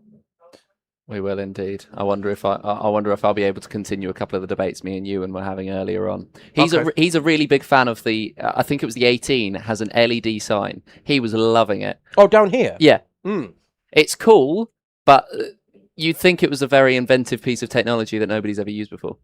By what he was saying. By what he was saying. Oh right, no, it's literally like one of the boards that they hold up for substitutions at football matches. Yeah. And the guy that's operating it has a lanyard, and it's like a keyboard. It's very cool. So he can type into it. That whatever part's he wants. the cool part, but he was enamored by the overly enamored. Yes, yeah, overly so. Right, I was more keen on the 22 have, I believe, a chopping board, but it also looks like it might be cardboard. But I think you'll find it's a chopping board. Is it a chopping board? Yes, it'll be a nice chopping board. Because he was. Is it a red and a green one? No. Oh, I It's have seen a red and green chopping board that are out. I'm going to have to keep an eye out for that one. People have got their arms out over the pits, holding out green chopping boards to say they can come into the pits as two. Higher car entries have gone very deep at Hairpin 1. So deep, they've almost had to pay to come back in. Not quite sure who that is. You can see them just trying to rattle their way back on track, as it were, because they're, of course, one of those is that's Sloth Racing. Sloth Racing, Sloth Racing, yes. Yep. They're just recovering back down the back straight very slowly. Must have an issue because they are very slow and not picking up the pace. That is currently on the back straight heading around South Bank Corner. Really wide line through South Bank Corner as well. We've seen a lot of karts have an engine cut out after going through Hairpin 1. It's been it seems to always be the right one as well. They just seem to go off and they can't really get themselves going again, and then they have to peel off into pit lane to make it to get it fixed. There's been, I'd say, 3 or 4 times where that's happened and the hand goes up really early for the that's going to be the 85 diving into pit lane. Yeah, so that's Sloth Racing. That's and they've got Sid the Sloth on the front of their Bigfoot panel. I'm hogging all these Haribo, by the way. That's fine. I had most. I offered them to you, and he didn't want any, and he wouldn't tell us what his favourite one was. Well, that's a disappointment. Yeah, I've eaten all of the eggs and all of the hearts, and thankfully there's enough eggs and enough hearts that I've not been able to get round to them just yet. Haribo factory is less than 45 kilometres away from my apartment. I buy it often at the factory selling shop. Would it be cheaper? Do you reckon it'd be cheaper at the factory or more expensive? Because I've been to the lint factory and it's more expensive there. Don't tell my wife that. They give out. You can have one free of every flavour, and then it's more expensive after that. Yeah, she's got a bit of an obsession with going to the lint factory, and to the point where we were going to go last year, and then it didn't work out, so we just went to Disneyland instead. Oh, what a shame! Yeah, I know. But no. So you've been to the lint factory? I've been to the lint factory in just outside of Zurich. Yeah. Okay. Wow. So what took you there? I was in Zurich and thought, why not? And I looked at what's nearby, and there was a lint factory. Right. Okay. What is there for tourists to do? Go on. There's the lint factory. It's the land of chocolate. It's actually quite cool. I'm not going to lie to you. It's quite cool because it gives you like the history of chocolate. It's really in depth for what it is. It's a lot cooler than the Cadbury World. Cadbury World used to be better. However, it's kind of turned more touristy now. And it used to be all about the process of making the chocolate, which I thought was really cool. The Lindt factory is now a bit more like that. Have you been to the one in York? I think it's the Rowntrees one. No. And they have like a chocolate tour. And again, that's very historical, goes into the, you know, how the Mayans developed it and the Aztecs and all that kind of stuff. Okay. And the cacao and all that kind of stuff. Oh, Speaking look, of chocolate, snacks. I saw this rack earlier on. They've got an entire row of Red Bull. It's a rack of snacks. It's a rack of snack snacks. rack. and they've got a different segment for each one. It's great. Beautiful. I walked through that earlier on. Organised and well prepared. That's what we Absolutely. like to see when it comes to Absolutely. snacking. Yeah. So how did we get onto Lindt Factory? Someone Haribo lives near the Haribo Yes, factory. Haribo Factory. Well, there's also a Haribo Factory in Pontefract in Yorkshire. Okay. I've not been to Yorkshire. Ever. Ever. No, but you came to Middlesbrough from Gatwick via Glasgow. I did. Which, if anybody doesn't know, or any distant viewers around the world are wondering what that means, to get to Glasgow, you have to go past Middlesbrough and then come back. I wanted to go to Glasgow. I went to a few terrible shows at the Edinburgh Fringe Festival in between. Joseph went like the scenic route. It's very scenic. Scotland's very, very pretty. It is. I live there. It's very nice. I've also spent the entire. I've mentioned it 4 or 5 times now. Every time Ewan brought up the weather earlier on, I was saying how it was so nice for Middlesbrough. I did it multiple times. And what was nice? The weather. Because every time I was like, "Oh, the weather's nice," I'd be like, "Well, for Middlesbrough." Well, it is. Yes, it's like, yeah. I mean, you know, they like Ewan was saying, he hasn't seen rain in weeks. Well, just move to Glasgow and you see it every day up there. You think I'm exaggerating? It's true. Just quickly, Bazza is asking, anywhere I can see yesterday's paddock interviews? Yes, there is a way you can see yesterday's paddock interviews. All you need to do is rewind this live stream to the very beginning. And you've got 2 paddock shows. You've got the owner paddock show, and then you've got the hire car paddock show. And that's how you can watch them. Kieran Casley Racing say Middlesbrough is in Yorkshire. Of course it is. It's God's country. It's Yorkshire. You snort with derision there, but it is God's country. You know why it's God's country? You know how God is a Yorkshireman. Do you know this story? I do now. Right. So you know that God is a Yorkshireman because you don't get earthquakes, you don't get typhoons, and you don't get hurricanes. Nothing bad happens in Yorkshire because you don't on your own doorstep. I can't possibly fill in that word. There you go. I don't know what that could be. So that's the reason why.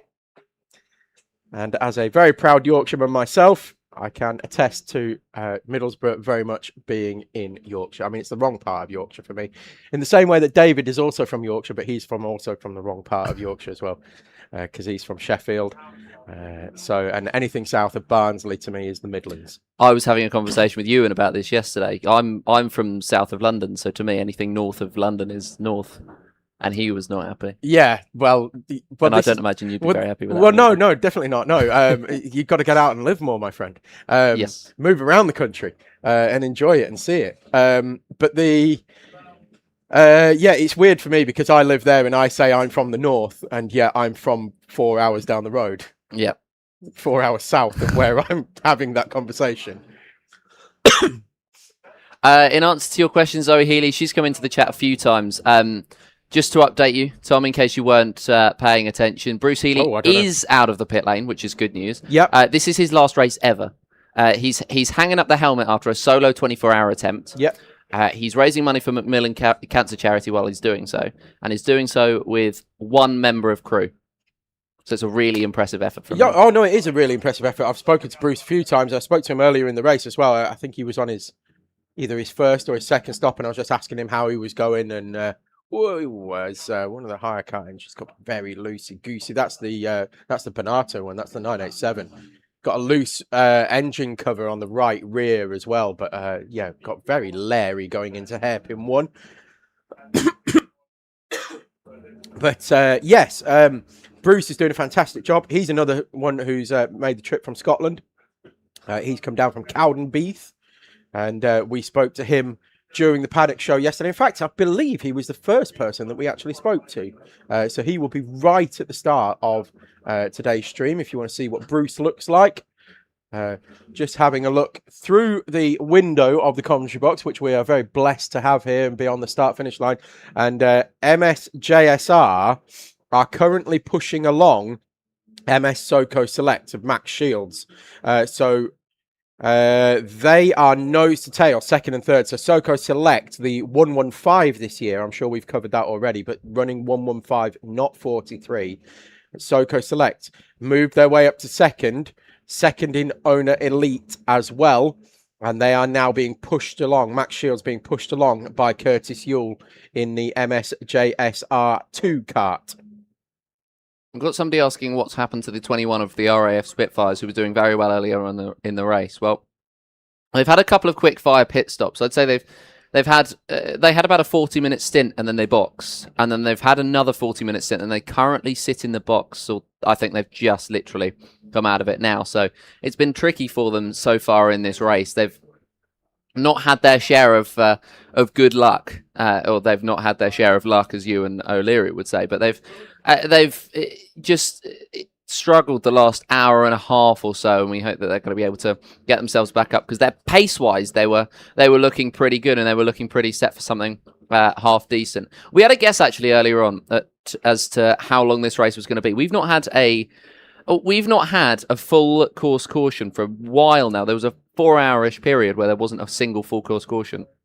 I've worked out that there's going to be roughly around 1,120, 30-ish laps. So they've still got plenty of time to go out there. We're about to come onto lap number 300, courtesy of Ocean Back in the number 15 MS Urban Blue. So we've still got a long stretch to go, and we're coming up to what will be about the 6.5 hour mark.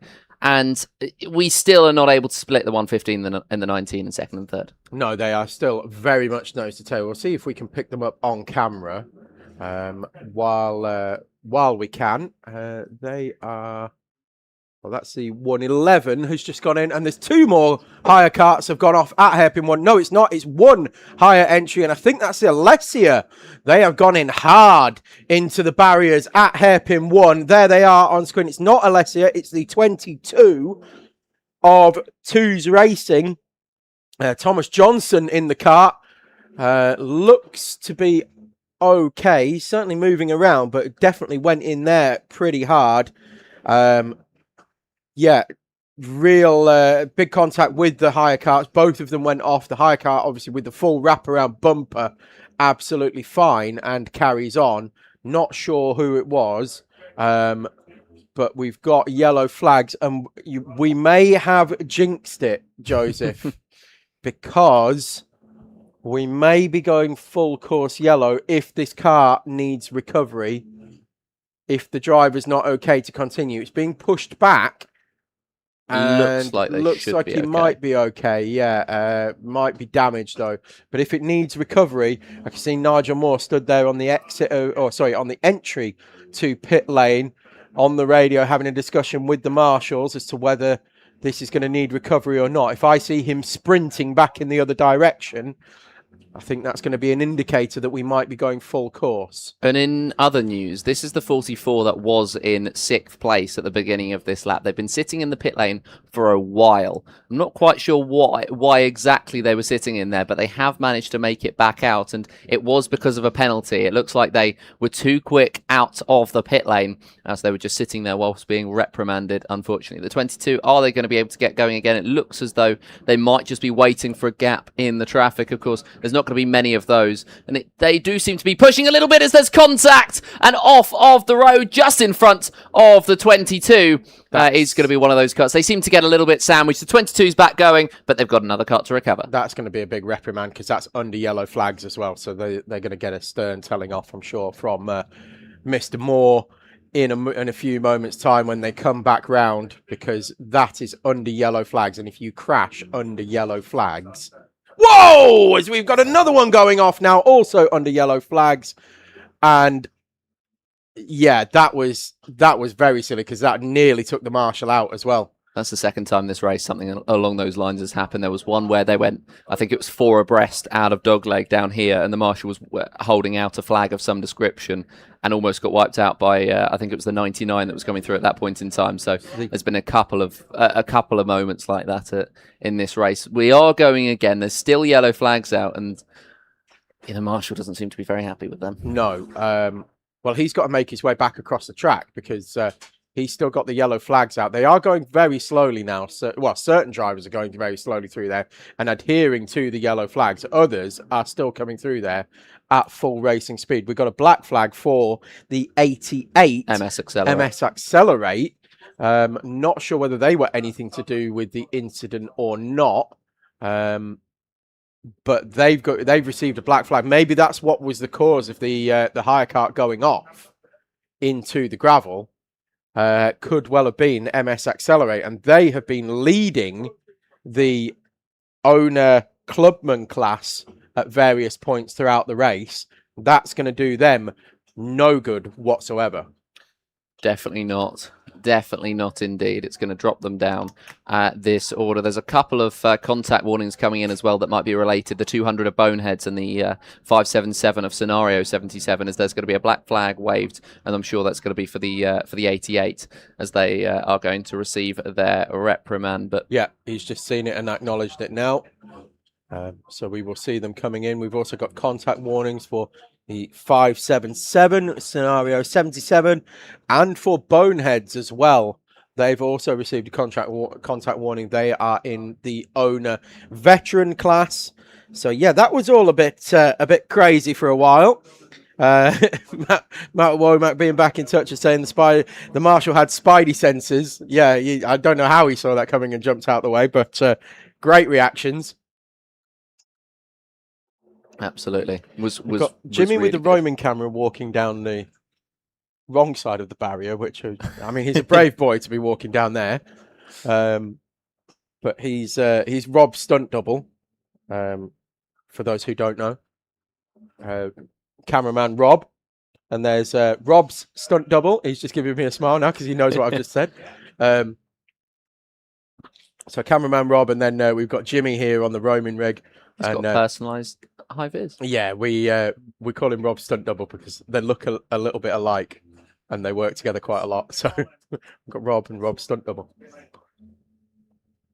Yes, currently has made his way past the active part of the track, so I'm sure he'll be having a look. Because there's going to be another kart off in the middle of the track, and there's a couple of them just managing to split it at the moment. Is this one of the Teesside karting cars, or one of the Teesside karting carts, or is it one of those who've just helped out with, or just been helped out by getting a Teesside karting car, just signalling to the marshal they can't get up the hill, so they're going to be wheeled off whilst they try to get themselves going once again, and we're going to try to identify who that is. Of course, there is a couple of carts that have been borrowed for the day, and off they go. I think that's again. the one that was off earlier at hairpin 1 and came into the pits.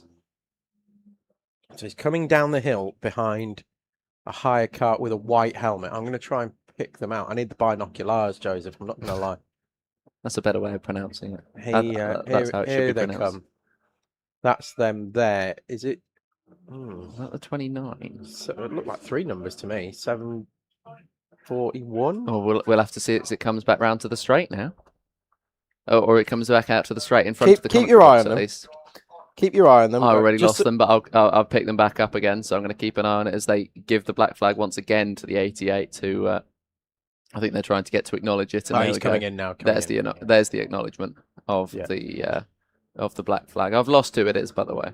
It's fine. I'll be able to pick them out. I think I've got coming them through again. hairpin 4 Yeah, now. yeah. They're which one are they though? Front one with the black national panel. So that is 3 numbers. Is that 247? Yes. 247 is. I'll race you. V5 Rage. Oh, you won.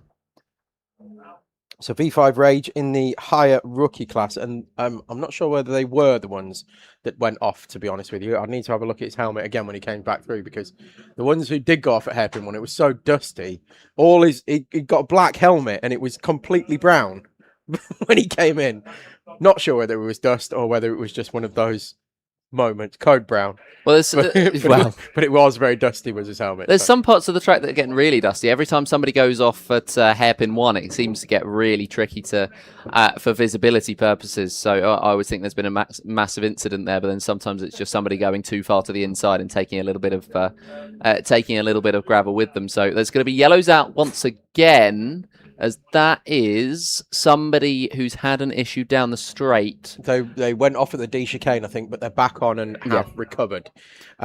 We've got Bazza has said the RAF had to put a new engine on in the last pit stop.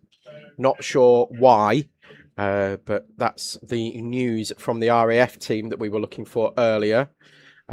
We've got good job, Team Apex Twin Racing. Yes, indeed. And big up Yort Motorsport and Send It Collective, both smashing it in their classes. Let's have a look. Where are Yort Motorsport and Send It Collective? Where are they? So Yort Motorsport currently lead higher rookies, and Send It Collective are in the higher veterans class and leading that one as well. So yeah, they are smashing it in their respective classes, of course. Meanwhile, in the overall lead, KBR are in the pits. So Bargain Racing have resumed at the front of the race. They've been out. Bear with me. Getting some good. Time on track. There we go. That will help me. So they've been out 25 minutes so far. So that is a net lead for Bargain Racing. Core Blimey Racing 313 are the next ones along. They are 38 seconds behind. They're in different classes anyway. They're in the higher club class. KBR currently leading higher elite. Bargain Racing leading higher pro. Barriers Wacky Racers, they're in fourth. They've got Hassan Zafar at the wheel at the moment. And Core Blimey Racing 113, they're starting to come to play now, are the 113. Of course, winners overall at Le Mans, due to the fact that we didn't have an owner class, but we did have all of the hires. They won overall, the Core Blimey Racing 113. They are coming to play 27th overall, 5 places off Bargain Racing at the front. But they're right in behind now, KBR. We'll see how that shakes out once the timing lines get tripped over the next couple of laps to find out what the gap is between the two. But that could well be by the end of 24 hours, or another 17 hours and 25 minutes. That could well be your overall race victory in hires. That fight right there. And we just had a spinner. The Lockwell Hill Karting 100 of Sam Barrett went around, I believe that was hairpin 1. So another driver having an issue there. And, Lilla coming into the chat and saying, Teesside Tigers slowly working up the field. Of course, Teesside Tigers has George Boothby, which has driven everybody crazy today. He's currently... he's not currently in the car, but they have Jonathan Allen in the kart, and he's done 42 minutes at the moment, hoping to make his way further up at the moment. Finds they were himself doing sixth in class. They were doing really, really well earlier on. They must have had some issues because they started right at the back and then made their way up something along the lines of 50 places in the first hour or so. And when I say right at the back, I mean dead last, Teesside Tigers. They were... they had issues in qualifying with the brakes.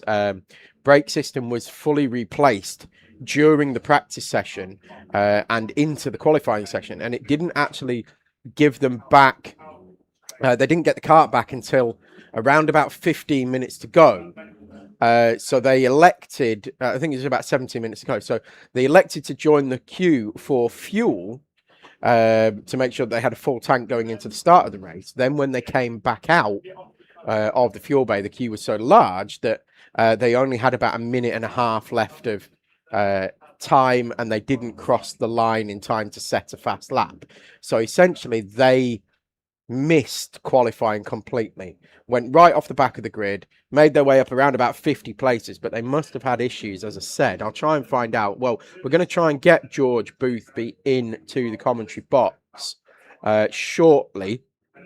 But we'll find out what's gone on. It was a there. clutch and engine failure, according to a couple of people in the live chat. Okay.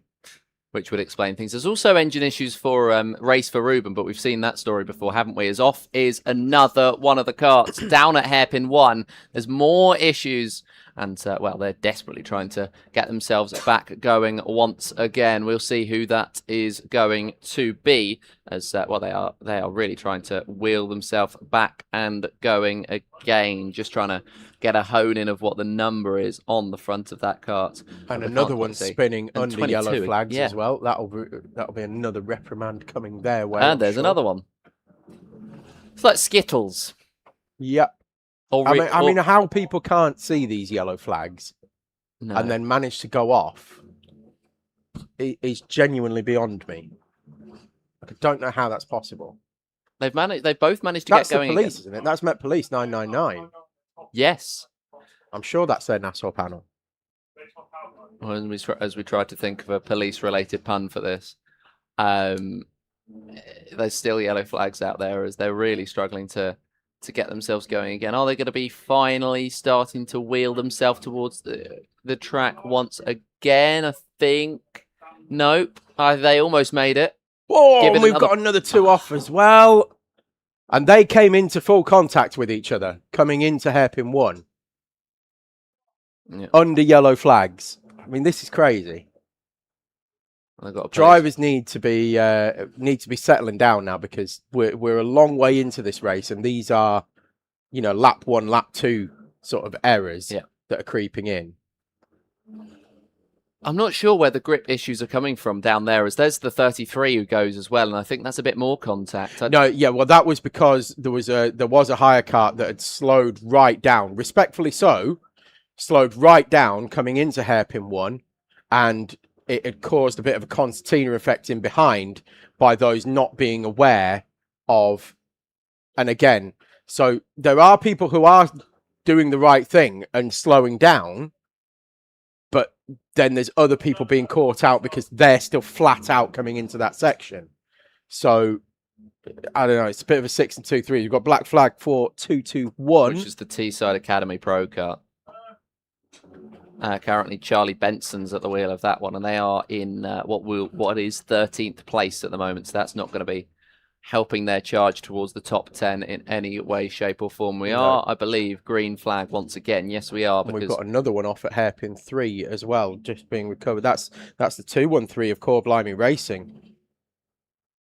As I say, it's frantically trying to get that engine fired. Looks like he might have got it, or maybe not. It's under one engine.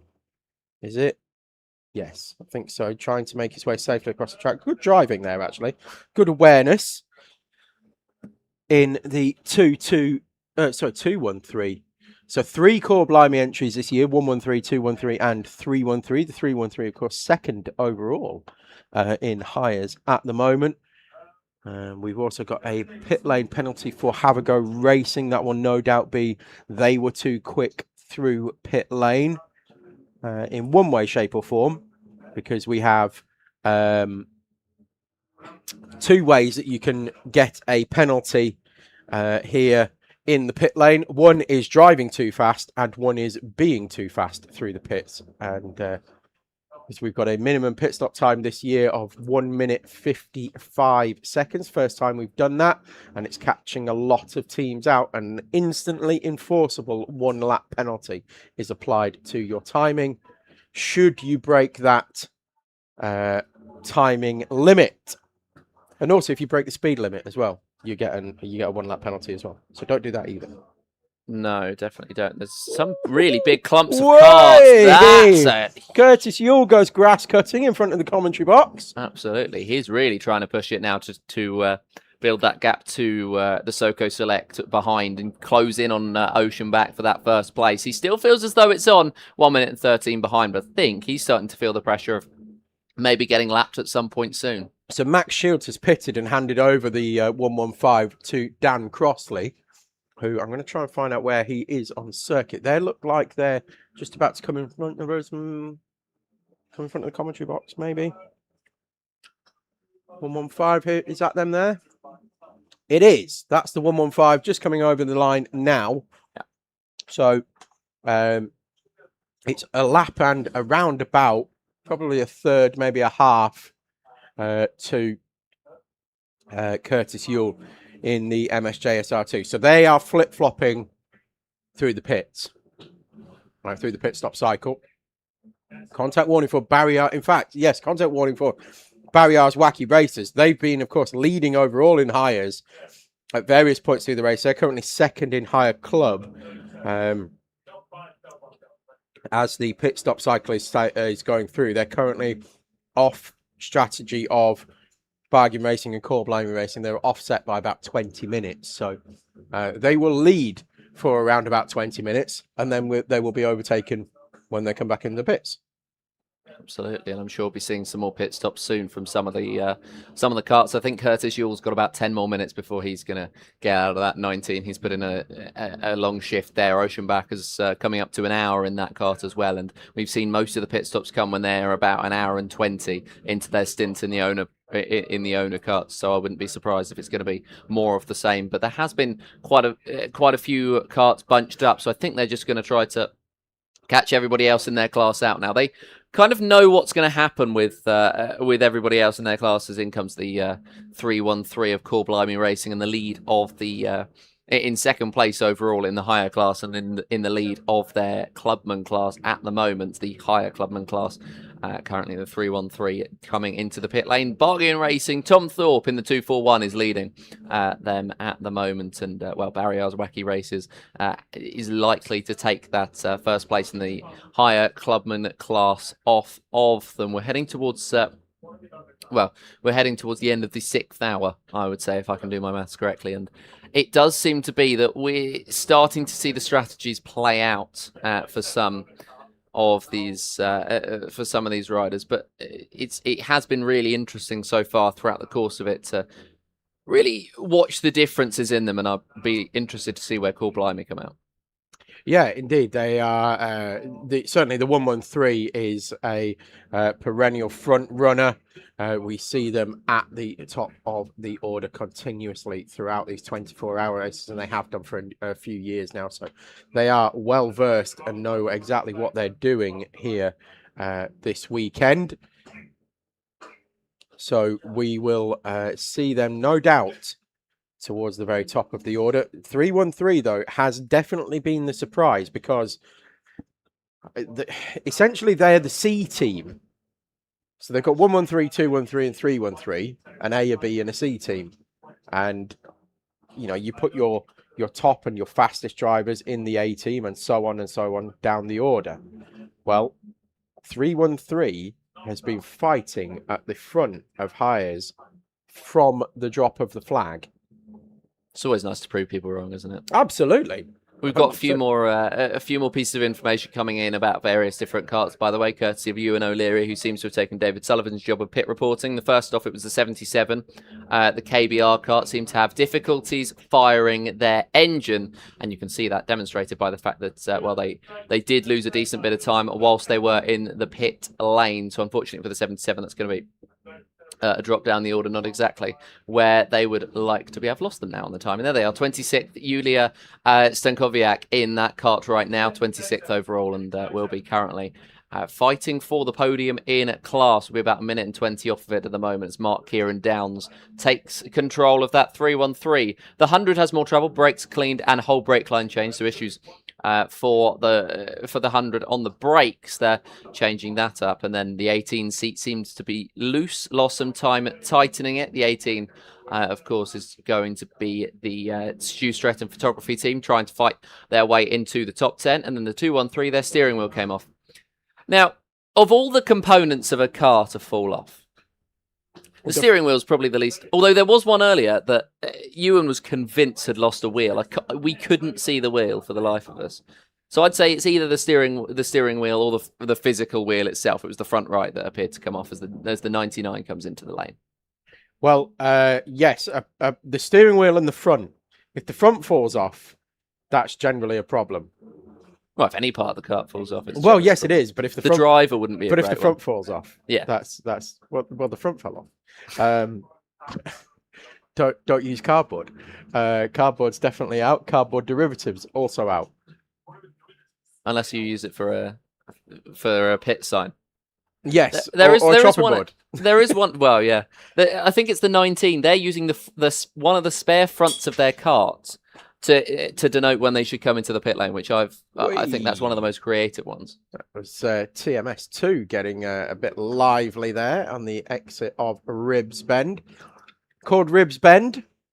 Do you know why, Joseph? Do you know the story of why it's called Ribs Bend? Nope. Because that's exactly what happens when you go through that corner. Your ribs bend. And if you're lucky, they just bend. Yes. And if you're not, they bend a little bit too far. Yes, I was going to say we can't really describe what would happen on YouTube, really. Well, they just snap. And having experienced several rib breaks in karts, I can assure you the next few days are a very uncomfortable time. I've never broken a bone. Ever? Well, I hadn't either until I started karting. And then immediately ribs were breaking left, right, and centre. You're not encouraging me to get into karting. You're not going to see me in one of these karts because it's hard. It's physical. I mean, it really is brutal, particularly here. I mean, there's the entry to Ribs Bend there. You can see just how bumpy it is going into the corner. And you can, if you look just where the timing column finishes, you can see them almost getting air as they come out of that corner. They're just landing. There's a big bump in the middle of that corner. So what they do is they essentially do get air through that corner. As we've got two more. 22 off. again. 22's off again. That must be 4 times since I've come into the commentary box 48 minutes ago that they've been they've been off at hairpin 1. Might need a change of approach to that corner, one may say. I think so, yes. Not necessarily ideal for them at the moment. Although, in fairness, they're not doing badly. I was looking way down the order. They're actually 43rd overall, and they are 1, 2, 3. They're 4th in class in higher rookie. So they're doing okay as overall race pace. They're doing pretty well. Yeah. But it has been really interesting to see it so far throughout the course of this one, and we've got about 10 minutes left in this hour, and we have for the number 99, it's going to be a penalty for pit lane speed.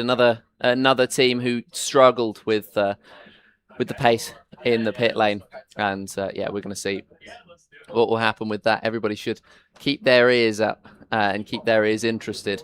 Especially those in the chat who've been going a little bit mad for this man. Welcome into the commentary box, George Boothby. How are we? Hello. I'm doing good. Yourself? I'm not too bad. How's the day been so far from your team's perspective? It started out pretty good. I mean, I feel like our cart's not amazing, but it's definitely up there. And we've just been doing our thing, and we obviously, unfortunately, qualifying, we had to start last, but we've just been doing our thing and made it all the way up to 4th overall in hires, but then unfortunately we had an engine failure and a clutch failure, so we're hoping we've got all the sort of bad luck out of the way in that sense, and now it's going to be smooth sailing to the end, but I guess we'll see.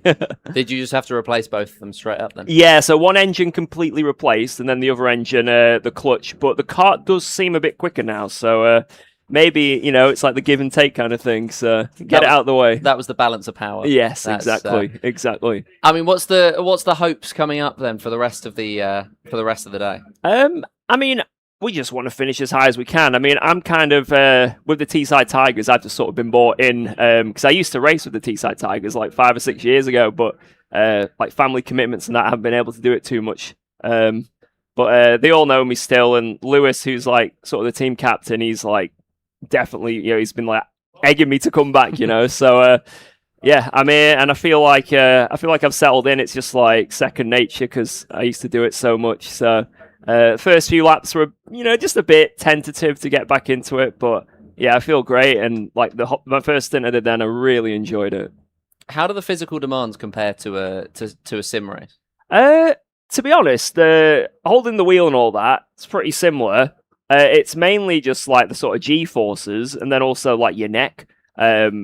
because a lot of the time, like if you do like multiple stints, you can just feel your neck going around South Bank. You're like, oh no, maybe I should have done a bit of training there, but it's not too much different. And even I've driven a few like track day stuff as well, and like comparing it to the sim, it's sort of just the shock of, all right, if I crash here, I might die, but you get over that pretty quick, and then it just feels like some sort of like a more immersive sim. So yeah, I think the Sims really are like they've got a lot of stuff nailed.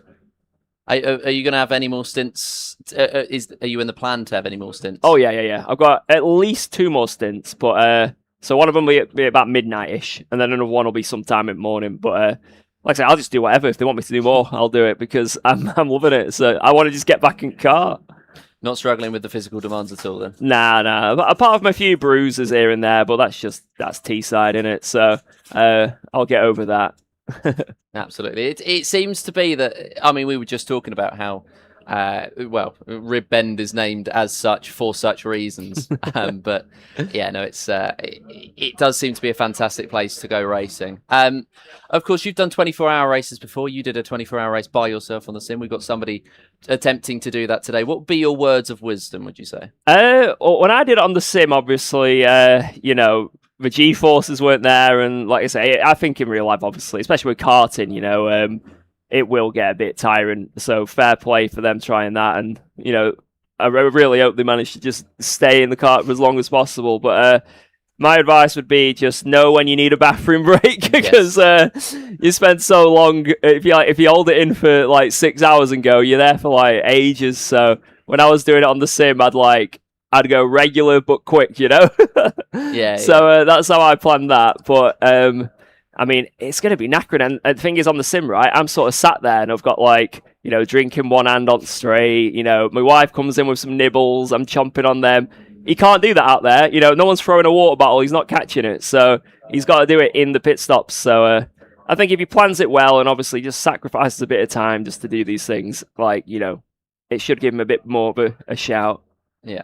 How's it been in the pit lane? Because it's at some points looked very hectic. At some points it's looked very quiet. How is it trying to nail that strategy, and how is it also to really try to nail that point in time where you are coming into fuel? Well, we've got comms, so we're able to just shout at each other on the radio when the pit lane's clear.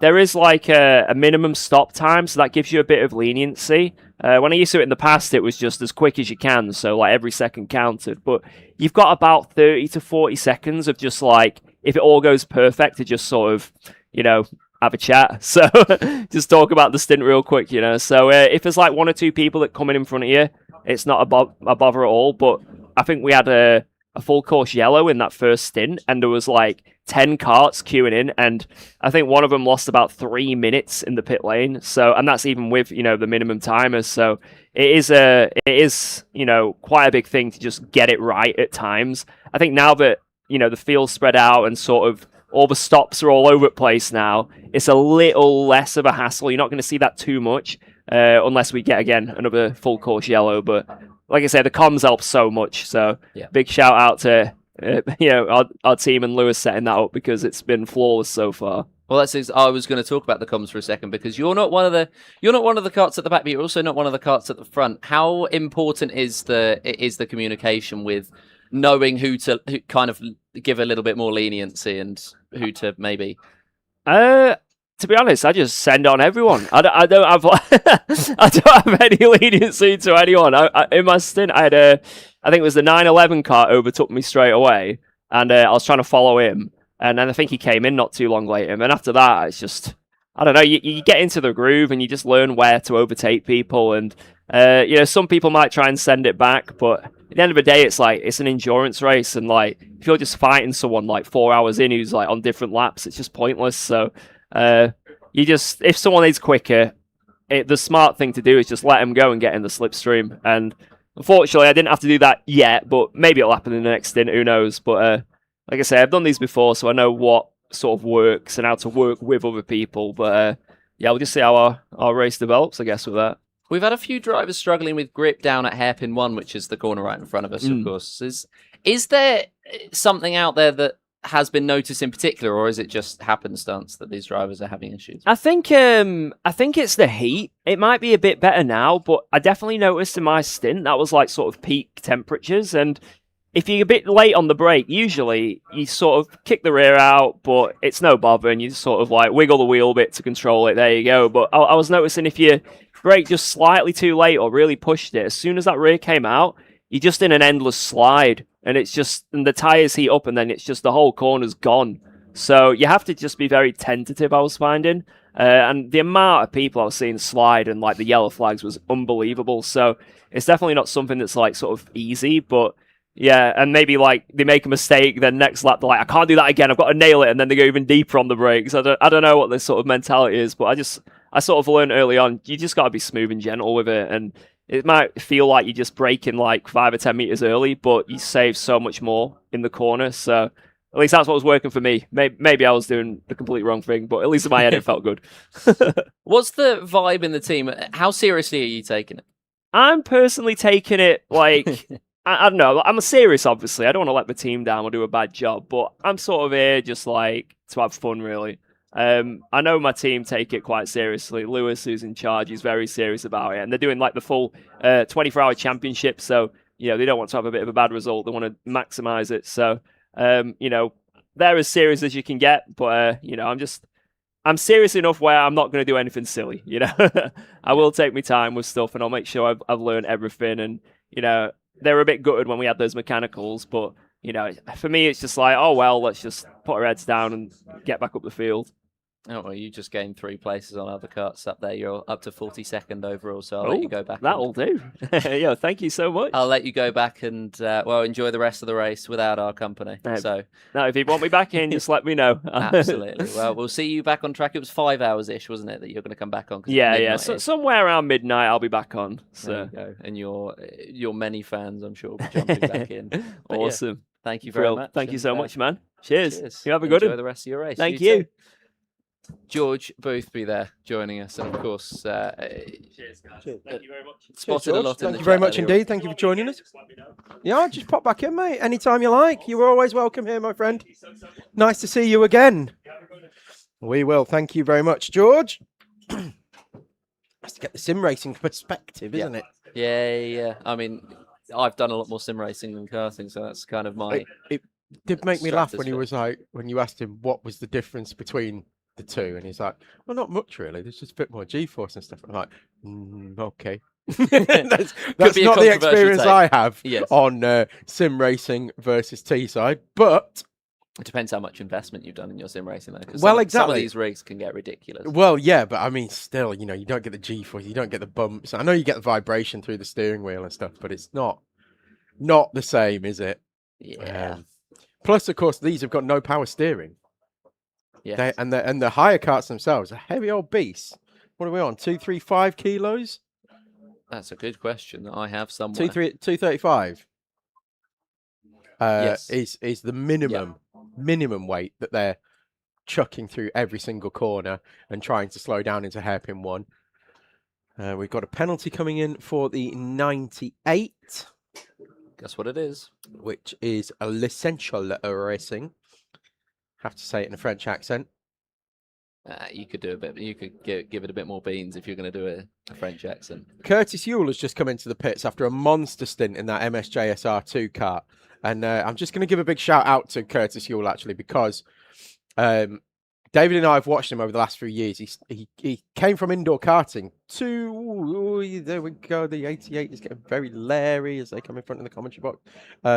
And then spins out a higher kart as well for good measure. So, yeah, not the best of starts to that lap for them. Naughty. Yeah, so Curtis Ewell, indoor karting 2 years ago. 2.5 years ago. Was doing quite well in that, and so decided to make the move to outdoors. David and I described him very much as a rough diamond. He was, whoa, that's the 88 again, I'm sure it is, coming down the back straight and taking the barriers. Instantly. Yeah, it's a black flag for them for that. Oh no, that was a 78, that was Tockwith. Or was it the 80? No, Well, the 88's 48. got a black flag. Yeah. Either way. So that'll be for spinning out on the D chicane. So yes, naughty, and being punished. And they're also going slowly down the back straight now. So I think they're the ones who just clipped the barrier as well, down the back straight, pushing way too hard. Is fair to say. So they're going to come in the pits anyway for damage, and they're also, while they're in repairing that damage, going to be having a stern talking to, I'm sure. Anyway, Curtis Yule, came from indoor karting, rocked up here at the Owner Driver Sprint Series in the novice class, instantly was on the pace. Yes, they've got a puncture and a bent axle. Because they've gone 3 wide. So that's the 88 coming in now, MS Accelerate, and it was Craig Johnson, and just pushing too hard. That's all it was, just pushing too hard. Anyway, I shall finish my Curtis Yule diatribe. We called him a bit of a rough diamond. He was instantly on the pace, but a lot of contact warnings and all that kind of stuff. And it just goes to show that in a couple of years, he's gone from never having driven outdoor before to fighting right at the front of the British 24-hour. So with the right people around you, the right experiences, and, obviously the talent, if you can nurture that talent, in a couple of years, you can go from indoor karting only to then fighting right at the front of the British 24-hour go-kart race. So well done, and a big shout to Curtis Yule. Absolutely incredible from Curtis Yule so far, and he's out of the kart now, but I'm sure he'll be back in later with 17 hours to go. I'd imagine we'll be seeing every single driver who's registered later, as there's going to be yellow flags out, issues through hairpin 3.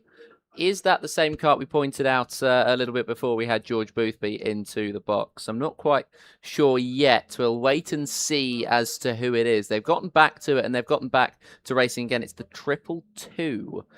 So it's not the same kart, but more issues.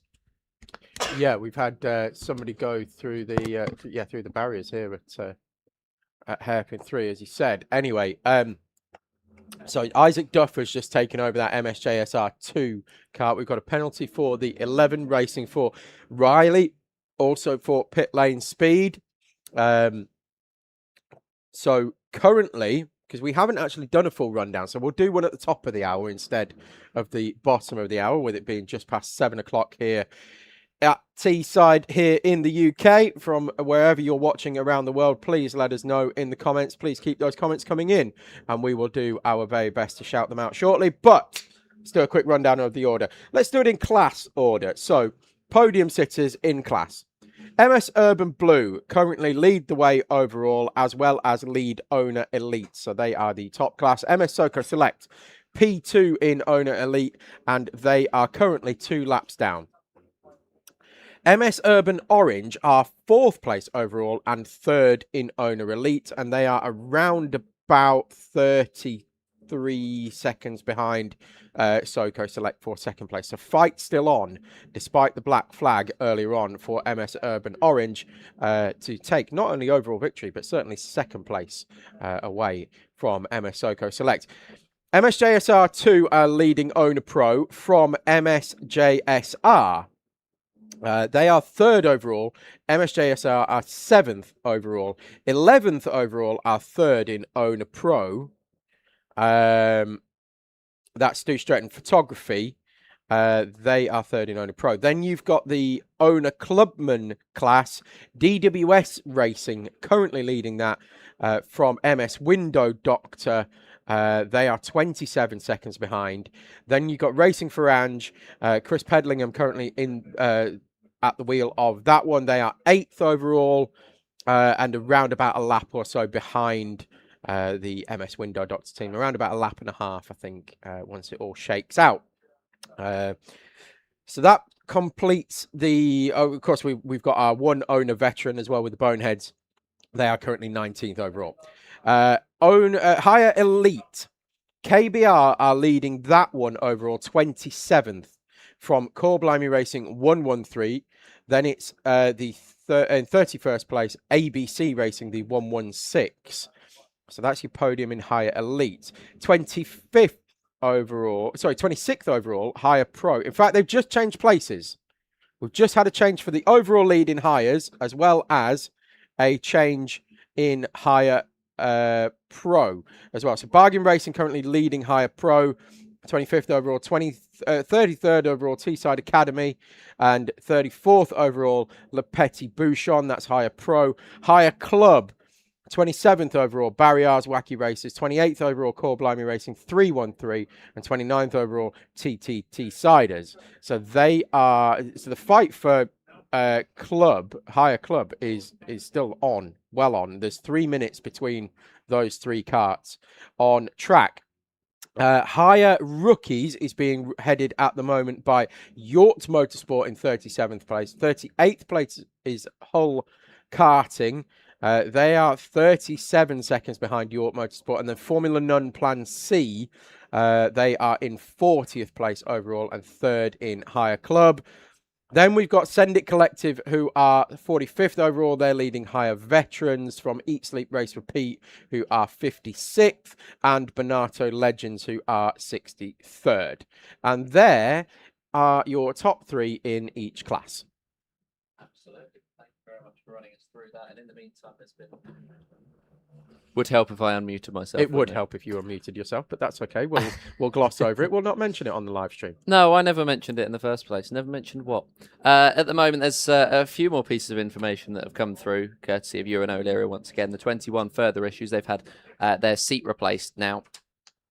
So they're going to be hoping that they're going to be all good. And then the 88 has had their front left suspension snapped and the rear axle needs to be straightened out. So that's, of course, the kart that we saw earlier getting that black flag as they went into the barrier. That is why they fixed it themselves. It's MS Accelerate, and, well, they're going to be all sorted. There's also black flags out there on the circuit. There has been for a couple of laps now for the 888 and the 84 as well, who is getting a reprimand here. That's the Greek god of speed. That is the Greek god of speed. Costa Kiritsis? Costa Kiritsis, the Greek god. Look, he's even got it on his helmet. The Greek god of speed. Huh? I've done this race with Costa, and I can very much assure he is the living epitome of eat, sleep, race, repeat. He's doing one of those three things at all times. He is either eating, he is sleeping, or he is in a car. I mean, technically that was 4 things. Well, repeat. But yeah. Yeah, he that's all he does, and he's a legend for it. Everybody loves him. He's a great guy. Right, so the 88, they haven't served their black flag because they came in for repairs. So now that they've gone out, having straightened the axle out, I would imagine they're now going to have to come back in and serve a black flag. Yeah. And the 888's got another black flag, so it looks like they're not.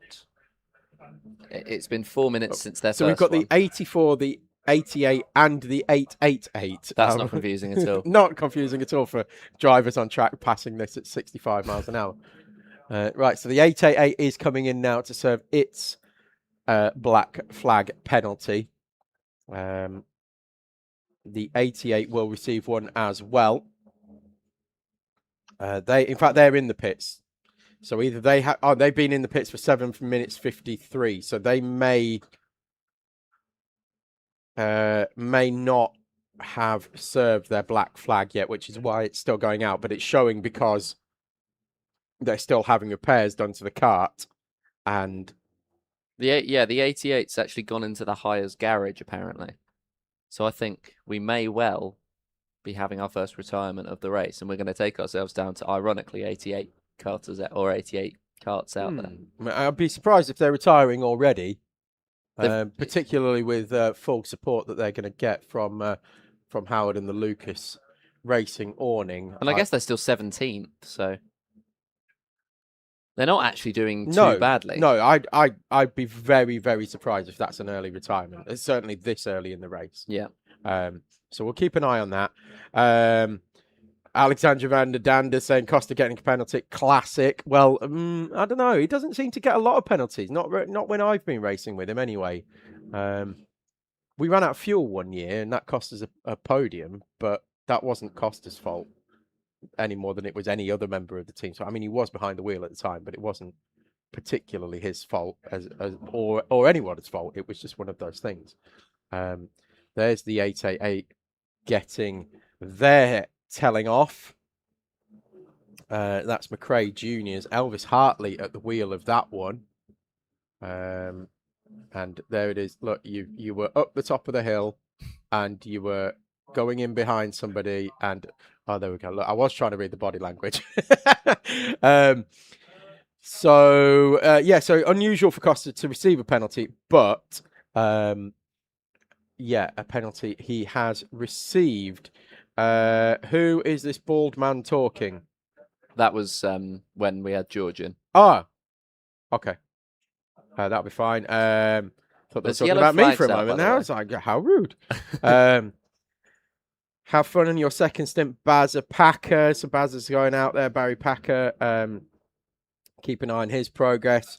What else have we got? What does the black flag mean? Jenny Hesketh is asking.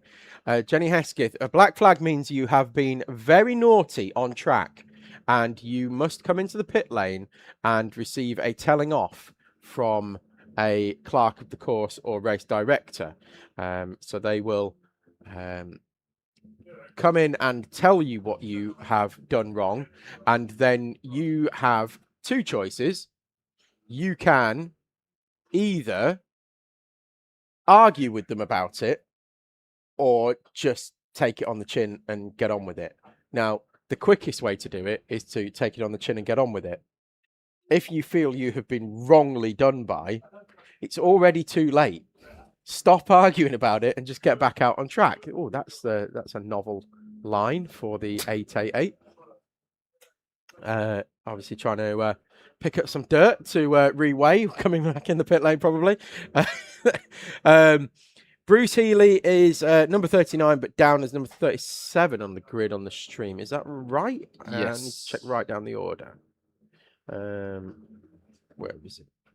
On here. Yes, he's on 37 on live timing. But yeah, I believe that's right. He is running the number 39 on his kart. Is he out on circuit at the moment? Doesn't look that way. No, he's been in the pits for 60 minutes. Oh, hang on. He's just tripped the timing line. Has he? I believe he is actually out there, but he had 60 minutes worth of pit stop last time around. So he's back out, is Bruce Healy. Great to see. 247 has received a penalty. That's V5 Rage. They've received a pit lane speed penalty. Fraser Cowan's looking quick. I must say number 99 was CYT. Yes. Now, CYT, they were a bit of... I watched them in practice yesterday, and they had some good pace. And they're one of my dark horses for the overall finishing position in this one. I think they're going to do quite well. I thought they were going to do quite well. Let me have a quick look as to where they are. In the meantime, the Cambo crew of Toby Case having issues of some description, engine-wise, I would imagine, as he heads through the lap, tries to get back to the pit lane so they can get everything all sorted. I'm trying to have a look at where they're actually positioned. Ooh, and there's a spin down at hairpin 3 as well. They look like they're about to try to recover themselves. They've got a bit of a gap to do so, and they do nice and easily. So they've lost a couple of places in the meantime, but it's not going to be too bad because most likely that was carts coming through to lap them. So not too big of a problem. There's a contact warning for the 88 fuelage behaviour. So a couple of problems for both the 88s here today. Oh, there we go. I was having issues with my laptop here. 456 is still going slowly, but he's getting out of the way pretty well, actually, all things considered.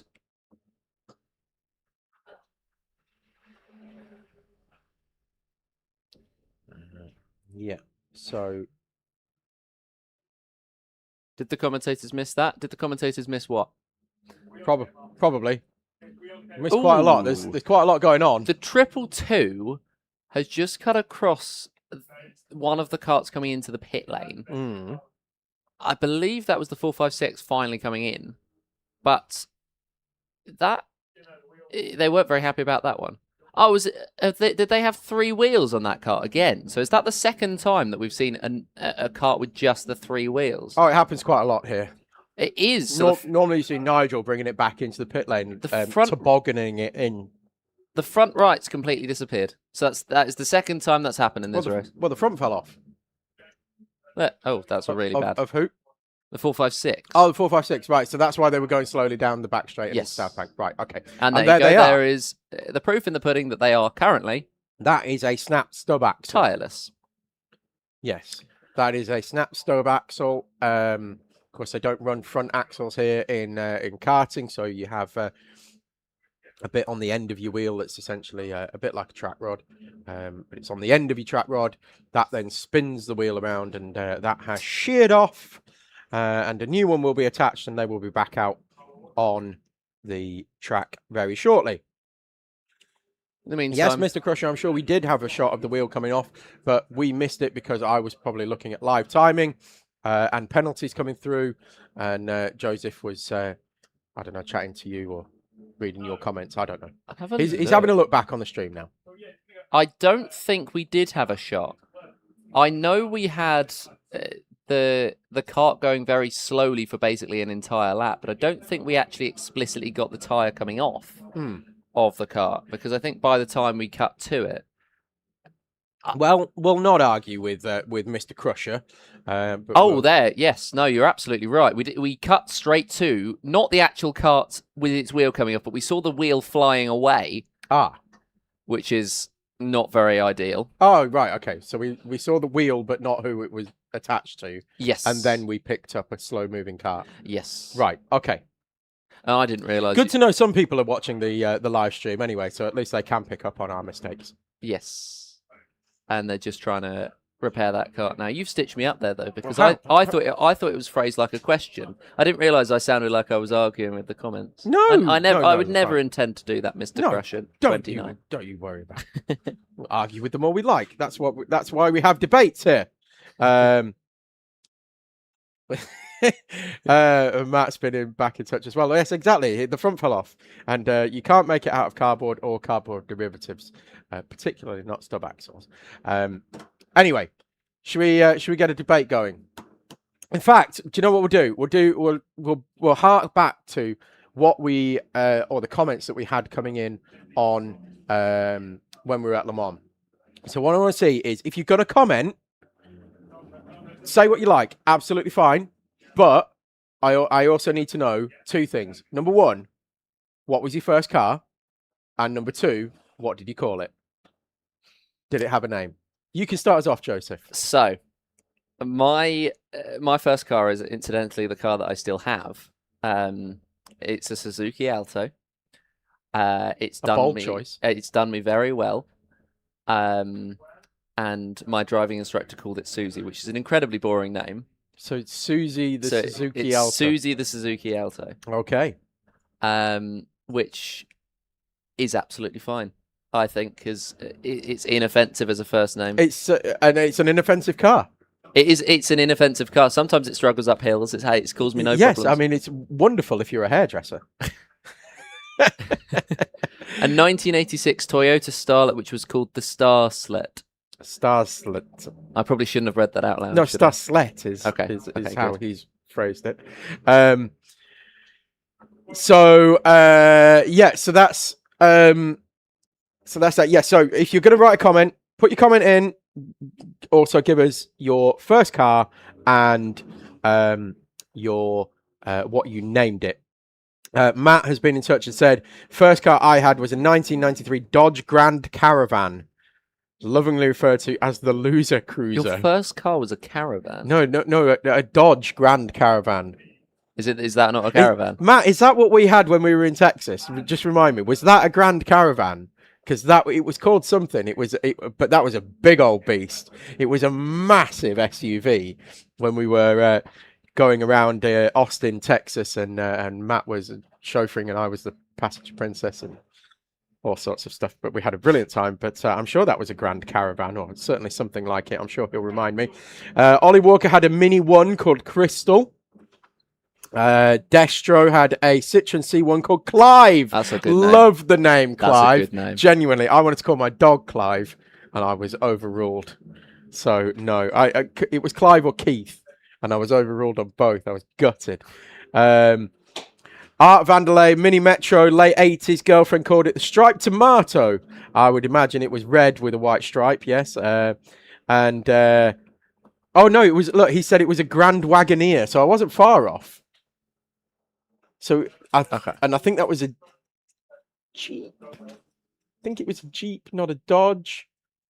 But anyway, huge piece of kit. Alex Bellaby, Peugeot 206 HDI, called it the Smoky Pug.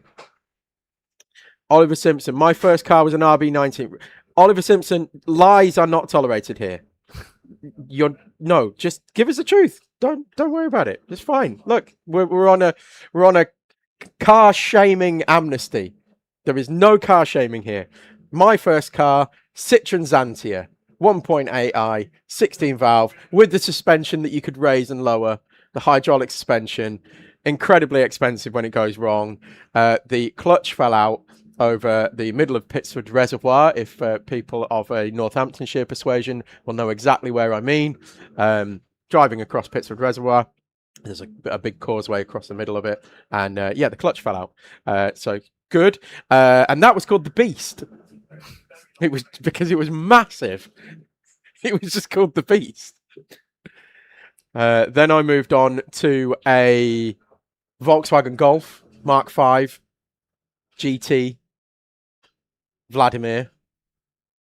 Yeah, and I had Vladimir for like 17 years, almost from new, and he was wonderful. He was very good to me, was Vladimir. Saw me through a lot of my life. Zaza Racing's been in touch. Said Citroen Saxo VTR Misty. Oh, the VTR, nice. Not the VTS, the VTR. That's the slightly lower one than the VTS, but it's the one that all the boy racers could afford. I bet it had a body kit on it, especially if it was called Mystique. I bet it had like sparkles in it or something like that in the paint job, and sitting on wheels that were far too big for it. Jenny says Silver Nissan Micra, effectively known as the S Rider. Thoughts on tuning the Mazda 2 Sim Racer 101? Yeah, don't bother. Get something that, can already go faster and then just make it even faster. Don't get see, the Mazda 2 situation is the same as the Citroen Saxo thing. Yeah. There's no point because it's already slow. The Saxo's made just for a good make racing it series, though. Slightly less slow. Yeah. What else have we got? Elster, Kia Rio, another bold choice. Originally my dad's. There you go. You see, that's where it comes from. Originally my dad's, of course it was. Same as my Citroen Xantia. I was 6 when he got it. I just named it Rio, but ever since I get a hold of it, I've called it Pack Mule. Well, that's because it's massive. It's an estate car. So an estate car for your first car is always one that's been handed down from your dad. Yeah. 100%. Alex, can't actually drive yet, but technically my first car was a Ginetta G40. Well, okay. Woo! All right, racing driver. No, well done to you, of course. I'm sure when you drive, though, when you do learn to drive, it will be something like a Suzuki Alto. What's wrong with the Suzuki Nothing Alto? at all, I told you. No shaming here. It was the tone. It was the tone that was delivered. No, I can imply what I like. I'm just not saying it. You could get a car like a Suzuki Alto. Yeah. First car, 13 reg, Vauxhall Corsa, 1.4 called Claude. Love the name Claude as well. Excellent name for a car. Heated front seats and heated steering wheel. Excellent if you live in Scotland. Or places with bad weather like Middlesbrough. Indeed. We've got Mazda 2 on lowering springs, JDM style alloys, and a custom exhaust. Sim Racing 101. Yeah, just don't bother. Save yourself all the money. Then we've got Fraggle Num. It said, my learner car was a Metro, but the first car I owned was a beige Escort with a brown interior, so I called it Biscuit. That's good. Beautiful. What mark was the Escort? That's what I want to know. And you know- I'll bet it was a Mark 3 or 4, probably, especially if it was beige. It's got to be a Mark 3. And with all these fantastic comments coming in, I'm interested. I'm in the market at the moment because I feel like my car's going to go kaput at some point soon. What would you recommend? I would recommend the anything with 4 wheels, a steering wheel, and reliable. What I would recommend is what you can't really get too much of at the moment, which is reliability in miles per gallon. Yeah. So go German, probably, but Okay. not too recent, because there's a lot of electronic gubbins that are going wrong with all recent cars, and that's I think that was Rossi Costello just making contact with a higher kart through the D chicane. I'm sure that was his helmet. Contact warning for the 917, which is McRae Life Sciences. And who's in the 917 at the moment? Craig is it? Maybe I was mistaken. Maybe it wasn't Rossi Costello. Then. Well, he's not out there on the circuit. I Okay, don't think right. Well, it won't be Rossi Costello then. I thought it was his helmet, but it clearly isn't. No, it'd be the helmet of Craig Smith. Yes. We've got Paul White out there now. I can just see in front of the commentary box for the race for Ruben entry. So sure that one will be climbing back up the order sharpish. They're already up to 35th overall. 9 places off the overall lead in hires, but they are 4th in class at the moment. Still fairly settled at the front. It's going to flip-flop through the stops between MS Urban Blue, MS Soco Select, MS JSR2 and MS Urban Orange. The front 4 will all be changing places. Paragon Motorsport have been working their way back up after their early issues in this race. They're currently P12 and they're 4th in the owner elite class. So they're the only other elite class runner that we have in the field. Bruce Healy back in the pits now, and he's been back in for another 9 minutes. So we'll keep an eye on Bruce's happenings.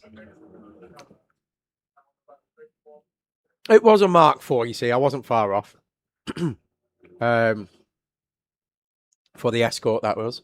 The beige Escort. I thought it would be a Mark 3 or 4 if it was beige. Ant Smasher is said, or Ran Smasher, I'm not sure how you say that, now has a Mazda 6 estate. But first car was a VW Polo H-Reg. Yes, but what did he call it? What did he call it? That's the key thing. Valley has said 2014 Toyota Corolla Sport, but what did he call it?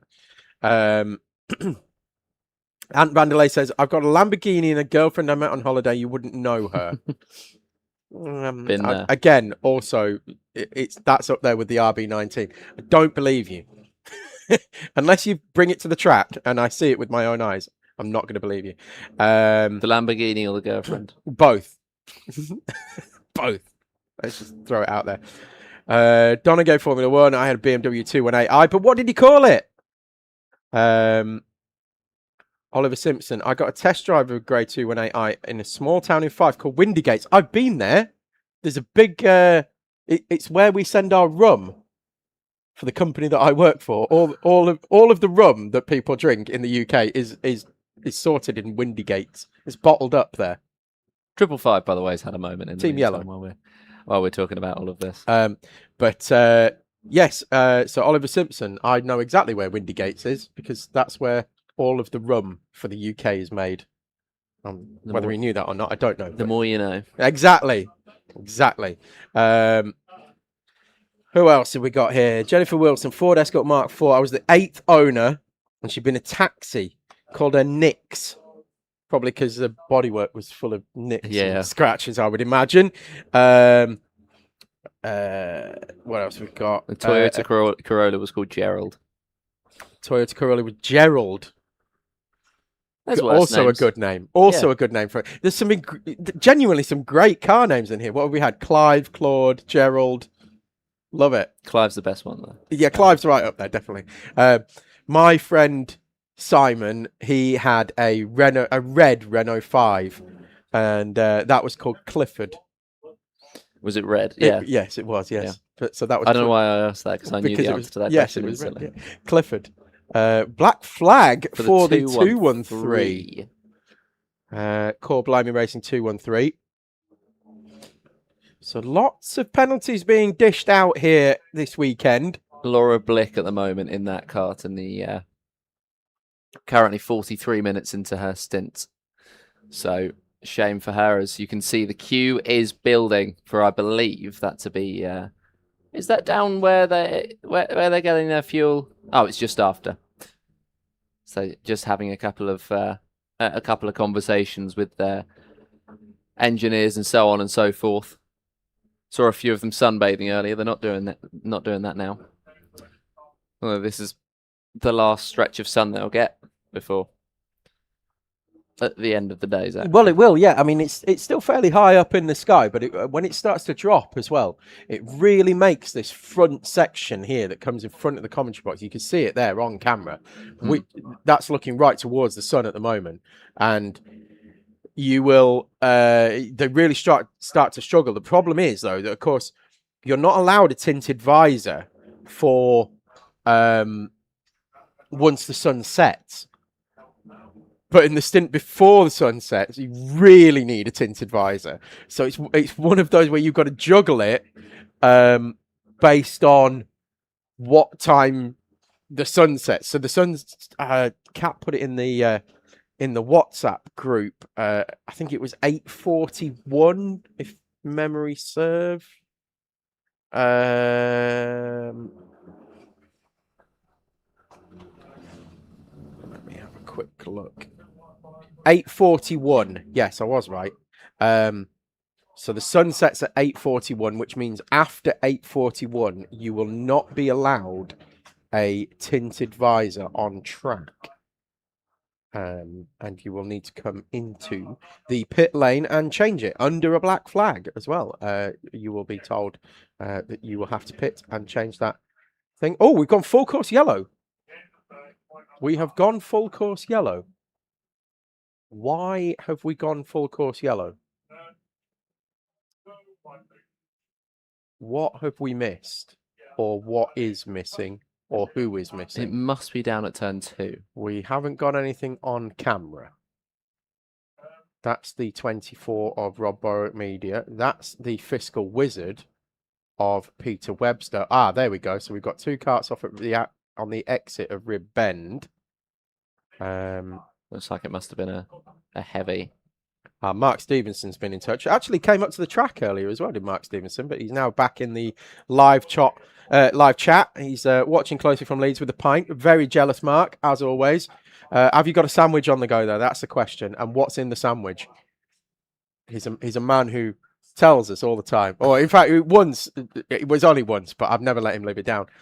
But I turned up at fullback and we were having a conversation, and I brought a packed lunch with me, and I had a sandwich, and he asked me what was in my sandwich, and I told him what it was, and he went, "I love sandwiches, mate." And so I've never let him live it down that he's like Joey from Friends, and he just loves sandwiches, and he was very impressed with the amount of meat that I had in my sandwich. I had it was like a meat feast sandwich that I'd made from home. I had a great hog roast sandwich yesterday. Here? No. In Edinburgh. A hog roast sandwich? A hog roast sandwich. Love a hog roast sandwich. It was great. It's making me jealous now. We've got somebody stopped at hairpin 3 as well. Yeah. As well as dust being kicked up on the outside of Ribs Bend. So again, not very wise. That's the Teesside Tigers. That's Jonathan Allen bringing that one in now. So that's done. That's George Boothby there, who was pushing the cart, who was in the commentary box with us earlier. That is the 3 kart in hires of Apex Twin Racing. They've stopped on the outside of hairpin 3. In fact, they're going again now. Excuse me while I've got hiccups. Not ideal when you're on commentary. But yeah, Mark, I want to know, have you got a sandwich on the go? And what's in it? In the meantime, by the way, just as an update on those two karts that were down there at the exit of Rib Bend, there was one kart that they came together. One of the karters got to go again, but from the sounds of things, the marshals just wanted to check all was okay. It looks like one of them has been sent back to go racing. One of them, it looks as though the karter is okay, but the kart itself is stranded. Driver okay, but kart stranded. So we've got Peter Webster. We saw in the pit lane. He's jumping into the 24 kart. In fact, he's just come in front of the commentary box now, just passed in front of us here. Now, Peter Webster, I can't remember how old he is, but when we first met him, I think he was about 8 years old, and he's called Peter Webster. And I said, that's not an 8-year-old's name. He sounds like he's in his mid-40s. And he's an accountant. And so the next round, his mum and dad put money stickers all over the car, like dollar bills and all that kind of stuff, all over the car. And so then he became known as the fiscal wizard, and it's just kind of become like a thing where he's now he's mine and David's accountant. And any time that they bring cakes in for us, because Janet, his mum, makes absolutely wonderful cakes, and she brings them to all the Owner Driver Sprint Series rounds, and really spoils us. But we always say that they're always 20% off as a promotional expense. But he's out in the kart now. Is Peter Webster, the fiscal wizard? Mark Stevenson says chicken kebabs tonight on the barbecue. I haven't thought. Definitely jealous. I haven't thought about what I'm eating. Definitely jealous. I was going to smoke some ribs, a full rack of ribs on last weekend, and I went and bought them from the butchers, and then decided to get myself a stomach flu, and I literally had to throw them in the bin. I was heartbroken because I've started smoking meat, because that's what you do when you get to your 40s. You decide to get yourself a barbecue smoker and learn about meat. So yeah. Fun times. What else have we got? I've not gotten to that point just yet. Well, no. I mean, what age are you, Joseph? I don't think you want to know. Yeah, I probably don't know. I'm younger than you, and okay. So Alex is asking, why don't they just use photochromatic visors? They're just a tint based on the UV rays or something. I've used one before and it worked well. Well, I've no idea where you would get one of those. Generally speaking, most people just use like iridium ones or tinted ones or light smoke, that kind of thing. And they'll bring them, obviously with them. But I haven't seen any of these photochromatic ones before, but definitely not a bad shout. But most of the drivers here certainly won't be running those. We've got Carl here saying, my first car was a Triumph Acclaim in metallic green, but a James Bond accessory kit, which included a fake stick-on bullet holes to go on the windows. Stick-on bullet holes on the windows. That's going back some, isn't it? And Danny Keen's been on as well. Thank you to MS Soko Select for running 115. In honourable memory of Rob, it means more to some of us than I can put into words. Well, Danny, we are back under green flag conditions and racing again. But just before we get on to that, I just want to say, Danny, I've heard that you may be joining us here in the pit lane this weekend and watching on, and Rob is very much missed here all weekend. I had some great battles with him over the years when I was racing, and everybody to a person has just said what a lovely, lovely person he was, and how he would really go out of his way to help anybody in the paddock. And very much missed. And we are all racing this weekend. Every car has stickered shields on it that say racing for Rob. So yes, that will he will always stay with us, and we will carry his memory through this race and through all of the races to come as well. So very much missed is Rob. But we are back racing again. We've got penalties as well for 222 and 99. They're coming in. Then we've got let's just get some racing done first, and I'll come back into the comments shortly. But we are back under green flag conditions again now, and it looks like some of the owners have worked their way to the front of that hire kart pack quite quickly, and they're going to get a few laps of free air now. So you might see some quick lap times coming in as the sun starts to go down. Temperatures will be in the right window for these karts.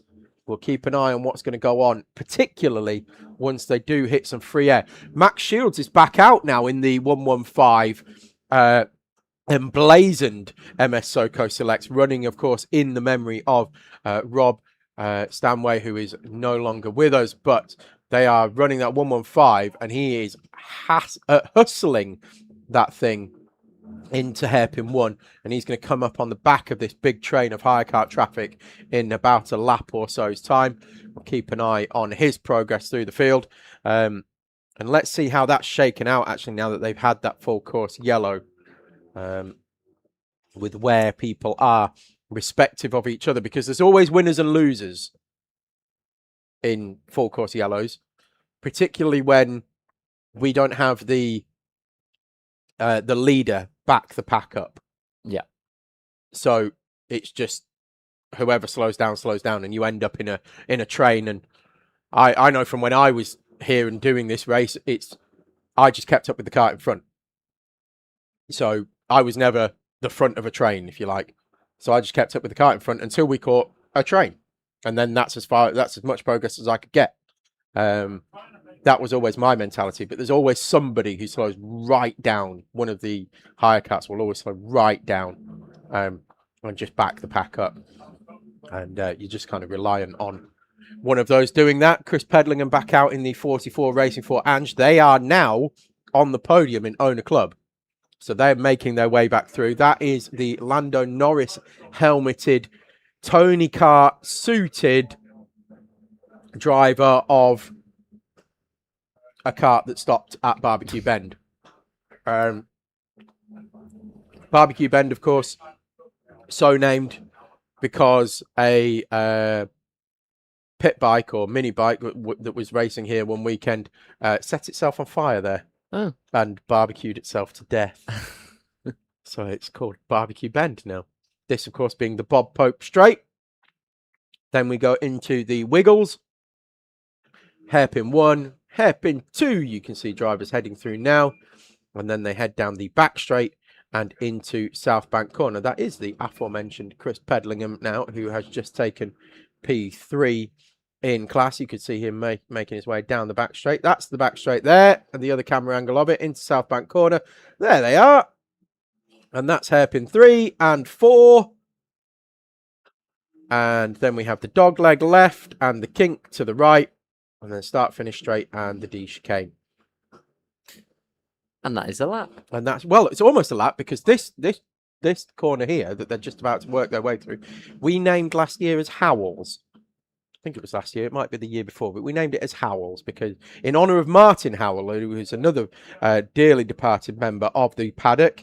No longer with us isn't Martin, but he was one of the first people to put 2 engines on a go-kart. Or certainly the twin 4-stroke Honda engines anyway. Him and Bob Pope, they had the Playscape Clapham Bus Garage down in London, and they ran these twin Honda engines. And so I said, if we were going to name a corner after him, we should name that one, because Martin Howell and Bob Pope, they came first when it comes to pro karts. And if you're heading out onto the West Track, that's the corner that comes first. There you go. So The more you know. There you go. So that's the story about that. So that's 2 corners here that I've named. A little slice of history that you've contributed to. Indeed. Oh, wonderful. I am quite surprised. I'm not very good at segues, as you might discover.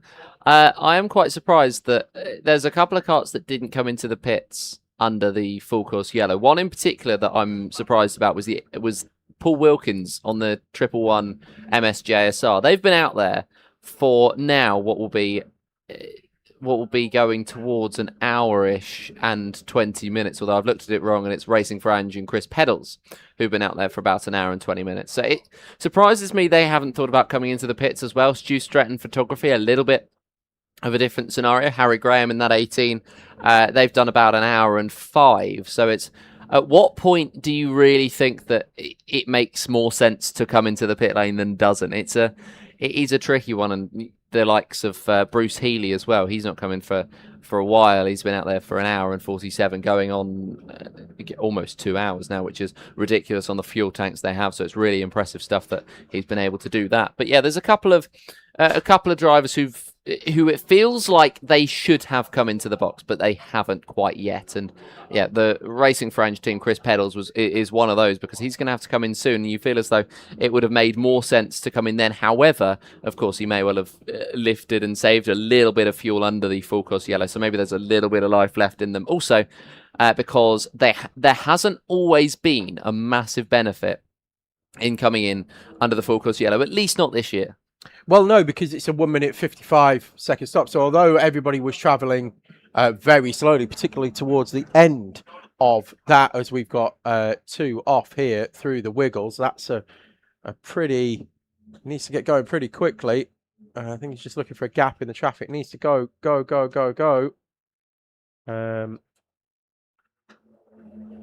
Yeah, this is going to be a little bit sketchy, I think, for the marshal, but firing it up and getting going. There we go. Okay, needed to look a little bit harder as to what was coming down the track, though, because that nearly skittled somebody. But yes, anyway, all is well once again. Whew. Penalty for the 99 has come through. That'll be no doubt for pit lane speed. Yes, Formula None for pit lane speed. Then we've got we've also had contact warnings go out for Le Petit Bouchon, Bargain Racing as well, and racing for Riley.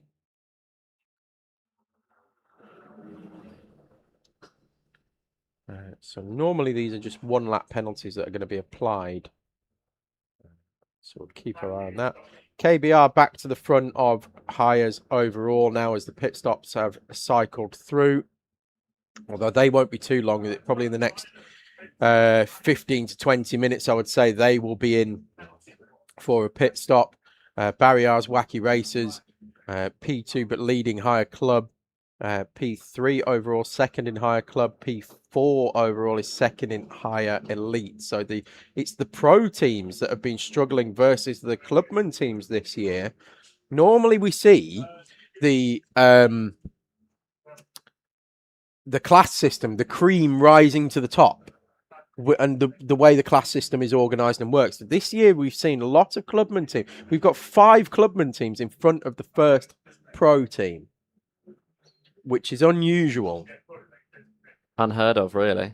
Well, it's not unheard of, but it's not. It is certainly unusual. Yeah. It is unusual to see that many teams at this point in the race above our first higher pro team.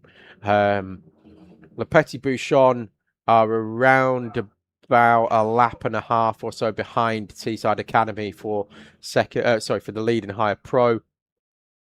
Bargain Racing a further 2 laps back from them, and they have, of course, just received the contact warning as well. So they're pushing on. So your overall lead is still held by MS Urban Blue. Ocean back at the front of that one now, or at the wheel of that one.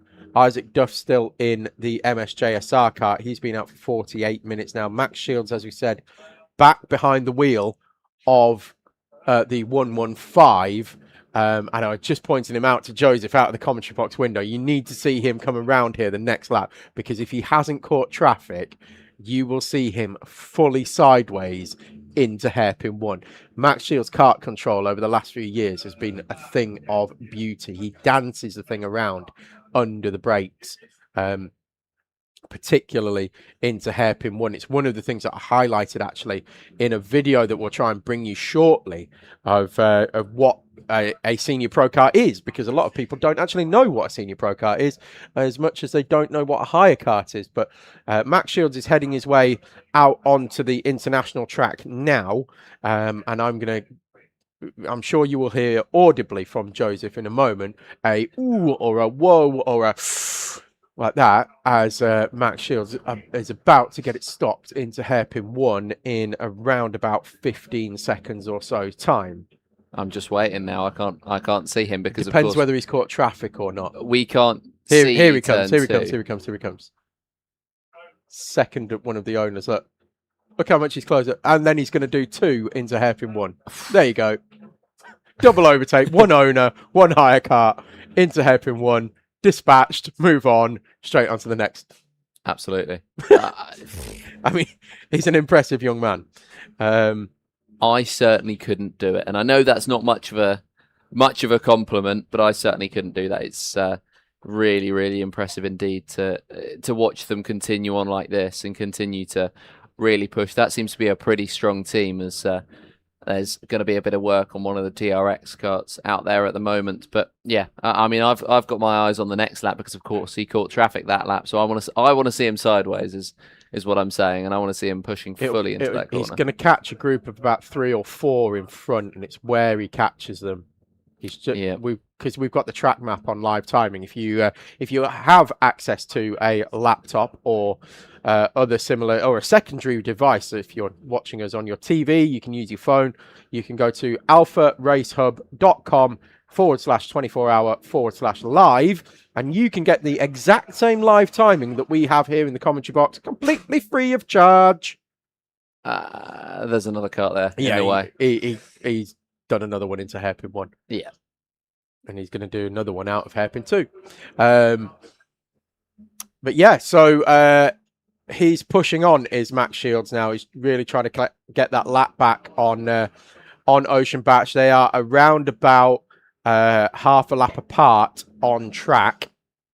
The leader is just coming down the hill now. He's actually in a big group of traffic. That's Stu Stratton Photography at the front. And where are they? There they go, into hairpin 1 now with the blue coloured cart.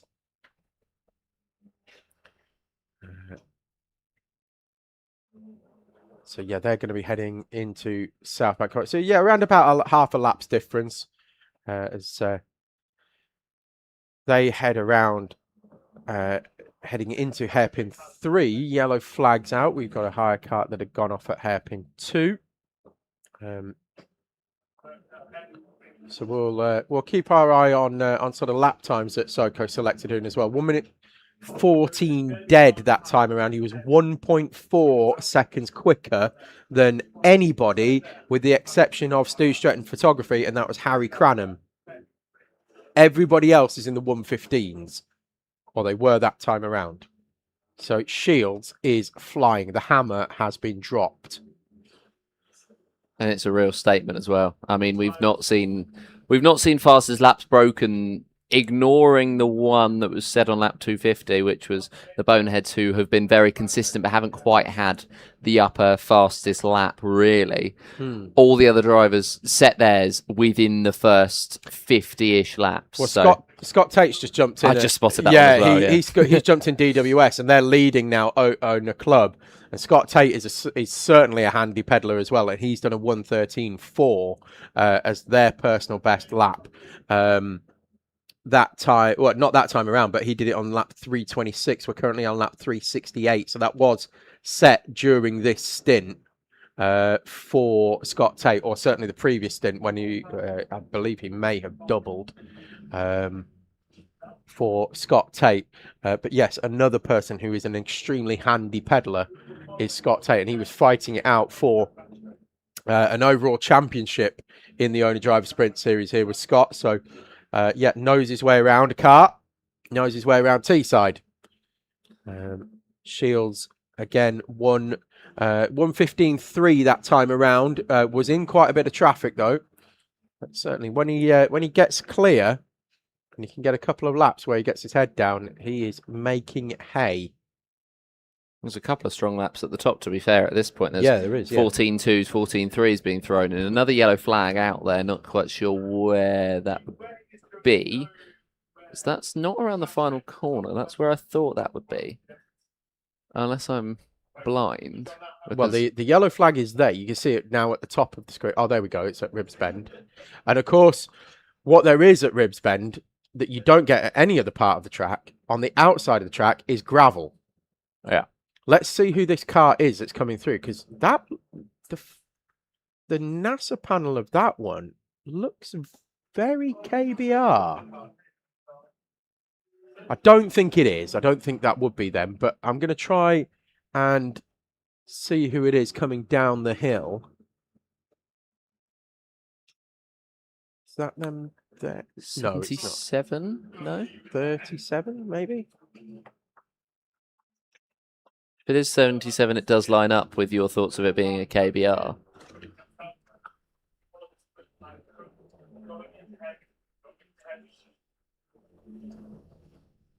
Heading to South Bank now. Let's see who they are. They're going to come past us in about 10 or 15 seconds time, so just bear with us, folks, while we try and figure out who that is. I don't think it is KBR because they...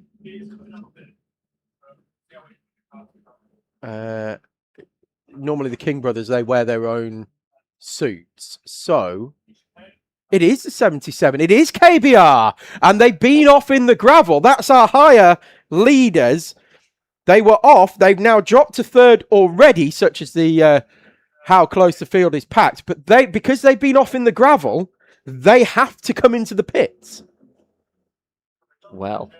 And have the gravel tipped out and sorted out, because it'll strip the sprockets and everything like that, get stuck in the brakes, all sorts of problems caused. So our higher elite class leader and what was our overall higher class leader, KBR, are in the pits. Big shame as well, because they were about 10 minutes away from a regulation pit stop. So that's going to be that is going to be a shame, because Yulia Stankowiak, who's in the 77, would have been thinking about the next few minutes. Maybe she just got a little bit distracted in the kart, trying to think about when the right time is to box. Of course, they'll have communications with their team, and I haven't seen a 77 pit board, so they may well be using comms in that kart. So that is a big shame for our class leader. However, that hands it to the 911 of Barriar's Wacky Racers. Yeah, this is a golden opportunity. But it's going to hand the lead of Higher Elite to Core Blimey Racing 113, which I believe will be the first time they've led the class all day. They've really struggled with the kart throughout the race for pace, but they are back. And they are about to take the lead in Higher Elite. That's, Core Blimey Racing 113, of course, as I said earlier, they are perennially at the front of this field. But what they do is they just chip away. They're not always the fastest car. They were very, very quick in Le Mans, arguably the fastest, as contact warning goes out for our race leader, or former race leader, MS Urban Orange, now sitting in P4. They had a black flag before, which is why they were our race leaders, and now they're P4. So now they're picking up more warnings. But yeah, CBR 113 now taking the lead as it's cycled through. So they just chip away. They just go about their business. Race for Ruben again, P30. But they're only 3 laps off the lead in, overall. Yeah. And they started right at the back. And they've had engine issues. So these higher elite teams, they're higher elites for a reason. They're in that elite class for a reason. They have class, talent, and a depth of talent that is very deep. Their squad depth is deep. There's nobody in that team that's going to be off the pace. So they've just gone about their business. Will Folks behind the wheels at the minute. Extremely talented driver. Very, very quick. And he's now leading Higher Elite. But of course, we have still got 2 higher club class runners at the front overall. Barriar's Wacky Racers and Core Blimey 313. And in the meantime, a technical defect, a meatball flag for the 777. So that's going to be a huge shame for the team of course, that are in 80th at the moment. That's Access Sim Sports. That'll be their second, I believe, technical defect of the race. A big shame then for them that they'll have to come back in. They've been recovering their race. They managed to make their way up to 80th place, but they will now be back in once again. I'll try and spot the defect on the kart. That means that they have the flag come out for them. As whereabouts will they be on the circuit? They'll be coming towards the end of the lap. Where is the 88 and what is the problem on the kart? Of course, we've seen it in before today multiple times. We've seen it in with a couple of issues similar a few times as well. So we're just trying to have a spot to see what's wrong on the 88. Where is it going to be? It's been waved and I've missed it. So another lap once again. They're going to have a look. And, well, they continued on in the race. However, they didn't continue on in terms of going into the pit lane. There's a penalty as well for the 85 that's just been flown. And that will be for the pit lane speed for Sloth Racing. That's ironic, isn't it? Sloth Racing being too fast. But yeah, that's a shame for them, as they're going to get. They're going to be one of many teams today with a pit lane speed penalty. David's heading down to the pits now to try and find out what's gone on with the KBR entry and what has been causing their issues and their trip to the gravel at Ribs Bend. They are currently still showing us in the pits, and they've been in for 5 minutes. Although I am just going to refresh my time and just make sure that that is accurate. Yes, 5 minutes 20 so far, and they are tumbling down the order. Currently P35, York Motorsport in higher rookie class leader. They're about to overtake them as well.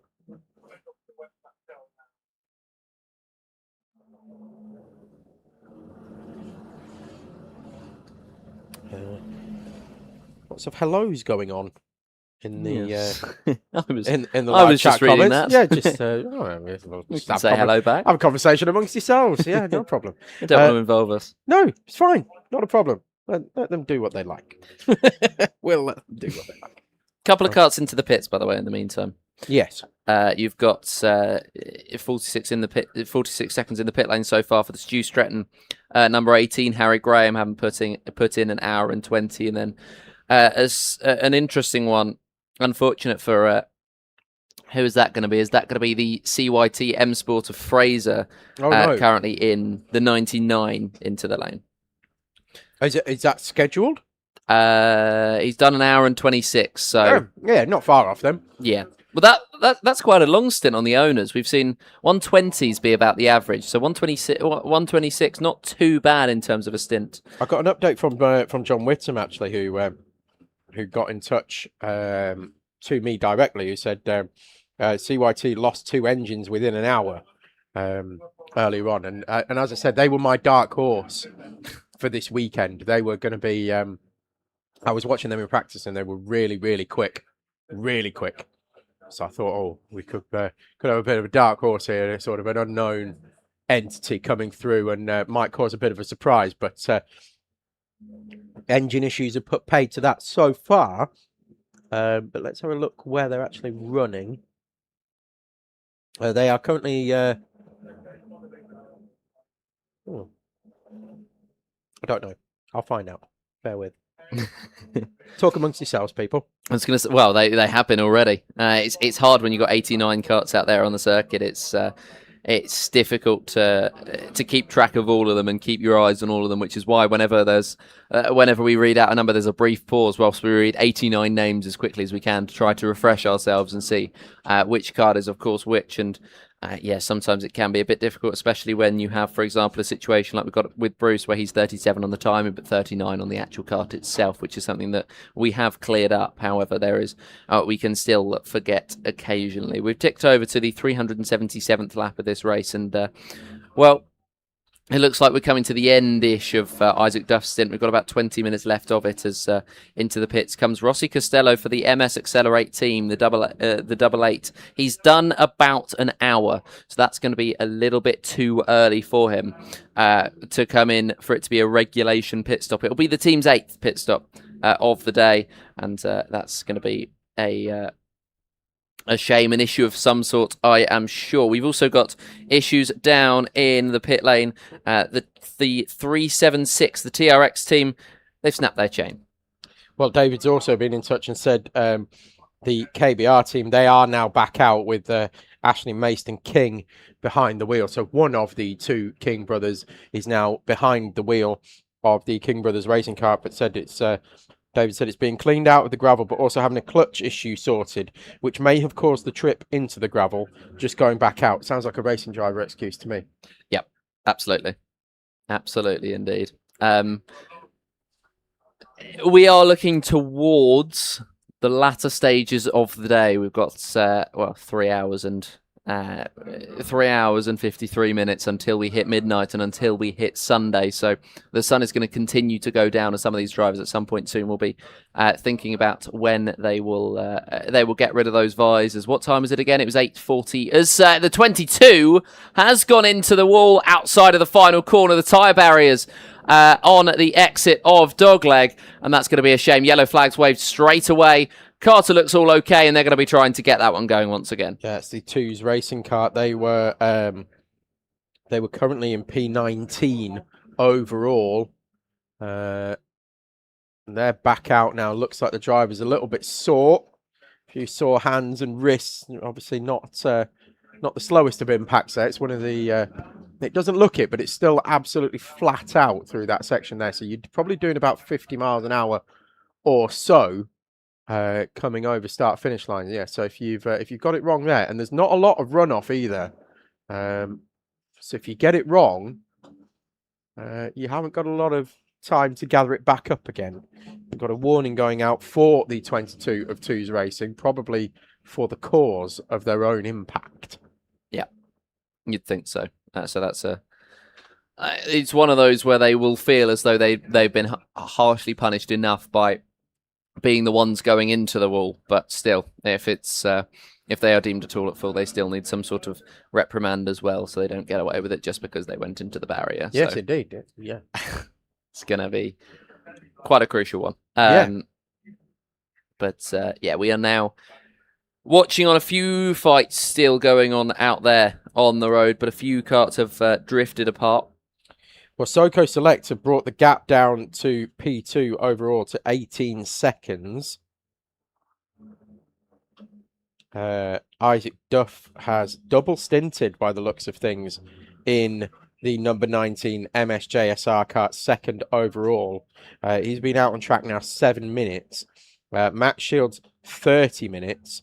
When he comes over the timing line, we will get a gap because it looks like they're on the same lap now, but I'm just waiting on him tripping the timing beam, and I'll give you a full update on what that position is like. Of course, it's not for class overall. 18 seconds, 18.1 seconds is the gap. So it's not for class position, but it is for overall in the race. And of course, there is an overall trophy as well. There goes Max Shields now. 15.8 seconds. So he's just taken 2.2 seconds out of Isaac Duff on that lap. It's an opening. It's definitely an opening. Both really fast karters, but at the moment Max Shields seems to have the edge over Duff, so it could be that the opportunity will present itself for the 115 soon. Of course, there was... they swapped over at pit stop at the times of the pit stops, so I believe it was Max Shields who ended up getting, or the karter in the 115 at that point, who allowed the drivers through, or who actually made his way through. He used the traffic brilliantly to stay ahead, but then unfortunately Isaac Duff got the better of the strategy, so came in under a full course yellow after Max Shields had boxed, showing that there's still a benefit to coming in under the full course yellow, and the 19 got ahead and has stayed there. So that's been the difference between those two at the moment, and that's been the difference between the two teams at the moment, but you feel as though if Matt Shields continues on the momentum that he's doing, he's going to be able to catch up soon. Last lap around, Isaac Duff set a 1:16.0. Matt Shields is coming through the final couple of corners. We'll see where the 1:15 is able to go on the lap time. He's crossed the beam and he's going to be 1.6 seconds quicker this lap. So it certainly feels that he'll be able to catch by the end of his stint. It certainly does feel that way, yes. We'll keep an eye on it. I think, I think that one's, barring any issues, is looking fairly toasted for Isaac Duff at the moment. Still a long way to go. Still 14 seconds for Matt Shields to catch up. That is the 22 of R2's racing that we saw go off at the on the start-finish line. So I would imagine that's a bent track rod. Front left is normally where it dips in, although they could just be changing tyres on that.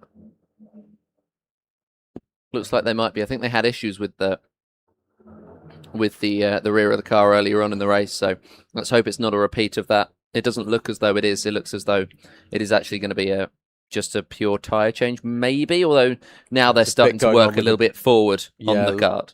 Working on the side pod a little bit. It's a bit angled upwards, isn't it? So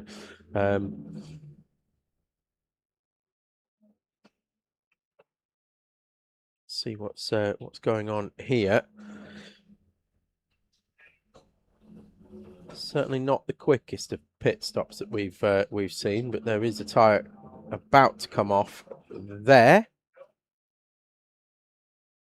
And a new one will be fitted, and that's going on. And they are brand new tyres that are going on there. Non-scrubbed tyres, which is a bold choice because you can see the pattern around the centre of the tyre there. Yeah. That's still got all the releasing agent on it. And it's super slippy. Super slippy. So they're going to go out there, and for the first couple of laps, they're really going to struggle. It's like driving on ice for the first lap and a half. And for them, that could cost them around about 30 seconds because they're just not going to be up to speed. There's going to be no temperature in those tyres. Obviously, tyre warmers, ridiculous in karting. We don't have that. But what a lot of teams will do during practice this morning is they'll have had their race tyres given to them, and so they'll go and scrub them. So they'll go and do 2-3 laps on them, bring them in, and then put another set on, 2-3 laps, scrub. And they scrub all that sheen off that Jimmy's actually given us great shots of. They'll scrub all that sheen off, and it'll give a nice grippy surface. So even though they'll still need to get temperature in the tyre, it will come much, much quicker than it would do if they, like these, haven't scrubbed the tyres in. Especially when they've struggled with grip throughout the stint anyway. Exactly that. And in fact, do you know what we'll do? I think if I speak to Toby, we might be able to bring you a video of Senior Pro Karts where I explain that in more detail. Yeah, well, let's go now, Toby, if you're ready. Enjoy. We'll be back with you in a couple of minutes. Senior Pro Karts are like prototype endurance race cars, but for karting. The latest developments in race kart technology, built up and maintained by the teams themselves, with data and details poured over after every session, as well as constant tweaks to setup. Having driven a few of these myself and checking out the machinery from this year's event, I know that there are some things that to the newer viewers will definitely surprise you. Here's 5 things that I think are exciting about Pro Karts. The first thing are the tyres. We run Dunlop SL1 tyres in Senior Pro Kart. These will last roughly 12 hours per set. Most teams will change them after around 8 hours to maximise the pace of the kart. The releasing agent is still on them when the teams first fit them, and this is super slippery. So best practice is usually to scrub these pre-race to take the shine off the ones you see here and maximise grip straight from the pits back out into the race. This can save around 15 to 30 seconds over the course of the first couple of laps of a stint. Pressures can be changed and will be individual to each team, what time of day it is, and sometimes even each driver. The way teams manage these 4 black things with yellow writing could be the difference between going home with a trophy or going home empty-handed. We have the brakes. Most teams will be running an MS or Kelgate fully floating system. This, along with the grip from the tyres, provides immense stopping power and will slow the karts from 65 miles an hour top speeds to 0 before you've even thought about it. With the brake being only on the rear axle, you will also see drivers using this to move and slide the kart around to maximise weight transfer on corner entry and twisting the chassis, but more on that later. Some teams will be running fairly trick bits of kit that have only been utilised in the last few years, such as cooling ducts, to try and prolong the life of both the discs and the pads. Third, we have the chassis. Single tubular aluminium frame, highly flexible, but built with the weight of the twin engines in mind and the rigours of endurance racing. The chassis twisting and flexing I mentioned earlier will be most prevalent on corner entry, particularly into hairpin 1, where we will see some great shots of the drivers moving the karts around under braking, transferring the weight to the outside front tyre and really squashing it into the surface to maximise grip, rotation and scrubbing speed. This then in turn twists the chassis and lifts up the rear wheel due to the solid rear axle. When it's done right, it's really spectacular to watch. Next is the bodywork. All teams will run open wheels, an oval-shaped metal rear bumper, as well as Nassau panel and bumper that will be as aerodynamically efficient as possible. Finally, we come to the engines. All teams will be running race-tuned Honda GX200 engines. Essentially, it's a generator engine, but imagine a generator engine that's been on the Mount Jaro and then been to the gym 5 days a week. These things pack some serious power. All engines are race-tuned and then sealed by RPM in Burton-on-Trent to ensure balance of performance across the field. They have special barrel exhausts producing a very different sound to the hire kart fleet. With around 9.5 horsepower each, they go like stink and are extremely reliable. And that is my 5 things that are exciting about Pro Karts.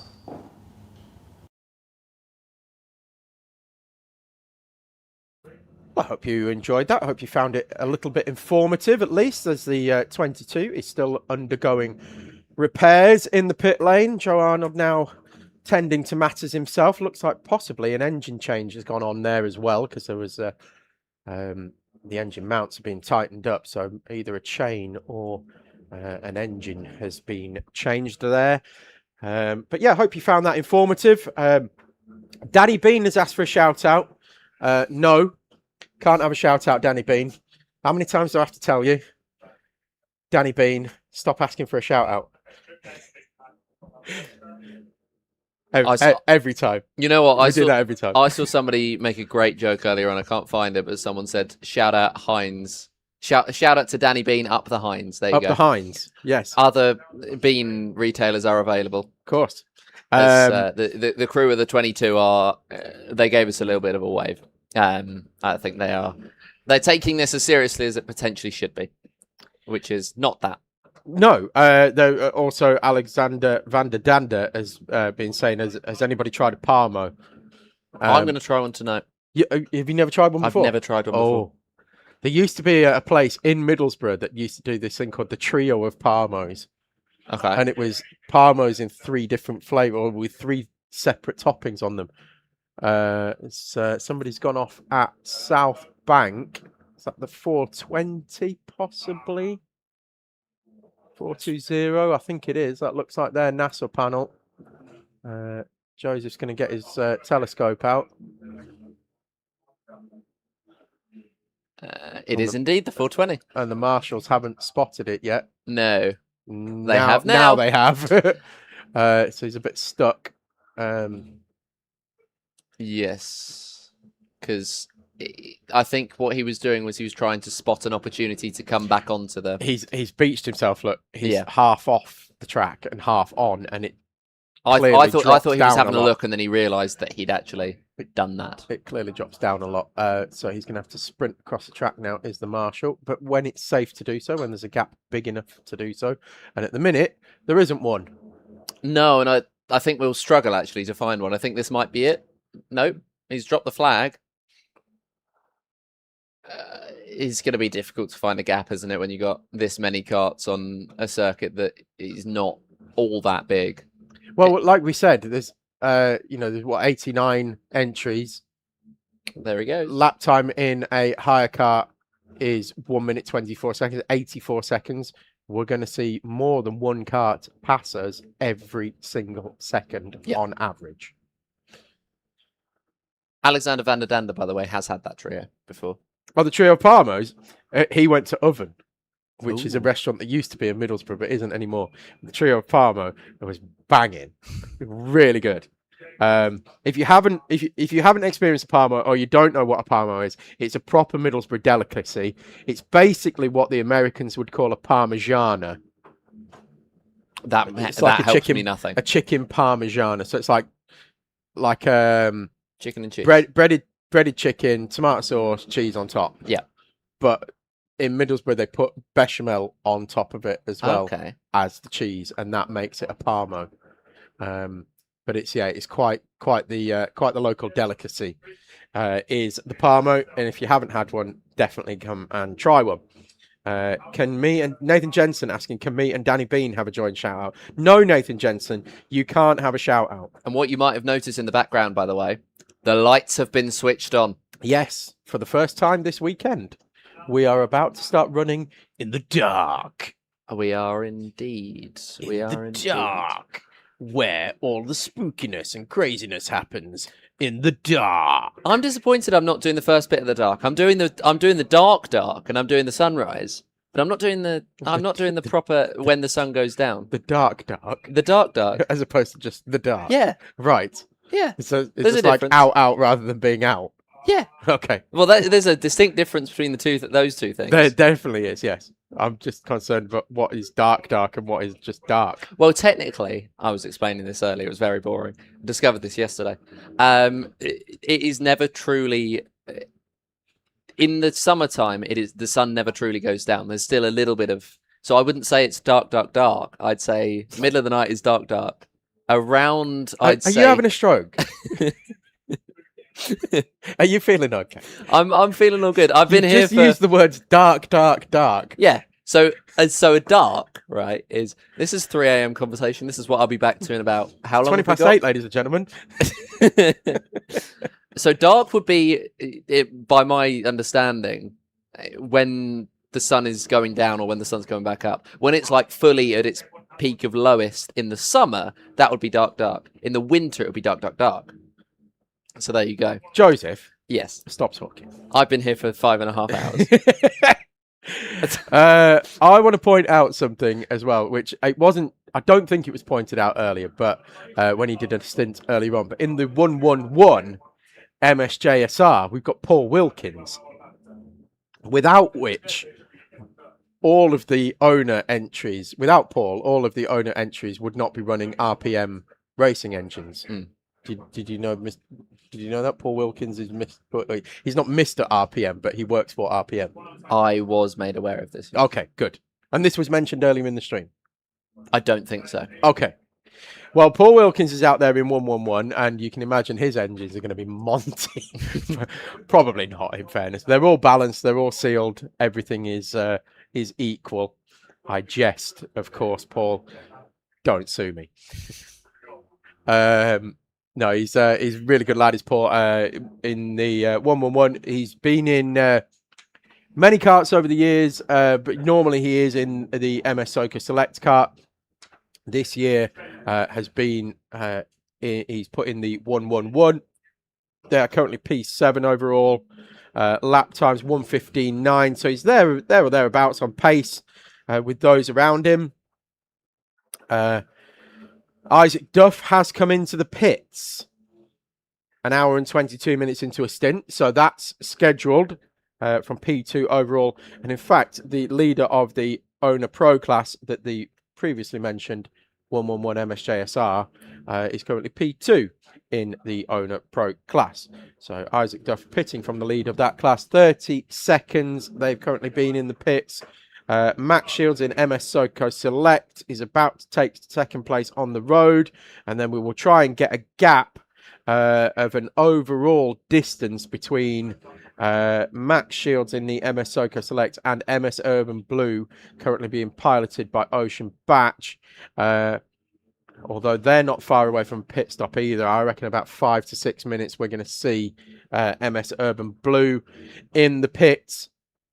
MS Urban Orange currently P4, third in Owner Elite. They've been on track around an hour now.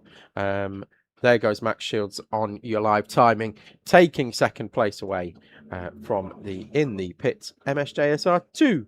Indeed. Here is the and there we go. So they're changing tyres. They are indeed. So this is the MSJSR2 kart, and you'll see the difference now. This is full pit support, full mechanical support, one person on each wheel. Look, watch how fast this is. There also looks like they might be doing brake pads as well. Yep. No engine changes so far, but definitely looks like brake pads are being changed for JSR. You can see Dave Falkus on the front there holding the wheel straight, so the tyre changes can go about their business. And it looks like we're already going to be back out for MSJSR. All 4 tyres have already been changed, and they are shiny slicks as well, so they've not been scrubbed either. That was the question I had for you.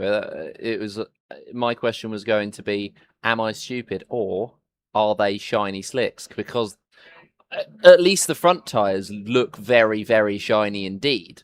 So that's going to be really interesting to watch them. And in fact, we haven't.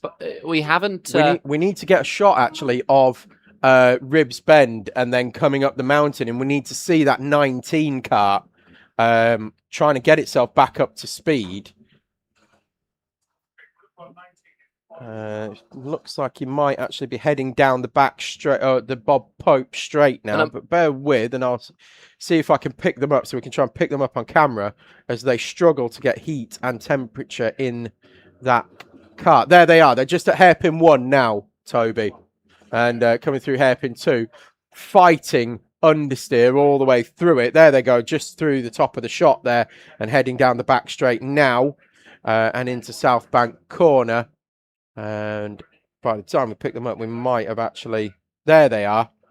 So you're going to see how wide he's going there as he's struggling for temperature. Full amounts of armfuls of understeer. There he goes. And he's almost got a lap on these tyres now. So we'll have scrubbed that sheen off, but won't have any temperature in them. But yeah, really is a struggle for this first lap or so to get those tyres up to temperature. As I said in that clip that we watched, some teams will lose around about 30 seconds just getting temperature and that sheen scrubbed off. So yes, interesting choice for MSJSR not to scrub those tyres.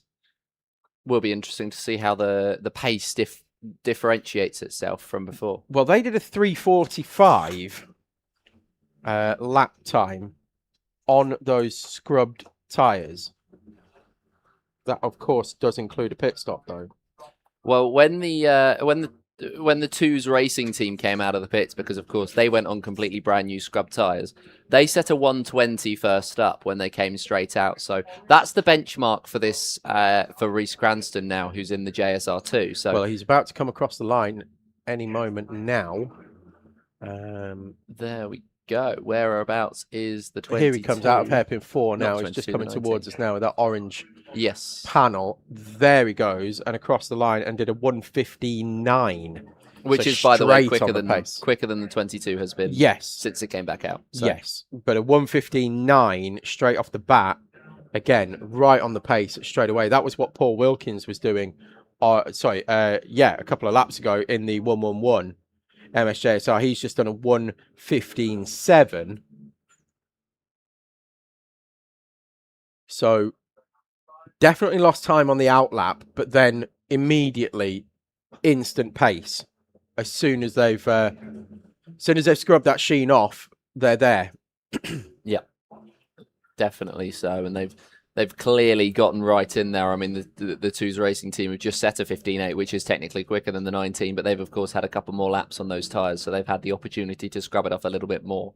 Reece Cranston, of course, a really good racer in his own respect. The current British and Teesside Junior Pro Kart champion, the number 19 at the moment, currently leads the Owner Pro Kart standings as he makes his way through on a couple of the lap karts. His next target up will be the 125 of Gregor Knight, but I don't think he'll be catching any time soon. He's a lap down currently. Aidan Ingram Racing is asking, do the engines have to be strictly RPM, or could you use Venom or Tornado, etc.? For this race, they have to be strictly RPM engines, sealed units by RPM in Burton-on-Trent, strictly for this event. Throughout the Owner Driver Sprint Series, I believe it's fairly open. You can have whoever you like. For cadets, junior pro kart, senior pro kart, all that kind of stuff.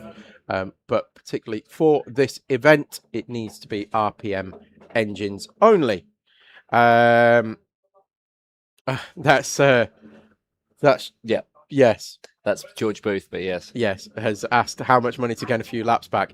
I'm not the person you need to be bribing, George, but, you know, we accept all forms of bribery here to give you as many mentions as possible. Oh, we need cake. We need more cake. We don't need more cake. Have we had any more since you came in? No, we haven't had more delivered in, We didn't get any more but we have got so much cake. Yeah, that you can never have too much cake. Well, there is a lot of cake at and the as moment. we've learned We're bordering on too much cake. As we've learnt from Le Mans, there is no alternative to cake. However, sweets, cans of pop, although not for you because you don't do fizzy drinks. I don't do fizzy drinks, no. Right, what do you think of that, ladies and gents? There's the that's the JSR one. That's the 111. So that's Paul Wilkins has brought that one in, and that bodywork has been well side podded, hasn't it? You can see lots of dark marks on there, and they're also going brand new tyres. So tyre change, yes. Brand new tyres, also yes. Non-scrubbed tyres. There's Dan Burgard in the background there. The Isle of Man's most popular Dan. Could it be argued that they weren't expecting the level of tyre wear they've got, and this is why they're going onto the scrubs? No, normally we see them around about this time. They're changing tyres, that is. But I am surprised that we haven't seen them put 2 or 3 laps on those tyres. In fact, when a bit later on this evening, we're going to have the organizer of the BPEC Championship, the British Pro Kart Endurance Championship, Bobby Hutchinson. He's going to come in and have a chat with us, and you can see him. Look, he's working the tyres there. You see really hard how he's struggling with no front end at all. And then as he comes over the top, he'll have no rear end. It'll step out several times as he comes down the hill. But yeah, Bobby Hutchinson's going to come in and have a chat with us. And he's running the 44 Race for Ange entry for this race. They are currently P3 in Owner Club. And it's something I'd like to talk to him about, actually, is why we're not seeing drivers scrub tyres. I believe the Racing for Ange team have scrubbed tyres. I'm sure that they said to me this morning that they've been out and scrubbed them. But certainly the 2 JSR teams not feeling the need. Yes, not at the moment at least, feeling the need to. And of course, Reece Cranston has been able to pick up the pace straight out of the gate. However, he's not quite back into the pace of the top 3 at the moment, but potentially that's of course because he may well be in a little bit of traffic. So there's all sorts of variables that could go into it. So Cranston at the moment, he's now 36 seconds off the back of Gregor Knight. He's on the same lap as him now, so that's a good indicator of the signs of things to come. And he's just gained 2 tenths on the last lap. Somebody in the live chat, who was it? Miguel Himam is asking, how is UCOG in the chat? Well, UCOG is not only in the chat, he's in the race. Yep. But not currently racing, just to clarify. Yes, not currently in the kart, but is taking part in this race. That's how UCOG is in the chat. And if you rewind a little bit, you can actually hear your good self, Joseph, had a little sit-down chat with him for about 10, 15 minutes, around about, an hour and a half ago? Something like that. About an hour ago. Something like that. You can see us as well. And very yes, briefly. you can see, yes. But yeah, he was here in the commentary box. So that's how. Absolutely. His team currently 37th overall, and it'll be Lewis Blench in that kart. They're in the higher elite class, and they currently find themselves 4th place. So not doing too badly at the moment. Fighting their way back up the order, just taken 3 places again. So they are currently 52 places up on their qualifying position, which I guarantee if you said to Teesside Tigers yesterday, when we get to 15 and a half hours to go, you're going to have made up 52 places on the grid, I bet he'd have bitten my hand off. And then he'd have gone, oh, actually, hang on. 52 is quite a lot. I'll take that back. So I'm sure Lewis Jolly would, but he's going to be very happy that they made up 52 places. But they've still got another 3 places in class to win the higher elite overall. Now, an hour and 12 minutes into the stint, our race for Ruben, and they are now leading higher elite. So again, chipping away, the same with ABC, which is advantage by contact. Team 116 in 29th place. They've all just been chipping away from not great qualifying positions. ABC up 11 places. Core Blimey Racing 113 up 21 places. Race for Ruben up 61 places from the start of the race. So they've just worked their way through throughout the race as it's gone on, and they're now knocking on the door of the top 3 overall, which is still headed as a 1-2-3 by higher clubman class, which has been quite the surprise. Higher pros then run 7th, 8th, and 9th overall. So we've got 3 higher clubs, then 3 higher elites, then 3 higher pros. Yep, that's very unusual. Definitely. But we are starting to see the cream rising to the top. Take those 3 higher clubs out of it, and you've got 3 higher elites followed by 3 higher pros. You do indeed. So, yes. KBR still making their way back through the field now. They are currently 22 seconds behind Bomb Squad for 38th place overall. And they are just over a lap then behind Teesside Tigers. So they've still got work to do. The elite class is 39 laps off the lead. KBR are 43 laps off the lead. So around about 4 laps behind the higher elite class lead. Another penalty going out for the 247, which is V5 Rage for pit lane speed. We've seen a few of those for them already, so not sure what's going on with their timing system, as in their stopwatch, but let it run for a few seconds more and then you won't get a pit lane speed penalty. So you would think that would be smart sound advice. Yeah.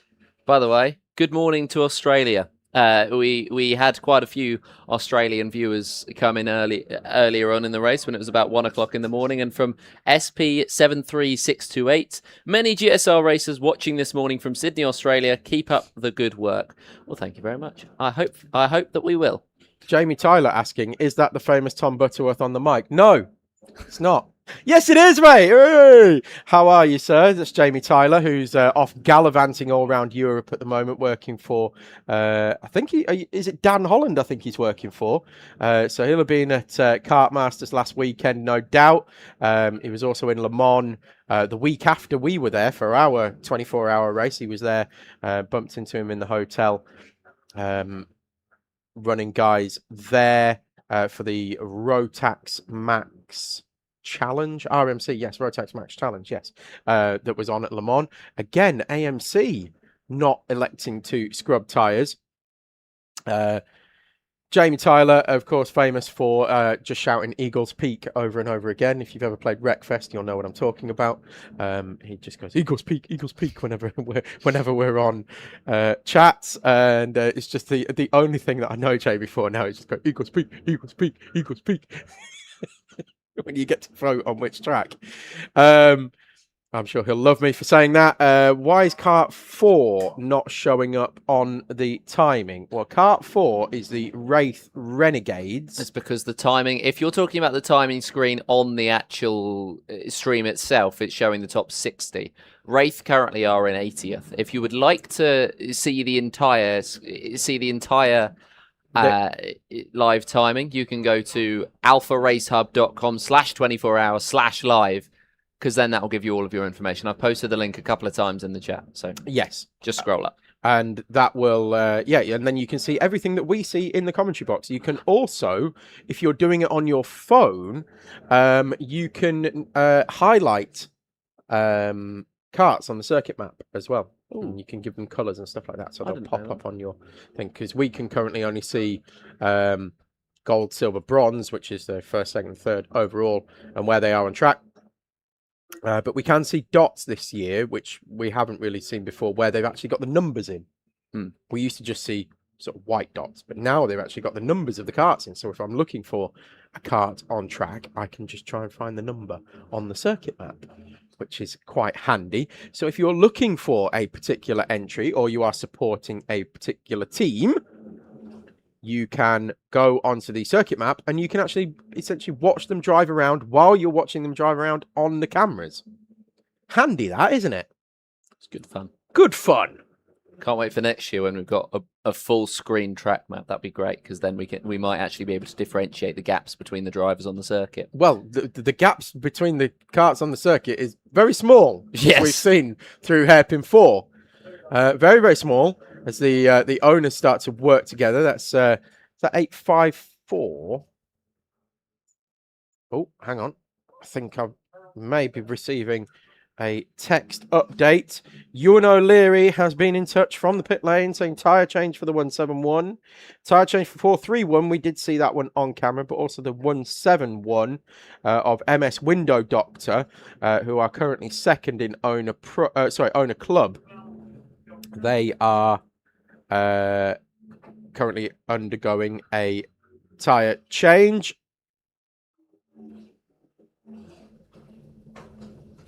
Who else has messaged me? Oh, John Whitton's been back in touch and said another engine problem for CYT during that last stop. Ooh, more yellows. They're another one who I don't think is showing up on our timing as CYT, are they? They're showing up as Formula None. Unless I keep missing them somewhere. CYT are running as CYT. They are somewhere on the timing. That I that's also what I was saying. I can't find them on Yes. timing. They are going to be Go long, Joseph. See if you can 18th. find it. 18th. What? 18th. CYTM Sport. Ah, I see. Right. Yes. That's not the CYT that. Oh, yes. Right. I'm with you now. You've been with me for about 3 hours. No. CYT, yes, fine, no problem. There's also a team called the Young Team, which Okay. is TYT on their Bigfoot Nasso panel in hires. And that's what was throwing me. Okay. You know what's actually been interesting about that team that I've noticed a couple of times throughout the race? I was talking about this earlier. When you're going into the chicane to start off the lap, you're not necessarily looking at the outside. And there's been a couple of times, particularly it's happened with the 18 kart, where they've actually missed the call to come into the pit lane. The 95 has been up on the embankment a couple of times up at the South Bank. And I noticed them at the start of the race, to be honest. Don't know if they're still up there. But they were up there, and I thought that was a really good opportunity for the drivers to actually have a look at, to see their pit board. So I thought that was quite a good idea. Unfortunately, that does come at the cost of having to go through everybody's little... Yes, it's a bit of a nightmare to get down that end of the track, to say the least. We've got a marshal coming back on the track with a jerry can with fuel in it. That can only... I know what that's for. For the generators for the lights. I was a bit worried for a moment there. Yes. No, they've got enough fuel down in pit lane to to last a lifetime, or at least a 24-hour race. Yeah, they'll certainly get us through the night. Yes, certainly so. And so Young Team Racing, they are currently P60 in the 95 entry. Just an update there. Which in class means that they are going to be, if I can make my mouse work, Quite a way down. 7, You're 10th. 10th in class. And they were my dark horse, not Okay. CYT. Okay. They were my dark horse for class victory. Potentially. They had a lot of pace. Sorry, it wasn't CYT. Got myself all confused there between CYT and TYT. Easily done. Easily done. As I've just proven. MS Urban Blue were in the pits. They are just returning onto track. Not sure if they have changed tyres. I would imagine that they would have done if everybody else has around them. They are just heading out now. And Jake Richardson is back behind the wheel again. So Jake Richardson, who's polled the kart for the last 2 years here at the British 24-hour. Got some pace as the kid. As Jake Richardson. He's another one who's a bit of a rough diamond, as we were mentioning earlier. Could be great. Just needs a little bit of polishing, a little bit of refinement, and he will very much be the finished article, will Jake Richardson. But he's almost there. Which is always good to see. We always like to see the development of karters, and as you were mentioning earlier on about Curtis Ewell, it's always good to see a driver show a measurable improvement. Yeah, it's this commentator's humble opinion, of course. MS Urban Orange are also in now for a scheduled stop. But yeah, it's only my opinion, of course. Jake Richardson, extremely talented, but I think there's just a little bit more work to be done there, and I think he will very much be the finished article. And yeah, he's going to be taking it to these boys in SoCo Select for years to come, if he isn't indeed invited to drive for them at some point. Of course, they are the full factory MS car entry, are SoCo Select, for those who didn't know. Also, they have just taken the lead of SoCo Select because of the Urban Blue pit stop and the Urban Orange pit stop and the JSR's 2 pit stops as well. So SoCo Select have cycled to the lead. They will be pitting in around about 10 minutes time, we would imagine. And we'll probably see, in all seriousness, the fastest pit stop we'll see all weekend. So, with that in mind, I'm just going to have a word with our producer and tell him to get the Jimmy Rob's stunt double ready on the roaming rig for that stop coming shortly. We will see that hopefully very, very soon indeed. We have 15 hours and 12 minutes left in this 24-hour race here for the British 24-hour. And, well, we are going to be watching on all the way throughout the race. More information down at pit lane. The 125 initially thought about swapping their tyres. However, they decided against it. So it's only the MS-JSR2 of Reece Cranston at the moment on the 19 that has actually changed to non-scrub tyres at the top of the order. The 125 thought about it, decided against it. The 15 at the moment, haven't quite decided just yet. So the Urbans haven't swapped? Nope. Doesn't appear to be the Tyre case. change called off for 125. And that's the Urban Orange. Right, okay. Okay, so we'll keep an eye on that then. So they're trying to do another stint. Seems to be the way. Well, that's 9 hours, and normally we said most teams will swap around about 8 hours in, because they get 3 sets over the course of the race. So unless they're thinking we keep one for late on and we can then drop the hammer towards the end of the race, or they're worried about punctures potentially incoming, and they're thinking, right, well, we'll just we'll only change when we need to. I'd imagine they'll be changing at the next stop anyway, because otherwise they're going to be losing too much time. Reece Cranston got very sideways going into hairpin 1. certainly caught my attention as he almost reversed it, Mad Mike style, into hairpin one. It's 3 wide coming over the start-finish line as Barry R's Wacky Racers is one of those. Of course, they are leading our higher class overall. Alfie Hale at the wheel of that one. Core Blimey Racing 313. And then Teessiders, which AI picked up. I don't know if you know the story or not, but AI clips up our stream and puts it out on Facebook and Instagram and stuff like that. TikTok. Yeah. And it doesn't like us doing a Yorkshire accent of Teessiders. It subtitles it very wrong. How? Well, it's Teessiders. But if you say it in a Yorkshire accent, it's tit. Okay. And join the dots. Yeah. Right. Okay. Yeah, I got you. Right. I'm with you. So basically, we nearly got shut down. It's always the concern, isn't it? By the way, Little Ho on the Prairie initially commented, long-time listener, first-time commenter, excellent commentary, gentlemen, has now changed it to excellent commentary, gentleman. Okay. And then has spoken to you directly. So I'm taking that as a direct insight. I know who that is. I'm not. Look, Haley, bring your fresh brisket on the board to the commentary box because, we need it here, big time. Have you ever been to America? I have. Have you ever been to what they would describe as the monstrosity of a Buc-ee's? No. Oh my God. Right. Okay. So Buc-ee's is basically a motorway services. Yes, I have heard. Right. I have never visited. Okay.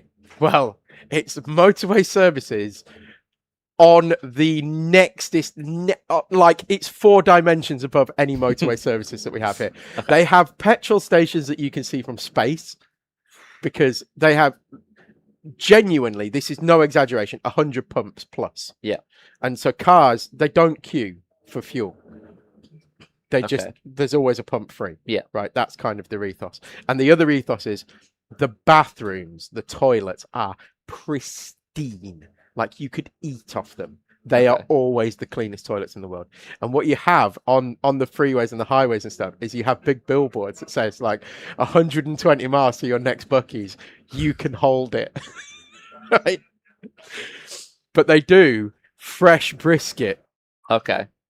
And they shout. They do like brisket sandwiches and stuff like that. And so when they're chopping it up and stuff, and they'll shout "fresh brisket on the board" to announce it to the whole service station. Yeah, and everybody indoors. But also you can get everything branded Buc-ee's. Yeah, like everything from a lawn chair to a towel to bottles of water to clothing to an umbrella, packets of crisps. Everything is branded Buc-ee's. It does Croc badges. Like you think of it, fishing rods. There's fishing rods in there with Buc-ee's branding on it. Anything that you can think of is in that shop, and it's branded Buc-ee's. It's nuts. It's like nothing I've ever seen before in my life. I might have to go. I'm going to America next year. It's worth have it. To visit. It's definitely worth it. And they also do beef jerky in there in like hundreds of different flavors. You never had beef jerky? Okay. Beef jerky is like it's like the poor man's biltong, but I've also never had biltong. Biltong's banging. Okay, I'll talk to you about biltong later. But there's the 43 or 431, sorry, of AMC. So they're back in. That's good. That's a chain. That's a snap chain in his left hand. That's not good. No, he's only done 14 minutes in the stint. So yes, of course. So they've had a snap chain. So a new one will be going on, and there is the fresh chain now in his left hand. But yeah, Buc-ee's is absolutely nuts. The beef jerky as well. When we went to the F1 at Texas, you weren't allowed to take any food in with you.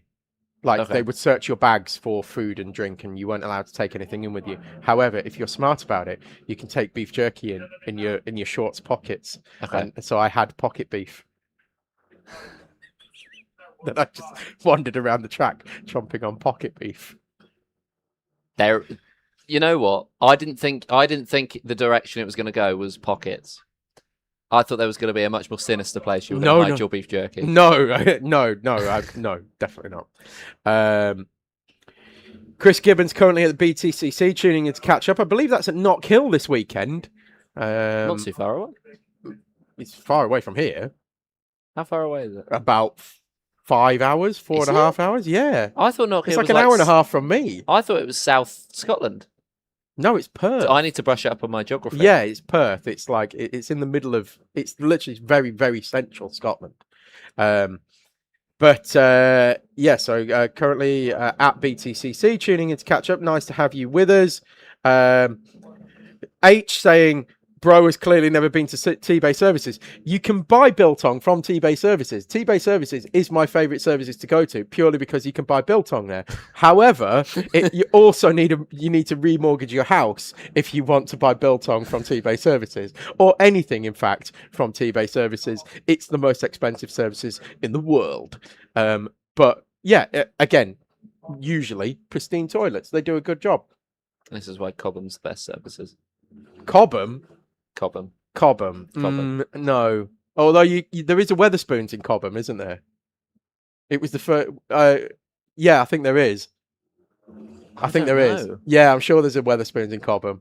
I used to stop at Cobham quite a bit. On my way to Horsham for work. Okay. And yeah. Oh, that got very close. In fact, that didn't just get close. That was Lockwell Hill. And who was that coming over the top? Was that the 115 of SoCo Select? I think it was. That's Lockwell Hill. And they got biffed into the barriers. I'm going to have a look at who this kart coming down the hill is here. That's the 88. Who's coming? Who else is coming through? A lot of them. 19. I don't think it was the 19. The might 115 have is to see there. who gets the contact warning. That is the 115 there. Don't want to call. Don't want to do the steward's jobs for them, but a big old biff. Yes. To the poor Lockwell Hill kart, who was just minding their own business around the outside. They've had a lot of biffing and boffing today. Lockwell Hill have had some biffing and boffing. Speaking of biffing and boffing, there's a hairpin 4. And we've got Chris Gibbons saying Knock Hill 3 hours 40 minutes from Teesside and freezing. I looked at it. It was 3 hours 22 when I with live traffic updates. Well, it's about an hour and a half from my house. About an hour and 15 from my house. Yeah. Yeah, it's I've got sunburn here, Chris, today, so I'm very much enjoying the Teesside weather. I was going to say it's the lovely weather that's surprising here in Middlesbrough. Yes, much better than the Scottish weather. Yeah. But so we'll keep an eye on whether there's a penalty incoming for whoever the owner kart was that well and truly biffed off Lockwell Hill. David's back in the box. He's about to step in to commentary as well, which means we will have a 3-hour podcast with the race in the background. Welcome along for that. All of you are welcome in the live chat as always.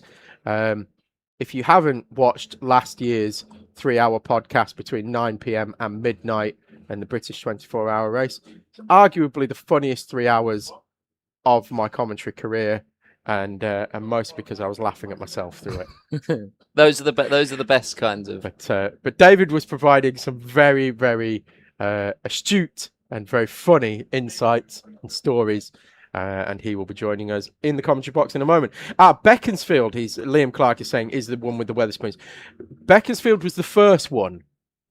Okay. With the Weatherspoons, and I'm sure Cobham was the next one, and they're part of the same group. Okay. But Beaconsfield's the one that's at the bottom of the M40, isn't it? And then they were the first ones with the Weatherspoons, and it all got in the news because it was a pub on a motorway services and all that. And for years, one of the big rules of as an ex-licensee, a public licensee, but had a pub, or was a license holder in a pub. one of the key questions on that is where is not allowed to serve alcohol, and motorway services was one of the answers to the quiz, or to the test, but it isn't anymore because there's a Wetherspoons at Cobham and at Beaconsfield. I may be wrong about Cobham, but I don't think it is. Which feels odd that they would, but either way. What, that they would? That they would serve. They would have a Wetherspoons. Yes, but I mean, you can go in any motorway services now, and you can buy alcohol in M&S and Waitrose and WH Smiths and all that, which I find bizarre and slightly frightening. Yeah, but sure. I mean, let's just give all the. And speaking as an ex-truck driver, well, let's give all the truck drivers loads of booze when they're parked up for the night. Yeah, what could go wrong? Yeah. Anyway, it's my 2 Ps. John Whittam's been in touch and said Knockhill is about 20 minutes north of the Forth Road Bridge. Thought you lived in Scotland. Yeah, but that's still an hour and 15 minutes away from where I live, John. Ooh, big off. For one of the carts that has now gotten too far away from me at this time of the night to be able to see who exactly it is. In the meantime, by the way, there's the darkness now, aren't we? Yes, just a little bit. We're at the minute we're dark. At the minute we're dark. In a bit we'll be dark, and eventually we'll be dark. Yes. Although actually we're not going to get to dark because that's going to be proper winter. By the way, 113 has one of the coolest adaptations to a kart I've seen. I don't know if it's just me. It's me being Ewan. Once again about LEDs, but they've got LEDs all around the front of the kart. I think that's quite cool. There are a few. Yes, it's one of the things that you'll see during the night shift here is people's light adaptations to the karts. It is starting to get very dark here. The lights are starting to have an effect. In fact, you can see perfectly there on the back straight how much of an effect the lights are having down the track. Now, when it gets really dark, when it gets dark, as Joseph called it, you will go dark light as you go through those light traps, essentially, where it's hitting the tarmac. And it's quite an odd experience when you're driving it. Anyway, that brings to an end your 6-hour stint here, Joseph. Well done. Indeed. How was your first 6 hours? Good fun, a lot of fun. I mean, it was more chaotic than I thought it was going to be. But I mean, I guess that's the nature of it, and it wasn't. It is the nature of the beast. But you will be joining us again in around about 6 hours' time, so around about 3 a.m. UK time if you're watching us around the world. Joseph will be back on with you by that time. I'm going to have some great. What's the word? Sleep. Yeah, that'll be great. I probably need it at this point. 115 is in the pits. Scheduled stop 1 hour 24 minutes. So they are in. So we'll see now whether Jimmy is ready with the roaming rig down in the pit lane. Because we're going to see whether 115 is going to change over tyres as Joseph makes way and David will step into the commentary box. We're going to have you're going to have Anton Deck now, or Anton something like Deck, in the commentary box for the next 3 hours, and then Ewan O'Leary will be coming back on around about midnight. And I'm sure we will have some guests joining us very soon. I've tried to speak to Mr. Delahunty to see if we can get him in, and Bobby Hutchinson's going to try and come in as well. To come have a chat with us. Welcome, babe, David. Did you just nearly call me babe? Babe. All right, babe. I thought you did. All right, babe. You have put an unbelievable amount of pressure on my shoulders after last year by telling people how good I was.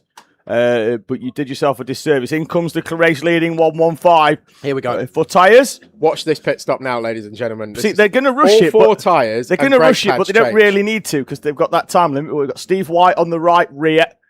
Carl North left rear. Jack Morris holding the steering wheel still. There go the brake pads pinged out and onto the floor. Will Jones and Mick Mack right front. Who's on the left front? Let's see if we can name all 4 corners. Northie's in the way. Don't know who's front left. So brand new Dunlop tyres being added. They will be to that. not scrubbed though. No, Not this scrubbed. is something that we were discussing earlier. A lot of teams electing not to scrub, and I thought that was a big surprise. I don't think they've done a lot of scrubbing in previous years, but they're used to this. They're used to having these tyres. Connor Lucas is going out now, and I imagine in a moment, look, there we go, sideways. Now, look, he's scrubbing the tyre on the way out. Oh, there's Adam Nichols with a thumbs up to her. Thumbs up that to was a lap that was time. well done. Yeah, I think he was probably timing their stop for them. I probably think he probably was. Yeah. Lucas out there then in the yellow helmet. Already super squirrely, trying to get temperature, get that sheen off the tyres. Really surprised that they haven't scrubbed these tyres. Maybe it comes off quicker than it has done previously. Maybe, in the last year or so, they've changed that releasing agent, because it used to be a real struggle to get these tyres working properly. Doesn't seem too bad at the moment. He's still fighting it, but we'll see as he heads down the back straight, just flashing through with that fluorescent yellow helmet. There he goes through South Bank now. And certainly adept behind the wheel here is Connor Lucas. Multiple owner driver sprint series champion, multiple British 24-hour race champion. 4-time winner of the Teesside Sprint Championship here. A record that he shares with former 43, now 115 for this event, driver Josh Folkers, who I actually saw here earlier on. He was here. Was on the pit wall earlier on. Oh, right. His mum and dad were here as well. I know they're here. I saw Ange first thing this morning. And Dave's been here obviously all week. But Josh now retired from karting, certainly for the foreseeable. Sure, we'll see him back in one sooner rather than later. I imagine as he walked through the paddock earlier on, I bet he thought, I missed this. I'll bet he did. I missed this. I'll bet he did. I'll bet when he sees it at about 2 in the morning, I'll bet he goes, I don't really miss it now. What, just when it starts getting a bit chilly? Yeah. The dew point starts to... Tyre change for the 23 MS Help for Hearts. The 143 of AMC is out after the snap chain that they had earlier. Lovely to see Jess Alexander in the live chat. Scrubbing doesn't really make much of a difference on the Dunlop, but it did on the older Bridgestones, which is... Well, it did. We moved on to them in around about 2022. I think end of 2021, we did away with the Bridgestone YDS and moved on to the Dunlop SL1 tyre. And to be fair, I haven't really seen them scrubbing a lot in the last couple of years. They have been going on box fresh. They did exactly the same at Campios as well. Lucas using the can opener there on 2 hires that were turning in. To be fair to Lucas there, the hires did seem like they turned in a little bit earlier than what the optimum turning line was, but as you can see, it's still very light over the far side of the circuit on the west track. But if you look right out of the commentary box where the South Bank camera is, it is, I'd say, medium dark, Tom. Medium dark. Medium dark. I've only just clocked your dark earlier chat that you were having with Joseph. I'm going to He's medium dark. He's an aristocrat. I'm going to define that as middle dark. He's an aristocrat. He likes it medium dark. Medium dark.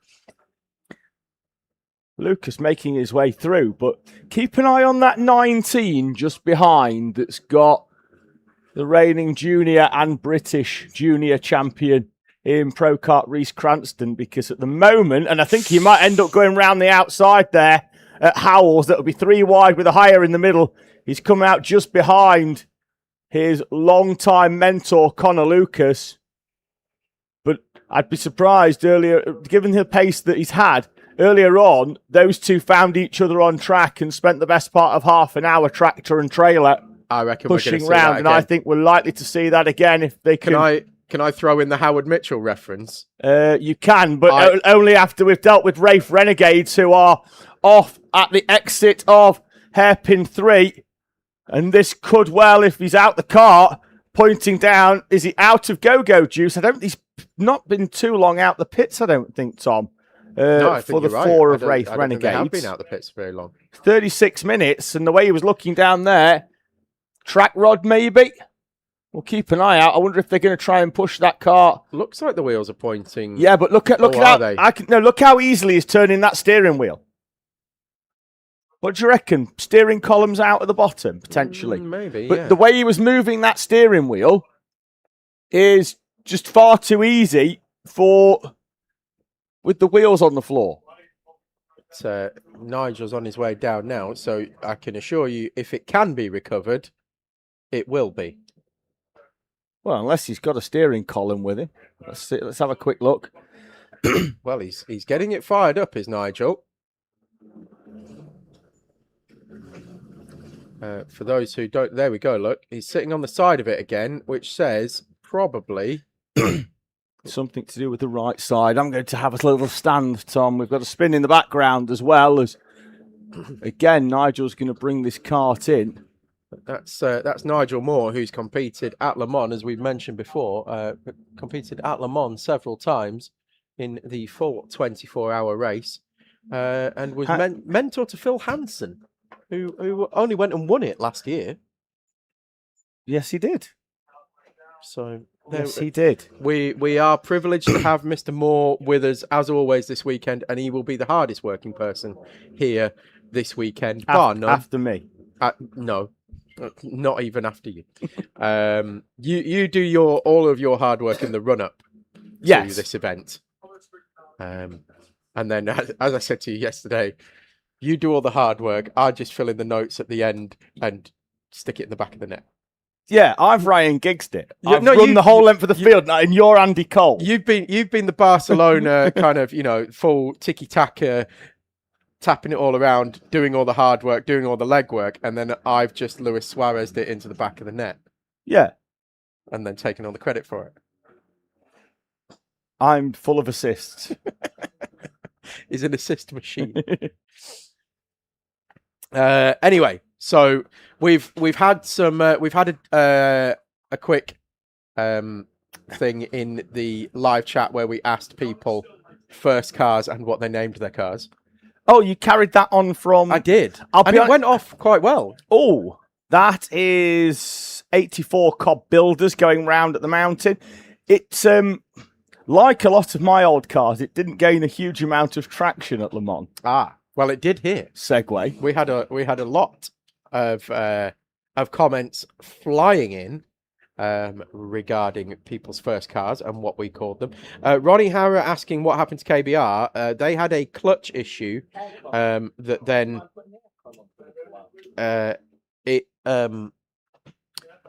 then fired them off at Ribs Bend, or they say it fired them off. Not too sure. Anyway, KBR went off at Ribs Bend into the gravel, then needed to come into the pits, clear the gravel out, get the car sorted, and they had a clutch issue that was then repaired, and now they are back out and fighting their way back up the order. Now, the thing that I was going to mention earlier about the Howard Mitchell reference is, was it the 19 race? 20. Is it stage 1 boosters? Yes. 20. 2020. You had Connor Lucas pushing round Dave Robinson. Yes. Dave Robinson was in the 43. Connor Lucas was in the 111. And they were chasing down the 13 of, what were they called at the time? Ooh. Red Racing. It was Red Racing. It was Red Racing. And they were chasing them down. Now, Connor Lucas became what Howard called stage 1 boosters because they pushed them round, pushed that 43 car around for the best part of about 3 hours. But every time they came into the pits, Howard would go, and he's about to lose his stage 1 boosters. And it's a phrase that has stuck with us ever since because it was a genius piece of commentary. We were talking about that car on that day. Oh, you're looking at the weather. I was wondering why there's loads of pictures of hose. Oh, hoses. Hose. Very different. No, O's. O's. O's. O's. I'll look at boats as well in a minute. O's and... O's and boats. 4 candles. But it's your weather app. I was just looking. Mine was still showing 10 a.m. I was just looking at AccuWeather, and then which is not so accurate. No, and then gave up. Ah, Ewan's been in touch. Steering is totally snapped on the 4. They're changing chassis. Ah, so could it be the boss? Yes, at the bottom of the steering column, Where the steering column joins the chassis itself. So rather than re-weld it, or rather than weld it, they're going to... If they actually reframe that at this stage in the race, that is a really good effort. Lesser teams would park that. Yes.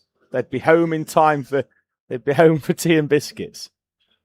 That is a very bright light on the front of that The car. first time I saw it, I thought he'd got his phone out. It's like a Harry Styles concert. Yeah.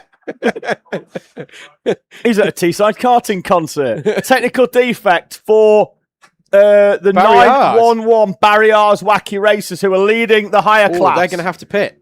They are. There is no arguing with a technical defect flag for the overall higher class leader and your leader in Let's higher just club. have a quick look, Tom, because lights are on karts now, and we've got an owner round out of the exit of hairpin 2. We'll keep an eye out on that. I'm trying to figure out whether the Barrier kart has it potentially got something flashy on it, Tom, and I don't mean the sticker kit. They're about halfway round the track at the moment. So let's keep an eye out on that. 911. I think they're around about hairpin 3. So I'll keep an eye out, Tom. Oh, somebody's just gone round at hairpin 3 as well. Phoenix. That is. I only know because they've all got the same race suits on. That's them. There is They haven't Barriers got Wacky lights Racers. on. No, but the left side exhaust is missing. Ah. That'll be why. Well, the exhaust fell off. It certainly did. Okay. Right, so that's going to put paid to that challenge, certainly for the time being, because that's not a quick fix. No, everyone's favourite Hispanic mechanic, Harry Nottage, bringing that kart in. You what? He's a Hispanic mechanic.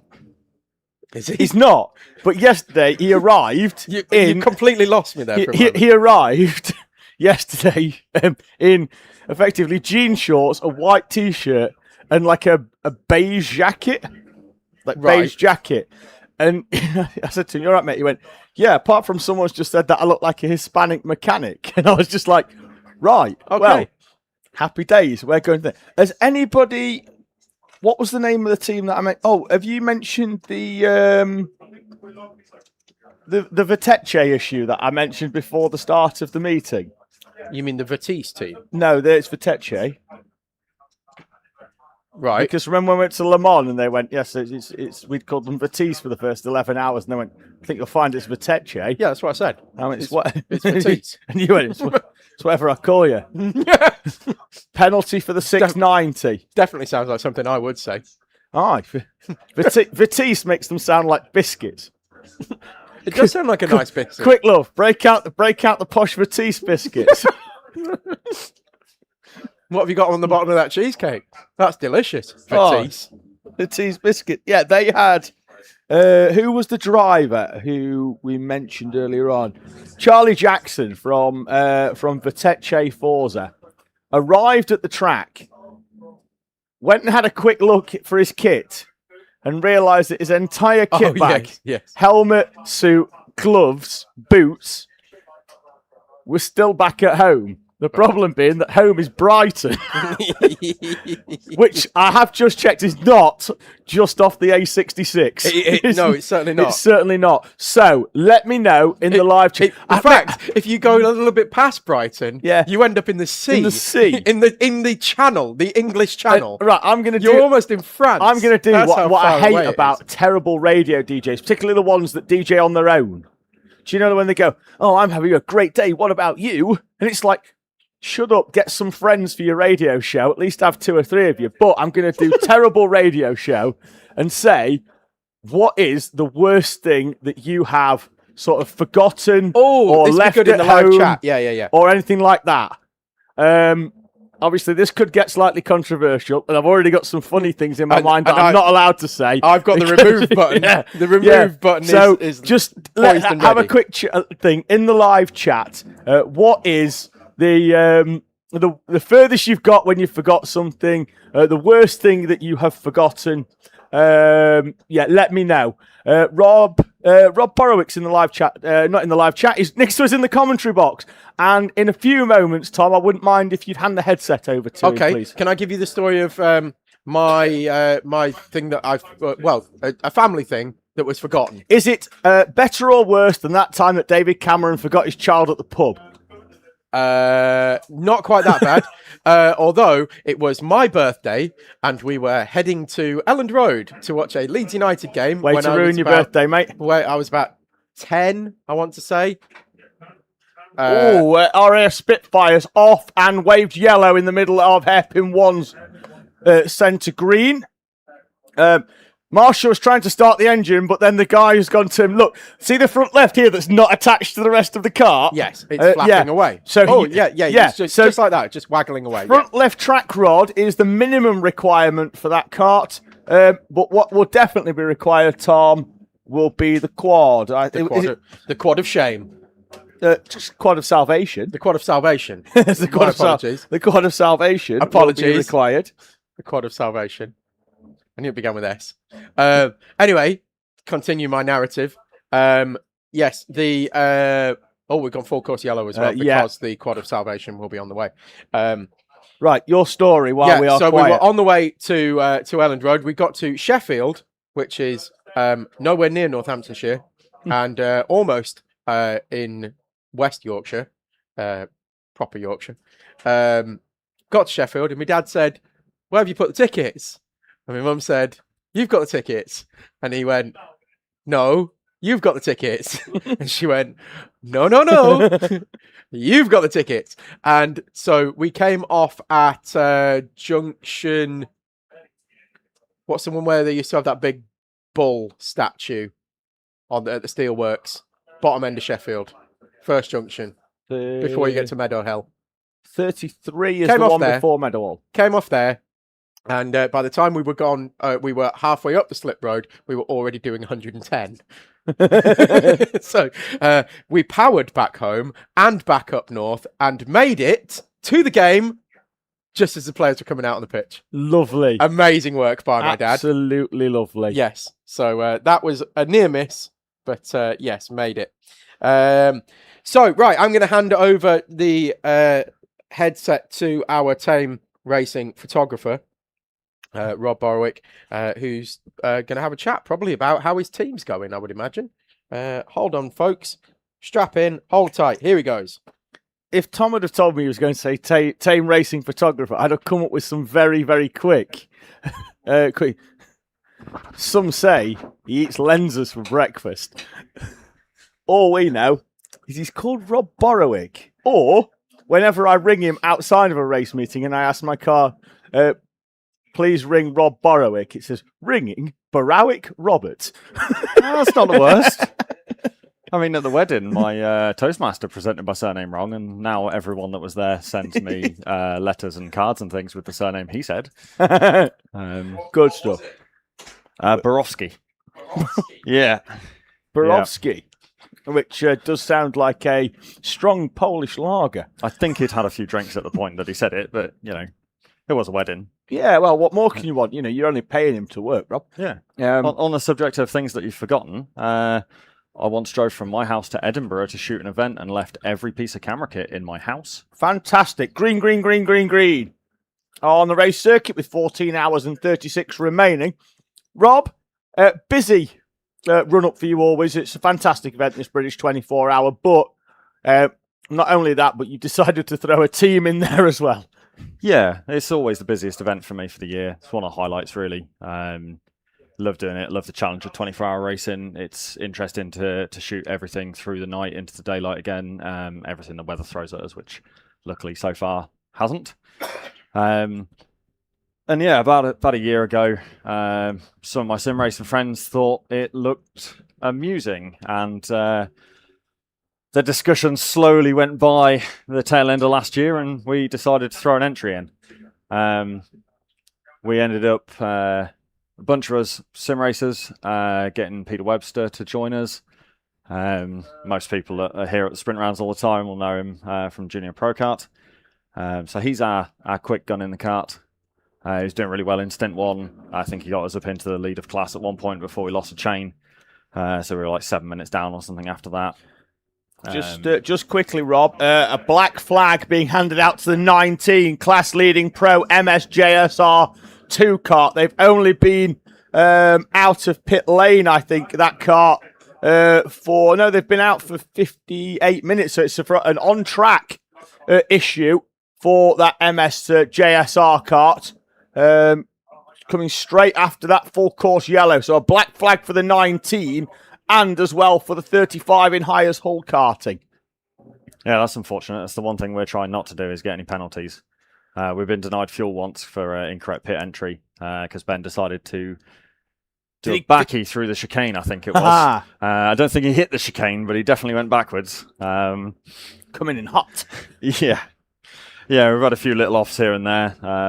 But an experience for your team, the main thing. I know a few of your drivers are, let's say, inexperienced when it comes to karting. Yes, yep. Obviously, we've got Peter Webster, who's super experienced. We've got 2 or 3 lads that have been on their local arrive and drive karts. We've got one guy that I don't think has done much karting in the last maybe 20 years, maybe. So a bit of baptism of fire, but his lap times have come down massively since yesterday. We've been here since Thursday. We tested our own kart on Thursday just to have the experience of that kind of kart. So it's been a great time up here. Nothing in our race has gone to plan. We're currently pit crew down. So, the drivers are having to crew for us. And, thanks to Sahib from TRX for jumping in and helping us there. And the offer from the guys at Called Blimey as well for when we need them in the night. Because otherwise, I don't know how we'd do it and get to the end with 5 drivers and having to have 2 of them all times for pit crew as well. Yeah. They'd really struggle. That's the thing with this race, though. We've seen teams, I think it was Bottas Boys for the, sadly now, past Paul Botting a few years ago. Him and some of his friends, they decided to do it. His son Connor was racing as well in another team. And by the time it got up in the morning, there was drivers from other teams just jumping in that kart to do like a half an hour here and an hour there just to get that kart to the end end of the race, which was great.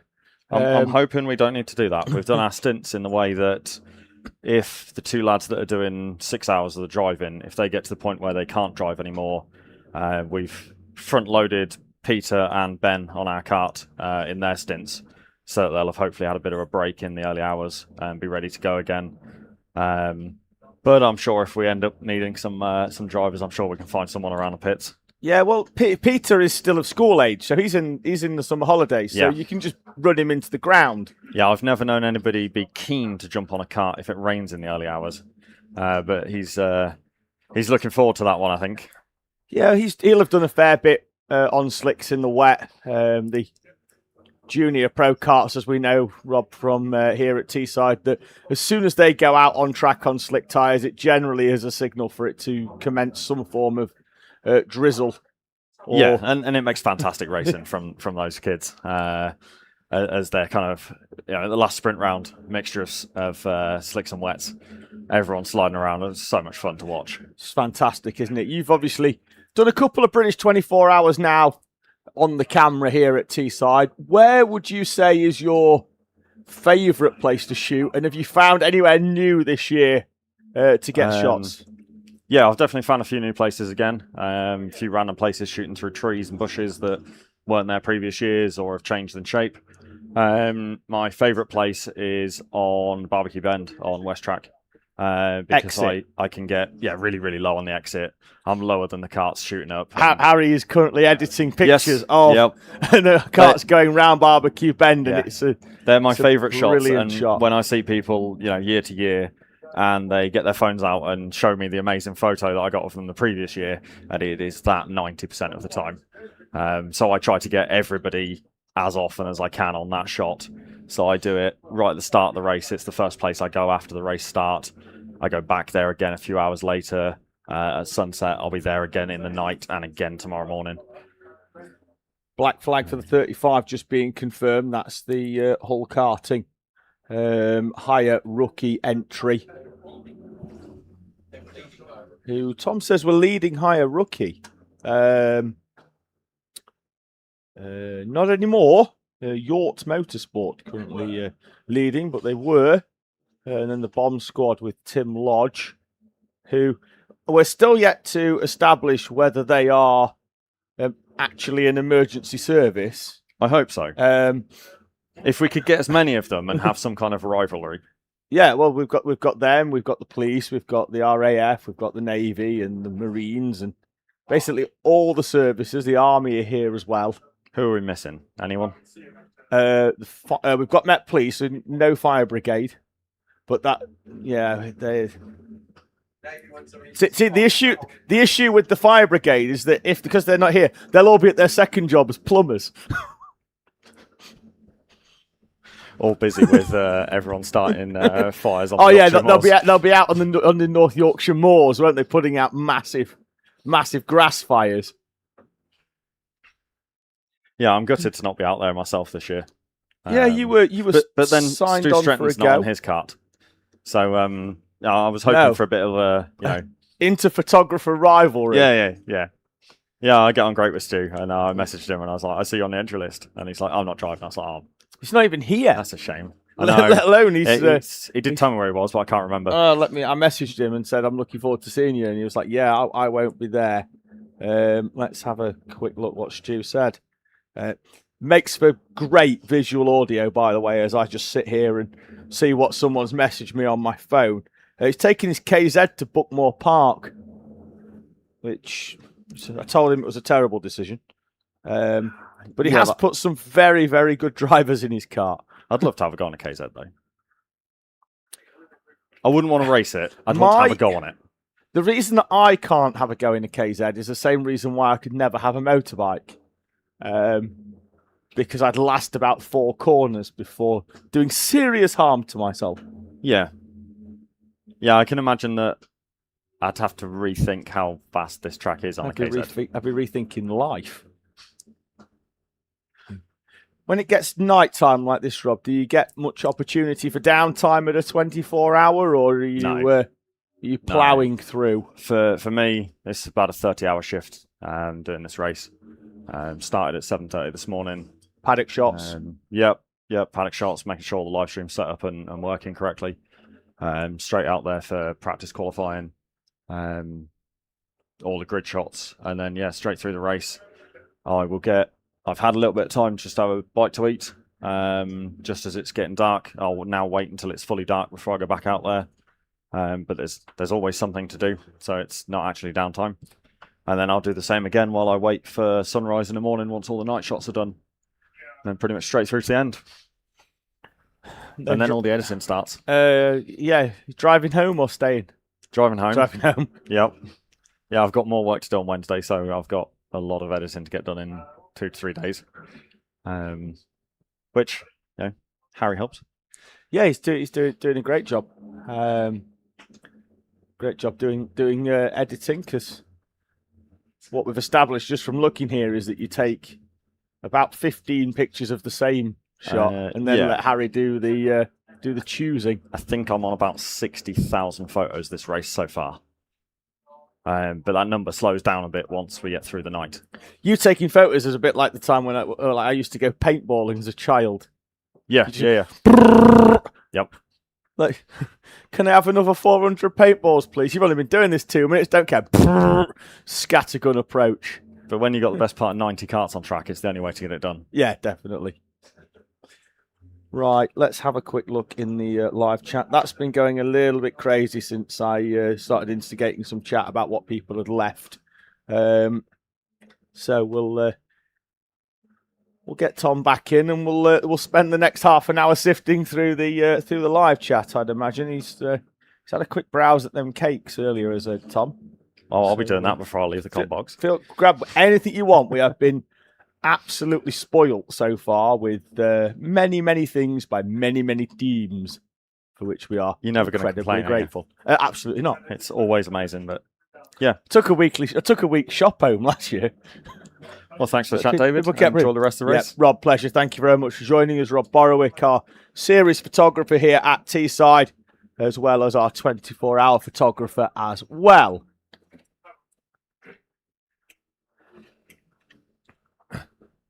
So you join me in the middle of a sherbet fruit.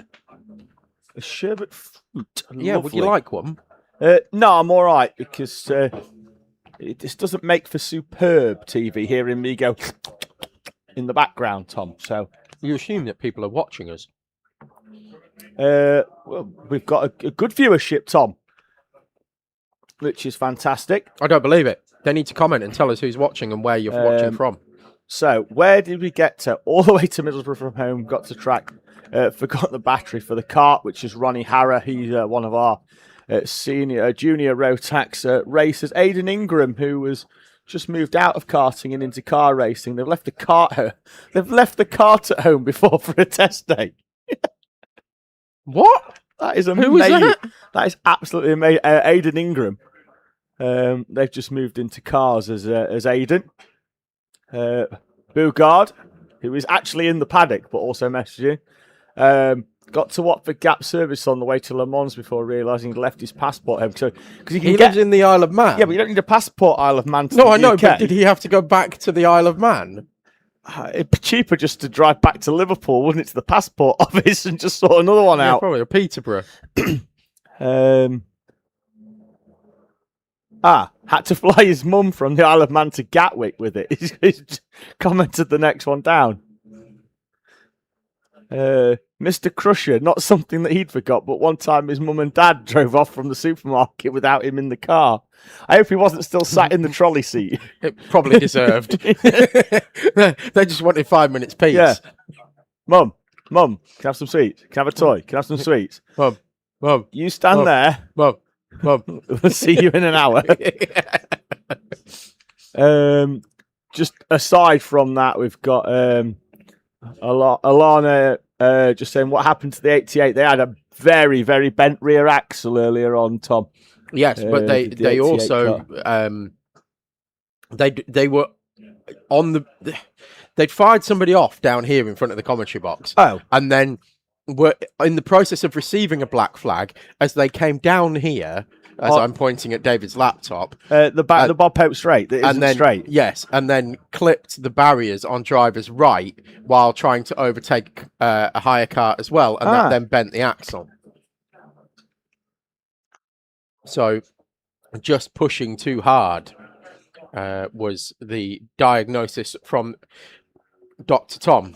Liam, you pointed out, I think, Liam Clark's comment whilst I was talking to Rob earlier, and was it the one about driving to Slovakia? Yeah. Yes. Where is it? It is. No, you've just gone. I drove to Slovakia to pick up an escalator. Already, I have so many questions already. I drove to Slovakia to pick up an escalator, got there and realised I had left my trailer back in Keighley, which is West Yorkshire. Yeah. Right. So I bet that was a bugger to strap to the roof. Oh dear. Yeah, that's a difficult explainer, isn't it?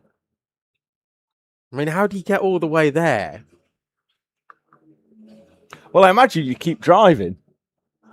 I mean, Slovakia's a long old way as well. It certainly is. And then Matt Womack saying was slated to play and sing at a friend's wedding. Got there, realised he'd put his guitar in the other car, and he's left-handed, which, not all disabilities are visible, but being left-handed definitely is. Tom, are you left-handed? No, but No. but I know. I'm just trying to. But Matt's watching us from Chattanooga, Tennessee. Oh, is he? He is in Tennessee with his wife Haley, who you'll be sat on the sofa next to him with the dogs and multiple weapons within an arm's length. Do you know him? Yes. Oh, I do. okay. It's Matt I was thinking he's put a lot of detail in the live chat. No, it's Matt who I went to Texas with. Yeah, he's watching. Yes, I've been to a wedding with Matt, and he played guitar there and was very good. Lovely penalty for the 21 in the owner class, Tom. Chris Nichols saying, "Evening, gents. Question for Dave." Yeah, because doesn't know you very well. Mate, I've known him since I was like 14. That's why, I've raced the that's 20. the joke. In fact, I've raced the 24 with him. Well, that's what he's saying. He's, when are we reuniting NS Racing? Would that be Nichols Sullivan Racing? It was, yes, because we owned the kart together that we did the 2015 British 24-hour racing in. It's been too long, maybe 2027. Yeah, the problem is that not only am I doing 12 hours on commentary, but then I'm also trying to contribute to the team that my child is racing in. So I'm somewhat busy, which is unfortunate. Chris Eves is also watching from America, Southwest Florida. Which would be like, what, Tampa? That's Southwest Florida, isn't it? Yes. St. Petersburg, is that Southwest? That's Southwest Florida as well, I think, isn't it? I am not really up on me geography, particularly that of the United States. Okay. Well, if it's any consolation, they're not really up on our geography either. So, Americans in general, that is. Just having a quick look there. Jack Collinson Racing looks a proper shift. This needs to give it a go at some point. We'd love to for you have a go. The problem is that you're never in the country. You're always racing over in Latvia or in the Rotax Nordic series or something like that. Jack, who used to race with us here at Teesside in the Honda Cadet class before moving into junior Rotax. Currently watching from Latvia. You know, it's because he races over there. He's got dual heritage. So spent a lot of time racing over in Latvia. Come and give it a go. But it really you'll is. have to get over here from Latvia. If you're coming from Latvia, though, bring your trailer. Yeah, bring your trailer. You take somewhere near Slovakia, isn't it? Some fella's got an escalator you can take back. Freddie Cowley also asking what happened to KBR. They went off in the gravel. They had to come in and change clutch and have the gravel tipped out and stuff like that. So Arthur Lennox asking what class they're in. They're in higher elites because they have won some of these 24-hour races before, particularly last year when they were in owner clubman and won in owner club. So they are a very, very strong team, KBR. Where were we? Chris Nichol asking, rib bend, is it named after Mez breaking ribs? No, it's just named after everyone breaking ribs. Yeah. Through that corner. We don't want to single out anybody, but it's named after what Look, when you actually it's look called at it ribs bend because what happens when you go through that corner is your ribs bend. On Google Maps, it actually looks a little bit rib-shaped as well. But yeah, it didn't have a name until 2020. Tom and I did the story behind it is it didn't have a name. Tom and I did a film track walk with Sarah and Gemma Moore. And for a bit of a laugh the day before, we sort of said, look, some of these corners don't have names and we need to name them. And we'd named it in our, like me and you, we'd named it Rib Bend. And then we sort of just told Sarah and Gemma Moore that it was called Rib Bend. And they started off, so we're down here at Rib Bend and the name has stuck. And even now the circuit call it that. Yeah. Which I think is amazing. Yeah. So we come here for a sprint meeting. I'm like, all right, where you pitched up? They're like, I'm down in the gravel at Rib. Yeah, it's just like it's just amazing. So, no, I'm very proud of that. We have named a corner here at Teesside. Of course, we've named another one as well. As well as a straight that isn't straight in the Bob Pope We've Straight. named the Bob Pope Straight, which and isn't we also straight. named Howells as well in honour of used to be Martin called Howell. Paddock Bend, but has rightly been renamed after Martin Howell, who we unfortunately lost a few years ago. Good to see Barry Shields joining in the live chat. He has been here today. Has Barry? It was just put, hello, is it supposed to fall off? Which goes back to our Le Mans joke, where every time somebody's wheel fell off, we just went, well, the front fell off. And they've got flashing lights on that hire car. Well, I've got a funny feeling there's going to be a technical defect coming in at some for them. point. Now, if you haven't quite got, whenever Tom and I just go, well, the front fell off, type into YouTube, obviously bring up another browser, not the one you're currently watching in, because we'll lose you on the stream. But just type in, the front fell off, and I think you'll get the video that Tom and I reference Yes. when we say the front fell off? Well, the front fell off. Is it supposed to fall off? No, I don't believe it does. Anyway, fantastic radio and I aspire with my little eye. Anyway, yeah, Mrs. B is in the chat. My wife. She's in the chat. My wife. She is nice. And yes, watching from the sofa with the dog. And he will no doubt be snoring with his bits pointing directly towards the ceiling. What a delightful image you've painted Well, there. he's a handsome wee chap, but I mean, he does have his flaws.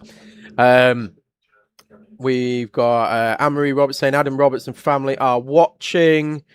Liam Clark asking, is there a decent kebab shop in between racing? I think my man's getting hungry. Who's asked that question? Liam Clark. Yeah. If you're going to get a delivery from here, I would strongly recommend a place called Papa Maths. If you're going to get anything from here, I would strongly recommend the cafe upstairs. Yeah, because but it is banging. I agree, but he was very specific in is there a decent kebab shop? Papa Maths, that was recommended by Chana. Yes, Janet. Yes, a while back. Yeah, and it's where we order it's from stuck. on our when we're here for club events. And good. Is that what you had last night? Yes. What did you have? It's just pizzas. Oh, just pizzas delivered. Good. That is a fascinating chat. That is. It's like when I take my glasses off. Yeah. just try to look. Just try to see that car through a tub of Vaseline. We've got Fraggle Nern saying, I'm watching from Dorchester, Dorset before going to a race at Dunk as well tomorrow. Cooper kids are watching their dad from Eaglescliff, 10 minutes away. That's Laura Cooper. Miles Christian tuning in from Newcastle. Wish I was racing, but the quick finisher squad decided Croc was more important. What's Croc? Kart Race of Champions down at Buckmore Park. Oh, no, definitely not more important than which this I find is very strange because it's a bit like the Kart Race of Champions is a bit like the Champions League. Is that most of the people that go aren't champions of anything. Right, I'm with They're you. like, yeah, finished fourth, mate. Yeah, qualified for the Champions League. Quality. When was the last time you won anything? Never. Nay Danger tuning in from Glasgow. We're still trying to build up a team to compete in some kind of endurance race. Well, the best thing to do is get yourself involved in the Teesside Motorsport Facebook community, and I'm sure if you are looking for a drive, you will be able to get one. And not only that, if you ask very nicely, there's a certain commentator who's currently speaking down the microphone who might even be able to give you a lift here. Speaking of which, do you like a funny story? I love a funny story. Do you know how Joseph got here? Joseph. Dark Joseph. Yeah. Do you know how he got here? Does he fly a helicopter? He lives near Gatwick. Yeah. Did he fly up to Teesside? No, he flew to Glasgow on Thursday. Oh. And then got a train to Edinburgh. Yeah. And then got a train to here. But there's an airport at Teesside. Yes, not only is there an airport at Teesside, but this particular commentator who's speaking down the microphone now left Glasgow on Thursday and could have given him a lift down, but he never said a word about it. So clearly... Oh, good time. Yes, he's not thought that through, has he? I thought that was very funny. Harry Eden in the live chat has got a question for lads in comms. That's me and you, by the way. Would you rather be a mid-pack F1 driver or consistently winning in club-level car racing? I would... Mate, I'd be Lance Stroll. Yeah, on his wages. I'd drive round at the back getting my teeth rattled out because my engine's all over the Rocket shop. Power Mohawk could do as many videos as he likes about me if I paid his wages. Jack Constantine saying raced in the Nordic again today, hoping to secure the ticket in the coming weeks. For the Rotax Grand Finals, which probably I believe, if I'm not mistaken, have been moved this year. They should have been, I think, in Bahrain, but have now been moved to Portimao.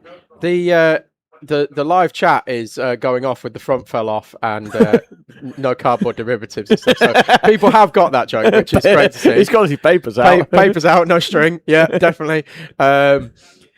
Then we got watching from Grimsby. What happened to Car 35? Rooting for Hull Racing Team. That's from Lee. Now they received. I didn't think Grimsby and Hull liked each other. Well, maybe that's just a football thing. Maybe. So they were earlier on Hull Karting leading the higher rookie class, but they are currently 5 laps off the class lead, and they have just received a black flag around about 20 minutes ago. So yeah, that's what's happened with Hull. Then we've got. I used to know Liam Clarkson. I used to know a guy at school that was racing tonight. Jan. Weird, he used to wear bags to school. Turns out he's bisexual.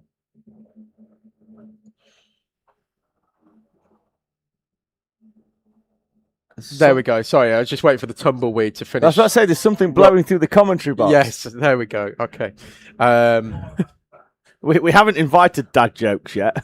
Little cheeky There's shout out time, for no, there definitely is a time. Little cheeky shout out for the fueling crew, the gaffer and co grafting. 30 hours, no sleep. Respect to them from James. Yes, 100%. Big shout out to not only there's the flashing lights.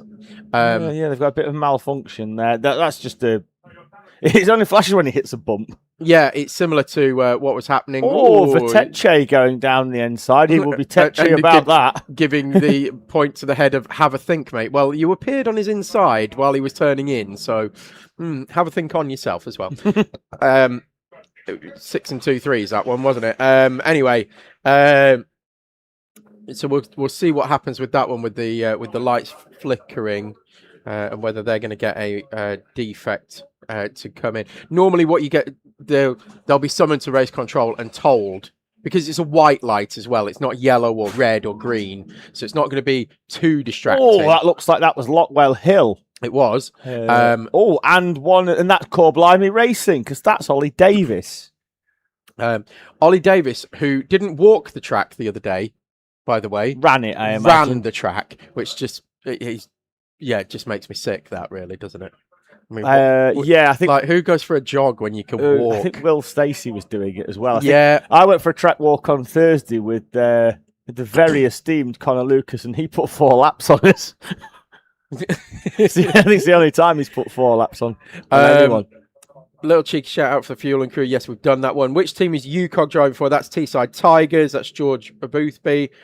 He was in the commentary box with us, having a chat with Joseph earlier on. They've had an up and down day. Started at the back, then they were in like the top 5 or 6, and now they're back down a little bit further than I think where they'd have hoped. To round about, they had engine issues. 15th or so in the higher kart class. Chris Reeves asking, how are the concessions at the track? Are they any good? Have a grill, will travel. Well, the concessions are the cafe that is here at the track, and it is absolutely banging. Really, really, really good.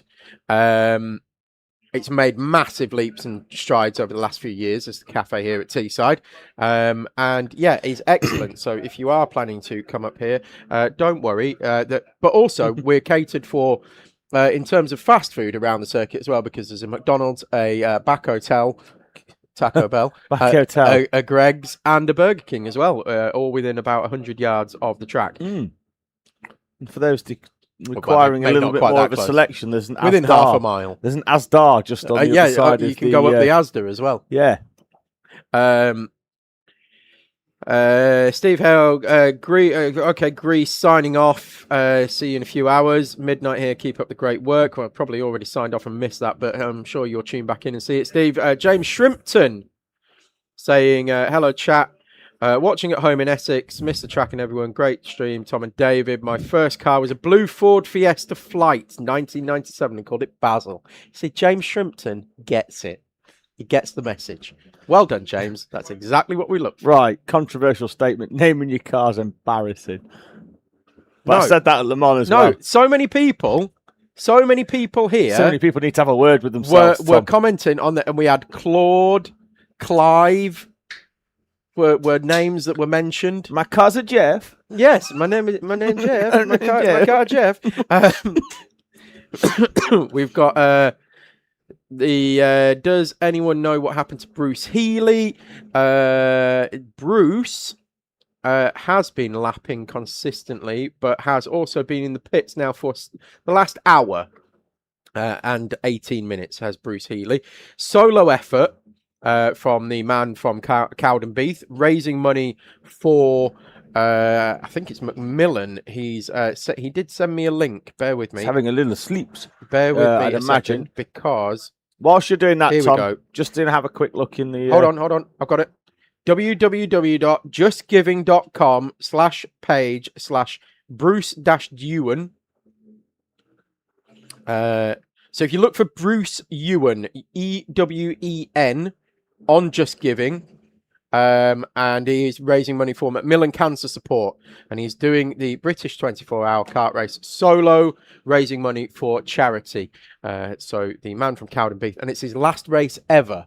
So if you go onto Just Giving and search for Bruce Ewan, you will find his page, and you can donate to Macmillan Cancer Support and support his efforts here this weekend. And the more that we donate, the more that we raise, the more laps Bruce will have to put in. And basically, we could just punish him just by donating. Yeah, why not? Yeah.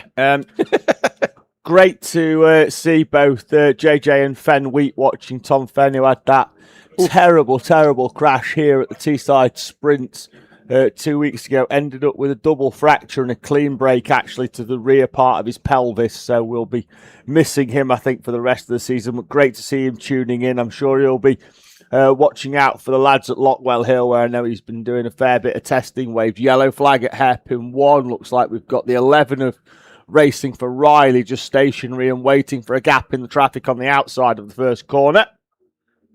So yeah, but great to have JJ and Fen broken watching. pelvis, wasn't it? It was, yeah. It looked like it was going to be a double fracture of it, but actually it's a clean break at the back, so he's going to be out for some time. I mean, it's and genuinely seeing the videos of Fen walking the day after the crash as well, and the diagnosis was it genuinely brought a tear to my eye. I don't know if you feel the same, but it was amazing. When you hear that, you what goes through your mind, horrors. Is he going to walk again? Is he going to be okay? Is he ever going to race again? All that kind of stuff. And then just to see him walking on crutches a day later. Yeah, I was so happy. At that time, they thought it was just a front and rear fracture and it wasn't quite as bad. And then when everything had died down and he'd gone to the local hospital, which I imagine was King's Mill, for all you hospital fans, that's in Mansfield. I'm Bread fans. Things were a little bit different a few days later. Just quickly in the live chat, Liam Lindell just saying no questions for you and I, Tom. Oh, I've seen this, yes. He's been commentating for around about 3 years, and he wants some tips on improving his vocabulary. That's because further down, it just said he's Swedish, so he's asking you guys, genuinely watch as much karting as you can. Watch as much karting, watch as much motorsport as you can, and also my biggest tip would be read as many English language books as you can. And in terms of like karting vocabulary as well, because sprint meetings, be that here at Teesside or rounds of the British or anything else that you may find online, there's roughly a race every 10 to 15 minutes. So, and the one thing that we can't do is keep repeating the same thing over and over again, because you mean repeating if somebody does an overtake, you're like, oh, amazing overtake. Amazing overtake. People just get like incredibly bored. And you also, like, when I first started doing this, which was completely on a whim back in 2019, was very much a case that I would watch it back and would immediately just be very mindful that I was repeating the same thing over and over again, and then would go out of my way not to repeat things. I'm going to hand the headset over, Tom. Because I believe... Or you can hand. In fact, you hand the headset over because you've done more of a shift than I have. Okay. The Rough Diamond has joined us. The Rough Diamond has joined us. We're going to have a little chat with. with driver of the 19 MSJSR2 kart, Curtis Yule. Curtis started the day pretty well. Second in qualifying, briefly held top spot with a time that, for a very, very brief moment, broke the lap record round here on the international layout before that pesky man Jake Richardson decided to ruin your morning. So I had to sit on my toe and just take the lap record. Nice one. Race so far, currently leading the class in the 19 MSJSR2 kart. Quite a young lineup for you guys. 4-driver effort with yourself, with Liam Edmonds, Reese Cranston, and the 4th driver whose name immediately escapes me. Isaac Duff. That's him. Yeah, don't know why I saw him earlier on. He's got bright orange helmet now, so completely forgot. And in fact, Danny Bean in the live earlier on, when you got that black flag, he immediately put, it must be Isaac Duff in that car. he's done the lad a disservice because it wasn't. It was Reese, wasn't it? Yeah, it was Reese. We don't know what it was for. It just came up as a black flag. Doesn't give us a reason. It said overtaken under yellow. Right. It was just off the back of a full course yellow. Yeah. So I imagine he may well have got a little bit giddy with the green flag there. You obviously started the race. It's the first time you started at 24? Yeah, first time. First time I started endurance. I think. First time you started an endurance. You're not started a BPEC either. I think I might have started one once or twice, but first Le Mans start. Yeah, different, isn't it? That Very couple different. of laps, obviously, it different as well for us this year. As it went full course yellow immediately straight away, which was wasn't really expected. So a bit of a strange start as everybody sort of came together down here at Rib Bend, but something. Enjoy it. Yeah, really fun. I wish I could do it again, but it's not going to happen again until next year. Always next year. Yeah, always next year. But no, really good opportunity for you guys. The whole team. It's a strong team. It's youthful, but it's strong. I think we've currently got Reese out on a double stint. Yeah. Or if he's not on his second one, I think the plan is to double him and then double Liam after that. I'm not sure if doubling Liam, potentially. I know there was a conversation because I was stood behind them in the cafe when they had the conversation potentially about doing that. But as we've mentioned earlier on, the only thing that you can really plan in a 24-hour is the start. As soon as the flag drops, everything else, best laid plans go out the window. We've had 3 different plans now. 2 of them have gone out the window, and then we're only... We're 10 hours in. 10 hours in, and we've been through 3 plans. So, yeah, anything can happen. Yeah, things change. That's the thing. Teams have got to be dynamic. Anything can happen. A full course yellow. And, we saw earlier on, even like the 115 pitted early under a full course yellow, which was earlier than what we expected them. I think they were only 45 to 50 minutes in before they pitted under a full course yellow, which you can't take as much advantage of this year because of that minimum pit stop time. As what we have had in the past, but does also mean you can probably take a little bit more time changing your tyres when the time comes. I'm assuming you guys have done the first tyres change? Yeah, we did it just before Reese went out for his double. We did the tyre change, and you plan to change it every 8 hours, really. Yeah, it's generally, I think that's what it is for most. I think there was spoke to one team earlier on. I think the 15, I think they're going to go a little bit longer on the first set of tyres. They currently lead by 55 seconds from MS SoCo Select, and then MS Urban Orange. It's you guys in 4th place with DWS going well in 5th place with MS JSR, the 111 just behind them. Getting some love in the live chat there. Yeah. From the aforementioned Isaac Duff, who I believe that it's got to be Isaac. There's not many Isaacs, is there? Looks like Isaac. And Danny Bean's in there as well. Why is Danny Bean getting involved? That is something that Tom and I say many, many times during sprint meetings, which I'm sure he'll love. Right, let's see if we've got anything else in there. We'll come back to it. There's a lot of live chat going on further up, which Tom and I instigated earlier on about people forgetting things and driving a good distance before remembering that they'd left because one of the drivers decided he was going to come all the way up from Brighton and left all his kit at home by accident. So he's had to borrow lots of stuff to get him out on track this weekend. Which is, Danny's going about his first stint. I led for 3 laps. You've led a British 24-hour against some of the best pro karters in the country. Yeah. Don't think Danny Bean has he? I am not aware of his leading the British 24-hour. I may well be wrong. But if he has, I'm fairly sure he'll let us know. I think he might be heading down to say hi at some point. Said he cut his holiday short, so just so he can come up and watch you. Wow, how kind. That's the sort of talent that you've got, Curtis. That exactly. You can drag people from the south coast of the country to come and get people come and watch your talent.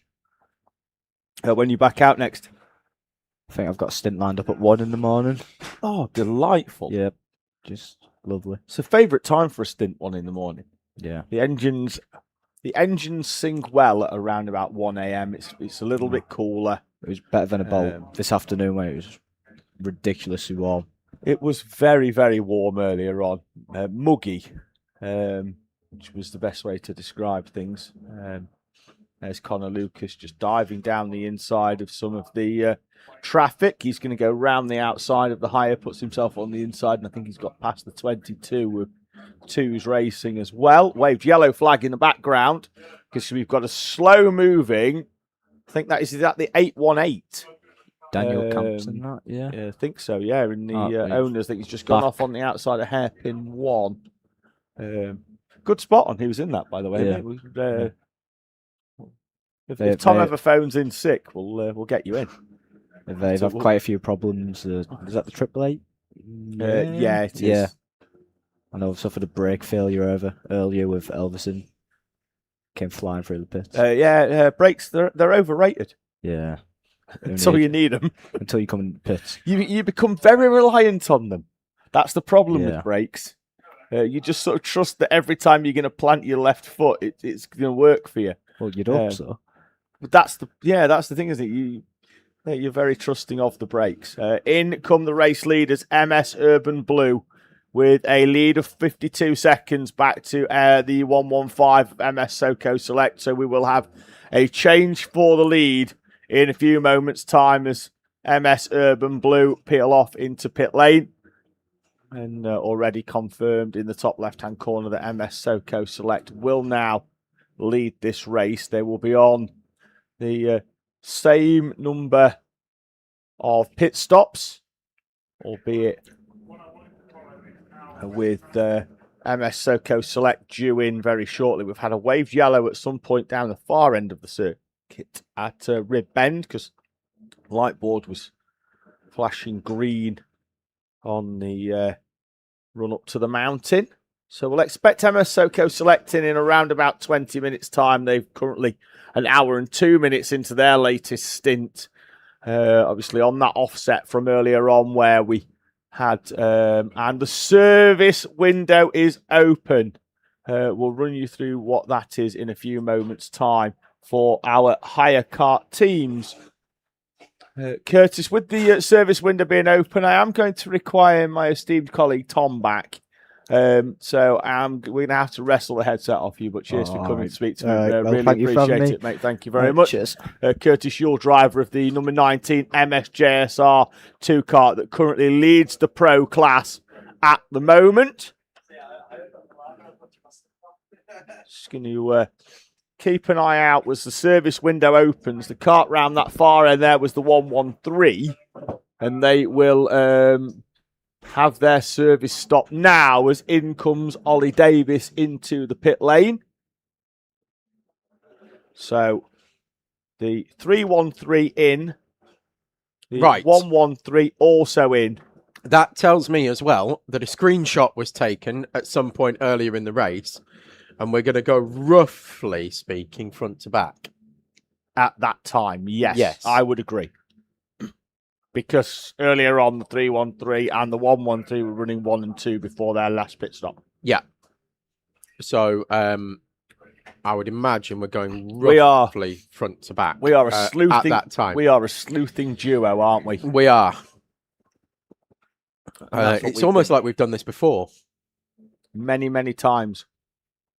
Some would say too many. Cumulatively, this is my 10th British. 3 in the seat and 7 in the comms. Yes. You're still not double bubbled though, have you yet? What, commed and drove? No. No, because I'm terrible at both. Yes, but still, that was certainly an experience. Good fun though. Really enjoyed it. But was broken on the way home. I'm going to ask Toby to see have we still got the South Bank camera, Toby? Can we see if we can get these lovely lights that we've got up here just behind the commentary box? Because as much as we like the lights on the car, I'm going to see if we can bring. People have properly tightened up their gazebos this year. So I mean, it's obviously when we're rightly so, we focus on the track, but we getting some atmosphere shots isn't completely. That's our commentary box. We're there on the right hand side. There's more to the left as well. If I start down. waving, you can probably see me. There we go. There's more to the left. Yeah. So people have done Look at that, and they're waving. That's lovely. Like Mr. Fish. Oh no, Mr. Chips, wasn't it? Catchphrase. Mr. Chips. He's waving. He's waving. But yeah, some people have properly got lovely fairy lights and flashing lights and stuff on their gazebos, and I just thought it was really nice. We've not seen that before. I think it just brings a bit of atmosphere to it. Doesn't It makes it quite homely. Do you know when they get those sort of wide shots at Le Mans and there's like a Ferris wheel in the background? We need something like that. Maybe some teacups in the top car park. I'd never be off them. I love the teacups. Do you know what my favourite one is? No. The Twister. As in the ice cream? Or no, as in the fairground ride. I'm not familiar with it, I don't believe. It's the one that's kind of they're all letter Y's. And there's three of them, and it spins you, and it feels like you're going to smash into the other one, but you always miss. And then you end up being pinned against the side. Yeah, what you definitely do is you put the biggest to the outside. Yeah, and just wedge them in. Unless you want to be Flat Stanley. Yeah. There's a cultural reference of people's youths. So, excuse me a second. Leonie Howard watching from down south, tracking the Army karting team with her husband Curious George, who raced last year, doing the mechanics. They've had 1 or 2 issues of the Army team, including an issue earlier on where the front end was largely up in the air. This will be service window, I imagine. The water on the rear is just basically to cool down the brakes, so in case they're changing the brake pads. And it just means it doesn't hurt the mechanic too much. Bottom right of the picture. Joanne Woman. It's Joanne Woman. And who is Joanne Morris? Where's Owen Mann? Owen Mann is there. I've seen Owen Mann. He's kicking about somewhere, definitely. He's in the mechanics base. I saw him. There he is on the left-hand side. Oh, stretching, far left holding on. Of the side, far left of the gazebo. That's Owen Mann. Waiting for the next cart to come in for its service. And just coming to the shop, bottom right, in the high-vis vest, is Joanne Woman. I saw Amy Child earlier as well. I saw Amy Child as well. I saw who congratulations to her passed the driving test yesterday. And the first thing I said to her was, congratulations on passing your driving test. Where have you parked so I can be at least 100 yards away from you? I wonder if she's got one of them P's on the back. Oh yeah, for just passed. Yeah, they're just passed. What else have we got? Sally Kirby. But I was told she wasn't allowed to drive here. Owen hadn't given her the keys yet. Oh, okay. Is that how it works? Sally Kirby, me and Fluffy Dog, you've seen around the track with the Hornets team, have snuggled up back at the hotel. Drive safe through the night, everyone. Oh yes, we do. Lovely. Cheers for letting us know you're back at the nice, comfy hotel while Tom and here are in a com box. Bit of admin. Admin. We need to swap streams. Oh, yes. Because that's how we roll. So we will be. Are the links they in? Are in the in the description. In the description, right? So if you come out of full screen mode on the YouTube and you scroll down a little bit in the description, you will see a link to part 2 and another link to part 3. We are about to move over to part 2. So if you scroll down and click that, hopefully all 331 of you watching now will move over and join us there in the next couple of moments. Are we ready? We're ready. We are good to go, and we will see you on the next stream in just a few moments' time. Thank you.